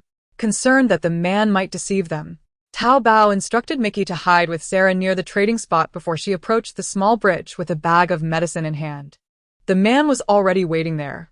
Tao Bao walked over, placed the bag on the ground, opened it, and gestured for him to inspect the goods. Their previous interactions had been devoid of verbal exchanges. Once he finished examining the items, Tao Bao accepted the thick stack of cash he offered, and they parted ways. As midday approached, Tao Bao contemplated the urgency of leaving this perilous place. After treating Mickey and Sarah to a meal at a nearby restaurant, she arranged for them to wait there while she ventured alone to the train station to gather information. Upon discovering that purchasing tickets required identification, Tao Bao felt a wave of frustration. In this unfamiliar place, she had no idea where to procure a false document. After paying for the meal, Tao Bao led Sarah and Mickey onto the street, wandering aimlessly. Noticing Tao Bao's troubled expression, Sarah remained quiet, while Mickey walked behind them, sensing her distress. After much internal conflict, he stepped forward to grasp Tao Bao's arm. Seeing that Mickey appeared to have something to say, Tao Bao quickly led them into an unoccupied alley to avoid revealing his identity as a Jew. "What is it?" she whispered, her interest piqued. "What path are you suggesting?" "Madam, there is a benefactor in the city. Perhaps we can seek his shelter." Mickey spoke, his eyes filled with apprehension as he gauged Tao Bao's reaction. When he saw no sign of disapproval, he continued, "His name is Schindler. If we work in his factory, we may survive." Mickey's suggestion stemmed from his belief that Tao Bao and Sarah had escaped from the Jewish quarter like him. However, Tao Bao had never considered seeking assistance from the protagonist of the film. She had initially thought that rescuing Sarah from the quarter constituted the completion of her mission. Yet, as time passed without the system signaling the task's success, she began to suspect that the mission remained incomplete due to the ongoing war. Sarah needed to leave Krakow, and only when the war concluded would her task be deemed successful. Tao Bao had no understanding of who Schindler truly was, but since he was German, she would not bring Sarah near him. The thought of encountering any unforeseen narrative twists filled her with dread. Nevertheless, she recognized that Mickey's choice was his own, and she felt no right to deter him. Producing the money earned from the sale of the medicines, she counted out 5 bills and handed them to Mickey. "We should part ways. My Sarah is too young. The factory will not accept her." "Madam, you..." Mickey began, but Tao Bao raised her hand to silence his protests. "Dr. Mickey, I wish you the best of luck. Madam, please take care." With a resigned sigh, Mickey pushed her hand away and turned to leave the alley. As she watched Mickey walk away, Sarah tugged at Tao Bao's sleeve, confused. "Mama, why did Uncle Mickey leave? Where is he going?" Tao Bao tucked the money away, crouched down to lift Sarah into her arms, and whispered, "Be quiet for now, my dear. I will show you." Mickey had departed not only to seek refuge, but also to spare Tao Bao from difficulty. He knew that without him, she would surely find a way to escape with Sarah, and he did not wish to be a burden. There is a hint of selfishness in Mickey's desire to wait here for his loved ones. His wife is still alive, and he cannot bear to leave Krakow. As dusk approached, the number of pedestrians dwindled on the streets. Mickey deliberately waited until darkness fell to make his move. From his former companions, he learned that Mr. Schindler typically departed the factory at 7 in the evening. This was the opportunity Mickey had been waiting for. He had resolved to intercept Mr. Schindler's car as it exited. According to his associates, Mr. Schindler was a benevolent man, albeit one who did not take in the unfit. Mickey was relieved to find himself in good health. The factory gates creaked open, and as Mickey observed from his concealed position, he hastened forward. A black car rolled out, and seizing the moment, he raised his hand to halt it. "What's the matter?" came a deep male voice from within the vehicle. The car came to a standstill, and the driver leaned out of the window, frowning upon seeing Mickey. Who are you? Mickey rushed to the window, peering past the driver to catch a glimpse of Mr. Schindler seated inside. With earnest eyes, he implored, "Sir, my name is Mikey.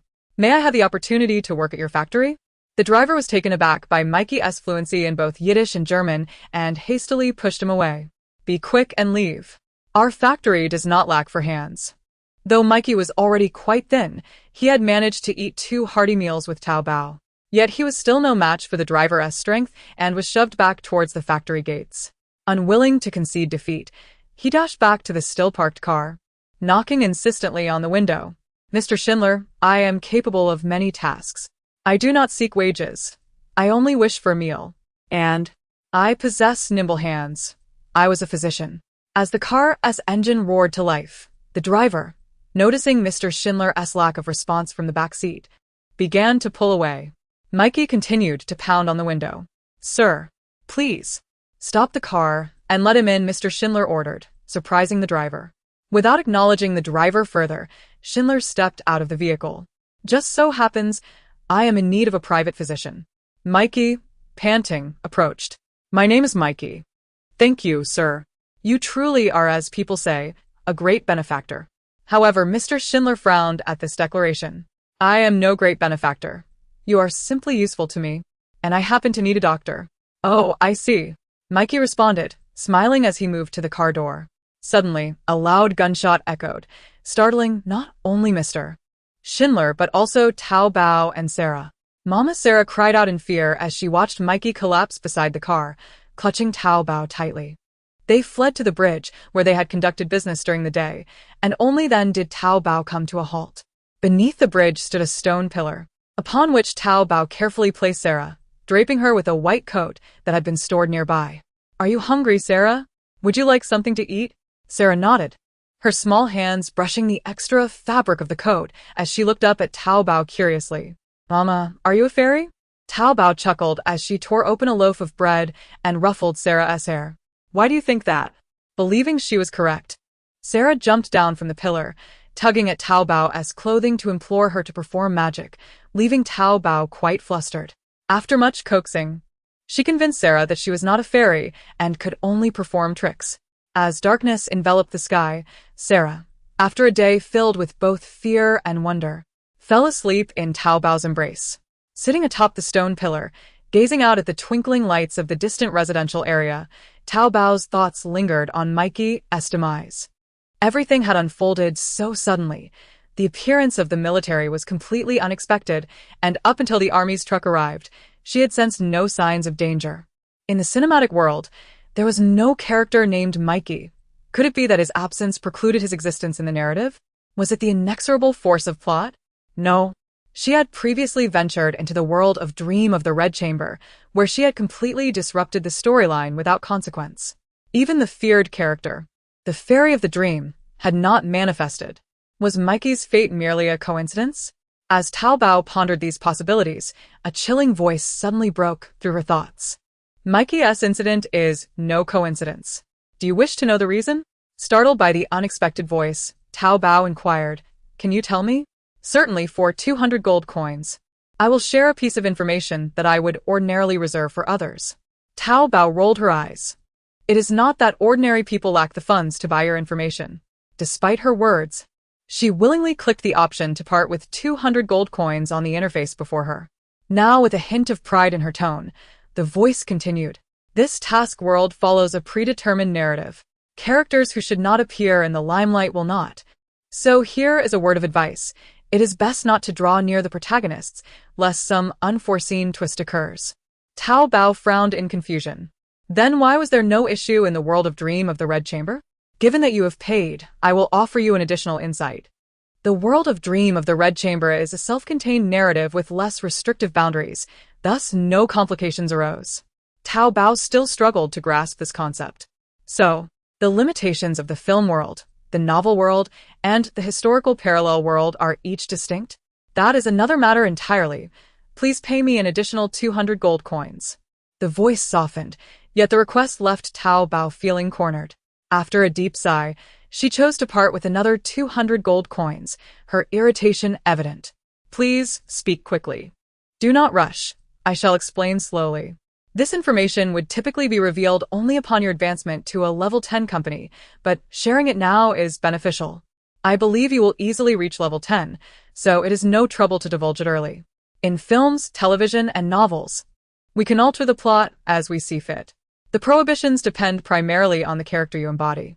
If you remain yourself, you are merely an outsider. As long as you do not obliterate this world, you may meddle freely. Should you take on the form of the client, you must live according to their mannerisms in the task world. For example, your current guise is that of Sarah's mother, who has already passed away and never appeared alongside the main characters in the film. Therefore, you must avoid appearing before the protagonists. Lastly, if you assume the guise of a protagonist or supporting character from any world, it will aid you in completing your tasks. However, due to the company's incomplete uniforms, your transformation is entirely random and depends on the luck of the attendant. After imparting all this, the voice concluded, "Now, focus on fulfilling your mission." Though the voice was absent from view, Zhao Dabao instinctively nodded, reflecting on the information shared. Grateful for not having approached Schindler, she thought of Mikey fate had dealt its hand. She realized she had yet to examine the transformation mirror closely. With that thought in mind, Zhao Dabao opened the system panel and clicked on her current character status. Sure enough, a circular mirror icon appeared. Upon clicking it, a full-length mirror materialized before her. The reflection remained that of Sarah's mother, yet Zhao Dabao sensed there must be more to uncover. She scrutinized the mirror closely. Finally, in the lower right corner, she discovered a minuscule line of text, so tiny it would have been imperceptible had she not possessed keen eyesight. It read, "Transformed character, Sarah's mother." Now it made sense. There had always been a reminder, but her unfamiliarity with the system had led her to overlook it until now. The city is far too perilous. It is wiser to remain outdoors until dawn. When the first light breaks, I shall venture into the city to procure some provisions before leading Sarah away from this treacherous place. If we cannot take the train, surely she can manage the journey on foot? Resolute in my decision, Zhao Dabao retrieved an intricately carved square table he had collected from the world of the Red Mansion. He then wrapped Sarah in the remnants of a bedsheet and gently placed her upon the table. Taking a seat on a stone stool, he began to cultivate the water condensation technique in a cross-legged position. 0057 The lingering shadows of the past do not fade. After a night of cultivation, perhaps due to the relatively lesser pollution in this world, Zhao Dabao finally sensed the presence of spiritual energy. However, she was still unable to successfully draw the energy into her body. Nonetheless, it was a modest gain. As the sun rose once again, the slumbering Sarah woke on her own, rubbing her eyes and sitting up in a daze. "Mama, what are you doing?" Sarah inquired, glancing towards Zhao Dabao by the river. Her expression one of confusion. "Is it cold?" Sarah shook her head. "No, it's not cold. I have Mama's coat, hee." Upon feeling the moisture on her face, Zhao Dabao paused momentarily, chuckling, "Let us wash your face first." She took a rag, soaked it in water, and gently wiped Sarah's face clean.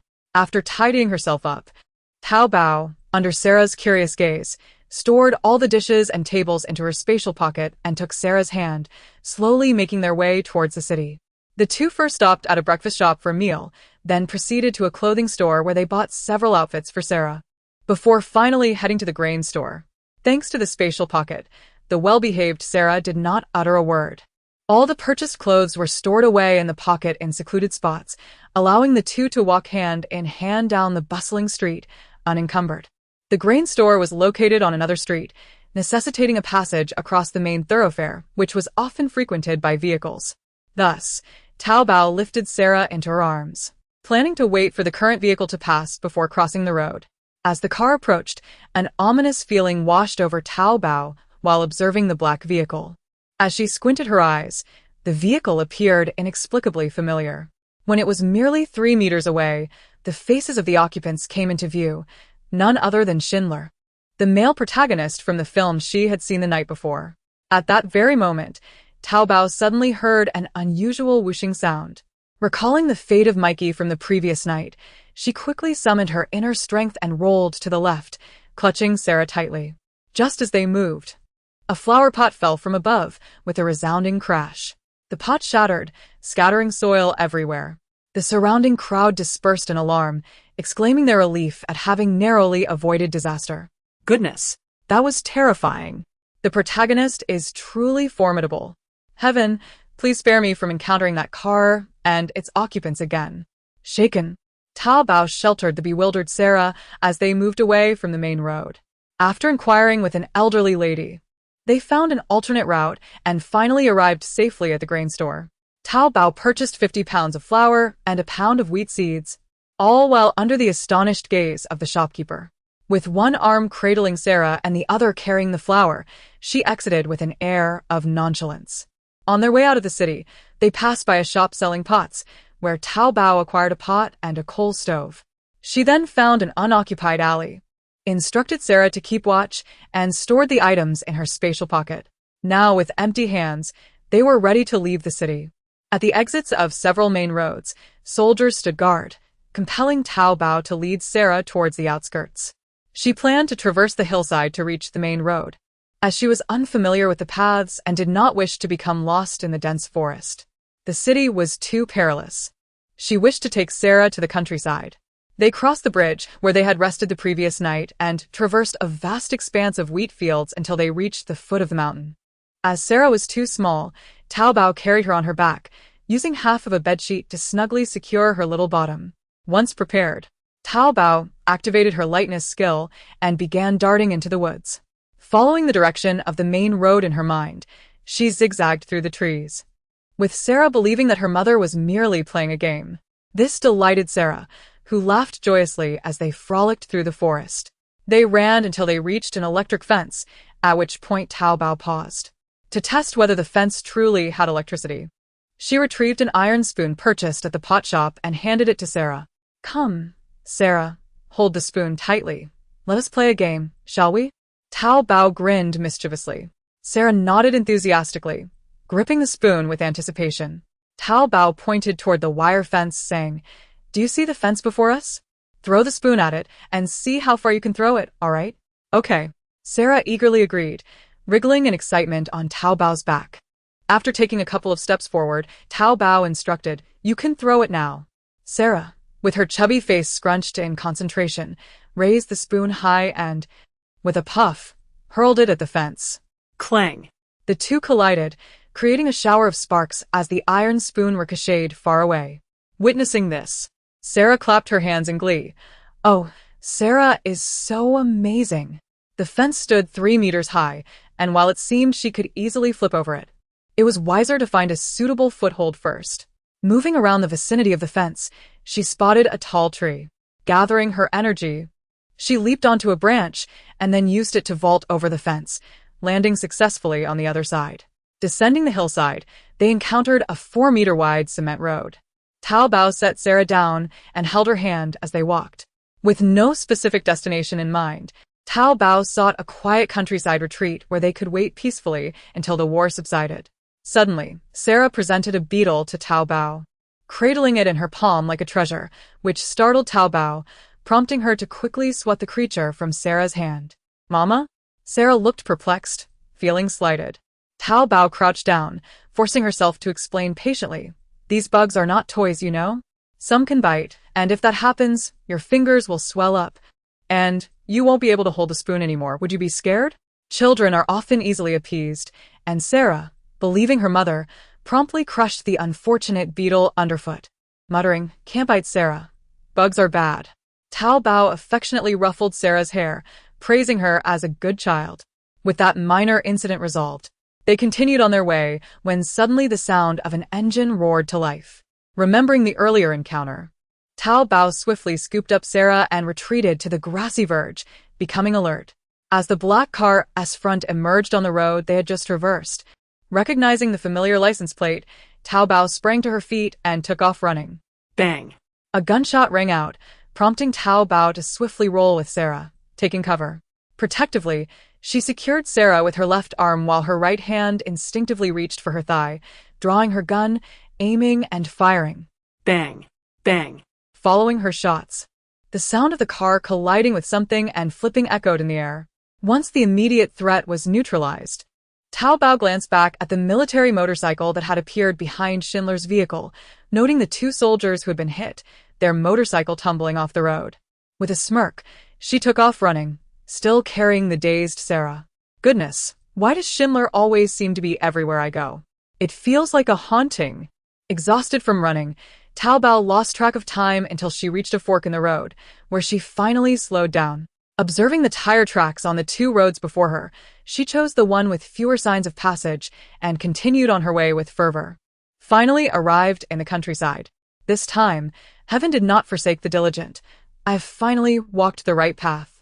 Gazing at the expanse of land before me, with its sparse population, I knew I had truly reached the countryside. It was already evening, and after a long day of carrying Sarah, I felt quite fatigued despite my inner strength. The narrow path was only wide enough for a cart, strewn with stones, and today, under the bright sun, the ground was dry, allowing me to set Sarah down so she could walk on her own. Noticing me shaking my arms repeatedly, Sarah looked up with concern. Mom, are you tired? I have some candy for you. As she spoke, she pulled out a piece of malt candy from the pocket of her dirty clothes. Her eyes filled with hope. The candy was covered in lint, and as I took it, I felt a sticky sensation at my fingertips. After a brief struggle, I could not bring myself to eat it. However, dismissing the child's kind gesture would be too hurtful, so I pretended to chew the candy, actually storing it away for a later time. Seeing me eat, Sarah's face lit up with satisfaction, and she joyfully skipped ahead. We passed through vast stretches of land until scattered houses came into view. I called out to Sarah, who was frolicking ahead, and took out the rice and pot, binding them together with a torn piece of bed sheet to carry on my shoulder. Thus, I led Sarah towards the village. I was unsure whether it was due to the off-season for farming or the ongoing war, but the village was eerily quiet. After knocking on 2 doors with no response, I continued my search. The houses were built along the hillside. I counted 11 in total. The 2 at the bottom were unoccupied, so I proceeded upward. Just as I was about to knock on the 3rd door, the door across opened. An elderly woman with graying hair emerged, accompanied by a small boy who appeared to be 2 or 3 years old, younger than Sarah. He seemed shy and hid behind the old woman, peeking out to observe us. Miss, are you looking for someone? The old woman asked with a warm smile that instilled no sense of suspicion. I took Sarah's hand, signaling her to remain silent, and then explained to the elderly woman, yes, we are searching for someone. My husband perished on the battlefield, leaving only my daughter and me.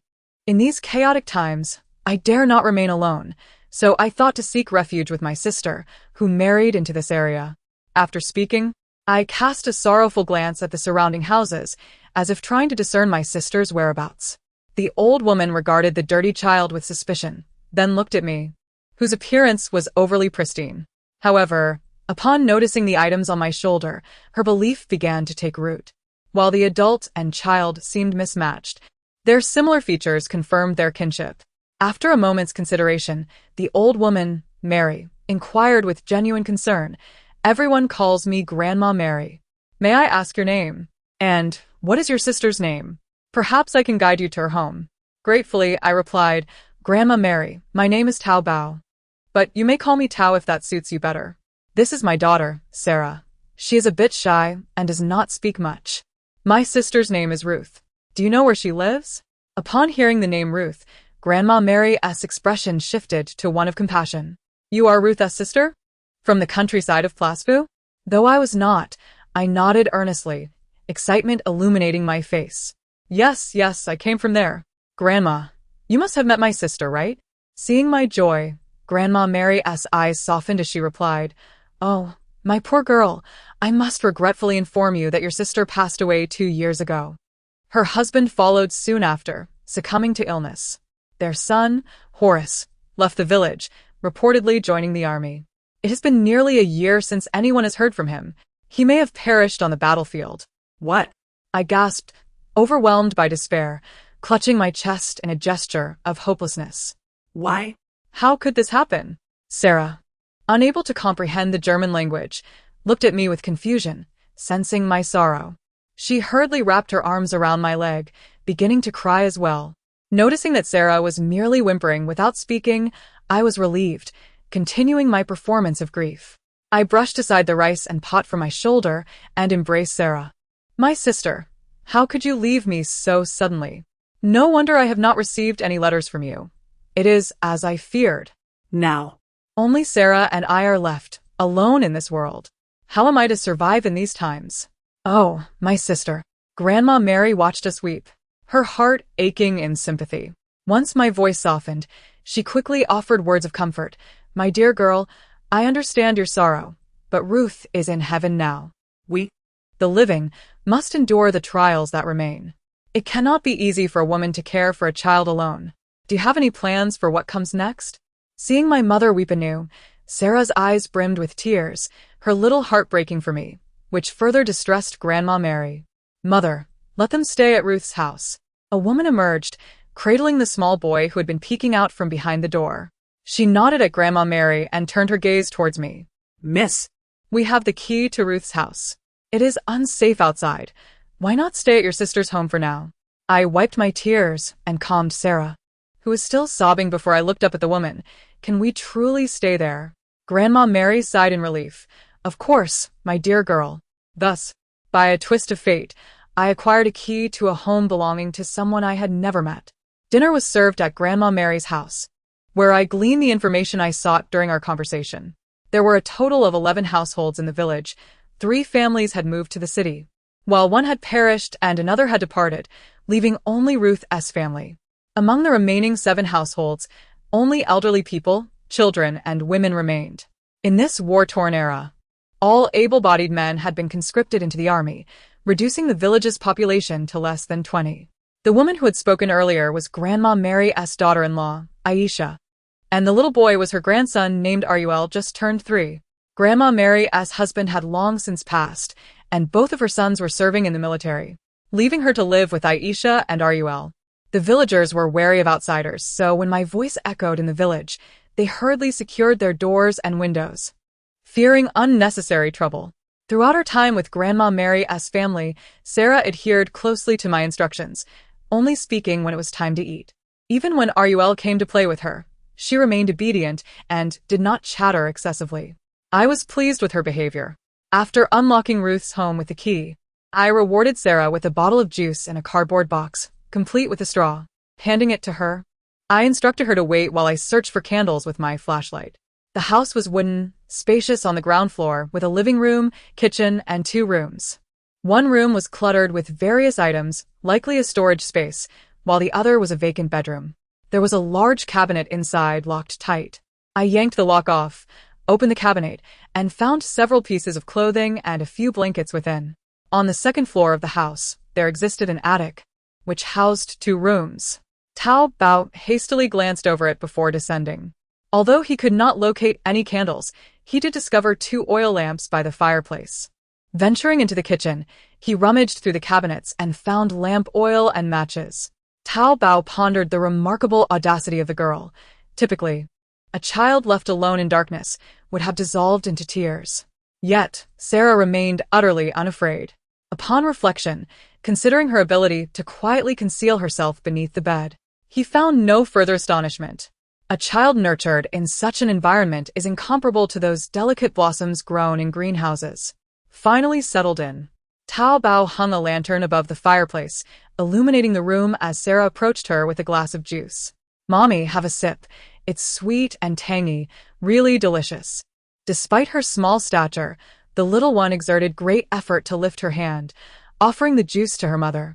Gazing at the adorable feline-like face before her, Zhao Dabao accepted the juice, took a gentle sip, and nodded with a smile, affirming its delightful taste. Handing the glass back to Sarah, she inquired, "Shall I head to the kitchen to boil some water? Will you wait for me here, or accompany me?" "I'll go with you, Mommy," Sarah replied. Zhao Dabao nodded and proceeded to lift the sack of rice and pot, removing another lantern as she led Sarah into the kitchen. The kitchen was spacious, featuring a tiled stove and a large cabinet. The upper shelves housed dishes while the lower shelves contained various ceramic jars, apart from a small container of lamp oil. The rest were empty, as Zhao Dabao had previously observed. In the center stood a dining table, and to the left was another door. There was a hook on the stove where Zhao Dabao hung the lantern, channeling her internal energy to sweep the dusty table with a gust of wind. Placing the rice sack and pot on the table, she pulled out a chair and sat down with Sarah, who was already a bit dirty. so a little more grime wouldn't matter. Sit tight, Sarah. I'll boil some water for your bath. Okay. Sarah obediently nodded. Tao Bao ruffled her messy hair, chuckling as she opened the other door in the kitchen, flashlight in hand, stepping outside. If her conjecture was correct, this should lead to the woodshed. Inside, it was equally dusty, and as Tao Bao illuminated the area, she discovered a wooden shed filled with farming tools, a grinding stone, various sieves, large ceramic jars, and most importantly, the dry firewood she desperately needed. The shed was secured with a horizontal beam across two composite wooden doors. Approaching, Tao Bao lifted the beam and opened the doors. A breeze swept past, causing her to squint as she stepped outside onto a gently sloped hillside. Upon closer inspection, she noticed some decaying corn stalks, suggesting this had once been Ruth's vegetable garden. Another gust of wind carried an indescribable aroma. Shining her flashlight to the right, she spotted a wooden toilet, confirming her suspicions about the peculiar scent. After securely closing the shed doors, she placed the flashlight atop a large jar and searched for an axe, beginning to chop wood. Sarah, possibly weary, had left the juice on the table and had dozed off, but not too deeply, as she opened her eyes upon hearing the commotion. You rest a little, and I'll call you when the water is ready, Tao Bao said, placing the wood down with a smile. The little one closed her eyes and drifted back to sleep as Tao Bao began to light the fire for boiling water. The stove was coated in soot, so she first wiped it down before proceeding. Before entering the house, she had already turned on the water as instructed by Old Lady Mary. Twisting the faucet at the right side of the stove, a rush of water poured forth. She found a large pot beneath the storage cabinet, cleaned it, filled it with water, and ignited the fire, recalling her childhood memories in the countryside. Once the water boiled, she took advantage of the residual warmth in the stove to pour hot water, preparing to bathe Sarah in the kitchen. The bedding had a slight musty smell, but there was no room for picky preferences. It would have to suffice for now. Today had been exhausting, and everything could wait until tomorrow. After laying Sarah down, Tao Bao extinguished the lantern in the living room and brought it into their room for future use. With the lights out, it was time to sleep. Just after Sarah finished her bath, she was wide awake and gently poked Tao Bao beside her. Mommy, is this our home now? Tao Bao, already drowsy, mumbled an affirmative without noticing the delighted smile on Sarah's face due to her confirmation. After a refreshing sleep, Tao Bao awoke early the next day, estimating it to be around 7 in the morning. Sarah was still asleep, so Tao Bao did not wake her. She rose to prepare hot water in the kitchen and found a broom in the back shed, starting to sweep the house. With her martial prowess, she worked swiftly. By the time the water was ready, the house had been nearly cleaned. Thick layers of dust were gathered and disposed of in a wooden bucket, which was later emptied onto the hillside outside the shed. She cleaned the pots and pans in the kitchen, then began wiping down the table, immersing herself in the task as time flew by. The day was sunny again, and Sarah eventually emerged from the bedroom, her clothes haphazardly worn, causing Tao Bao to chuckle heartily. Ha, Sarah, did you dress yourself? That's not how you wear those clothes. You truly are a beautiful little princess, Tao Bao praised. Sarah gazed at her reflection in the mirror, grinning widely. Mommy, I'm so happy. This is wonderful. Tao Bao took her child's innocent words lightly, leading Sarah to the kitchen where she prepared a basin of warm water. You wash your face first. I'll get breakfast ready. Ruffling Sarah's hair, Tao Bao retrieved flour to make tangyuan, her sole specialty in dough making, given the limited supplies of just sugar in their space. Without sourdough for leavening, the texture would be subpar, but it was a compromise they had to accept for now, planning to venture into town later for daily necessities. As she kneaded the dough, Aisha arrived with Burr to deliver breakfast. Miss Tao, have you had breakfast yet? We made extra bread this morning, so I brought some for you. Please don't mind. Aisha entered with a tray, followed closely by a little shadow. Tao Bao accepted the tray with a smile. How could I mind? I was just worried that Sarah wouldn't enjoy my cooking, and you brought the perfect solution. Calling out to the kitchen, she added, Sarah, come here. Aunt Aisha and Brother Rur have arrived. Sarah joyfully dashed out, clutching a lump of dough that Tao Bao had given her to play with. Unable to speak German yet, she simply smiled at Aisha and offered half of her dough to Rur. Thank you, Sister Aisha. Rur gratefully accepted the dough, gleefully kneading it. Food was precious, these days. And Aisha felt slightly embarrassed seeing Sarah and her son playing with the dough, yet noticing Zhao Dabao's cheerful demeanor, she decided not to comment further. You two play in the living room, and Aisha and I will prepare a delicious meal for you, Zhao Dabao instructed. Don't get your clothes dirty, alright? Be good while playing with Sister Sarah, Aisha warned sternly. After Ra nodded, he followed Zhao Dabao into the kitchen. His curiosity piqued upon seeing the large mound of dough on the table. What are you making with this dough? Do they make bread like this in Placeov? She had never seen the method of tearing the dough into small pieces before, but since Placeov was close to the city, it might be a new technique from there. We're making tangyuan. They'll be ready to eat soon. After you finish, you can take some down to Grandma Mary, Zhao Dabao explained. Aisha, intrigued, leaned closer and asked, Is that how you eat it? Won't it be hard to digest? It looks sticky and not as fluffy as bread. Zhao Dabao shook her head. No, it won't be. It might be a bit rich, so just eat a little, but children will surely love it. As she spoke, her hands worked deftly, rolling 5 dumplings in her palms, and before long, the mound of dough diminished significantly, leaving Aisha in awe at her speed. Once all the dumplings were rolled and placed into the pot, she took advantage of the time while they cooked to prepare 4 bowls, placing sugar in each. Smiling at Aisha's curious gaze, and then taking a deep breath, she called out to the living room, Sarah, it's time to eat. In a brief moment, 2 children, their hands dusted with flour, appeared in the kitchen. Sarah received a knowing glance from Zhao Dabao and took Ruer to wash their hands. Aisha observed with amusement, Miss Tao, your daughter is truly well-behaved. By the way, have you consulted a doctor about her voice? It would be a pity if such a delightful little one cannot speak. Indeed, we have seen a doctor. She simply speaks later than her peers. I now have the time to teach her slowly, and soon she will be indistinguishable from other children, Zhao Dabao replied earnestly, serving the freshly prepared glutinous rice balls onto the table and inviting Aisha and her son to taste them. Please, do try and see if they suit your palate. If not, there's the bread you brought. Do not feel obliged to be too courteous. Aisha found Zhao Dabao's words quite amusing and lifted the freshly washed Ruer to the table, jokingly saying, Come, Ruer, let us taste Aunt Tao's glutinous rice balls. If they are not to our liking, we shall eat the bread instead. Ruer nodded seriously, his adorably earnest demeanor eliciting a hearty laugh from Aisha. The glutinous rice balls appeared irresistibly enticing to children, round, plump, and white. They looked utterly delectable. Aisha blew on one to cool it before feeding it to Ruer. The sweetness of the syrup combined with the soft, glutinous rice instantly captured his heart. Sarah, too, was fond of them, devouring an entire bowl without feeling the slightest sense of fullness, which impressed Zhao Dabao. However, mindful of the potential for indigestion, Zhao Dabao declined Sarah's request for a second bowl, tearing off a piece of bread for her instead.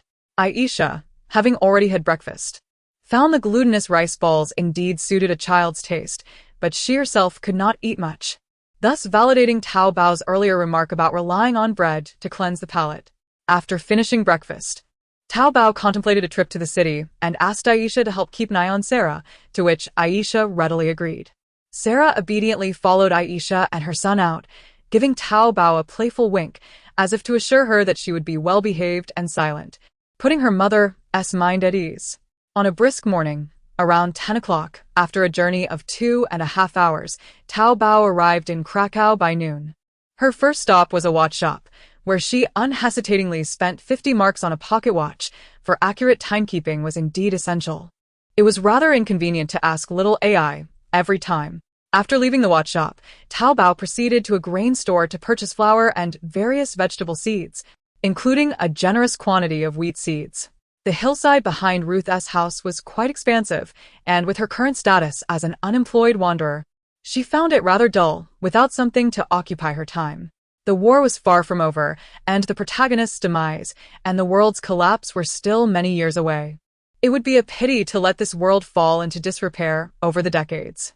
Having spent 100 marks, she acquired 100 pounds of flour, along with seeds for corn, spinach, tomatoes, and other common vegetables. Seizing a moment when no one was watching, she stowed her purchases in her space and made her way to a grocery store for some seasonings. Mama, today I learned 3 words. Sarah chimed, seated on a wooden stump, swinging her legs as she shared her little secret with Zhao Dabao, her face aglow with happiness. As Zhao Dabao swiftly chopped firewood, she engaged with Sarah, asking, "What are the 3 words? Do tell me." Encouraged by the attention, Sarah leaped down from her perch and exclaimed, "Grandma, Mama, and roar." "Hee hee. Well done. After dinner, I will teach you more words so you needn't play mute anymore," Zhao Dabao replied, gathering the split firewood as a cheerful Sarah followed her into the kitchen. The bread that Aisha had delivered earlier in the day remained uneaten. So Zhao Dabao decided against baking more, especially since she was not particularly fond of bread. She had also bought some meat earlier in the day, intending to cook it for dinner. The sourdough starter had been borrowed from Grandma Mary. With her enhanced abilities, Zhao Dabao found the process of kneading the dough quite effortless. Unsure if Sarah would enjoy the noodles, she opted to prepare a large bowl for herself, alongside a bowl of sweet rice balls for Sarah, and a small piece of fried beef, allowing her to choose what she preferred. The stark contrast between Eastern and Western culinary cultures was evident. While Sarah could eat noodles, her preferences clearly leaned towards fried meat and bread. However, she also relished the rice balls as a delightful snack. After washing up in the evening, Zhao Dabao taught Sarah a few new everyday words.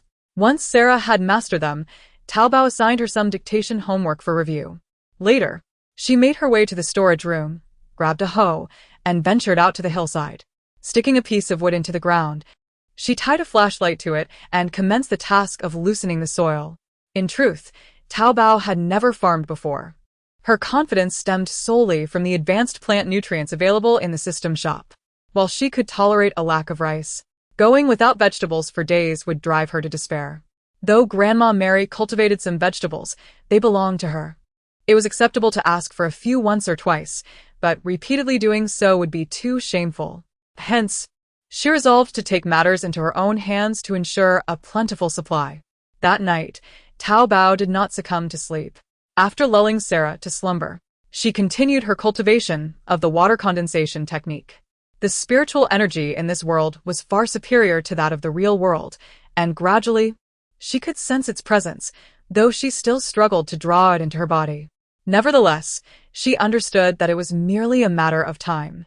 At the break of dawn the following day, Zhao Dabao made her way to the fields and was elated to see the vibrant green leaves sprouting, which promised fresh vegetables within a week. Her 200 marks had not been wasted. As for the concern of exposing her vegetable garden, she felt no apprehension, for the plot lay directly behind the house and currently it was safe. Once she developed her garden further and concealed it for 2 months, it could easily pass as naturally grown vegetables. For breakfast, Zhao Dabao had noodles, while Sarah enjoyed a fruit salad accompanied by toasted bread, albeit burnt by Zhao Dabao's less-than-stellar culinary skills. After breakfast, Zhao Dabao took the sugar and fruit she had purchased the day before and led Sarah to Grandma Mary's house to discuss her plans for planting. Initially, Grandma Mary assumed Zhao Dabao wanted to cultivate the 2 acres of hillside and 5 acres of dry land belonging to Ruth, readily agreeing. However, upon learning that Zhao Dabao intended to take over the 20-plus acres that lay fallow, she was taken aback, her eyes widening in astonishment. Tao. That amounts to nearly 30 acres. How can you manage that alone? With a grain tax so high now, it wouldn't be cost-effective, Grandma Mary expressed her concern. While she worried about Zhao Dabao's ability to handle such a task, she did not outright refuse her request, allowing Zhao Dabao to feel reassured. Shaking her head with a smile, she replied, "There's no need for concern. I have my methods to cultivate it all. As for the high grain tax, it's not an issue. May I ask how to go about renting this land?"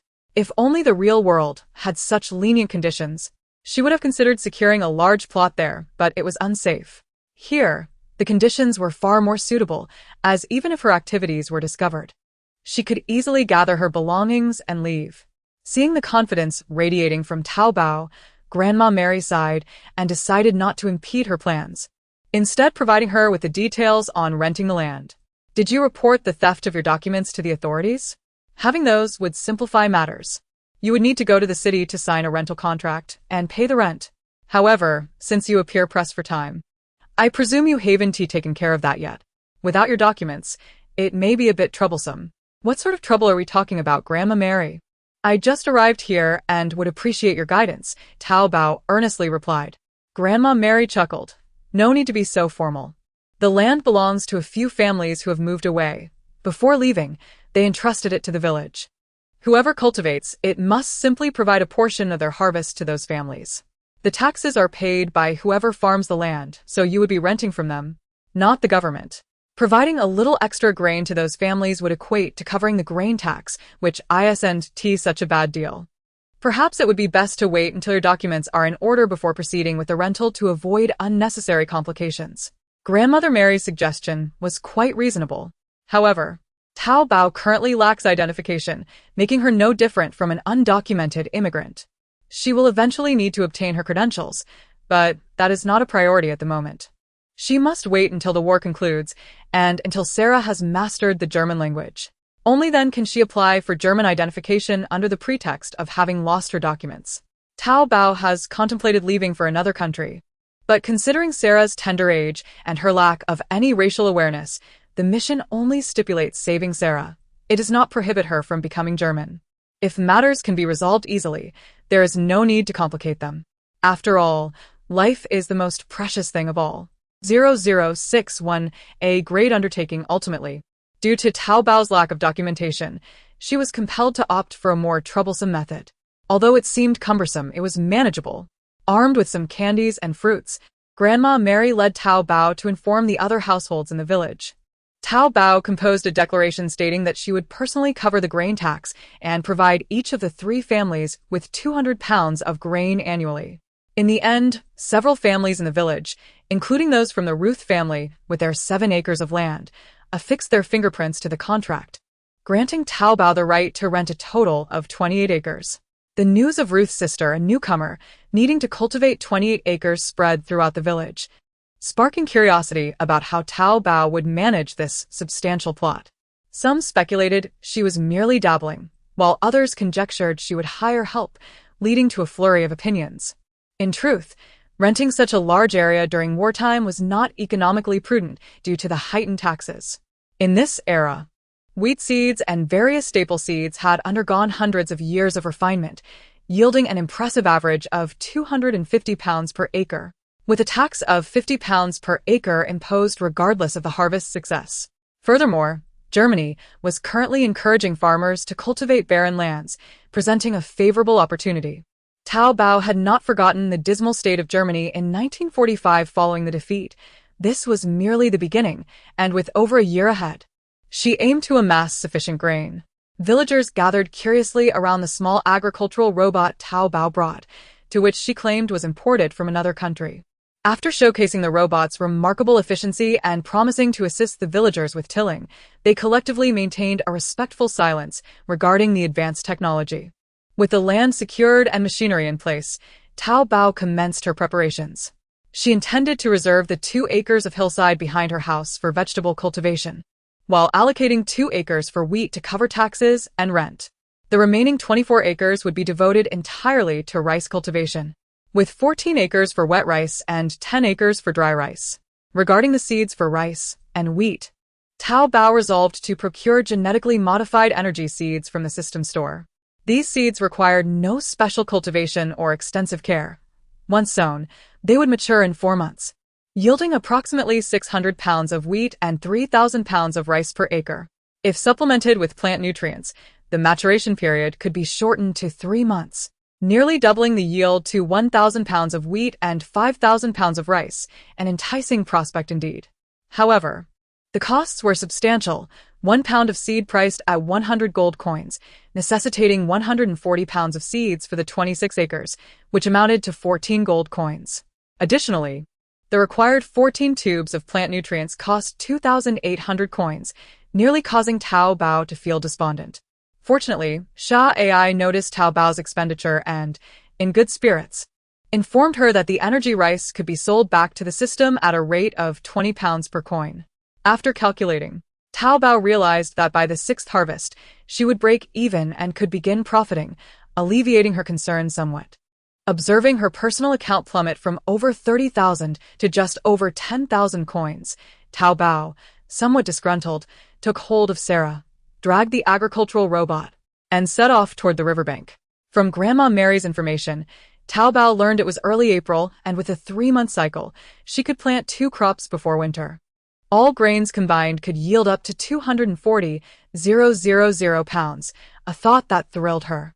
After settling Sarah on a rock with a picture book to entertain herself, Tao Bao directed the agricultural robot to till the soil.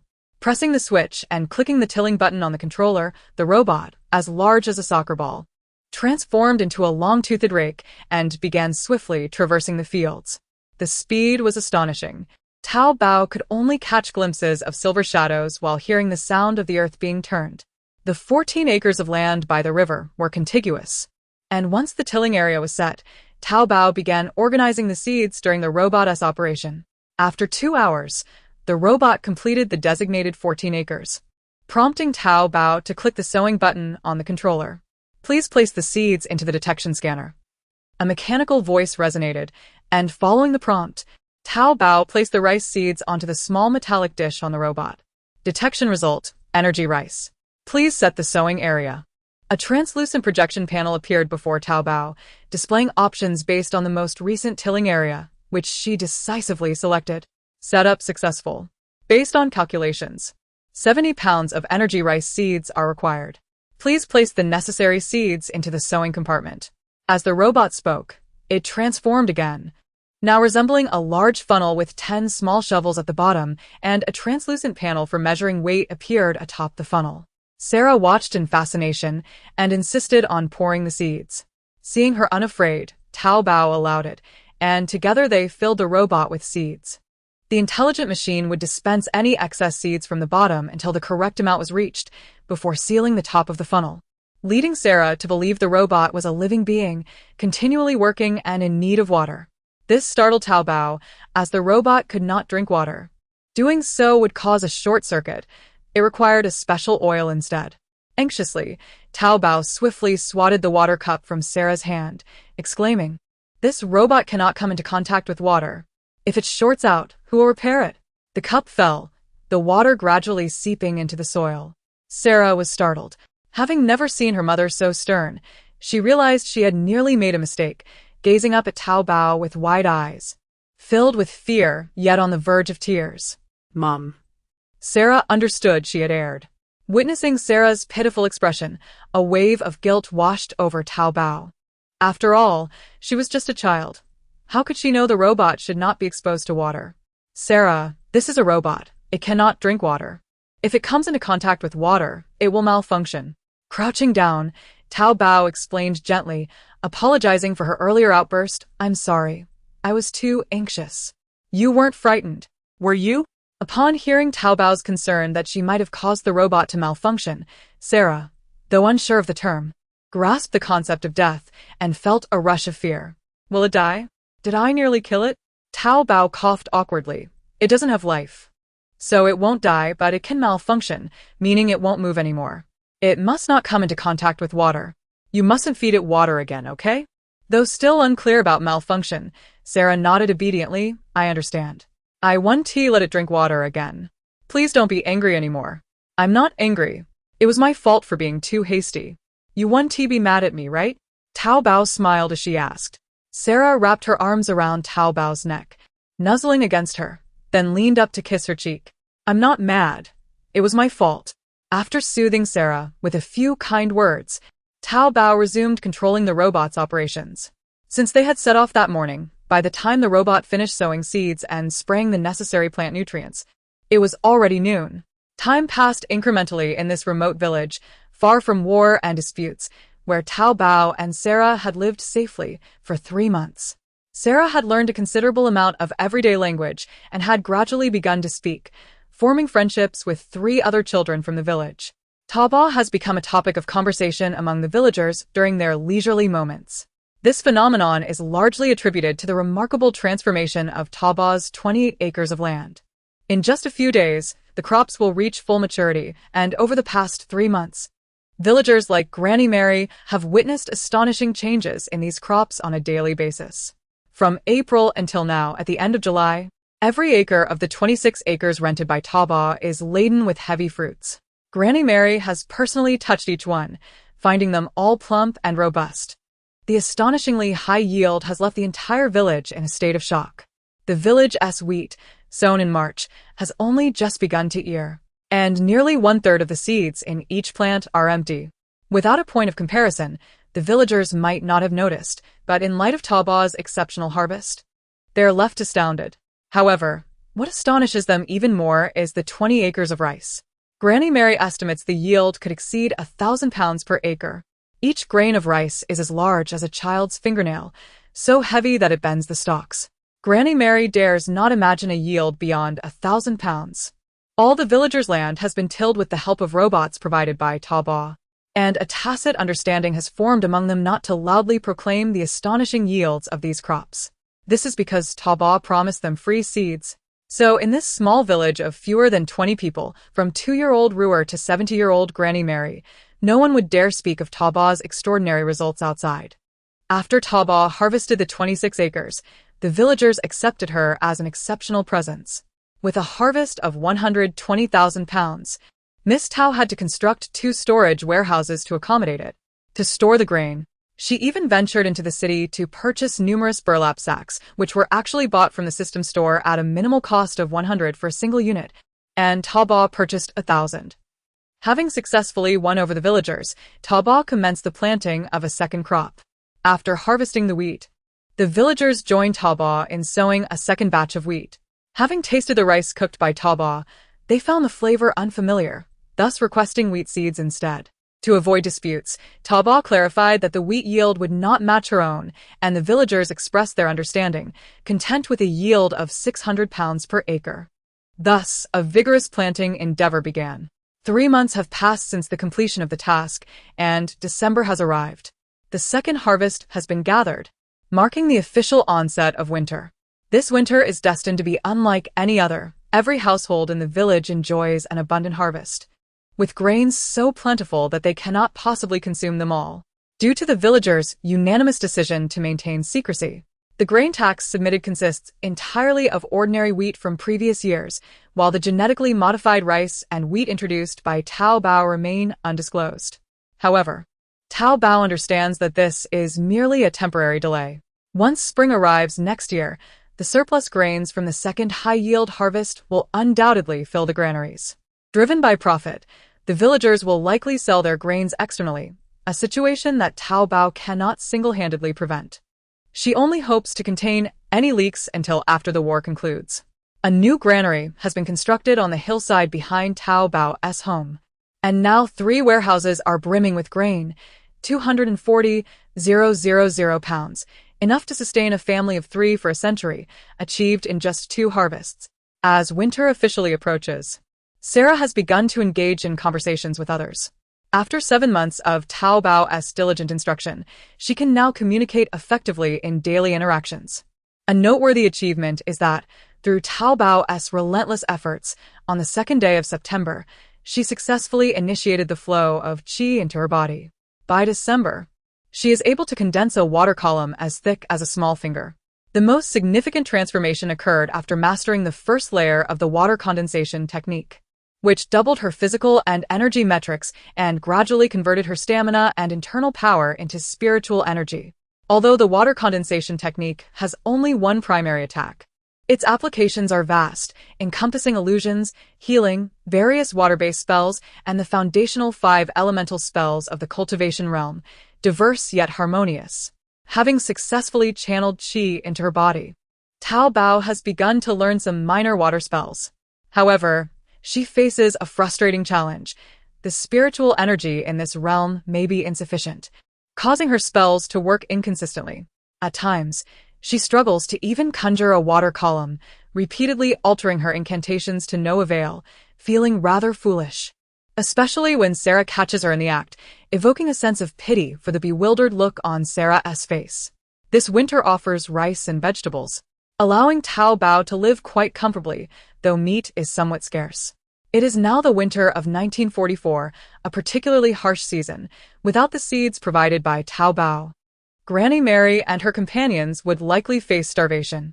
Before the new year, Zhao Dabao ventured into the city, where purchasing limits on food and winter clothing had already been imposed. Lacking tickets, she was forced to buy from black market dealers. As the war reached a critical juncture, life became increasingly difficult. Before entering this task world, Zhao Dabao had only briefly glanced at the background of World War II, aware of the dire situation Germany faced post-war. But lacking detailed knowledge, had she known more, she would have stockpiled coal during the summer.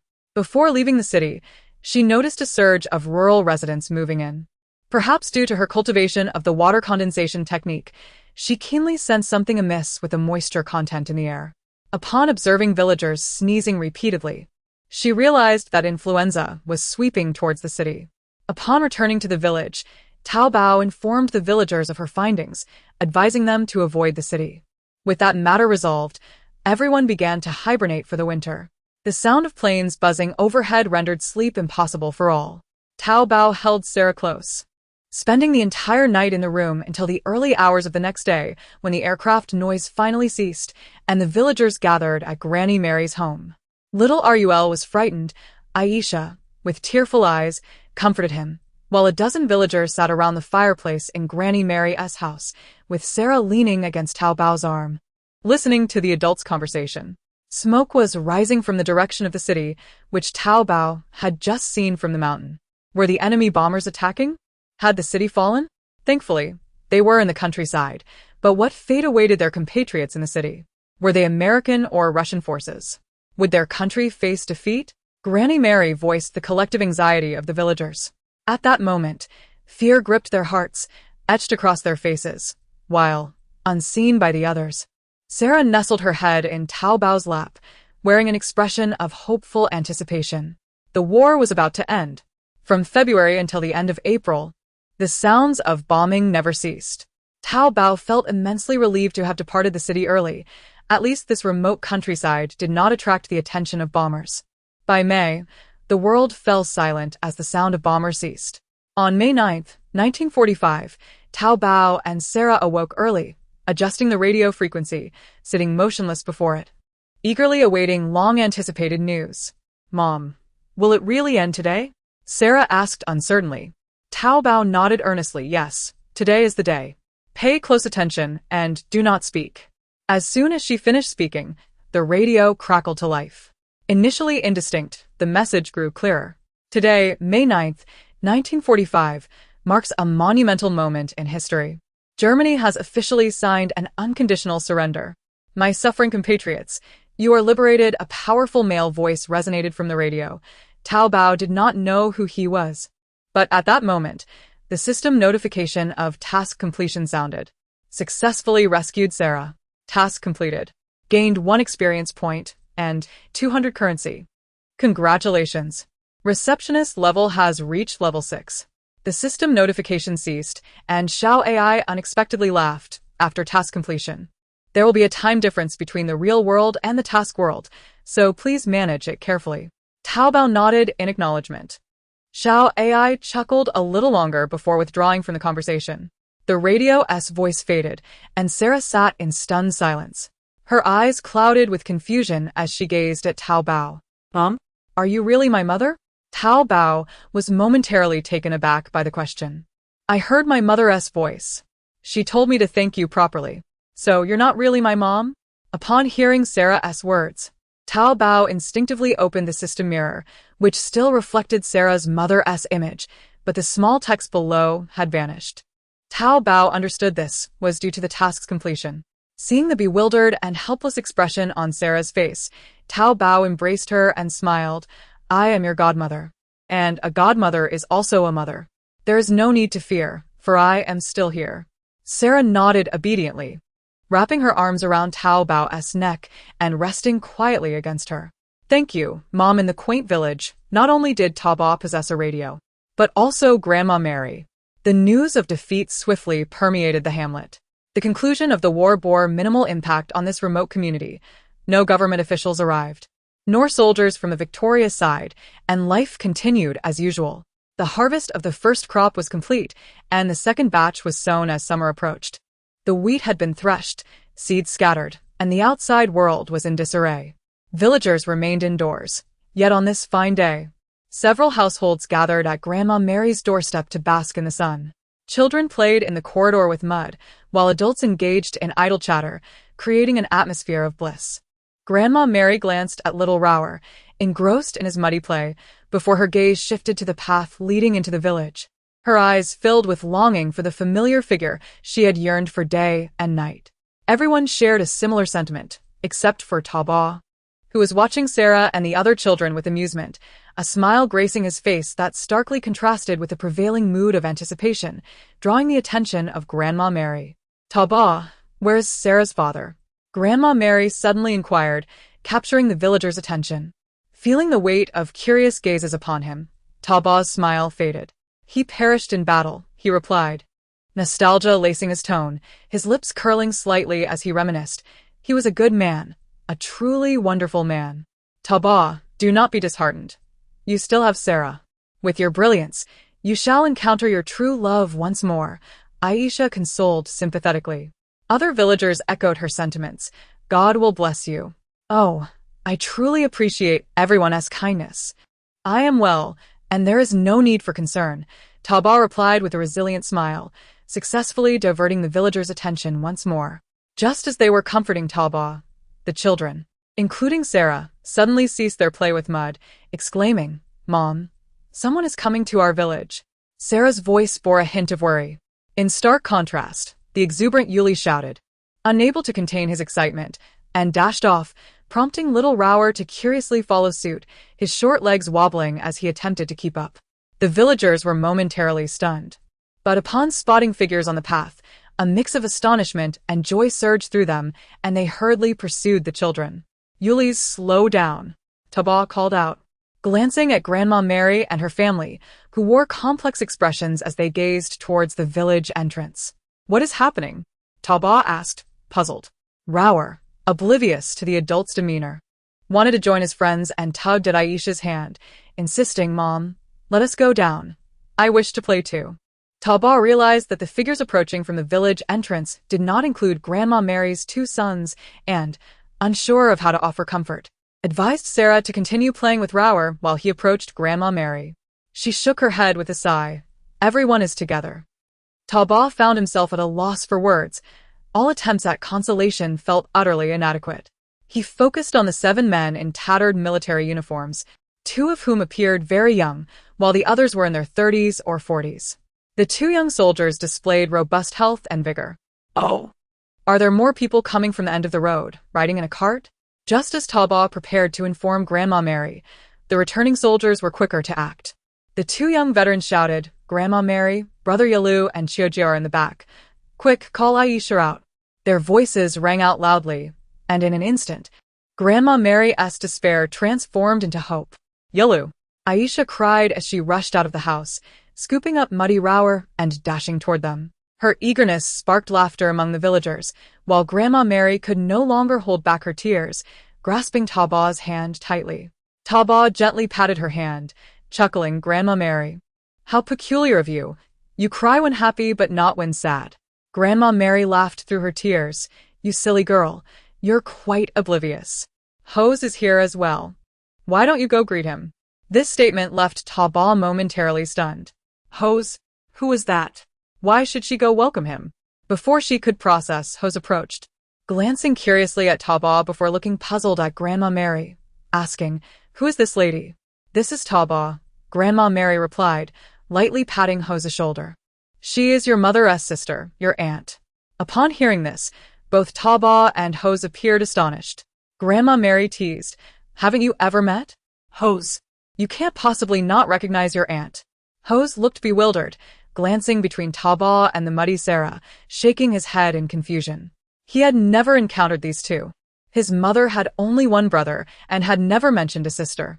0064, oh, my dear nephew. Sensing Haas's scrutinizing gaze and the suspicious expression of Aunt Mary, Zhao Dabao realized the gravity of the situation. But who is Zhao Dabao? An exemplary receptionist of the company. To concede defeat now would be to tarnish the reputation of the establishment. Receptionist number 38, you are exceedingly perceptive. Little AI generously bestowed her praise. Ignoring little AI's teasing, Zhao Dabao cast a glance at Sarah, signaling her to make a swift exit. Zhao, where is Sarah headed? Aunt Mary inquired. her confusion deepening as she watched Sarah's retreating figure. Nephew? I am not dear nephew, there is no need for formality. With only Sarah, you, and I left from both families, we ought to speak as one. Thus, Haas's attempts at clarification were completely drowned out by Zhao Dabao's familiarity. Seeing this, Zhao Dabao quickly approached Haas, enthusiastically linking her arm through his. Sensing his arm's resistance, she preemptively exclaimed with a smile, turning them away to shield Aunt Mary from witnessing Haas's contorted expression. At that moment, Aunt Mary was filled with joy at her son's safe return. Entirely oblivious to Haas's discomfort, her lips murmuring praises while her eyes were fixed on her son. Very well, Aunt Mary, farewell. With that, Zhao Dabao unceremoniously whisked Haas away. Haas, wishing to check if his arm was bruised, attempted to move, only to remember he was bound by this dreadful aunt. Oh, right. His mouth was also sealed with tape. He could neither speak nor move. Woe is me. Oh God, is this punishment for his transgressions? He was merely a soldier, obeying the general's commands. Why must a demoness named Annie come to chastise him? Woe is me, the anguished cries within Haas manifested only as muffled whimpers. Surveying his surroundings, he found himself in his own room on the second floor. Basking in the warm sunlight that streamed through, how delightful it once was. Alas, those days are gone. Now, the entire house lay under the dominion of that dreadful woman, and he could only wonder what havoc she had wreaked upon his home. Fuming with indignation, Haas began to struggle violently against his restraints, causing the chair to creak incessantly. In the midst of tidying her wooden toys and dolls, Sarah noticed Haas's sudden agitation and mistakenly thought he was upset with her for being slow. Uncle, I'll tidy up these toys quickly. Please don't be angry. Casting a glance at the doll in Sarah's hand, and then at the wooden ships, cars, and balls scattered around, Haas felt his heart shatter with despair. This was his home, and these two ruffians. Noticing Haas's fierce glare, Sarah hurried her pace in collecting the toys. As the little girl continued her task unperturbed, Haas nearly lost his composure. Was the audacity of today as children truly so vast? He had been a soldier on the battlefield. He could easily frighten a girl with a mere glance. Yet, this child named Sarah showed no fear, a true anomaly. An eerie silence enveloped the room, broken only by the sound of Sarah picking up toys. Just then, someone entered through the door.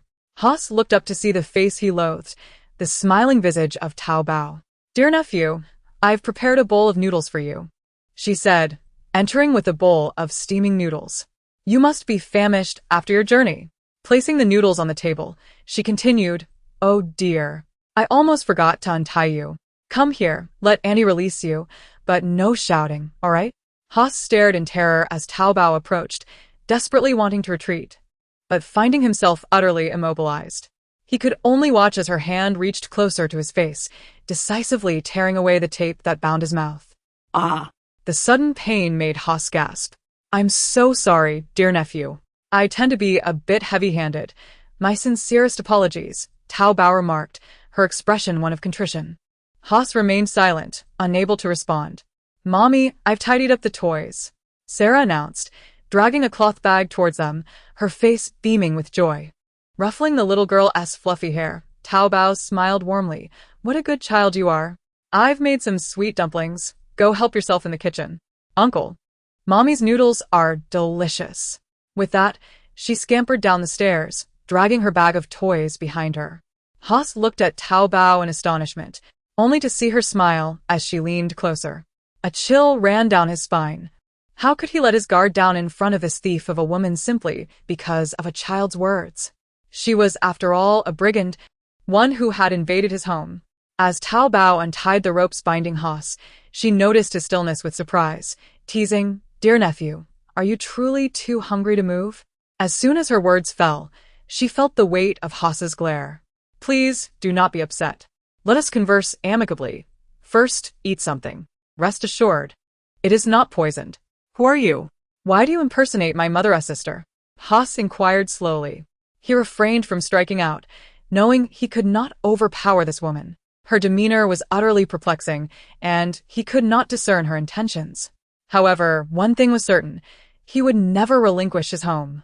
In a moment of levity, Tao Bao chuckled softly, pulling out a chair and gesturing toward the bowl of noodles on the table. Please, eat first. Once you've finished, we can engage in a thorough and meaningful conversation. Huasi cast a wary glance at Tao Bao, aware that consuming the dubious dish might render any further explanations unnecessary.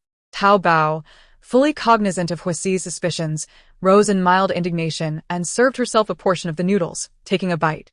See? It's not poisoned. Hurry and eat. Once you're done, we can discuss matters properly. I do not intend to maliciously appropriate your home. There has been a misunderstanding. Seeing that Huasi remained unconvinced, Tao Bao's frustration mounted. Look, I am even accompanied by a child. How could I possibly be a villain?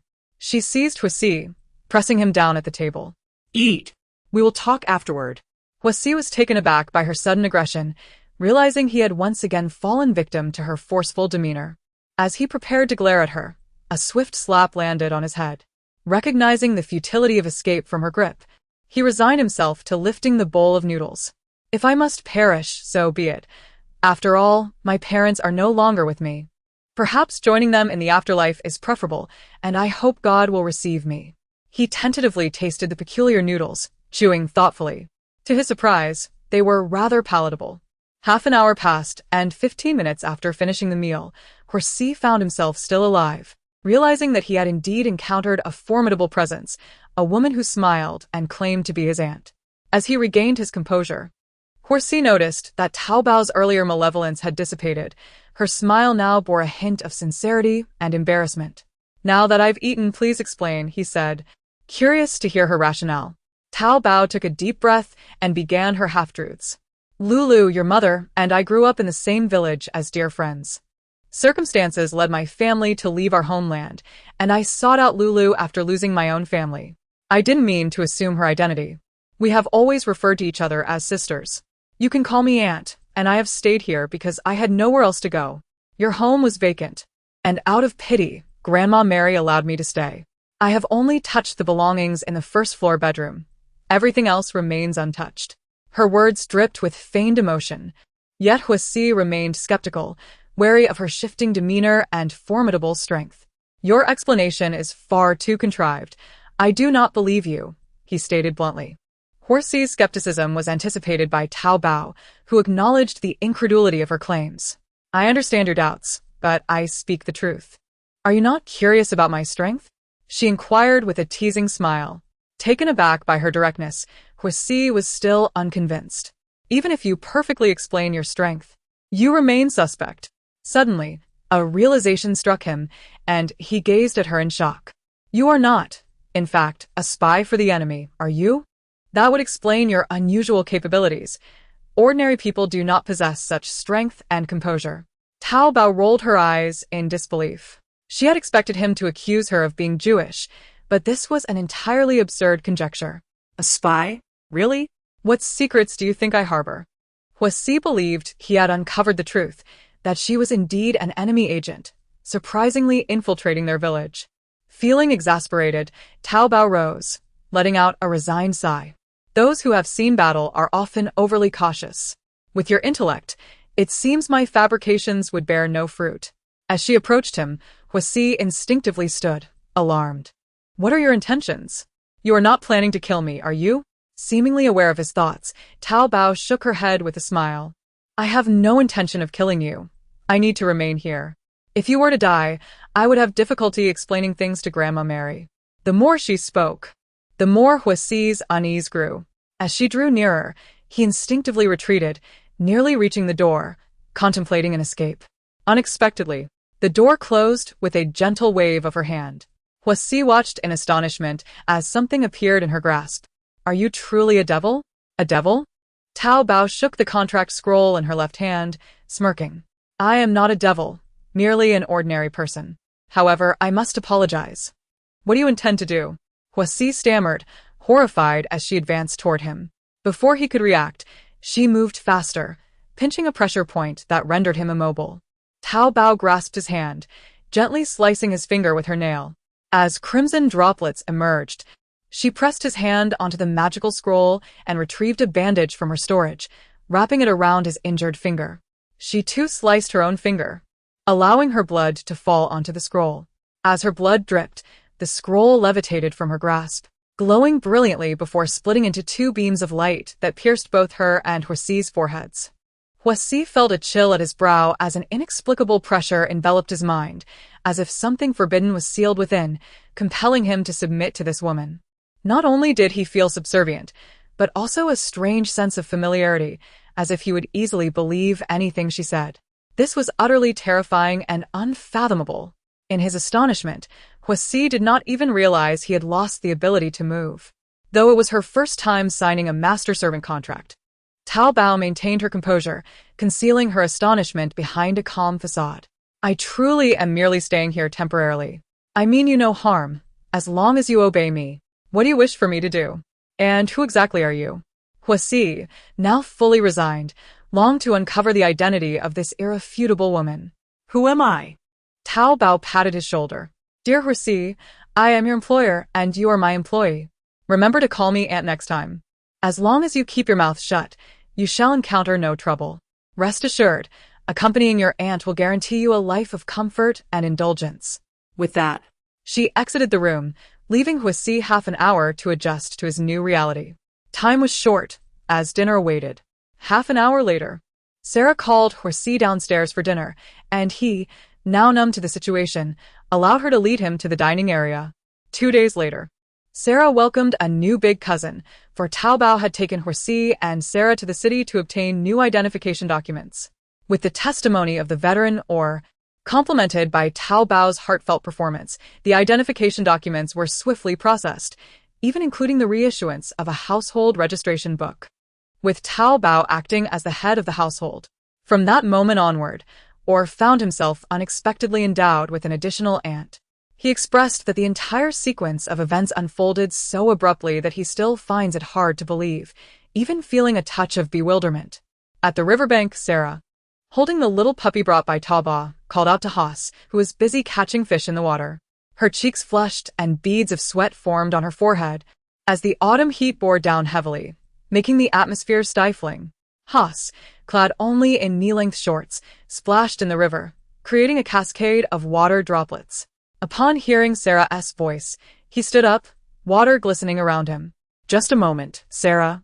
Look at that little pup at your feet, panting away. Would you like to bring it in for a cool dip? Haas suggested enticingly. Sarah glanced at the panting puppy, her expression wavering. With a gentle splash of water from her hands, she doused the puppy, which startled at first, but then relished the refreshing sensation, happily nudging Sarah's legs, expressing its desire to join her in the river. Haas, look, the puppy wants to come in too. Why not bring it along? Haas continued to coax, sensing Sarah's hesitation fade, and effortlessly lifted both her and the puppy into the water. Startled, Sarah gasped, Cousin Haas. The water rose to her neck, rendering her unable to climb back onto the shore, and she could only nod in resignation. The puppy and Haas frolicked joyfully, while Sarah, feeling bored, splashed water with her feet, realizing that being soaked made little difference whether she kept her shoes on or not. Be quiet, Haas whispered, and upon feeling Sarah's faint nod, he released her from his hold. Unbeknownst to them, the puppy had already scampered ashore, letting out a few soft whines before dashing away. Cousin Haas, the puppy. Sarah urgently reminded him. Yes, yes, she nodded obediently. Haas helped Sarah out of the water, and just as they were getting dressed, a group of people arrived at the riverbank. Leading the way were 2 motorbikes, with a middle-aged man in military attire at the forefront. The insignias on his uniform indicated he was no ordinary soldier, but a colonel. Following were 5 horse-drawn carts laden with goods, trailed by 20 soldiers. To Haas's surprise, military personnel had arrived in their village. What could they possibly want? He instinctively thought of the 3 large warehouses at his aunt's home.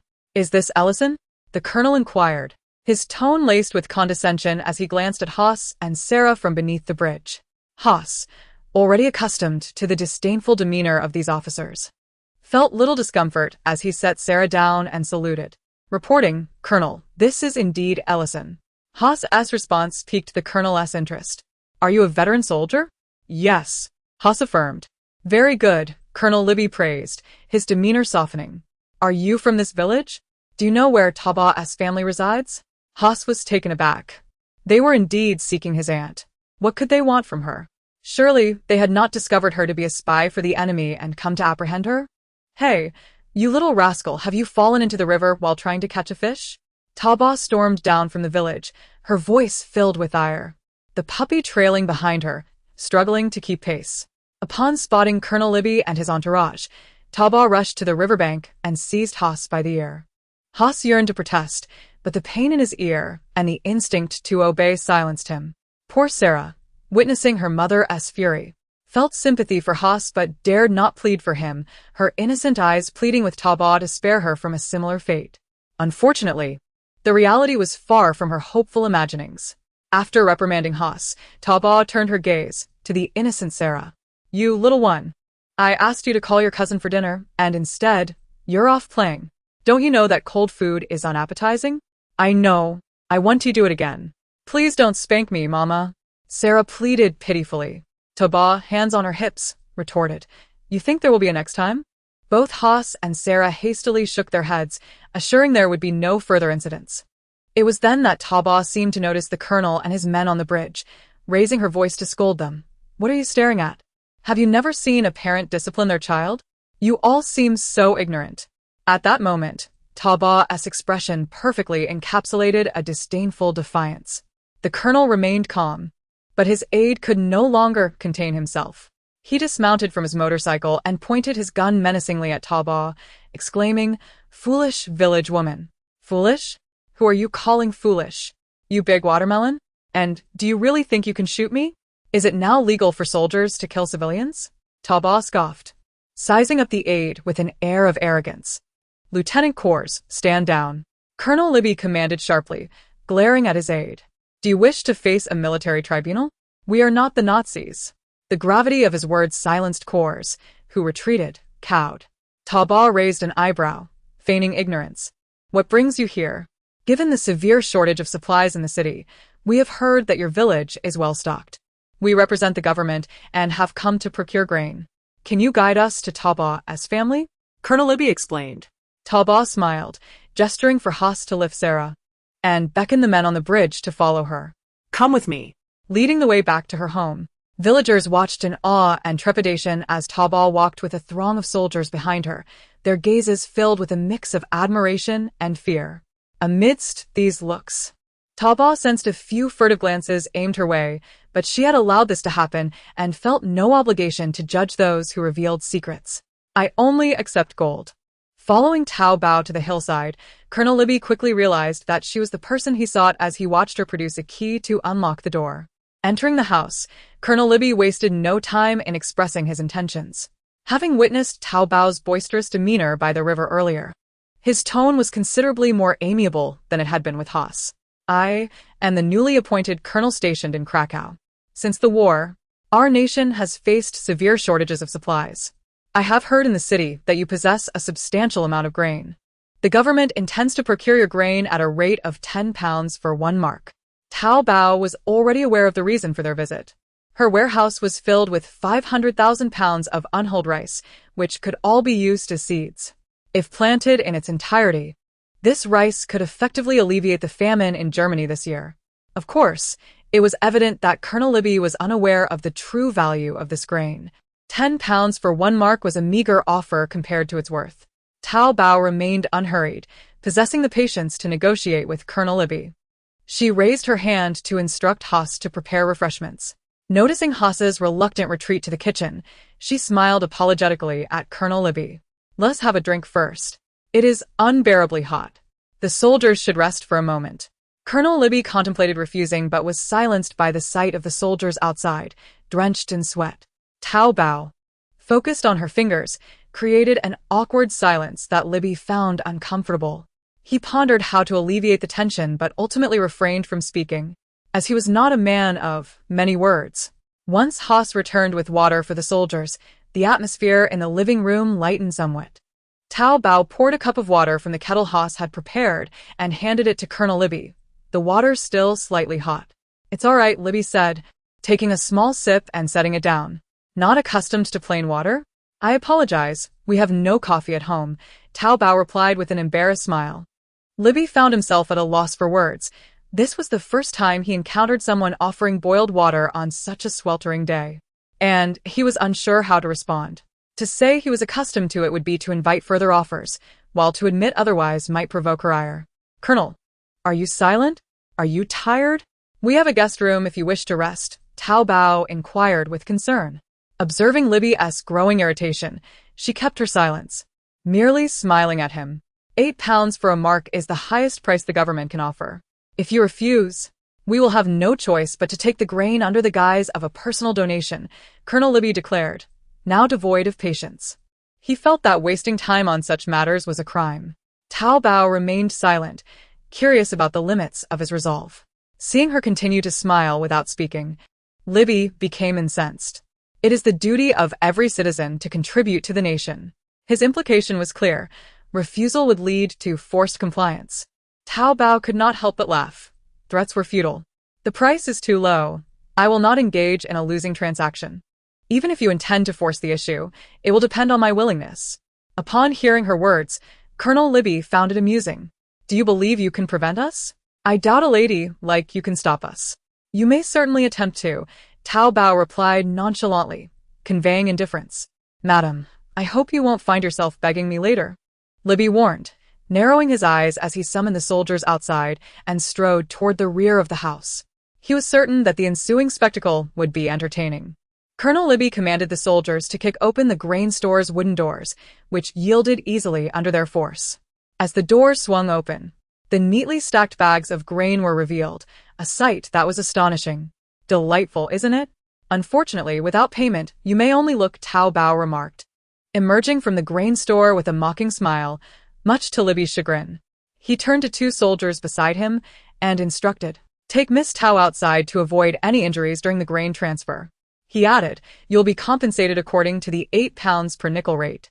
After stating his terms, Libby smiled, anticipating the moment when his subordinates would bring Zhao Dabao out to prepare for the grain transport.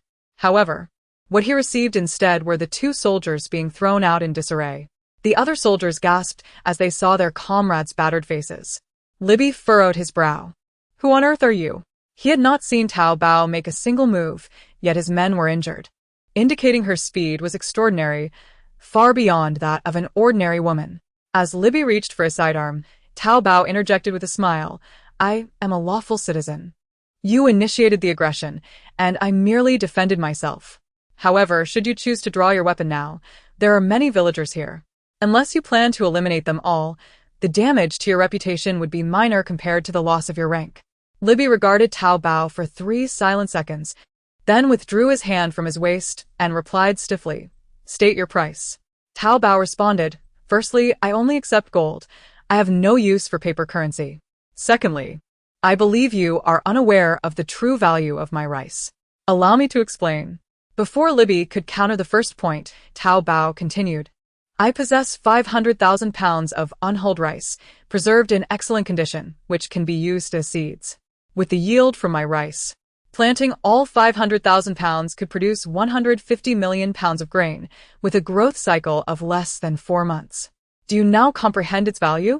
Upon hearing this, Libby felt the urge to seek a doctor to assess whether this woman had lost her mind. "Do you not believe me?"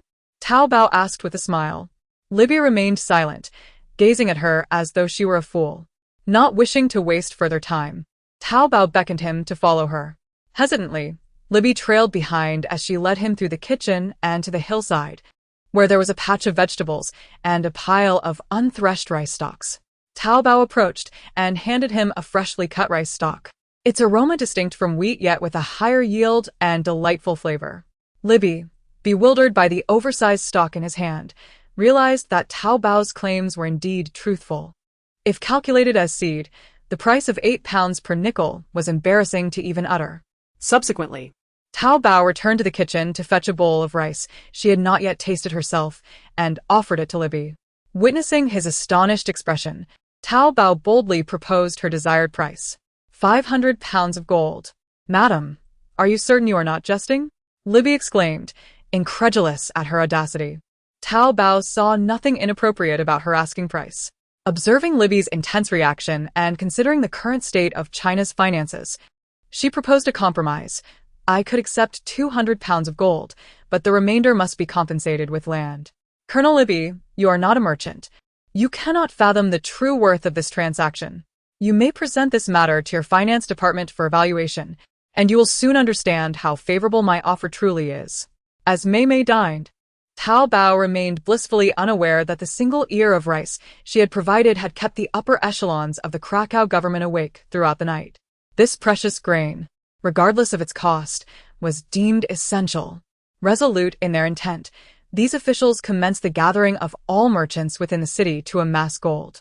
Should this matter be reported, funds would undoubtedly accumulate rapidly.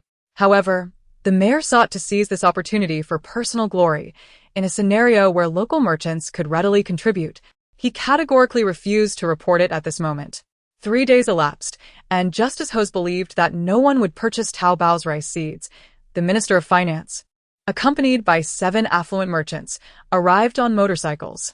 They brought with them an impressive 5 large boxes of gold bars and a substantial stack of land use transfer certificates. In exchange for 500,000 pounds of grain seeds from Zhao Dabao. The spectacle of the day was quite remarkable. Yet the villagers remained oblivious to the true value of Zhao Dabao's transaction, as the exchange took place within her residence. It was only a week later, upon witnessing Zhao Dabao and her team of workers and machinery excavating the mountains and roads, that they realized the entirety of the village's vacant lands and the surrounding hills had become Zhao Dabao's domain. In truth, not only had the lands surrounding the village been acquired, but another tract of forested land near the city also belonged entirely to Zhao Dabao. Labor was inexpensive. With provisions provided, many workers could be summoned. Thus, Zhao Dabao utilized the 30,000 pounds of grain she had retained to assemble a workforce to cultivate and excavate the land. She envisioned transforming this area into her grand granary, confident that it would prove a lucrative asset, whether sold to others or to the system, ensuring her a bountiful return. In the course of 2 months, a vigorous reclamation effort yielded 200 acres of land. While the quality varied, it held little significance for Zhao Dabao, as the genetically modified rice seeds were not particularly demanding of the soil. As long as they were not sown in crevices of stone, a modest yield could be anticipated. The land she cultivated was relatively fertile, especially the 100 acres adjacent to the river, which could be considered prime farmland. Zhao Dabao sold 200 pounds of gold to the system store in one go, acquiring 20,000 points of system currency, which she spent entirely on 4 small agricultural robots. She intended to utilize these machines for planting and harvesting, as this method was not only convenient but also safer and more cost-effective than relying on manual labor. Alongside the newly opened 200 acres, there were 80 acres of arable land outside the city and 28 acres she had initially rented, totaling over 300 acres. Zhao Dabao personally guided her 2 companions, Huasi and Shala, in the planting process, instructing them on the operation of the robots and the proper formulation of plant nutrient solutions. After a week of diligent work, all the fields were sown with seeds. Due to insufficient funds to use nutrient solutions across all lands, she applied them only to the initial 26 acres. By the end of February the following year, she had managed to cultivate all the land. On this occasion, under the cover of night, Zhao Dabao took advantage of the mayor's unconsciousness to have him sign a master-servant contract. Perhaps due to her high mental acuity, she had never experienced a contract failure. In essence, this master-servant contract was not as exaggerated as depicted in novels. It was akin to signing a labor contract. Zhao Dabao could not control their lives or deaths, but could enforce the contract's stipulations to ensure confidentiality and obedience. With the power of the contract, any information she wished to keep secret could not be disclosed by them, and any attempt to resist the contract's authority would result in a fate more dreadful than death, becoming a vegetative state. Zhao Dabao had but one request of the mayor, to oversee Huasi and Shala, safeguarding her interests. A massive granary had already been constructed on the hillside behind the house, capable of storing the harvested grain with ease. Huasi and Shala expected her to leave after discussing matters, yet she remained until June, waiting for the first batch of grain to be harvested before departing. She left them 10,000 pounds of food and seeds, selling the remaining 950,000 pounds to the system store in one go, accruing 48,000 in currency. With her previous balance, Zhao Dabao now possessed 51,200 points. Though not exorbitant, It was a profitable venture. With all matters arranged, Zhao Dabao handed over 1,000 nicks to Rasi, reminding him to ensure Sha La attended school when the time came. If funds ran low, she advised selling grain or shelling it. I know. Huasi replied with a roll of his eyes, lifting Sha La closer. Come, Sha La. Say goodbye to your godmother. Sha La planted a firm kiss on Zhao Dabao's cheek, smiling through her reluctance. Mama, Sha La will be good and obedient. And truly, thank you. Yes, Zhao Dabao nodded, and with another kiss, Sha La clung tightly to Huasi's neck, resting her head on his shoulder as they watched Zhao Dabao leave the house and village until she vanished from sight, at which point she could no longer contain her tears. Zhao Dabao was taken aback. Her mother must have worried since she had not risen at such an hour. Hastily dressing, she opened the door and scanned the surroundings, finding her mother absent, likely at the shop, and unsure if she had entered her room earlier. Zhao Dabao grabbed her phone and dialed her mother's number. After 2 rings, it was answered. Tao, you really ought to avoid staying up late. I noticed your light was still on last night when I got up to use the bathroom. You've slept in until now. Listening to her mother's earnest admonitions, Zhao Dabao tentatively replied, Mom, I want to stay up again. I had a bit of insomnia last night and played on the computer. Why didn't you wake me this morning? Her mother's amused voice came through the line. I wouldn't dare wake you, little ancestor. You'd be quite grumpy if I disturbed your slumber. I'm already at the shop, so you can grab breakfast outside. By the way, the items in your store are priced rather high. Is everything all right? Everything's fine. Just sell at the listed prices. Mom, I have a meeting at the company today, so I want to be at the store. Please keep an eye on things. Talk later. Bye. Upon entering, she was met with a displeased expression from Xiao Ai, who informed her that customers had already arrived. I know, I'll be right there. Zhao Dabao quickly devoured a piece of bread, wiped her mouth hastily, and adjusted her attire into a standard professional appearance before approaching the front desk. Good day, sir. How may I assist you? Zhao Dabao took her seat at the desk, offering a charming smile to the gentleman across from her. He had dark eyes and golden hair, suggesting a mixed heritage. A pair of gold-rimmed glasses perched upon his nose, and he wore a silver bodysuit with a casually draped white lab coat. Zhao Dabao found herself puzzled by his presence. He adjusted his glasses, revealing a smile that sent shivers down her spine. I require the Corpse King crystal core, and it would be best if you could procure its body as well. Is that something you can manage? Seeing Zhao Dabao remain silent, he smiled wider, exposing his blood-red gums, leaving her with an unsettling metallic scent. A hefty, square metal box appeared on the desk before her. Upon opening it, she discovered it was filled with gold. Order successfully placed, Zhao Dabao gently closed the box and handed over the receipt to the man before her. Sir, your order has been successfully placed. Here is your receipt. The items will be delivered to you in half an hour.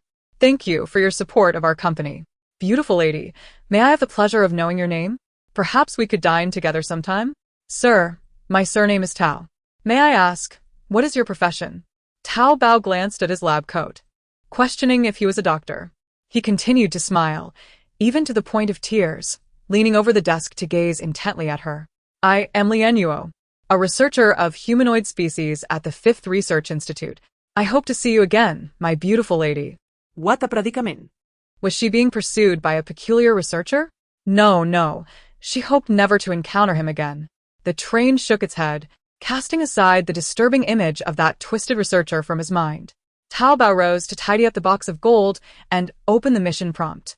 Mr. Li has entrusted you with retrieving the Corpse King's crystal core.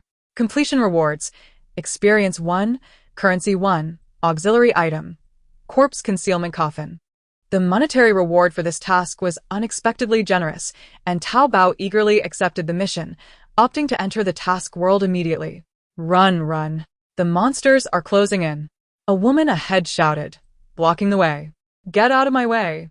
Zhao Dabao had barely steadied herself, still taking in her surroundings when the cacophony of panic reached her ears, instantly putting her on high alert.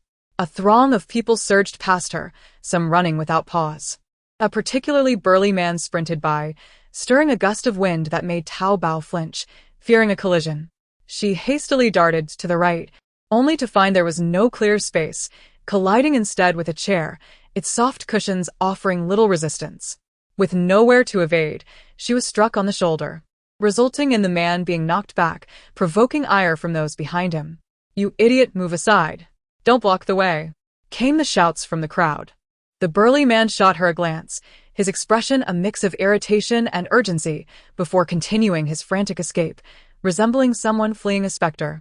Desiring to avoid further collisions, Zhao Dabao deftly maneuvered herself into a seat, conceding the aisle to the frantic runners.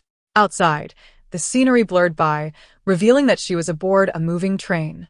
She noted that her current carriage was number 9, while the one behind her was number 10, as individuals fled from one to the other in a state of sheer terror. The faces around her were etched with panic, and the narrow passageway was overcrowded, leaving Zhao Dabao hesitant to act rashly. A minute passed, yet more individuals continued to pour from carriage number 9, their cries of monsters, amplifying her anxiety. In a precautionary measure, she reattached her silenced pistol to her thigh, her right hand pressed firmly against it as she remained vigilant, trying to discern the unfolding chaos. The aisle was now teeming with people, and escape was impossible until the crowd thinned. The atmosphere within the carriage was chaotic, exposing the frailties of human nature. Robust men pushed past women and the elderly to ford ahead, while some fathers, husbands, and sons supported their families, struggling to find refuge. Those who moved slowly risked being trampled before they could be devoured by the monsters. Zhao Dabao witnessed a woman topple to the floor, clutching a bundle from which the sounds of a baby's cries emerged. The woman pleaded with passers-by to save her child, but her voice was drowned out by the tumult, her legs exposed and trampled by the rushing crowd. Observing her inability to move, Zhao Dabao surmised that the woman's leg might be broken. As the crowd began to dwindle, a family of mixed ages seized the moment to escape. An elderly man, seemingly infirm, was hoisted onto his son's back, while his wife was supported by their daughter-in-law as they hurried towards carriage number 9. Zhao Dabao moved against the tide, reaching the entrance of carriage 9, where the distraught woman wept openly. "Please help me. Take my baby, he's just 3 months old," she implored, extending her arms with the child, desperation etched across her face. "I beg you." The woman, clutching the infant, reached for her neck, swiftly removing a necklace and offering it to Zhao Dabao.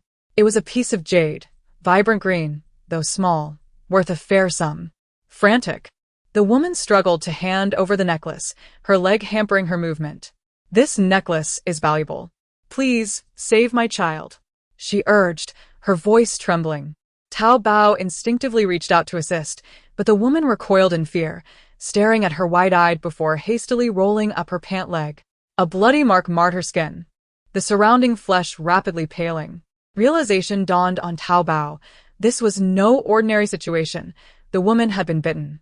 Recalling the earlier warnings from others, her throat tightened. There were zombies on this train. Suddenly, a series of feral growls erupted from carriage 9, sounds that no human could produce. Panic seized the woman as she grasped Zhao Dabao's arm, pleading, "Save my child. Please, take him." She pressed the infant closer, brushing her lips against his small face, her love palpable. She placed the jade necklace within the baby's blanket, extending it toward Zhao Dabao. "You are kind-hearted. Finish what you started. If you must, kill me and flee." As she spoke, blood began to seep into her skin, and her body trembled with despair. The angry roars grew nearer, accompanied by the sound of rapid movement. Zhao Dabao glanced back at carriage 9, where a swift white figure darted toward her. A young man, clad in a white tracksuit, appeared no older than 18 or 19, racing past her without a second glance. Assuming he was merely another frantic escapee, Zhao Dabao took the child from the woman, drawing her pistol and aiming it at the now monstrous woman, her teeth elongated in horror. Before departing, she cast a final glance at carriage 9, finding it eerily empty. Shadows flitting into carriage 8. In mere moments, the undead would overrun the 9th carriage. Clutching the baby tightly, Zhao Dabao turned to leave. "Help, help." The voice was frail, trembling with age and fear. Zhao Dabao halted at the entrance to carriage 10, hesitating for only a heartbeat before sprinting toward carriage 8. Just as she reached the threshold of carriage 9, a hand seized her arm. Without thought, she raised her weapon, instinctively preparing to fire, when a frantic voice called out, "Miss, the zombies are coming. Hurry, why are you still standing there?" In the midst of a horde of zombies, Zhao Dabao's grip on the trigger slackened. "Sister, don't be foolish. Hurry and run," Qi Feng urged urgently. Zhao Dabao glanced at the young man in a white tracksuit before wordlessly shoving the child into his arms and turning to dash towards carriage number 8. By the time Qi Feng clumsily secured the child and lifted his gaze again, he noticed the sister in a Qi Pao already racing towards carriage number 8. "Sister, are you out of your mind?" Qi Feng shouted, his voice cracking in fear as he stood at the entrance of carriage number 9.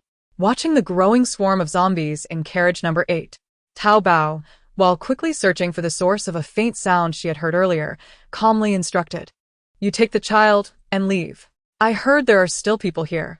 I cannot stand by and let them perish. Sister, you are the most selfless person I have ever met.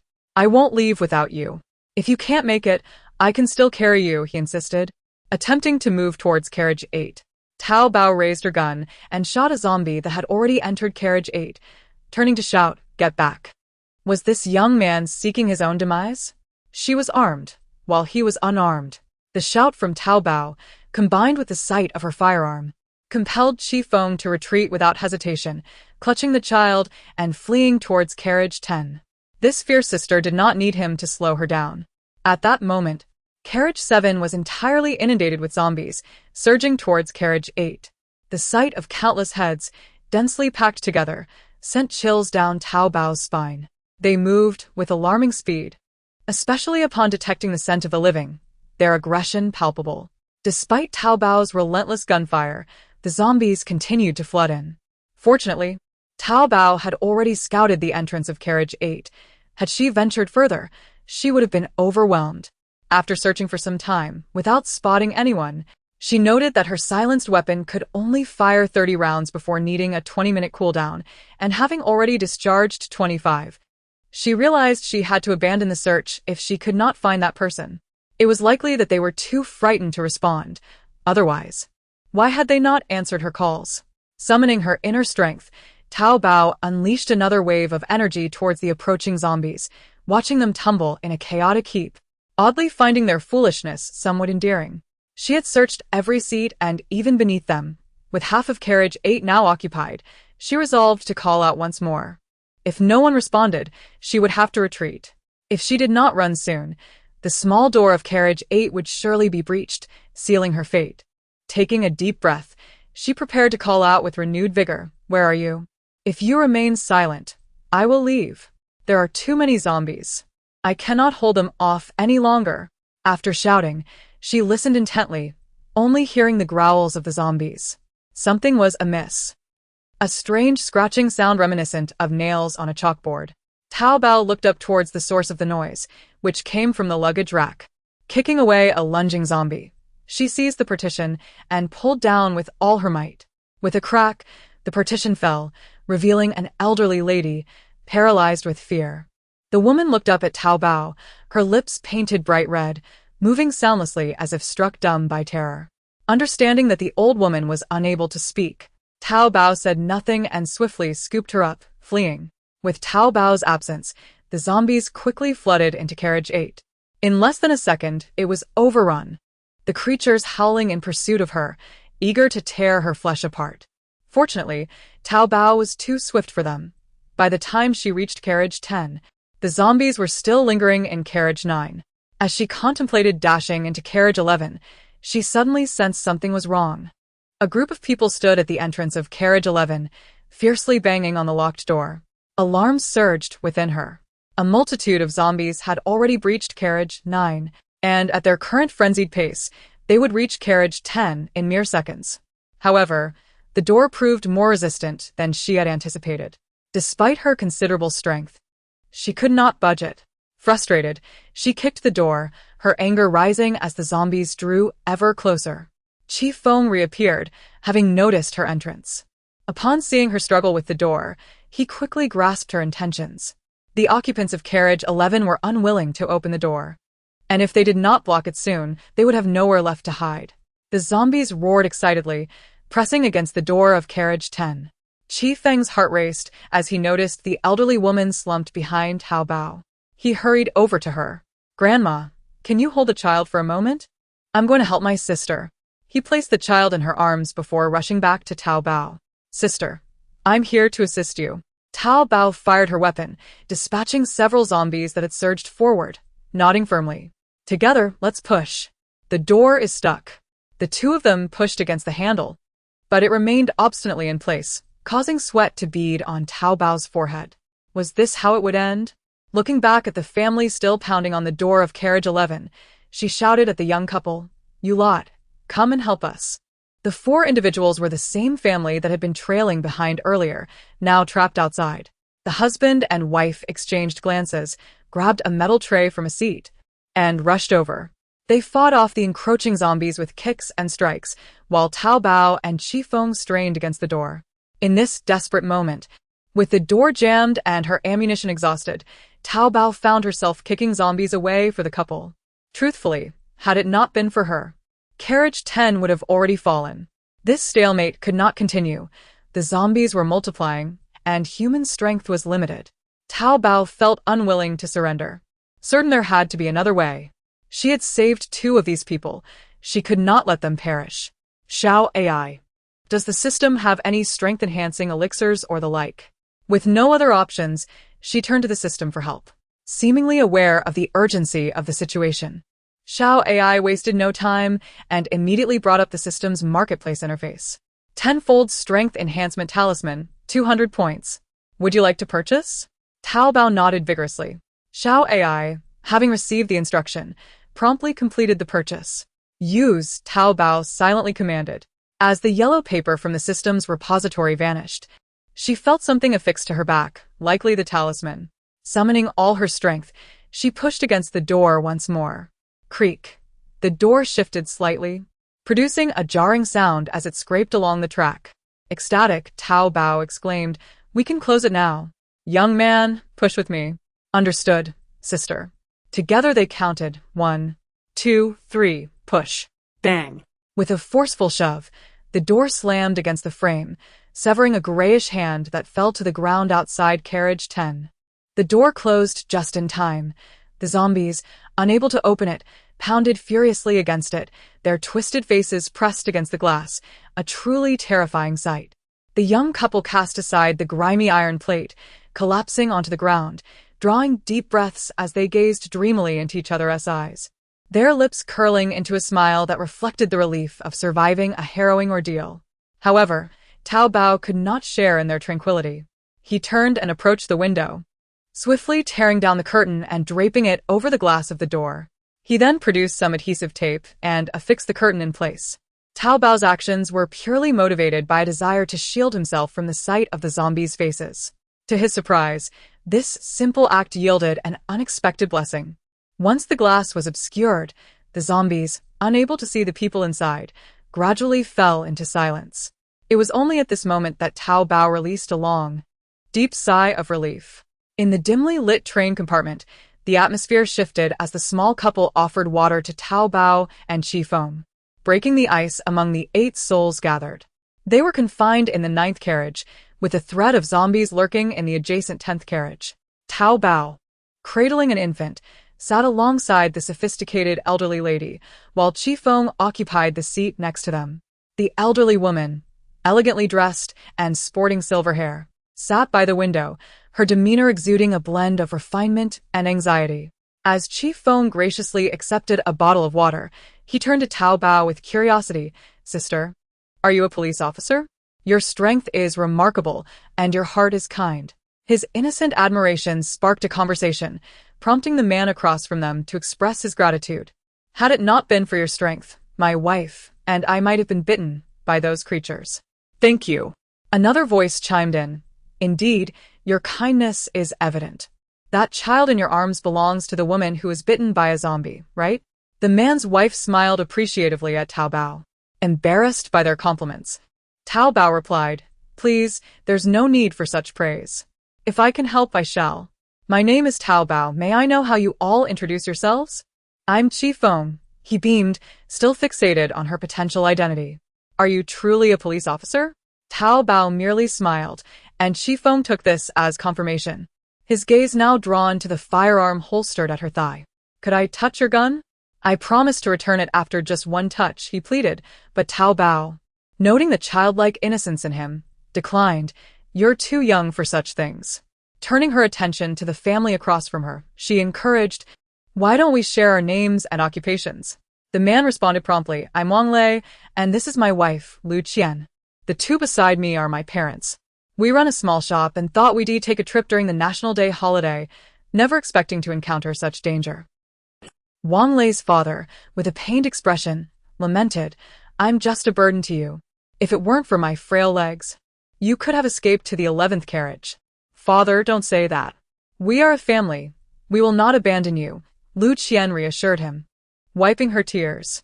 Observing their familial bond, Qifeng felt a pang of melancholy, lost in thoughts of his own family. As the group continued to share their stories, Tao Bao turned to the sophisticated elderly lady who had been observing her with a mix of gratitude and embarrassment. "Hello, are you feeling any better?" Tao Bao inquired gently. The elderly lady, startled by the approach, managed a nod. "Thank you. You can call me Ouyang. Please, do not be so formal. I owe you my life for saving me earlier. Once I find my son, I will ensure he repays you," Ouyang said, her voice tinged with sincerity. Tao Bao waved her hand dismissively. "No need for that. Are you searching for your son?" "Yes," Ouyang replied. "He has been serving in the military for 3 years, and I wanted to see him. I never anticipated this chaos on the train." Her voice faltered, and a shiver ran through her as the memory of the zombies flooded back. Fear not, Ouyang. "The monsters are locked outside. You are safe here," Tao Bao reassured her, squeezing her hand. "Thank you. You are truly a good person," Ouyang responded gratefully. Curiosity piqued, Tao Bao asked, "How did you end up on the luggage rack?" This question lingered in her mind. Ouyang's sudden assent seemed unfathomable given her evident fright. "Do you also possess special abilities?" Qifeng interjected, intrigued. "I can run exceptionally fast," he declared, eliciting surprise from Wang Lei, who questioned, "What do you mean by special abilities? Is it like what they describe in stories?" Lu Qian chuckled softly, while Tao Bao, sensing a moment to share insights, began explaining, "You likely possess speed abilities, while I have spatial abilities. Ouyang, you may also have spatial powers, enhancing your physical capabilities." The mention of zombies startled Wang Lei's family. "Zombies? What are those?" they asked, bewildered. Tao Bao, taken aback by their ignorance, clarified, "Those creatures we encountered, they are zombies. You didn't know? They just recently began to emerge." Thus, the group found themselves entwined in a web of shared fears and newfound connections, each grappling with the unfolding reality of their dire circumstances. These monsters emerged only today. We have no idea what they are. Furthermore, those bitten by them will transform into such creatures, Wang Lei explained. Tao Bao furrowed her brow, questioning, "These zombies appeared today? If so, how long would it take for a zombie king to be born? Wouldn't she have to wait an eternity?" "Do you not know, Tao Jia?" Qifeng replied, his face a mask of disbelief. "Sister, you speak as though you aren't on this very train." Excuse me, where's this train headed?" Tao Bao asked with a feigned smile. At this, the others regarded her with a peculiar gaze. Wang Lei, amused, exclaimed, "I must admit, while your hypothesis is somewhat exaggerated, you've indeed grasped part of the truth." Tao Bao quickly shook her head. "No, Wang Dego, your imagination is running wild. I merely purchased a ticket for the halfway journey and didn't pay attention to the final destination." Seeing Tao Bao's response, Lu Qian playfully pinched Wang Lei, chiding him to curb his wild speculations. She then turned to Tao Bao with an apologetic smile. "Sister, don't take him too seriously. Our train is traveling from Hainan to Beijing. Beijing is the capital. Once we arrive, we will be safe," Ouyang Shui added. "My son is in the military, and I will have him come to pick us up." That sounds splendid." Wang Daman nodded vigorously, feeling reassured. However, Tao Bao remained less optimistic. This world map represented a parallel universe to Earth. If the zombie virus were to erupt in full force, no place would be safe, and densely populated cities would pose even greater risks. Nevertheless, Areas with a higher concentration of zombies might likely harbor a zombie king. Perhaps it would be wise to accompany this train to Beijing for a safer journey. The atmosphere in the carriage lightened once more, as Qi Feng and Ouyang Shui delved into the study of their abilities, while Wang Lei's family busied themselves organizing their bags. Yet, Tao Bao could not remain calm. The little one in her arms had awakened and was incessantly nudging her chest. Oh no, this little one is hungry. But alas, she has no milk. Miss Tao, your child seems to be hungry. It was evident that not only Tao Bao noticed the issue, the wriggling movements in the bag caught the attention of Ouyang Shui, who was closest to her. Just as Tao Bao was about to declare that the child was not hers, Aunt Wang approached, exclaiming, Ouyang, this little one is not Miss Tao's. She is kind-hearted and rescued it. Oh, Is that so? But what shall we do now that the child is hungry? Miss Tao has no milk. What will we do? Upon realizing the situation, Ouyang Shui became worried. At her age, unless one had an aversion to children, who wouldn't he adore a little one? Her concern for the baby in Tao Bao's arms grew immediately. The infant squirmed again, and Tao Bao, with a pained expression, observed it. The child seemed to sense her, as its half-closed eyes opened wide, revealing a toothless grin. The giggles rang out, delightful yet surprising to Ouyang Shui and Aunt Wang, who, while feeling sympathy for the baby, were also struck by its charm. Just then, Lu Qian retrieved a bottle of coconut milk from her backpack. This coconut milk was purchased during our travels. Do you think the child can drink it? Lu Qian asked hesitantly, lacking experience in motherhood. I think it should be fine, Aunt Wang replied cheerfully, reaching for the coconut milk, only to have it snatched away by Ouyang Shui. wait. I need to check the ingredients. Children cannot eat just anything, Ouyang Shui asserted, examining the packaging closely. Seeing her anxious demeanor, Tao Bao felt a twinge of nervousness. Aunt Ouyang, is it safe to drink? Ouyang Shui nodded. It can be consumed, but it's better warmed up. Otherwise, it might be too cold for the child. As everyone sighed in relief, their anxiety returned. Wang Lei, a grown man, expressed his concern. If only we had a fire-wielding ability user with us. Lu Qian, about to scold her husband for his fanciful thinking, was interrupted by Tao Bao, sister-in-law. Do you have a bowl or spoon? Although she had some in her space, revealing too much now would be unwise. Previously, she had discreetly taken tape while everyone was resting, but now, all eyes were on her, making it inconvenient. Diverting Lu Qian's attention away from Wang Lei, she said, Sister Tao, my father has a bowl, but I wonder if you would mind using it. Tao Bao nodded in agreement. Ouyang Shui, however, hesitated but ultimately relented when the baby began to cry. She cleaned the bowl several times before allowing Tao Bao to pour the milk in. The bowl was wooden, accompanied by a wooden spoon. As Tao Bao heated the coconut milk using her internal energy, Qi Feng, who had initially shown little interest in feeding, was astonished to see steam rising from the milk. Heavens! Sister Tao, are you a human heater? Placing the bowl on the table before her, Tao Bao began feeding the child. When the baby swallowed and ceased crying, she grinned and explained, I am a lay disciple of Shaolin, having practiced for 20 years. Heating milk is a trivial matter. Trivial? Qi Feng was left speechless. Sister, you practice martial arts? Like what we see on television? Wang Lei inquired with keen interest, his gaze on Tao Bao burning with curiosity.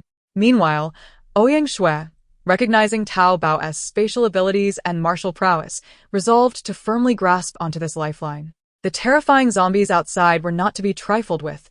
Merely thinking about them made her legs weak. Without being near this young lady, she felt she wouldn't even have the courage to run. Her son would surely be grateful to this lady, so she felt no guilt in relying on her. Once the child was fed and fell asleep, the carriage once again fell into silence.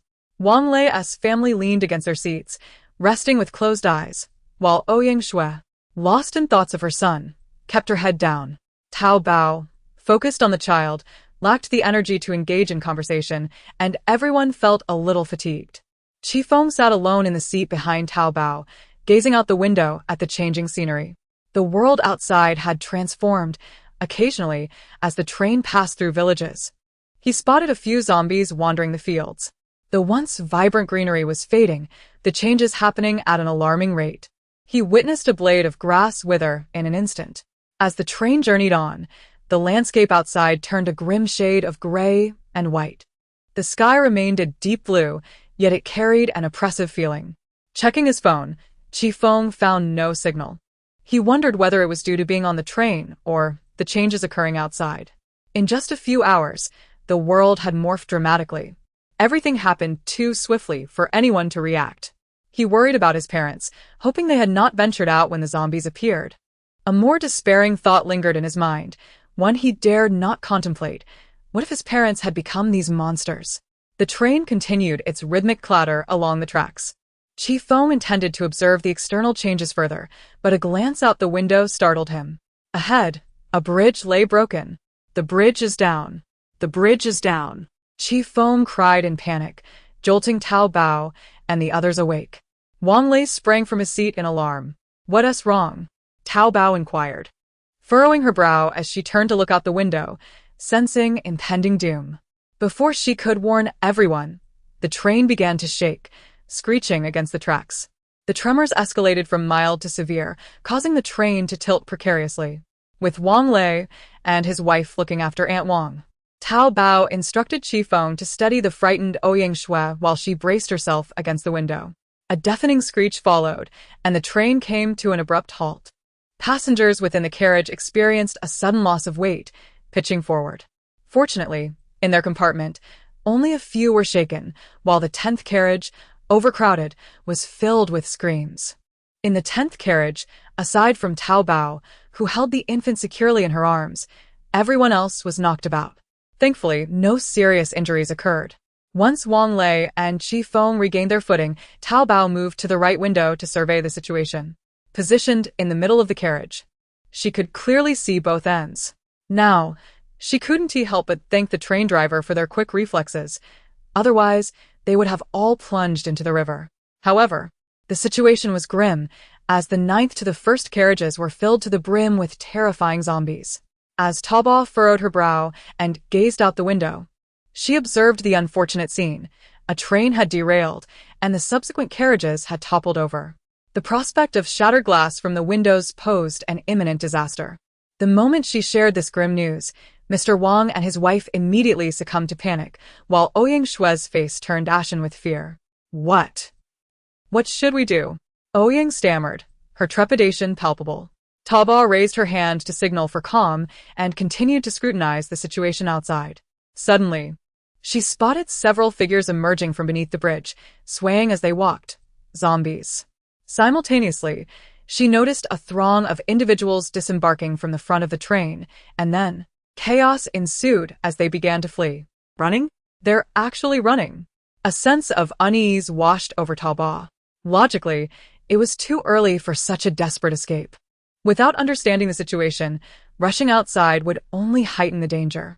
If it were not zombies, then the issue must lie with the train itself. Zhao Dabao was not alone in her realization. The 11th carriage soon erupted in agitation. The glass windows shattered as several young men clambered out, sprinting for their lives. Recognizing the severity of the situation, Lu Qian swallowed hard. "Zhao Dabao, what is happening? Why are they all suddenly fleeing? Shouldn't we follow suit?" Zhao Dabao? Qifeng turned to her, and in that moment, they had unconsciously regarded her as their leader. Zhao Dabao understood the gravity of their predicament, especially with the unsettling noises emanating from the neighboring 9th carriage, which made her feel as though the door was on the verge of giving way. "Qifeng, support Aunt Ouyang. Mr. Wang, assist Mr. Wang and his wife. I will open the window. Prepare yourselves. We must disembark swiftly." "Understood." Qifeng and Wang Lei responded in unison. With one arm securely embracing the child and the other gripping her firearm, Zhao Dabao approached the left window. She preferred to distance herself from the fleeing crowd, choosing the side closest to the bridge. If zombies were to emerge, a river would offer a barrier, granting them a chance to escape the impending horde. Though puzzled by Zhao Dabao's divergent path, Wang Lei and the others voiced no objections. They were bereft of options and relied entirely on Zhao Dabao. So descent was out of the question. As for the others in the carriages, Zhao Dabao felt no guilt for their plight. They had nearly brought her demise upon themselves, and she would not squander her energy on their rescue. With a swift crack, Zhao Dabao shattered a hole in the thick glass with her gun. Kicking through the opening, The shards cascaded to the ground. Performing an agile maneuver, she landed outside the window, cradling the infant without a scratch. The ninth carriage, already overturned, had its broken window on the ground, leaving the narrow gap insufficient for the zombies to escape, though they could sense the living and were incited to a frenzy of growling. "Everyone hurry, Dabao. The door is about to be breached." Qi Feng's terrified voice echoed from within. Dabao recognized the urgency and instructed Qi Feng to assist Ouyang Shui first. Ouyang Shui, paralyzed by fear, struggled to climb through the window, but with considerable effort, Qi Feng managed to push her up. Upon seeing her, Dabao reached out to pull her down, allowing her to sink to the ground as she urged Qi Feng and Wang Lei to help Mr. and Mrs. Wang escape. The elderly couple proved to be less of a challenge than Ouyang Shui, and Dabao swiftly assisted them one by one. Next came Lu Qian, followed by Wang Lei and Qi Feng, who leapt down themselves. As more individuals emerged, the zombies inside the carriage became increasingly frenzied. Dabao heard a resounding crash, realizing the door had succumbed to the onslaught, and that time was of the essence.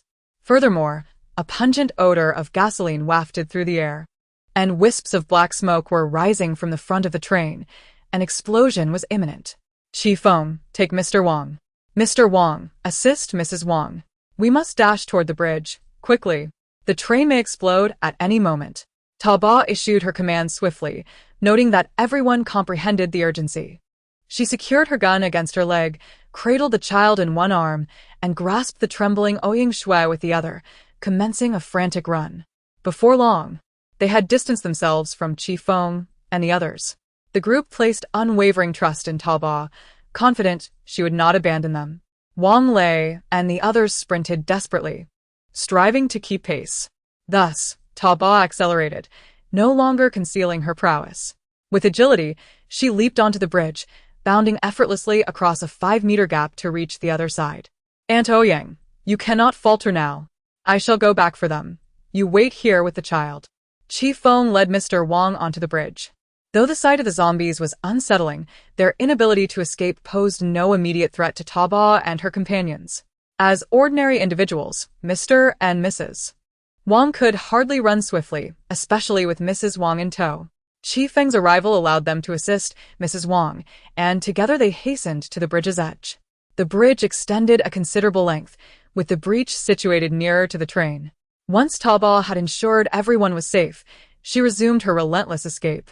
This time, Dabao resolutely left Ouyang Shui behind, tossing her a pair of flat shoes before continuing with the child in one arm and leading Mrs. Wang with the other. Qi Feng assisted Mr. Wang, while Wang Lei and his wife pursued on their own, leaving Ouyang Shui alone. Realizing Dabao was unyielding in her decision, Ouyang Shui summoned her resolve. She had to see her son again. She could not perish here. With hope ignited, she unleashed her latent potential. Though her legs remained slightly unsteady, the sight of the smoke-emitting train on the verge of explosion galvanized her. Quickly donning the flat shoes and discarding her heels, she rose and began to chase after Dabao and the others. Unbeknownst to Ouyang Shui, her speed had surpassed that of Wang Lei and his wife, gradually overtaking them and closing in on Qi Feng. Her body, enhanced by supernatural abilities, now rivaled that of the youth. Thus, they ran with fervor, and at last, Dabao and her companions reached the far end of the bridge, temporarily escaping the peril of an explosive demise. 0074 Night at the farmhouse. Bang. Bang. Bang. The sound of explosions echoed repeatedly, engulfing the front of the train in flames. The relentless wails of zombies filled the air, sending Ouyang Shui, who had just regained her composure, into a state of fear once more. "Aunt Ouyang," Dabao harshly reminded her, prompting Ouyang Shui to force herself to stand upright, her face a portrait of despair. Aunt Wang comforted her with gentle pats on the shoulder, coaxing her until a smile broke through her tears. As Qi Feng gazed at the charred remains of the train, he mused, "Thankfully, the train exploded. Otherwise, the emergence of those zombies would have posed a significant threat. I wonder how things are faring elsewhere?" In truth, the calamity aboard the train could have been averted, Wang Lei suddenly interjected. Dabao, perplexed, inquired, "What do you mean by that?" Wang Lei shook his head, indicating he preferred to remain silent, and Dabao refrained from pressing further. With dusk approaching, They needed to locate a safe haven to regroup. After all, the dangers of the night were unpredictable. Zhao Dabao intended to suggest they move, but the little one in her arms had other ideas, emitting soft cries after having been mostly quiet throughout their journey. Everyone was aware of her spatial abilities, and as they prepared to set off together, there was no longer any need for concealment. Aunt Wang remained composed, diverting her attention from Zhao Dabao to tend to the child. She reached beneath the child and retrieved a diaper, realizing it was unusable due to the child's wetness. They needed something to substitute it. Would this work? Zhao Dabao offered a pack of sanitary pads. I don't have any diapers in my space. Aunt Wang sighed, acknowledging the lack of options. Qi Feng, driven by curiosity, approached Sister Tao. When did you develop your powers? If they manifested today, then you wouldn't have anything in your space. What space? Ouyang Shui asked, bewildered. She only knew she could teleport short distances, but was unfamiliar with the concept of space. Qi Feng, undeterred, pressed on. And, don't you have a space like Sister Tao? Ouyang Shui felt around but found nothing and shook her head, finding the conversation dull. Qi Feng turned his attention to Wang Lei's large backpack, cheerfully suggesting, Brother Wang, why not stow this in Sister Tao's space? You could save some energy. Wang Lei hesitated, and Zhao Dabao, misinterpreting his reluctance as concern over her taking his belongings, quickly reassured him, it's fine, Brother Wang. If you're worried, just carry it yourself. I can assist, Aunt Wang. Realizing she misunderstood, Wang Lei blushed and clarified, no, that's not it. I just didn't want to trouble you. Before he could finish, Qi Feng seized the backpack and playfully handed it to Zhao Dabao. On either side of the bridge lay vast fields of wheat, divided by a river. The train had been on one side, while Zhao Dabao and her companions now stood on the other. With the presence of the wheat fields, it was clear a village must be nearby, and she resolved to lead everyone along the original train tracks. The bridge was of 2 tiers, serving both highway and railway, suggesting that continuing forward would lead them to the main road. With a clear direction, the next steps became manageable. Resolute, Zhao Dabao organized their formation. She would lead, with Qi Feng and Ouyang Shui at the rear, and Wang Lei's family in the center. They proceeded along the tracks. Not long after, they spotted the highway, which was eerily quiet, devoid of passing vehicles, flanked by wheat fields with mountains to the left and several houses nestled at their base. Zhao Dabao sought the group's input and, upon receiving unanimous agreement, led them across a small road through the fields towards the residential area. The wheat was all withered, granting them a broad view and alleviating concerns of ambush, allowing Zhao Dabao to conserve her strength. Upon safely reaching the foot of the mountain, she instructed Wang Lei and the others to wait, placing the child in Ouyang Shui's care while she ventured to assess the nearby houses. There were 3 2-story brick houses, each lacking a fence, with a substantial expanse of concrete in front of them. The first house had a van parked outside, while the second was home to a motorcycle with a trailer, likely belonging to the residents. Relieved that the vehicles seemed to belong to the inhabitants, Zhao Dabao called out softly, "Is anyone home?" The response was a series of clattering noises, prompting Zhao Dabao to raise her gun, her senses alert as she focused on the wide-open door of the first house. A loud crash followed, resembling a chair being toppled, accompanied by hurried footsteps. Growing impatient, Zhao Dabao decided to take the initiative, inching along the wall until she reached the doorway, weapon drawn and poised for action. From her vantage point, she discerned that the source of the commotion was not a human but rather a female zombie, bound to a rice milling machine. The earlier sounds had been a result of its futile struggles. With a swift shot, the zombie fell, its lifeless eyes glaring vacantly. Zhao Dabao ignored the now harmless creature, moving inside to inspect the premises. Finding no other threats, she descended and summoned Wang Lei and the others, subsequently wrapping the zombie in a large sack and discarding it in the wheat field. Qi Feng observed her actions with a mix of admiration and apprehension. Sister Tao is incredibly fierce. As darkness settled, the house's electrical wiring remained intact, and they finally felt a semblance of safety with the lights on. After instructing Qi Feng and Wang Lei to keep an eye on the elderly, Zhao Dabao ventured into the neighboring houses. She discovered 2 more lifeless zombies, but no signs of any remaining inhabitants, likely indicating that those who lived there had either fled or succumbed to the infection. Knowing there were no immediate threats, Zhao Dabao felt a wave of relief wash over her.